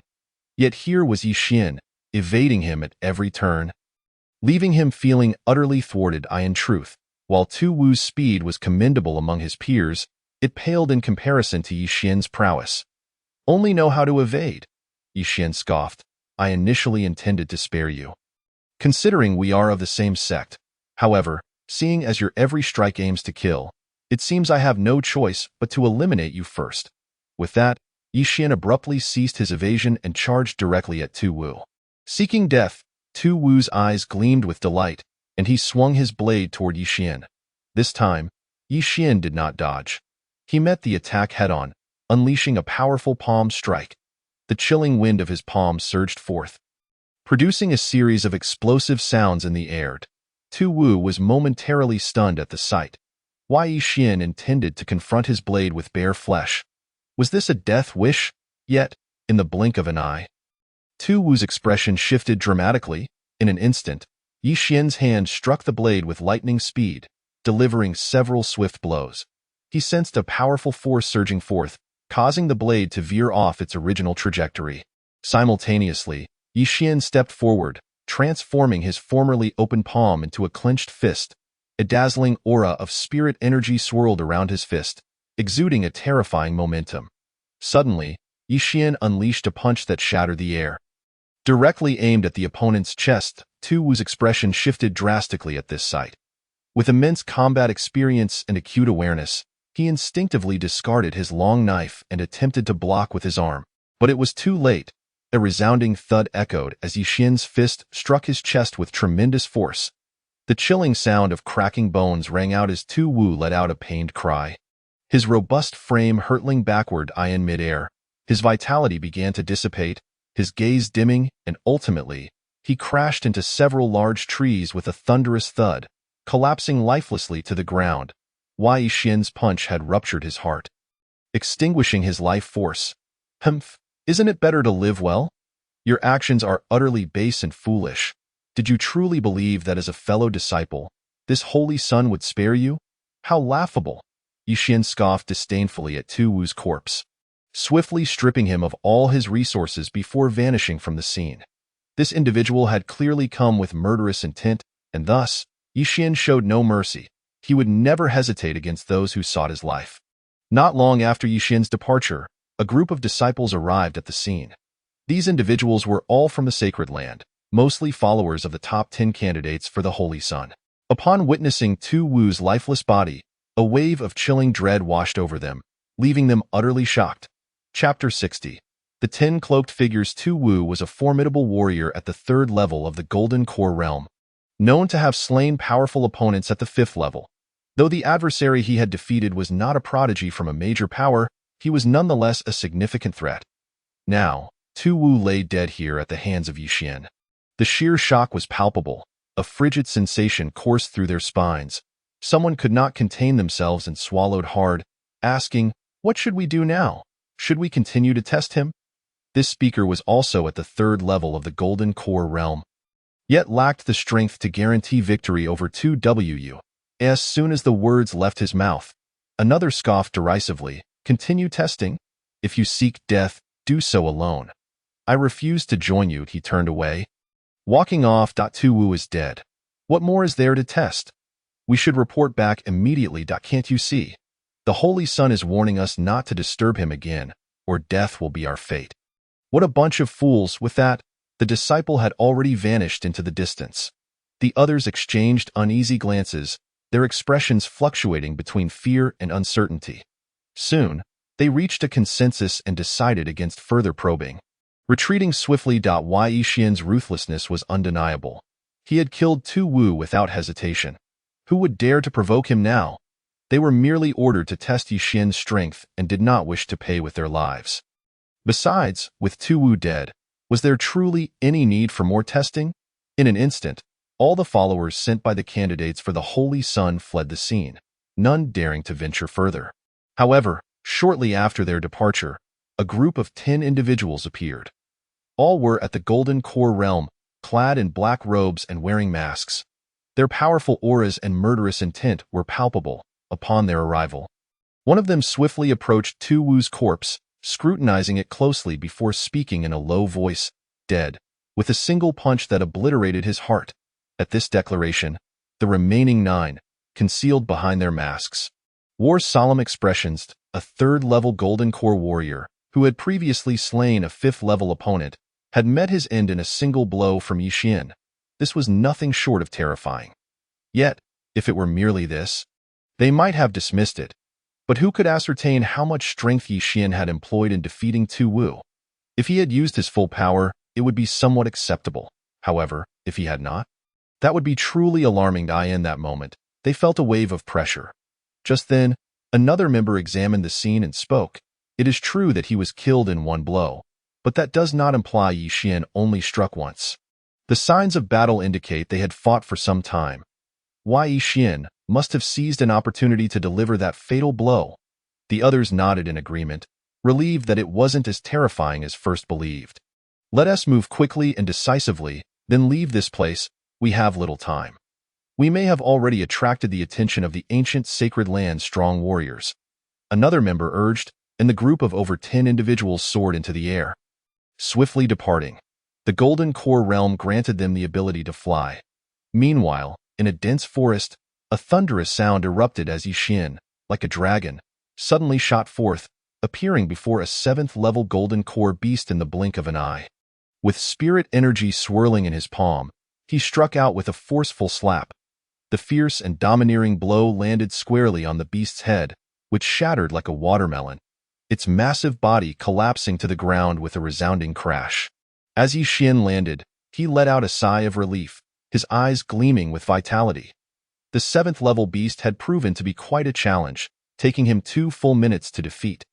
Indeed, he had not slain the beast in one blow.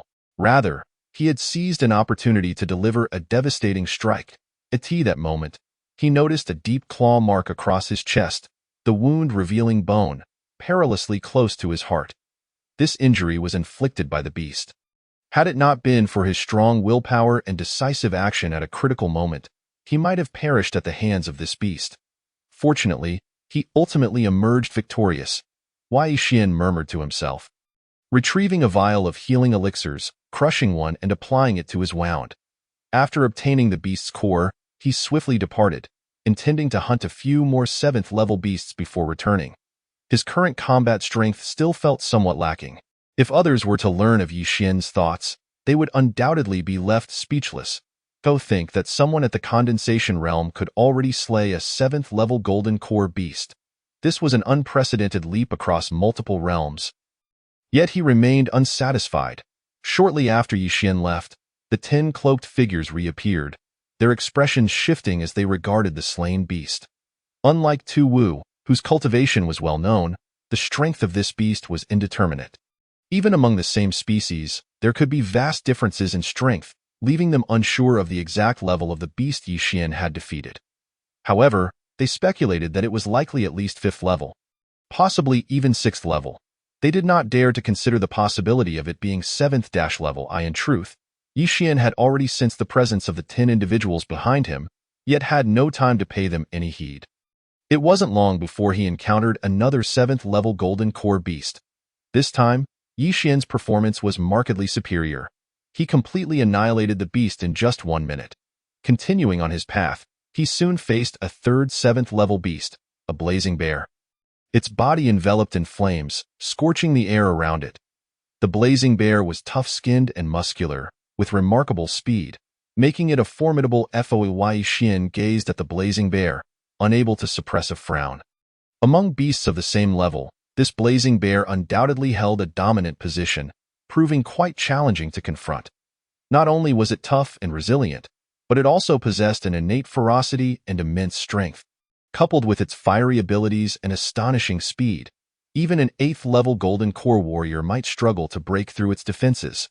Damn it, this could be tricky. Should I strategically avoid confrontation for now? Yi Xian's eyes shimmered as he murmured softly, if it were just him and this fiery bear, he believed he could still engage in battle. Even if he couldn't slay the beast, at the very least, he should be able to preserve his own life. However, at this moment, he dared not confront it. The reason was simple. Enemies lurked behind him, watching with predatory intent. If they seized this opportunity to create chaos, it could spell his doom. Tio put it plainly, his current cultivation level was somewhat lacking. If only he were at the Wheel C stage, he would be able to act with impunity, sweeping through the 4 corners of the world. As Yi Xian contemplated this, a sudden roar erupted, and the fiery bear lunged toward him with ferocity. With a resounding crash, the bear's entire body seemed to ignite in genuine flames, the inferno raging. Under the scorching heat, the air emitted a sizzling sound, and the temperature of the entire space surged dramatically. The ground trembled as the bear's 4 paws thundered down, and in an instant, it charged towards Yi Xian. With a deep growl, the bear leaped, creating a howling wind as its flaming paw descended menacingly toward Yi Xian. In that moment, the air exploded with force, and the energy surged violently. Beast! Yi Xian felt the bear's frenzied assault. His expression shifting slightly, he swiftly executed the dragon step, retreating in a flash. The ground erupted in flames where he had just stood, a massive pit forming as countless cracks spiderwebbed outwards, a sight both awe-inspiring and terrifying. Failing to land its blow, the fiery bear turned sharply, its crimson eyes locking onto Yi Xian. Ready to pounce once more, Yi Xian smirked coldly, employing the dragon step again, and in just 3 strides. He had already positioned himself behind the bear. Drawing upon the swirling energy within him, he clenched his right fist and launched a powerful strike at the bear's nape. With a thunderous crack, the air shattered as his fist soared with tremendous force. The bear sensed the imminent danger, roaring in response, its iron hooves pounding the ground as it attempted to evade. But Yi Xian would not grant it such an opportunity. With a resounding thud, his fist, imbued with formidable energy, struck the fiery bear's nape. The surging spiritual energy coalesced along his right arm, cascading violently with the force of his blow. The bear let out a pained howl. Instantly sent flying, its massive form crashed to the ground with a deafening roar, shaking the earth. Yet, astonishingly, it was unharmed, rising swiftly to its feet, its gargantuan body twisting as its bloodthirsty gaze swept back toward Yi Xian. With a series of low, enraged growls, the fiery bear seemed even more furious now. Yi Xian's punch appeared to have provoked it, igniting its wrath. Yi Xian felt a tingling sensation, as if his fist had struck a searing iron. A burning discomfort coursing through him, as if the pain belonged to someone else. Truly, the fiery bear was a creature of formidable resilience, its hide tough and its flesh thick. Wei Xian smacked his lips. His thoughts racing, he summoned the sun true fire to circulate around his right arm, instantly alleviating the pain. Without a moment's hesitation, his eyes ignited with fierce determination as he charged directly at the fiery bear. With a thunderous roar, Yi Xian executed the dragon step to its fullest extent, transforming into a flickering image, moving at an unimaginable speed. His fists created afterimages that echoed throughout the air, shaking the very heavens and earth. The fiery bear, equally fierce, moved with astonishing speed, its paws striking out in a whirlwind of shadowy blows. Eye in the forest, the two clashed violently, the ground erupting in chaos, trees toppling, and fallen leaves igniting into flames. This fiery bear was undoubtedly the strongest opponent Yi Xian had encountered since embarking on his journey, without exception. Its defense, speed, and strength reached levels beyond comprehension. It is worth noting that Yi Xian had absorbed the essence of divine and demonic blood to refine his body and practice the savage body refinement technique. Although his technique was only at the second level, it far surpassed that of ordinary cultivators. Yet, even with this, he found himself unable to overcome the fiery bear, illustrating just how formidable it truly was. Were an ordinary person to face the bear, even a peak golden core cultivator would likely find themselves utterly crushed in such a confrontation. In other words, Yi Xian's physical strength was now comparable to that of a peak golden core expert. Fortunately, amidst this fierce battle, Yi Xian began to discern the bear's weaknesses. In a moment marked by a resounding crash, the man and beast separated once more. The bear's flames had diminished significantly, leaving it dull and lackluster. While Yi Xian's once immaculate white robes were now soiled and stained, no longer exuding their previous elegance. Beast, this ends now. Yi Xian coldly regarded the fiery bear and, in an instant, transformed into a blur. Charging forward, simultaneously, a sword materialized in his right hand, the Yao Guang sword. His speed transcended limits, arriving before the fiery bear in the blink of an eye. The bear, sensing the imminent threat, roared furiously, swinging its massive arms in an attempt to crush this insignificant human. Yet, Yi Xian paid no heed, his Yao Guang sword shimmering as it illuminated the darkness, casting brilliant light across the realm. Countless beams of sword light surged forth, bombarding the bear from all angles. However, the true essence of the Yao Guang sword aimed directly for the bear's jaw, a lethal strike. The bear, sensing its impending doom, narrowed its bloodshot eyes and attempted to retreat. But Yi Xian's speed was unmatched. With a piercing sound, the Yao Guang sword cleaved through all, instantly piercing through the bear's jaw. A spray of blood erupted forth like a fountain. The fiery bear's eyes widened in disbelief as it fixated on Yi Xian, its once ferocious aura deflating in an instant. With a thud, the bear collapsed to the ground, succumbing to its fate. Yi Xian, panting heavily, sank to the ground, unable to suppress a deep sigh of relief. This beast had proven to be a formidable adversary. Had he not discovered its weakness during the battle, even executing his ultimate strike would have been a challenge. Meanwhile, high above in a place unseen by Yi Xian, the eighth ancestor's expression twisted in shock. Is the ninth level of the condensation realm truly this powerful? Capable of slaying a fiery bear? He mused, recognizing that Yi Xian's physical prowess had likely surpassed many peak golden core cultivators. Coldly composed, Han Bingning remained silent, yet the slight rise and fall of her chest betrayed her inner turmoil. Yi Xian's growth had indeed exceeded her expectations. One could not help but marvel at the terrifying potential of the supreme extreme realm. The breakthroughs from the aperture opening and condensation realms had bestowed Yi Xian with combat capabilities that far surpassed those of his peers. At that moment, inexplicably, a pang of jealousy surged within her heart, wishing she could revert to her beginnings and attempt to break through to the supreme extreme realm herself. With such an extraordinary disciple, the pressure on her as a master was immense. As Han Bingning pondered these thoughts, the eighth ancestor's eyes narrowed sharply, a glint of cold light flashing. They are coming at his words. Han Bingning snapped back to reality, her beautiful eyes flickering with a hint of chilled eye in the forest. Yixian took a few deep breaths, preparing to collect the fiery bear's demon core. But just then, his expression suddenly shifted as he glanced around. To his astonishment, 10 figures clad in black emerged from the shadows, slowly encircling him. These 10 black-clad figures emanated the formidable aura of golden core cultivators. Their spiritual energy surging, their presence overwhelming. Yixian's pupils involuntarily contracted as he sensed their power. All 10 were at the 5th level of the golden core realm. Such a formation was sufficient to signify the seriousness with which they regarded him. It was worth noting that just over 20 days ago, during the enfeoffment ceremony, he had only demonstrated the ability to slay a 1st-level golden core cultivator, Huang Sha. Who are you, and who sent you?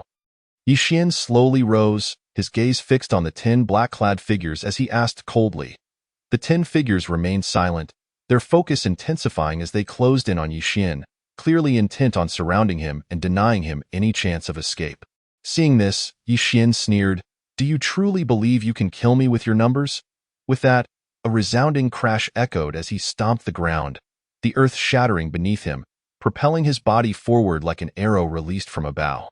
In that moment, all 108 of his spiritual veins surged to life, the energy within his dantian roaring as it coursed through him. His speed tore through the air, transforming him into a streak of light that appeared before one of the black-clad figures in an instant. Yixian wasted no time with words. A fierce punch sliced through the air, aimed directly at the black-clad figure with devastating force. The figure clad in black felt the overwhelming force of Yixian's formidable punch. His expression shifting dramatically. How could this be possible? You just engaged in a fierce battle with the blazing bear. How could you still possess such profound spiritual energy?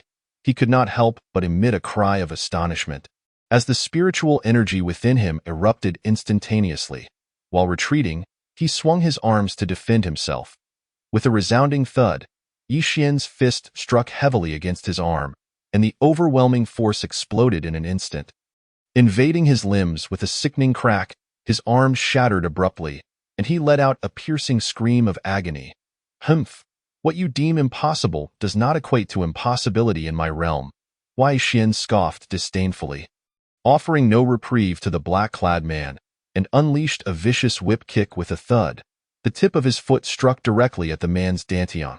A torrent of spiritual energy surged forth, and an even more harrowing wail reverberated throughout the space as the man's dantian ruptured, his golden core exploding, sending his body flying helplessly, resulting in instant death. After dispatching this foe, Yixian offered no further words. His figure flickered as he charged toward another adversary. Were they truly attempting to consolidate their strength to encircle and eliminate him? How could that be possible? He would never grant them the time to do so. At that moment, the 9 black-clad men finally regained their senses, their eyes filled with shock, their hearts tumultuous, creating immense waves within in the blink of an eye. One of the 5th-tier golden core cultivators had been annihilated. This did not resemble weakness at all. No, even at his peak, could Yixian have achieved such a feat? With hearts trembling and minds unsettled, they cried out, "Kill him! Attack together! Do not give him the chance to take us down one by one." Suppressing the storm of emotions within, 2 of them roared and charged forth first, aiming to slay Yixian. The remaining 6, albeit slower to react, closely followed, their murderous intent palpable, as for the last of them. His face had already begun to turn purple, his heart trembling, his expression one of sheer terror, for at this moment, Yixian had already approached him. "Quick, stop him, kill him!" he screamed in desperation, pouring all his spiritual energy into a palm strike aimed at Yixian. Mountain-splitting palm. The mountain-splitting palm, an upper-tier yellow-level martial skill, is classified into 5 grades: Heaven, Earth, Xian, Huang, and Ren, each further divided into upper, middle, and lower tiers. The man unleashed an upper-tier yellow-level martial skill, the mountain-splitting palm. For a mere golden core cultivator to cultivate such a skill is indeed commendable. As the mountain-splitting palm was executed, a massive palm imprint suddenly materialized, the wind generated by it fierce and domineering, capable of splitting mountains. Yixian regarded the palm imprint with a dismissive smile. Mountain-splitting palm? Are you jesting? You think that mere palm can split a mountain? With a scoffing laughter, Yi Xian extended his own hand. Forming a palm-shaped, a faint flicker of lightning illuminated his palm. The sound of thunder resonating within Dian the next moment, he struck forth. Thunder Goddess Palm. With a thunderous crash, their palms collided, producing a deafening sound as spiritual energy erupted, the force scattering. The mountain-splitting palm unleashed by the black-clad man was as fragile as tofu before Yi Xian's Thunder Goddess Palm, disintegrating upon contact. Yet, Yi Xian's Thunder Goddess Palm pressed on, its might astonishing to no. Save me, save me. The black-clad man's complexion changed drastically at this sight, his fear intensifying, his eyes dimming in despair. However, Yi Xian paid him no mind. The palm imprint continuing forward, directly striking his head. With a resounding thud, the second black-clad man's head exploded, resulting in instant demise. Meanwhile, two black-clad figures had already surrounded Yi Xian from behind. One brandished his hands, summoning countless wind blades slicing through the air like sharp blades, surging toward Yi Xian's back. The other wielded an iron rod, conjuring a torrent of spiritual energy as he swung it menacingly toward Yi Xian's head. They moved with terrifying swiftness. These two, being fifth-tier golden core cultivators, naturally possessed considerable Yi Shengzi. We truly had no knowledge of this. We were merely summoned to eliminate you. Not aware. Yi Xian's gaze turned perilous as he regarded the five individuals. You know nothing? Yet you expect me to spare your lives? The expressions of the five shifted once more upon hearing his words. At that moment, Yi Xian added, by the way, your ability to infiltrate this rear mountain indicates you must be disciples of the ancient sacred land. Correct? Were you recently bribed, or are you spies planted by the carefree sacred land? The five exchanged glances, their expressions shifting, and one of them responded, I was sent here by the carefree sacred land. I was not recently bought off. The other four nodded in agreement, confirming that they were likewise spies from the carefree sacred land. Upon hearing this, Yi Xian inwardly cursed and inquired further, do you know of any other spies from the carefree sacred land? Provide me with a list. Should it satisfy me, you may live today. The five exchanged desperate glances, their eyes brimming with despair. How could they possibly know? In truth, had it not been for the 10 acting together, and having received the sudden summons, they would have had no knowledge of each other's identities. Dispersing and fleeing, if even one could escape, they must relay this information. They exchanged looks, fully aware that there was no escape for them today. With a furious roar, one of them suddenly leaped into the air, and in the next moment, the five scattered in flight. However, while they were swift, Yi Xian was swifter still. Almost as soon as they moved, a thunderous explosion echoed through the Dian the next instant.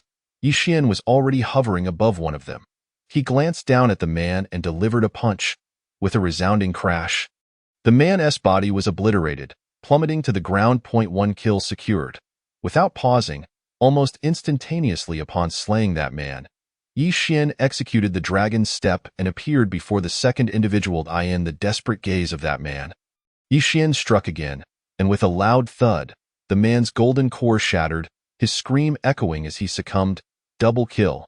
At this moment, Yi Xian resembled a god of slaughter, a cold smirk playing on his lips as he hunted the five fleeing figures clad in black. Soon enough, another loud crash resounded, accompanied by the fall of yet another black-clad individual, marking Yi Xian's third kill. Thud, thud, thud. Next came the fourth and fifth kills. In less than a minute, the five black-clad figures were utterly annihilated. The void trembled, and an eerie silence enveloped the scene. At this moment, within several miles, the demonic beasts trembled in terror, fleeing in disarray.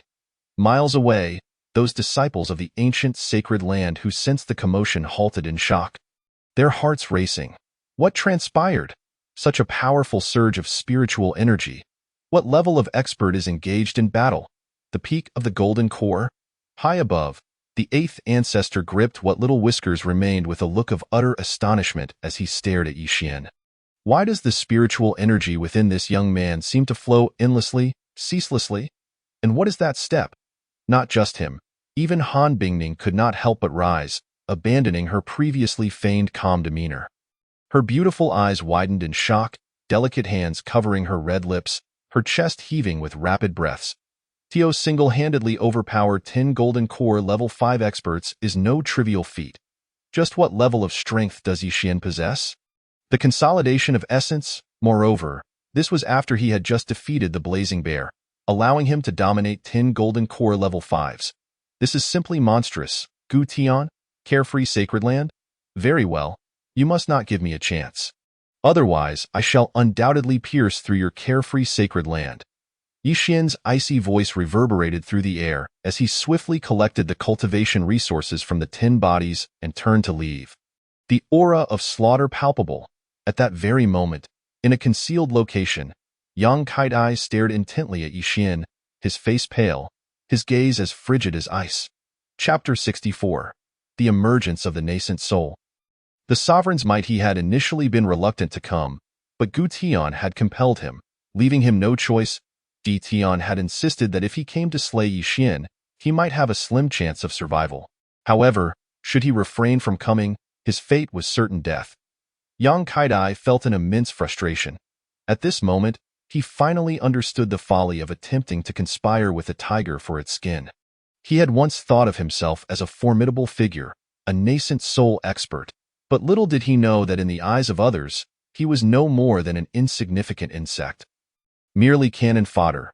Damn it, what a bunch of scoundrels. Gu Tian is a bastard, and Yixin deserves to die. Yang Kaidai cursed inwardly, and in the next moment, he gritted his teeth and charged toward Yixin. He had initially intended to let the 10 Golden Core individuals handle Yixin. If they succeeded, he would not need to intervene. But now, there was no option left. He had to take action himself. Those 10 Golden Cores were utterly useless, a pitiful lot. As Yixin was making his way outward, he suddenly sensed a surge of murderous intent, an overwhelmingly intense malice. This is bad, danger, in an instant. Yixin's expression changed dramatically, his scalp tingling. This murderous intent undoubtedly emanated from a nascent soul expert, a nascent soul that was far beyond Yixin's current capabilities to contend with. Opening meridians, consolidating essence. Sailing the sea, Golden Core, nascent souled. Yixin was merely at the consolidating essence stage. Even at the pinnacle of this realm, contending against a Golden Core was already pushing his limits, as for the nascent soul. Don T make me laugh. He was simply no match, unable to bridge such a vast chasm. Simultaneously, in the void above, Han Bingning's beautiful eyes suddenly sparkled with a chilling light. How audacious! In the next second, a voice as cold as ice resonated through the heavens. Amidst a series of thunderous roars, divine light surged across the horizon. A colossal palm imprint abruptly materialized, blotting out the sun, and then came crashing down upon Yang Kaidai below with ferocity. Divine might surged, an unparalleled pressure. In that instant, Yang Kaidai felt his scalp tingle, terror seizing his very soul. Under that formidable pressure, his advancing body suddenly froze, the force of his punch seemingly encased in ice. Completely immobilized. No. As he beheld the massive palm imprint that shrouded the sky, Yang Kaidai's heart raced, and he let out a desperate scream. Yet, with a thunderous bang, the world seemed to plunge into momentary darkness. As if time itself had paused. After an agonizing pause, tranquility returned once more. As for Yang Kaidai, he had long since been reduced to dust, vanishing from existence. Yixin collapsed onto the ground, drenched in cold sweat. What just happened? Was that palm imprint unleashed by my beautiful master? He felt an overwhelming fear, the kind that was hard to articulate. This was simply terrifying, truly terrifying, terrifying to the point of tingling nerves. Terrifying enough to cause his spirit to quake. Earlier, Yang Kaidai's strike had instilled in him a sense of imminent death. However, even so, under the might of his beautiful master's palm, Yang Kaidai was left with not even a scrap of bone. Only then did Yixin finally comprehend just how formidable his stunning master truly was. It seems I must be more discreet in the future, showing greater respect to my master. I cannot provoke her. She is truly not someone I can afford to offend. Yixin murmured to himself, filled with trepidation, especially when he recalled his numerous reckless actions. He genuinely wished to die, goodness, if my beautiful master had sought retribution, would I even be able to withstand a mere finger? Meanwhile, in the rear mountain and throughout the entire sacred land, a wave of confusion swept over the disciples. What transpired? Was that strike just now delivered by the sovereign? What is happening? Has someone intruded into the rear mountain to kill the sovereign's descendant? The sovereign is mighty, her presence overwhelming. The sovereign is mighty, her presence overwhelming. Countless elders and disciples emerged from their abodes, gazing skyward, their eyes brimming with shock and dread. Although Han Bingning was domineering and aloof, reigning high above, even she had not intervened for quite some time. Not to mention the disciples, even elder-level figures had not witnessed Han Bingning in action for many years. Even 3 months prior, when Yixin awakened the chaos sacred body, Han Bingning had merely displayed a show of intimidation without making a move. Now they finally grasped the sheer force and dominance of their exquisite sovereign. The might of that palm was akin to a cataclysm, instilling fear in the hearts of countless elders and disciples. At that moment, the goddess sovereign, perceived as tyrannical and powerful by all, had already appeared before Yixin. Noticing Yixin's pale complexion and terrified expression, she nodded in satisfaction. Having been stunned and slapped in the face by this rebellious disciple, she now saw that she had indeed frightened him. Good. As a disciple, he ought to possess such reverence and fear towards his master. Otherwise, what manner of conduct is that? Yixin lay sprawled on the ground, his eyes wide open, staring blankly above, his breath nearly halted. He desperately wished to close his eyes, to stop looking, yet he simply could not help himself upon witnessing this scene. Han Bingning seemed to sense something amiss. She glanced down, and in an instant, her expression turned icy. "What are you looking at?" A voice filled with gritted teeth emerged as Han Bingning could not refrain from adjusting her skirt. Yixin seemed to snap back to reality, letting out a startled cry before immediately leaping into Han Bingning's embrace. "Master, I am terrified. I am so frightened. Who was that just now? They wanted to kill me. It scared me to death." Yixin spoke, his embrace tightening further, his head unable to resist rolling about. This was indeed a thigh, an impressively thick one at that, so he had to hold on tightly. Han Bingning was nearly driven to madness, exclaiming, "What a scoundrel!" With a swift kick, she sent Yixin flying, and before he could touch the ground, she seized the nape of his neck and vanished from the spot like a chick in flight. Fortunately, there were no disciples present. Otherwise, how would her authority as the Holy Master be maintained? That dignity she had just displayed would crumble in an instant. No, wait.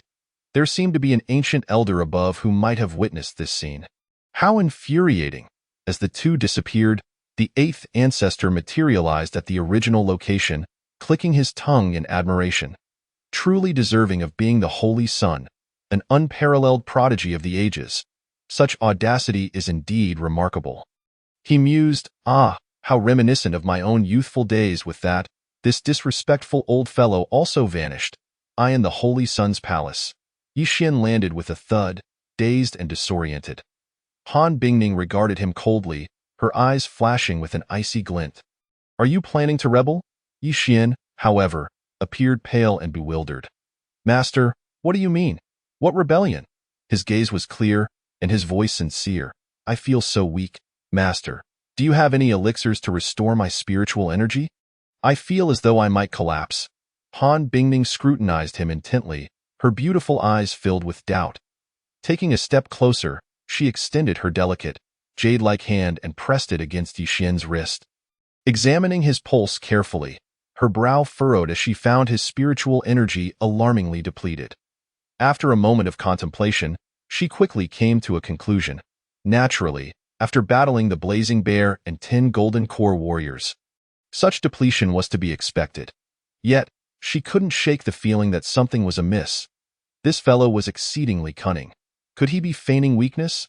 Suppressing her suspicions, Han Bingning chose not to pursue the matter further and instead produced a vial of elixirs. Tossing it to him. "Tomorrow marks your decisive battle with Qi Yao. Given your current condition, can you still fight?"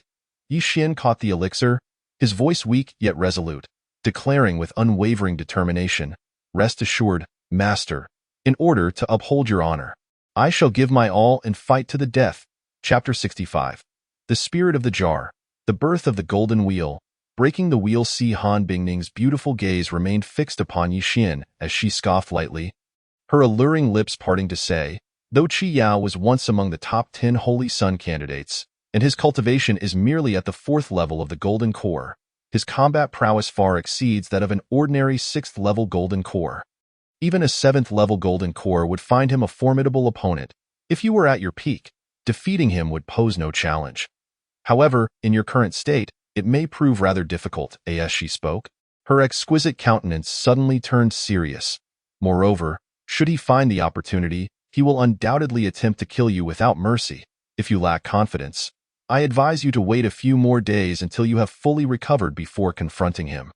Han Bingning was aware that postponing the battle would inevitably affect Yixin's reputation as a holy son. Yet, when weighed against his life, what was a mere reputation? Yixin was her disciple. Her only disciple. Despite his rebellious nature, she still held deep concern for him. Feeling a warm current flow through him at her words, Yixin replied, "Master, I assure you, I will be fine. Even in my weakened state, Qi Yao cannot harm me. When we meet tomorrow, if he harbors no murderous intent, then all is well. But should he dare to harbor such thoughts, he mustn't blame me for disregarding our past camaraderie." What a joke! Was Yixin one to lose face? They had already agreed to battle tomorrow. How would the other disciples perceive a sudden postponement? Breaking one's word was a grave taboo. How could he lead the disciples if he did so? Han Bingning sighed internally upon hearing Yixin's declaration. Suddenly, she extended her delicate fingers and swiftly pressed a few points on his body. To his horror, Yixin discovered he could not move a muscle. "Master, what are you doing?" he exclaimed in panic. Han Bingning offered no reply. In the next moment, her enchanting figure soared into the air, landing gracefully upon the bed. Then, her fair hand reached out and pressed firmly against Yixin's back. In an instant, Yixin felt a surge of overwhelming spiritual energy rushing forth, coursing through the 108 meridians within him and converging into his dantian. "Master, no, I don't need this," he cried out in alarm. Realizing she was injecting her spiritual energy into him to replenish his reserves, he knew that such an act could severely damage one's foundation and lead to significant energy dispersal. Though the spiritual energy within Han Bingning might be equivalent to that of 100 Yixins, it certainly did not mean she could restore 100 depleted Yixins to full energy. At most, she could help 10, but even that was a stretch. In other words, by aiding Yixin in this manner, she would expend 1/10 of her own energy, thereby diminishing her own strength by the same proportion. What a hefty price to pay! Without uttering a word, Han Bingning maintained her calm demeanor as she continued to infuse Yixin with energy. Only in this way could she help him recover fully in a short time, allowing him to face the battle ahead. "Master, I truly don't need this. I can recover on my own. Please stop," Yixin urged, growing increasingly anxious as he emitted low growls of protest. However, Han Bingning remained unfazed, continuing her actions unabated. Regret washed over Yixin. Had he known this would happen, he would not have feigned weakness. Yet amidst his regret, he felt a genuine sense of gratitude. Han Bingning truly cared for him. After what felt like half a joss stick's worth of time, Han Bingning finally withdrew her delicate hand. Releasing Yixin from her control within her, a tumult of emotions surged as she marveled at the extent of her rebellious disciple's dantian. Just how vast was it? A mere condensation of energy had depleted so much of her spiritual power. Not only that, but she could feel a light sheen of sweat on her forehead, and her complexion had grown slightly pale. What she had done for Yixin was an immense opportunity and boon for him.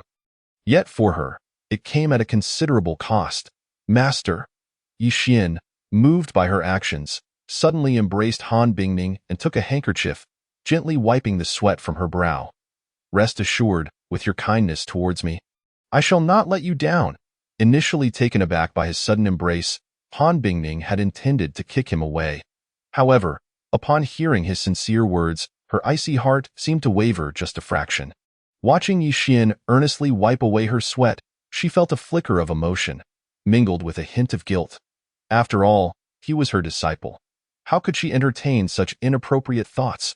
"I'm fine," You should rest well and prepare for tomorrow's battle in the best condition. She responded, her tone still cool despite the complexity of her feelings. Gently pushing Yixin away, she slowly rose and vanished from the Holy Sun's palace. Yixin gazed blankly at the fading silhouette of Han Bingning. Determination swelling within his eyes. Master, do not worry, I, Yixin, shall not disappoint you. With that declaration, his gaze turned icy once more. Qi Yao, it's all your fault.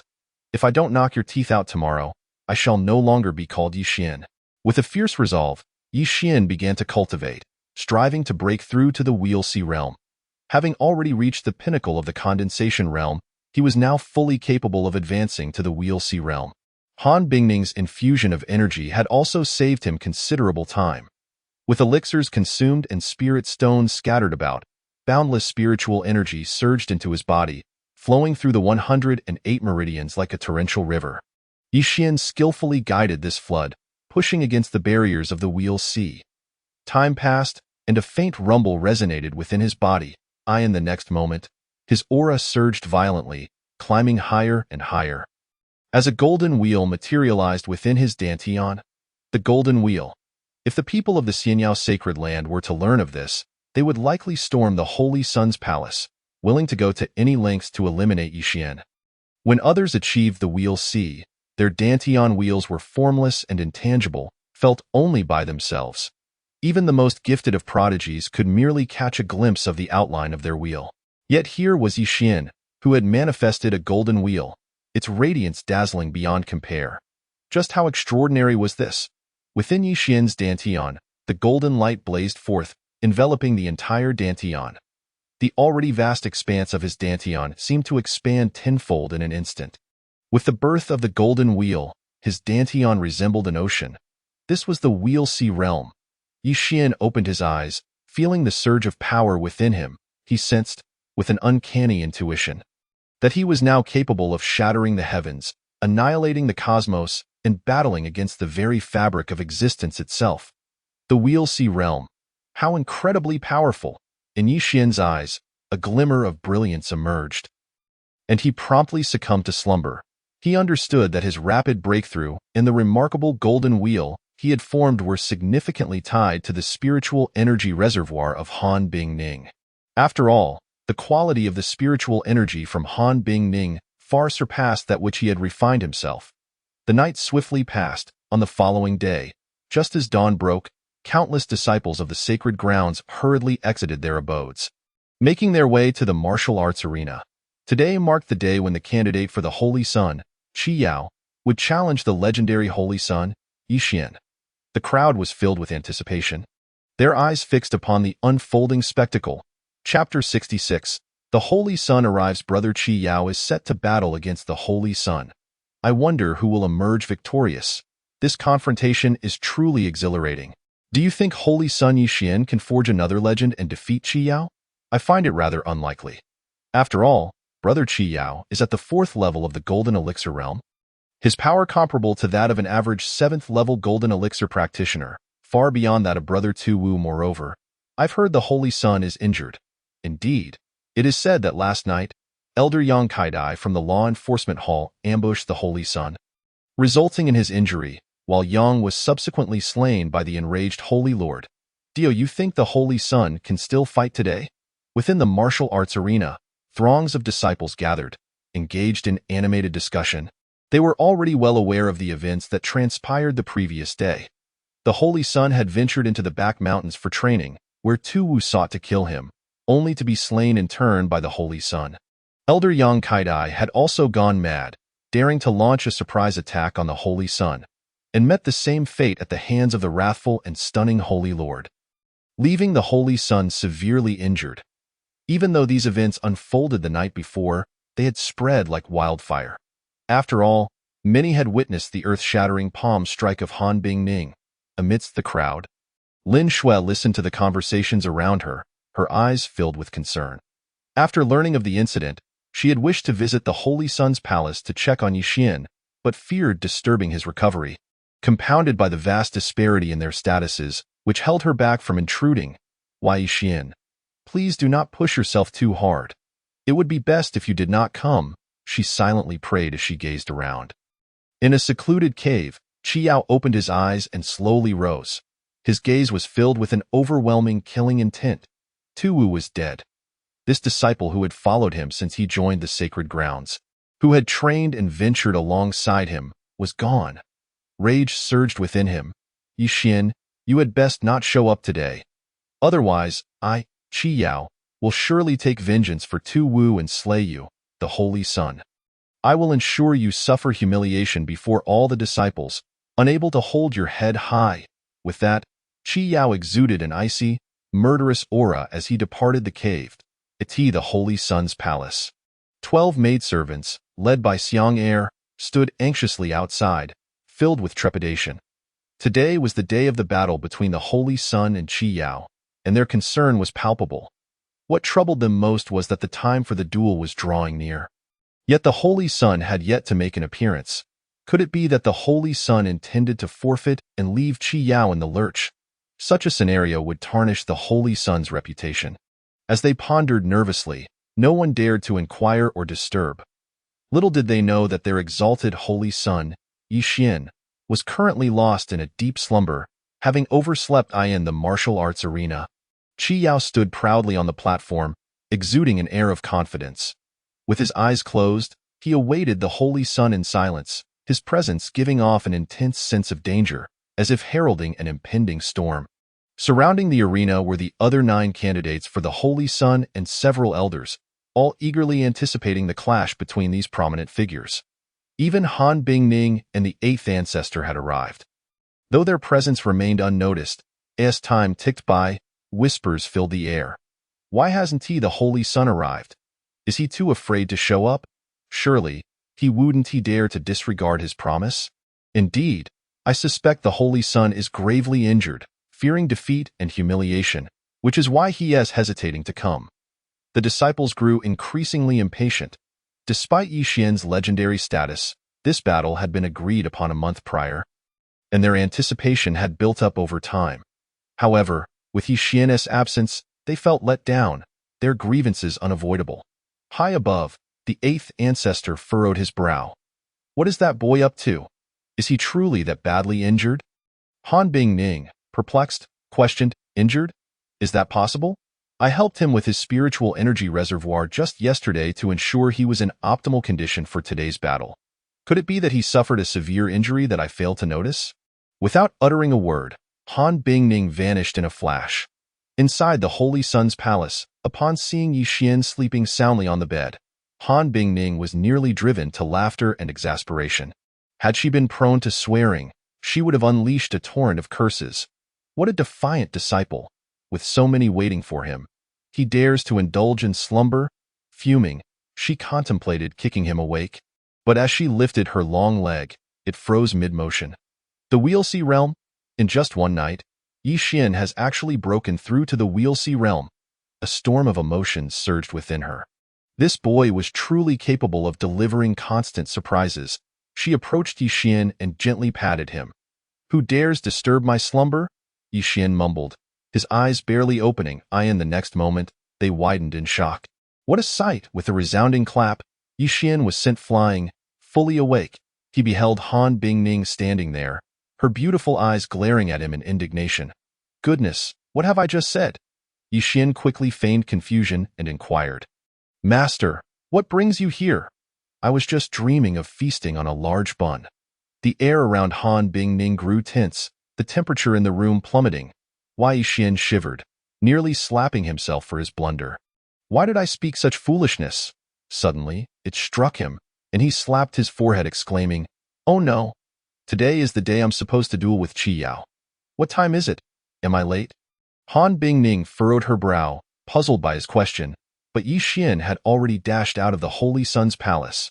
Brother Holy Sun, as Xiang Er and the others saw Yixin appear, they were astonished and greeted him warmly. Yixin had no time for pleasantries.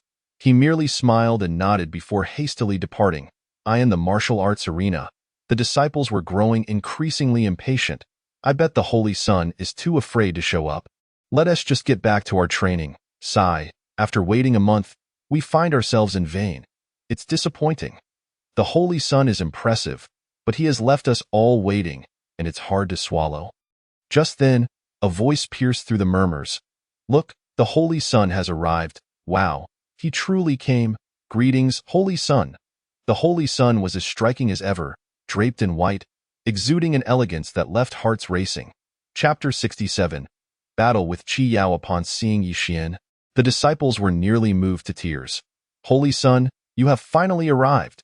With hands clasped behind his back, Yi Xian approached the martial arts platform, smiling and nodding to the disciples around him with grace and decorum. Holy Sun, I've heard you were injured. Is that true?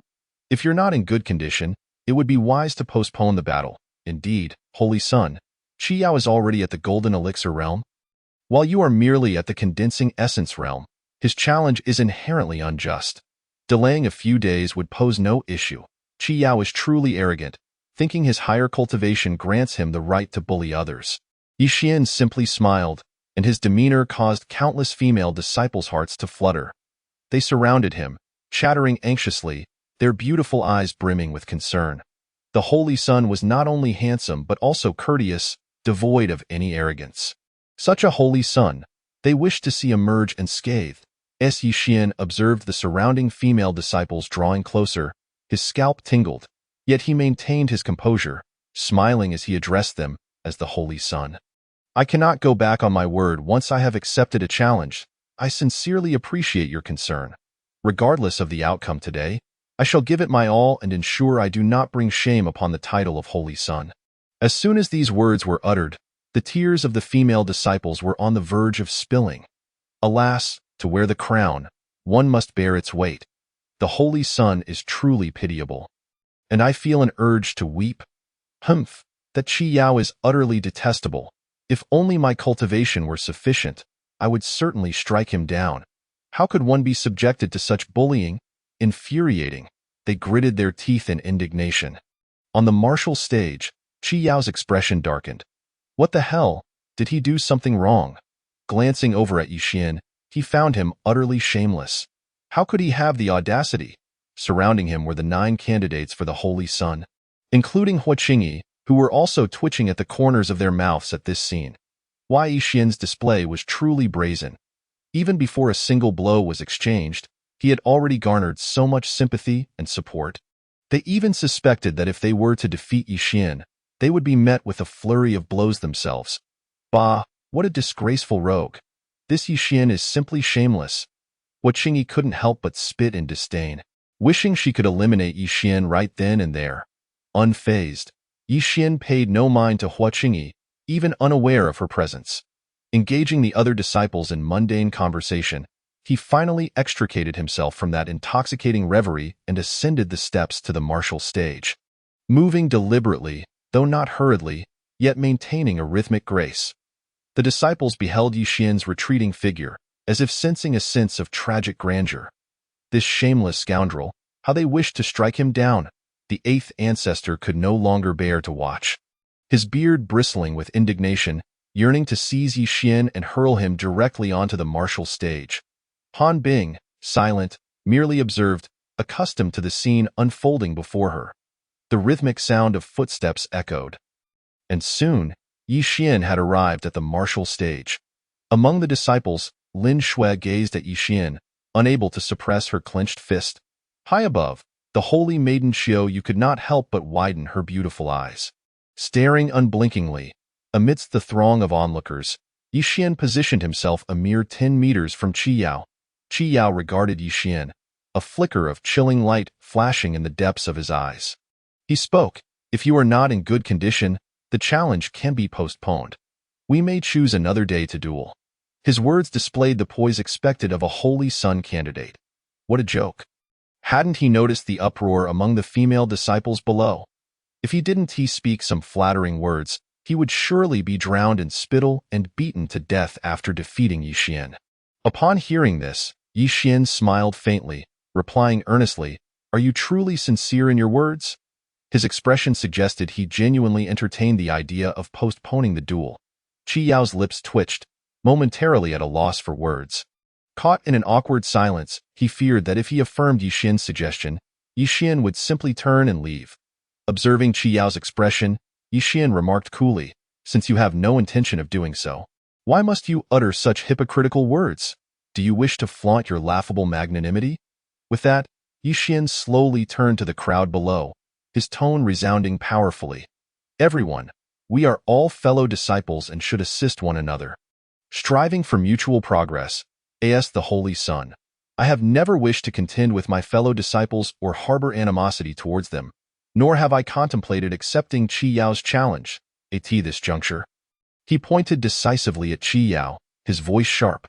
Yet this Qi Yao has persistently pressured me, first sending Emperor Sect disciple Zhao Long to insult me, then forcefully issuing a challenge. Reluctantly, I am compelled to accept. Yi Xian's expression grew exceedingly serious. Therefore, in order to uphold the dignity of the Holy Son, I, Yi Xian, shall fight with all my might. Boom. As Yi Xian's voice resonated, the scene erupted in fervor. Qi Yao is truly loathsome. A candidate for Holy Son? Bah, they already have a Holy Son. What need is there for candidates? Qi Yao is utterly shameless, using his power to bully the weak, narrow-minded as he is. How could such a person aspire to be a Holy Son? Ridiculous. Countless disciples were stirred by Yi Xian's words, their indignation boiling over, a wave of righteous anger surging forth. Though the battle had yet to commence, Qi Yao found himself thrust into opposition against the majority of the disciples. Hearing these words, Qi Yao's lips twitched, his gaze growing colder. Such underhanded tactics, truly shameless. No longer concealing his feelings or feigning politeness, he coldly retorted, "To wear the crown, one must bear its weight. You are the Holy Son, and thus must accept all challenges. If you possess strength, you may claim your title. If not, then step aside. You have slain Wu. And today, I, Qi Yao, shall avenge him." With his voice echoing, Qi Yao's aura, now at the 4th level of the Golden Core realm, erupted violently. In the next instant, with a thunderous sound, he transformed into a streak of light, hurtling towards Yi Xian with ferocity.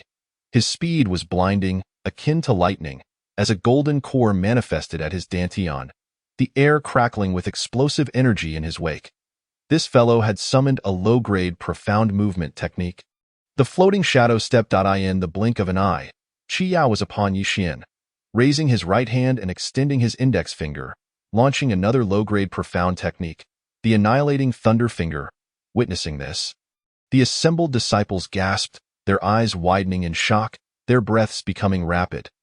Even some elders were struck with awe, their eyes glinting with admiration.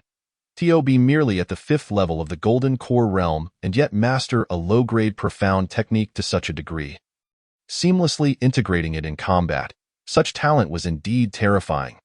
Yi Xian regarded Qi Yao's approach with disdain, emitting a cold snort, his heart filled with derision. His internal energy surged, power roaring within him as he stomped down hard, propelling himself forward with explosive force. Almost instantaneously, he tightened his right fist, channeling all his energy into it. With energy swirling around his fingertips, exuding a fearsome power, he struck forth, the air seeming to shatter under the impact. An overwhelming pressure enveloping the arena. Chapter 68. Dominantly overpowering Qi Yao, challenging the 9 candidates for Holy Son.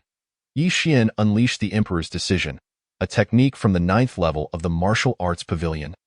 Devoid of rank, under the anxious and expectant gazes of the disciples, a thunderous crash resonated. The air ruptured, spiritual energy bursting forth, as their fingers collided mid-air. In a heartbeat, the disciples were horrified to see Qi Yao's annihilating thunder finger obliterated under the might of Yi Xian's Emperor's Decision. Hiss!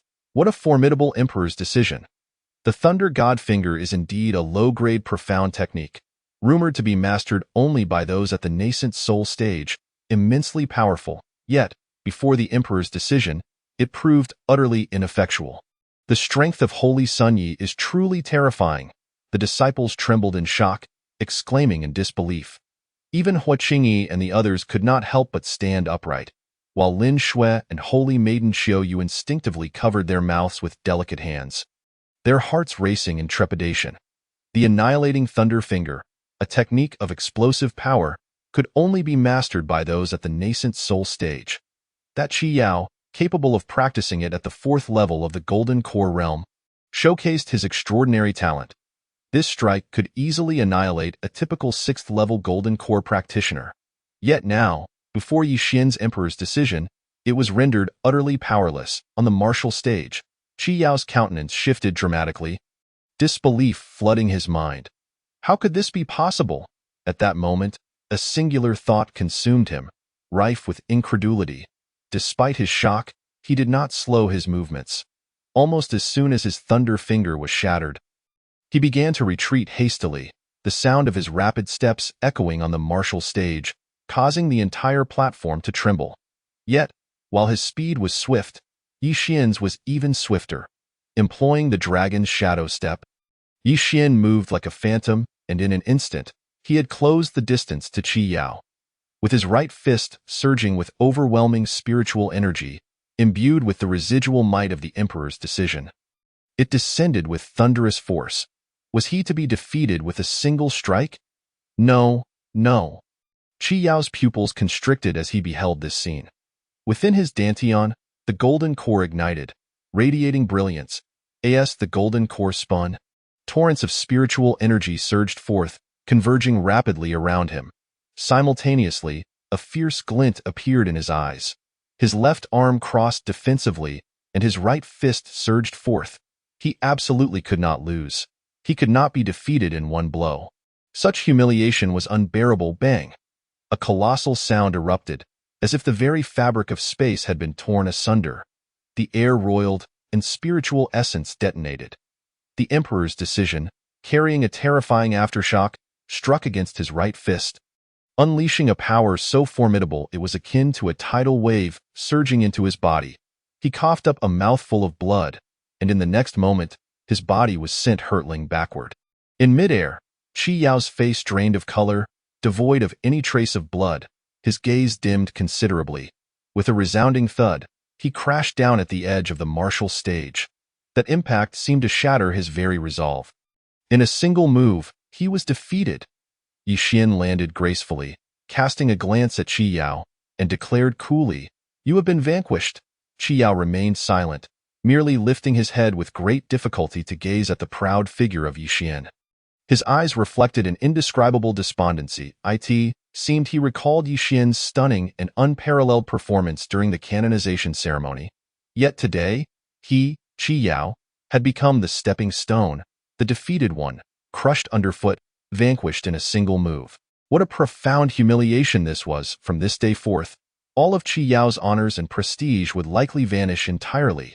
As this scene unfolded, the audience fell into a brief silence, all staring in a daze at Yi Xian on the martial platform. Captivated by his extraordinary presence, he was astonishingly talented, exuding an air of invincibility. With a single strike, he had defeated Qi Yao. At this moment, Qi Yao's challenge and arrogance seemed to have transformed into nothing more than a farce. A mere jest. Saint Sun, how magnificent! Saint Sun, how imposing! After a moment of silence, the arena erupted into cheers, countless disciples shrieking with excitement, their eyes gleaming with exhilaration. The legendary Saint Sun lived up to his title, undeniably legendary as ever. Even in the face of a prodigious opponent like Qi Yao, he had dominated with unparalleled grace. Lin Shui watched Yi Xian, her heart trembling, yet she could not help but exhale in relief. He remained as dazzling as ever, invincible still. The autumn moon saintess looked at Yi Xian with sparkling eyes, her heart fluttering with admiration. The Saint Sun was simply too breathtaking. At this moment, everyone seemed to recall that proud figure from the canonization ceremony. Yi Xian surveyed the disciples below, extending his hand slightly to signal for silence. The raucous martial arena fell instantly quiet. He smiled and addressed the gathered disciples. "I have heard that besides Qi Yao, there are 9 other candidates for the Saint Sun position within our sacred ground. These 9 candidates still possess the qualifications to vie for the title of Saint Sun, as permitted by the Saint Master. Therefore, today, I, Yi Xian, challenge these 9 candidates. You may join forces or take the stage alone. Should I, Yi Xian, be defeated, I willingly relinquish my claim to the title of Saint Sun. But should you be defeated, do not entertain thoughts of contending for the title again." With the Saint Sun already present, The sacred ground no longer requires any candidates. I wonder how the 9 of you feel about this? Are you bold enough to accept the challenge? As these words fell, the vast space became eerily silent. Everyone stared in shock at the poised figure on the martial platform, stunned to the point of breathlessness. What did Yi Xian intend to do? He wished to challenge the 9 candidates for the Saint Sun position. He aimed to confront 9 formidable cultivators of the Golden Core realm. Moreover, he audaciously proclaimed that they could join forces, with the stipulation that if they lost, they would forfeit their claim to the title. This was nothing short of a thunderclap. On one side of the martial platform, Hua Qingyi and the other 9 candidates narrowed their eyes at this proclamation, their expressions turning increasingly grim. Yi Xian's challenge had caught them completely off guard. It was utterly outrageous. However, under the watchful eyes of so many, could they refuse? Would they dare to refuse? Was there even a valid reason to decline? To do so would completely undermine their authority. As for joining forces, that was an even more ludicrous notion. Each of the 9 candidates was proud and ambitious. Moreover, even if they teamed up and managed to defeat Yi Xian, what would be the significance of such a victory? Moments later, the initial silence gave way to a flurry of excitement. The gazes of the disciples shifted eagerly towards Hua Qingyi and her companions, their eyes sparkling with anticipation. This was shaping up to be quite the spectacle, catching everyone off guard yet igniting their enthusiasm. The question remained, would Hua Qingyi and her peers accept the challenge? Chapter 69. Overwhelming Lin Xiao, unrivaled under the watchful eyes of the disciples. Hua Qingyi and her 9 companions wore increasingly somber expressions, their countenances darkening. They had contemplated challenging Yi Xian, aspiring to seize the title of Saint Sun. But they preferred to act on their own terms. Being forced into a challenge like this, coerced by Yi Xian, was an utterly distasteful experience. Furthermore, Yi Xian's tone was unbearably arrogant, leaving them feeling humiliated. After a brief silence, one young man sneered and stepped forward. Since the Saint Sun has such intentions, I, Lin Xiao, shall be the first to engage him. As for teaming up, I'm afraid you, Saint Sun, are not worthy with that. Lin Xiao unleashed a powerful aura, his energy erupting forth. With a thunderous crash, he propelled himself upwards, soaring directly onto the martial platform. The tremendous pressure radiating from him elicited gasps from the crowd. 5th layer of the Golden Core realm. Lin Xiao has reached the 5th layer of the Golden Core realm. I remember just a few months ago, he was merely at the 4th layer of the Golden Core realm. Has he truly made such a breakthrough? What immense power! The Saint Sun might face some pressure. In the realm of cultivation, each level represented a significant leap, often insurmountable for ordinary prodigies. Though Lin Xiao was only 1 layer above Qi Yao, their combat capabilities were worlds apart. However, just as the disciples marveled at Lin Xiao's strength, Yi Xian's own formidable aura surged forth, revealing his cultivation level to all in an instant. The disciples were nearly overwhelmed with astonishment. What? The Wheel Sea realm? Yi Saint Sun has reached the Wheel Sea realm. In just 4 short months, he had transitioned from having no cultivation at all to surpassing the major realms of opening meridians and condensing essence. Achieving the Wheel Sea realm, such a pace was truly terrifying. The disciples were utterly shocked, their minds reeling. Even many of the elders were taken aback by Yi Xian's cultivation level. During the canonization ceremony, Yi Xian's cultivation had barely reached the 7th layer of the condensing essence realm. In their eyes, if he could break through to the 8th layer of the condensing essence realm within a month, it would already be an extraordinary feat. A leap to the 9th layer would be considered a miracle. But now, Yi Xian was revealing that he had surpassed condensing essence and reached the Wheel Sea realm. What did this signify? They were unaware that Yi Xian had also attained the supreme peak of the condensing essence realm. Otherwise, they might have fainted from sheer shock. Previously, Yi Xian had not actively released his aura, and his strikes had been too swift for many to perceive his true strength. It was only now that Yi Xian chose to reveal himself that they realized the extent of his power. Yi Xian, however, was indifferent to their astonishment, calmly observing the equally stunned Lin Xiao, and spoke softly. Please. Lin Xiao gritted his teeth, not about to hold back. Even as a 5th layer Golden Core cultivator and one of the top 10 candidates for the Saint Sun, with talent that rivaled typical 7th layer Golden Core cultivators, he did not dare to underestimate Yi Xian. who was merely at the first layer of the Wheel C realm. In an instant, Lin Zhao's aura erupted, completely unleashed. With a thunderous roar, he charged towards Yixin with unreserved ferocity. In his hands appeared a long spear, radiating brilliant spiritual energy as it swept toward Yixin with overwhelming might. The sound of slicing air echoed as the spear tore through the atmosphere, unleashing a storm of spear shadows, a torrent of strikes cascading toward Yixin in relentless succession. The disciples in attendance gasped at this sight. This strike was yet another subpar technique of the Xin level, but it was far more formidable than Qi Yao's previous technique, the Thunder Strike. Indeed, none of the top 10 candidates were weaklings. They were all extraordinary beings. Nevertheless, Yixin remained unfazed in the face of Lin Zhao's ferocious assault, his expression calm and unperturbed. Surrounding him was a whirl of spiritual energy as all 108 meridians opened, allowing the vast ocean-like flow of spiritual energy within his dantian to surge and swirl. Utilizing the dragon step, Yixin took a single step forward, plunging directly into the onslaught of punches and shadows. The disciples watched in horror, their hearts nearly stopping. What was Yixin doing? Had he lost his mind? Lin Zhao let out a sinister laugh, bellowing, "You seek death." Yet, before he could finish his words, he saw Yixin extend his index fingers, beginning to lightly tap the myriad spear shadows above him.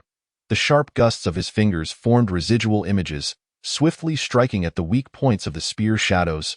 Boom, boom, boom. A series of explosive sounds erupted as, under Yixin's precise touches, every spear shadow shattered instantaneously. Yixin had managed to pinpoint the vulnerabilities with uncanny accuracy, demolishing them in a single blow. Lin Zhao's face turned ashen with disbelief. How could this be possible? This was bad. He needed to retreat. Harboring such thoughts, with a thunderous roar, he thrust his spear fiercely towards Yixin once more, and in that instant, his figure began to retreat explosively. This time, it was merely a single strike, a casual thrust, lacking the formidable power of the previous low-grade profound-level spear technique he had unleashed. He did not intend to defeat or injure Yixin. His sole objective was to force Yixin back, thereby creating distance to seek a better opportunity. However, just as he began his retreat, he saw Yixin unleash a powerful whip kick. With a resounding thud, the spear shadow shattered in its wake. The explosive force not only impacted him but also affected the long spear in his grasp, almost causing him to lose control and send it flying away. At that moment, Yixin had already taken several steps forward, appearing right before him, his right palm raised, descending swiftly towards his shoulder. In an instant, the air trembled, and spiritual energy surged wildly. Lin Zhao found himself utterly unable to evade.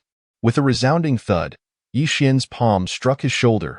He opened his mouth to emit a low, mournful cry, and in the next moment, he was sent crashing down onto the martial arts platform. A tremendous sound reverberated, as if that strike had landed upon the hearts of all the disciples present. The disciples trembled in their hearts, their breaths nearly stilled. Another defeat. Yet another overwhelming victory.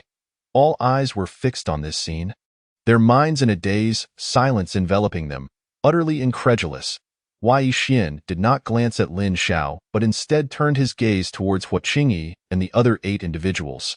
His eyes glinted with disdain, surveying the world with an air of invincibility. Do not bother coming at me one by one. It is merely a waste of time, devoid of any significance. You may come at me together, and let us resolve this once and for all, so you need not dwell on the position of the Holy Sun. His voice, though calm, resonated with an overwhelming force, instilling a sense of dread. As these words fell from his lips, it was as though a thunderclap had erupted on the ground, reverberating within the hearts of all the disciples. Chapter 70. The 8 candidates for the Holy Sun unite. A storm arises again in that moment. All were left dumbfounded, gazing at Yixin, who stood proudly on the martial arts platform, their hearts racing, minds shaken. What did Yixin just say? This legendary Holy Sun was challenging 8 formidable opponents in the mid to late stages of the Golden Core realm. It was worth noting that Hua Qingyi and his companions, the lowest among them, had already reached the 5th level of the Golden Core realm. while Huaqingyi himself had attained the 7th level of the Golden Core realm. That was the true pinnacle of the Golden Core stage. However, that was not the most critical factor. What truly mattered was that they were not ordinary mid to late-stage Golden Core cultivators. As candidates for the Holy Sun of the ancient sacred land, they possessed extraordinary talents and were akin to monstrous geniuses, capable of defeating opponents of higher realms. To face off against 8 prodigious mid to late-stage Golden Core cultivators was a vastly different concept than battling ordinary opponents of the same level. Upon hearing Yi Xian's declaration, Huaqingyi's pupils suddenly constricted, and their gazes all converged upon Yi Xian.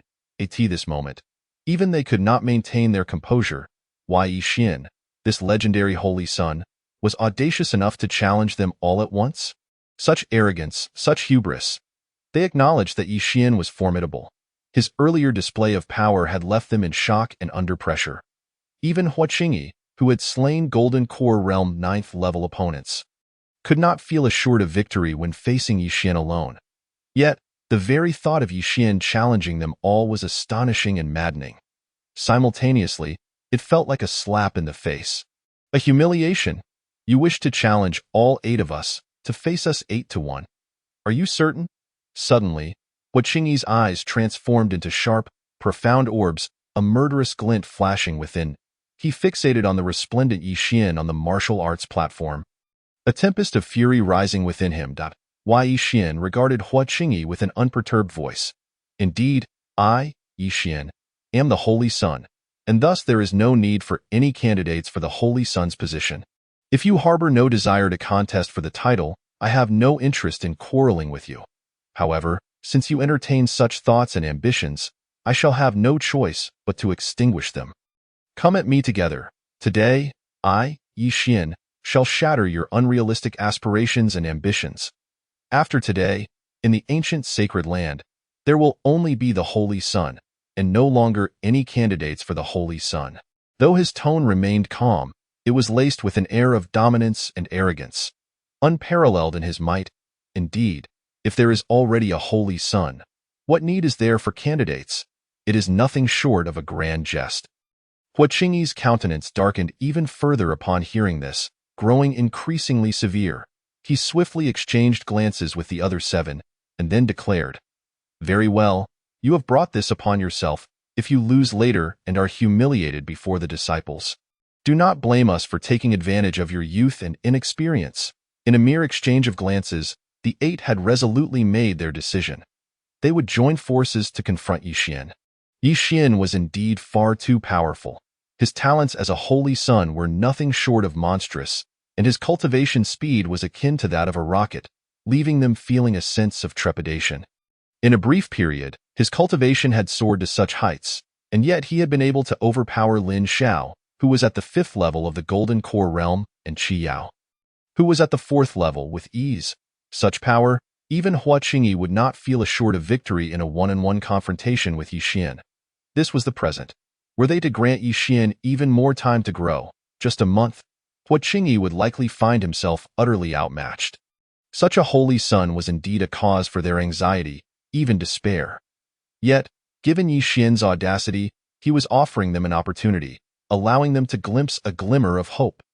Thus, even if they faced humiliation as 8 united against 1, what harm would it bring? The position of Holy Sun was one they had prepared for over many years. The status and resources that came with it were far beyond what they could currently aspire to. What? They actually agreed. The 8 candidates for the Holy Sun, 8 prodigious Golden Core geniuses, were truly preparing to join forces against the Holy Sun. This was simply. The disciples were taken aback, their hearts surging with tumultuous waves upon hearing Huaqingyi's agreement. Truly, one dared to challenge, while the other dared to accept. The audacity of the Holy Sun, the tyranny of the Holy Sun, had left them utterly astonished. The forced alliance of the 8 candidates for the Holy Sun, discarding all pretense, was enough to make their hearts tremble. In that moment, all were unable to restrain their hurried breaths, their eyes fixed intently on Yi Xian upon the martial arts platform and the 8 individuals beneath it. Their feelings complex. Among the disciples, Lin Shui clenched her fists, filled with worry. She sensed that Yi Xian was being overly ambitious, truly overreaching. The autumn moon saintess trembled as well, one delicate hand covering her rosy lips, while the other patted her chest, shock coursing through her. Even the eighth ancestor could not help but furrow his brows slightly. Was this young man, having advanced his cultivation too quickly, becoming overly inflated? To face 8 opponents alone, did he truly believe he had the assurance of victory? Should he be defeated by the 8 candidates for the Holy Sun, even if they lost face, the Holy Sun himself would likely suffer immense humiliation. Han Bingning maintained her aloof demeanor, her expression calm, remaining silent. She understood Yixian's arrogance and pride all too well. Thus, while she was somewhat surprised by his words, it did not catch her off guard. After all, he was the chaos holy body. Such arrogance was only to be expected. At that moment, a cacophony erupted. 8 formidable golden core presences suddenly surged forth. In an instant, an overwhelming pressure radiated outward, swiftly enveloping a substantial portion of the martial arts arena. Under the explosive force of this powerful aura, countless disciples felt as if their hearts were being struck by heavy hammers, their breaths quickening, their bodies trembling violently. Some of the weaker disciples turned pale under the pressure, their legs buckling as they collapsed to the ground.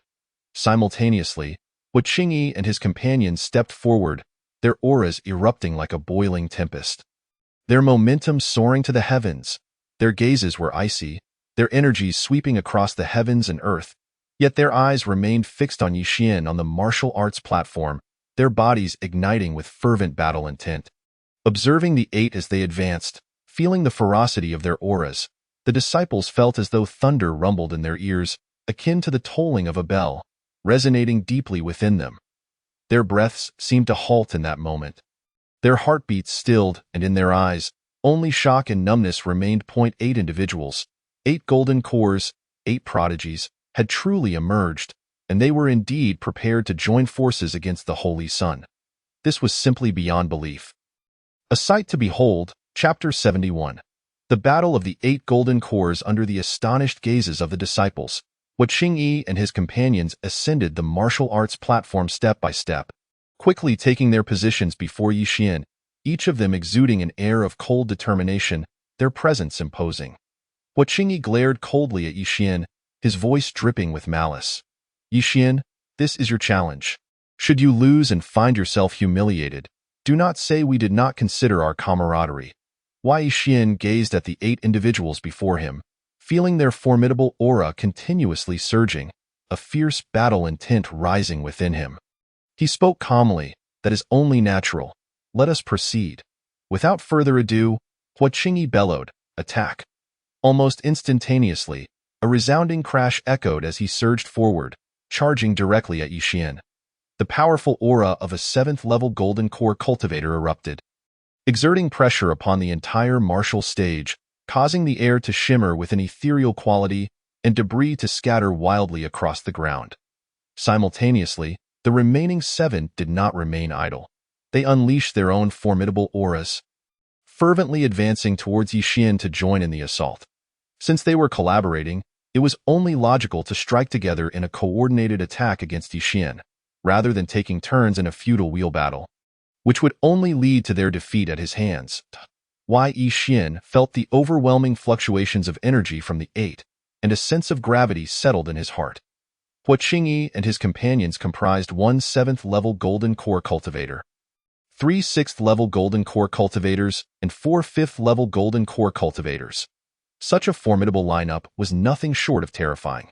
Coupled with their considerable individual combat prowess, their combined strength was enough to vanquish more than 10 of the blazing bears that Yixian had slain the previous day. Yet, Yixian harbored no fear whatsoever. Instead, a fierce battle spirit ignited within him. This is excellent. A spark of excitement flickered in his eyes as he roared with fervor. In the next moment, he executed the dragon step technique, a thunderous sound resonating as he propelled himself forward at astonishing speed towards Hua Qingyi and the others. The disciples watching this spectacle could not help but widen their eyes in astonishment, their breaths quickening, fearful of missing any detail. To face 8 opponents head-on was an audacious move. They were baffled by Yixian's audacity and confidence. They had anticipated that he would adopt a more strategic approach. Seeking death, Hua Qingyi, taking the brunt of the confrontation, scoffed as he felt the surge of spiritual energy within him erupt in an instant. He extended his right hand forward, which soon became enveloped in a faint golden glow. The golden light rapidly intensified, and amidst its flickering, a hissing sound filled the air. Golden sand palm. With a fierce shout, Hua Qingyi thrust his palm forward with great force. A resounding boom followed as the sharp gust of his palm wind tore through the air, hurtling towards Yixian. Wherever the gust passed, the air seemed to crackle ominously, exuding an overwhelming and ferocious force. This was a mid-grade profound technique, the golden sand palm. Its might was reputed to be capable of shattering stone and severing metal, demanding an exceptionally high level of physical strength from the practitioner. How had Hua Qingyi mastered such a technique? Truly worthy of being a candidate for the Holy Sun, he had, at the golden core level, learned a mid-grade profound technique that only nascent soul cultivators could practice. His talent was indeed terrifying. The disciples, witnessing the golden palm print, could not suppress their shock, their hearts racing with trepidation. Yet, Yixian remained unfazed by their astonishment. Almost simultaneously with Hua Qingyi's golden sand palm striking out, his own right hand reached out in response.